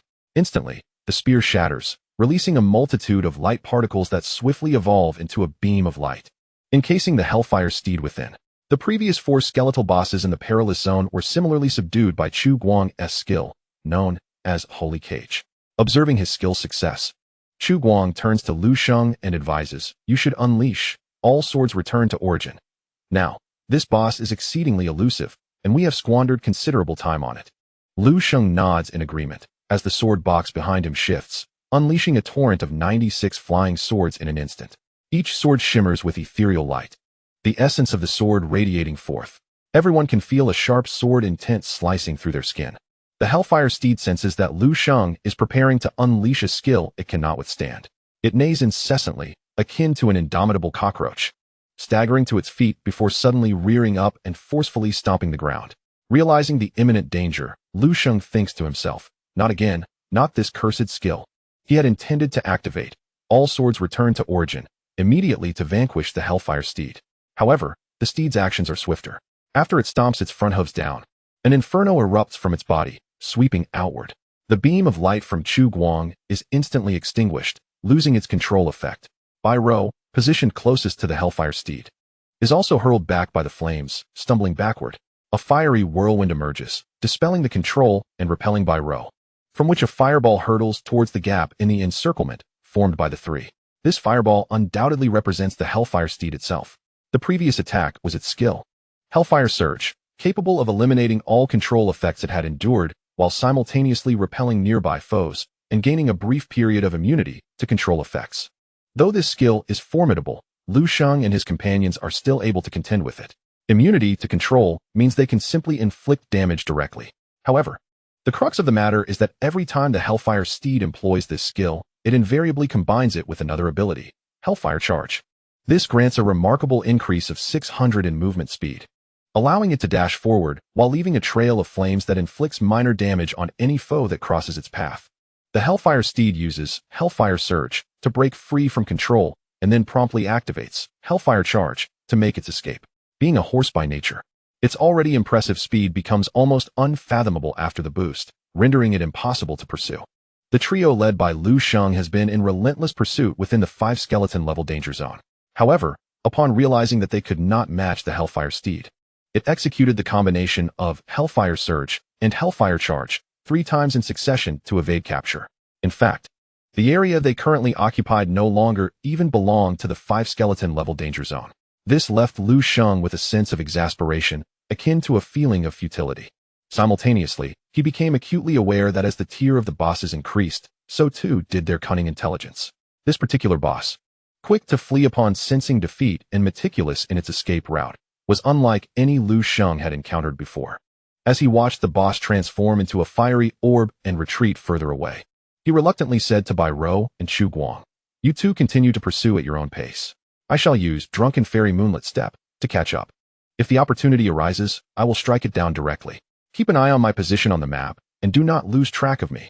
With that, he activated Drunken Fairy Moonlit Step, enhancing his speed by 500, and set off in pursuit of the Hellfire Steed. Chu Guang and Bai Rou exerted themselves to follow closely behind, anticipating a reunion with Lu Sheng shortly. This scenario had occurred several times before, and the trio had grown adept at handling such situations. Meanwhile, at another location in the Black Cloud Mountains, Zhang Ping wore a faint smile as he led the way. Just ahead, we shall soon encounter Lu Sheng. It seems he is making his way towards us. If he does not alter his course, we shall meet within mere minutes. Excellent, Wang Qian exclaimed, drawing his heavy sword, the breaking army, from behind him, his demeanor brimming with delight. Their pursuit of Lu Sheng over the past 2 to 3 days in the Black Cloud Mountains was finally bearing fruit. He pondered how the young man would react upon seeing them. Surely, it would be a surprise. Wang Kuan shared in the excitement. Indeed, it will be quite the shock. I doubt he ever imagined that we, the elite, would band together specifically to hunt him down. At the back of the group, Chun Xian's spirits were not as buoyant as those of Wang Kuan and the others. She could not suppress her frustration. Let us just eliminate him quickly and move on to find the boss. It's absurd to have wasted nearly 3 days pursuing a single individual. With this time, we could have ventured into the 5-skeleton level danger zone to see if we could tackle a level 40 gold boss. Chapter 96. What a coincidence. Wang Qian remained silent, a malevolent emotion rising within him. During their pursuit of Bai Rou, they too had expended considerable time. In that regard, neither he nor Xiang Shaonan held any grievances. Now, the plan to assassinate Lu Sheng was underway. Just because Chen Xian had no personal grievances with him, she displayed an impatient demeanor, grumbling all the way. Once Lu Sheng and Chu Guang were eliminated, the next target would be you. Wang Qian scoffed inwardly. However, such thoughts were best left unspoken. He suppressed the smoldering fire within and maintained a calm facade. There's no need to rush. A level 40 golden boss is not easily vanquished. Aside from our team, no one else could possibly engage it. Therefore, after we dispatch Lu Sheng and Chu Guang, we can leisurely commence our venture into the 5-skull danger zone without concern. As he spoke, he retrieved a map for a glance, affirming, moreover, if we head slightly westward, we will encounter a 5-skull danger zone. After eliminating Lu Sheng, we can directly tackle the boss without wasting any more time. Chun Xian remained non-committal, merely huffing in response. Wang Qian, observing her demeanor, felt an increasing irritation. Yet, he knew he must not erupt at this moment, and urged the group to continue forward to ambush Lu Sheng. Just as Wang Qian turned his head, a cacophony of explosive flames and the thunder of galloping hooves approached rapidly. The group instinctively turned towards the sound to find a massive, ghostly green fireball barreling towards them, smashing through numerous sturdy trees with immense force. What in the world is that? Someone gasped in astonishment as the fireball drew nearer. Zhang Ping, at the forefront, was caught completely off guard, unable to react in time, and was struck head-on by the oncoming fireball. With a thunderous crash, Zhang Ping was sent flying, spewing blood and enveloped in black smoke, crashing to the ground and narrowly escaping instant death. As Zhang Ping was hurled aside, the searing flames spread outward. The intense heat compelled Wang Qian and the others to retreat hastily, not daring to approach. After retreating a good 10 meters, they discovered that where the flames had been blown away by the wind, a towering hellfire steed emerged from concealment. The creature was in a furious rage, having not anticipated that someone would obstruct its path midway through its hellfire charge. The fury intensified the oppressive aura of the hellfire steed, tightening the hearts of Wang Qian and his companions. They had already glimpsed the attributes of the hellfire steed. But the question loomed, how could a level 40 golden boss appear in a safe zone? Although it was close to the 5-skull danger zone, a considerable distance still separated them. Now was not the time for such musings. This was a level 40 golden boss, and even with their team comprising 5-second transformation classes, they possessed only a 2 to 3% chance of victory. Moreover, with Zhang Ping now missing, they had already lost one member. Wang Qian activated the enchanting effect of his breaking army sword. In an instant, the blade was illuminated with lightning patterns, electric serpents dancing along its edge. The others, sensing the gravity of the situation, organized themselves according to their class roles, preparing to face this sudden onslaught from the boss. At this level of boss, should there be any lack of coordination among the crowd, a single misstep could result in total annihilation. Just then, with bow drawn and arrow knocked, Kong Linglong suddenly froze, her gaze fixated on the myriad wounds adorning the hellfire steed. She exclaimed, "Something is amiss. This boss is injured." It appears it did not flee from the danger zone, but rather was pursued. Upon hearing this, the crowd was taken aback. Pursuing a level 40 golden boss. Surely, this was no jest. What sort of individual or team could force a level 40 golden boss out of the danger zone? This question was swiftly answered. Whoosh whoosh. Whoosh. The sound of slicing air echoed continuously. Almost 100 flying swords erupted from the forest behind them. The tips of the swords whistled through the air, leaving shimmering trails in their wake, resembling a multitude of shooting stars aimed directly at the Hellfire steed. Witnessing this spectacle, Xiang Xiaonan reacted most intensely. I recognize that skill, he thought. But weren't there only over 30 flying swords before? How could the number have tripled in less than half a month? The Hellfire steed sensed the impending onslaught of the 10,000 swords returning to the origin, snorting hot breath from its nostrils. If one were to gaze into its eyes, they would perceive a flicker of despair and a seething resentment towards the group blocking its path. Flames surged around it as it attempted to utilize Hellfire charge to escape. Unfortunately, an enemy locked by 10,000 swords returning to the origin is unable to defend against or evade such a skill. As the Hellfire steed barely lifted its hooves, nearly 100 flying swords pierced its body. The already gravely injured boss was instantaneously vanquished by Lu Sheng's skill, letting out a cry before collapsing to the ground. Subsequently, 3 luminous orbs coalesced from within. The golden boss, which had instilled a sense of dread in Wang Qian and the others, was thus relentlessly pursued and dispatched. All present exchanged glances, instinctively watching as the flying swords, seemingly imbued with sentience, returned to orbit around a figure advancing towards them, Lu Sheng. To his surprise, Lu Sheng had not expected to encounter Wang Qian and his companions during the pursuit of the Hellfire steed. Even more astonishing was the fact that they had kindly allowed one of their teammates to physically block the Hellfire steed, preventing its escape. Otherwise, he would have had to expend considerable time and effort to catch up with it again. For this, Lu Sheng felt compelled to express his gratitude to Wang Qian and the others. Approaching, Lu Sheng casually collected the 3 pieces of equipment dropped by the Hellfire steed.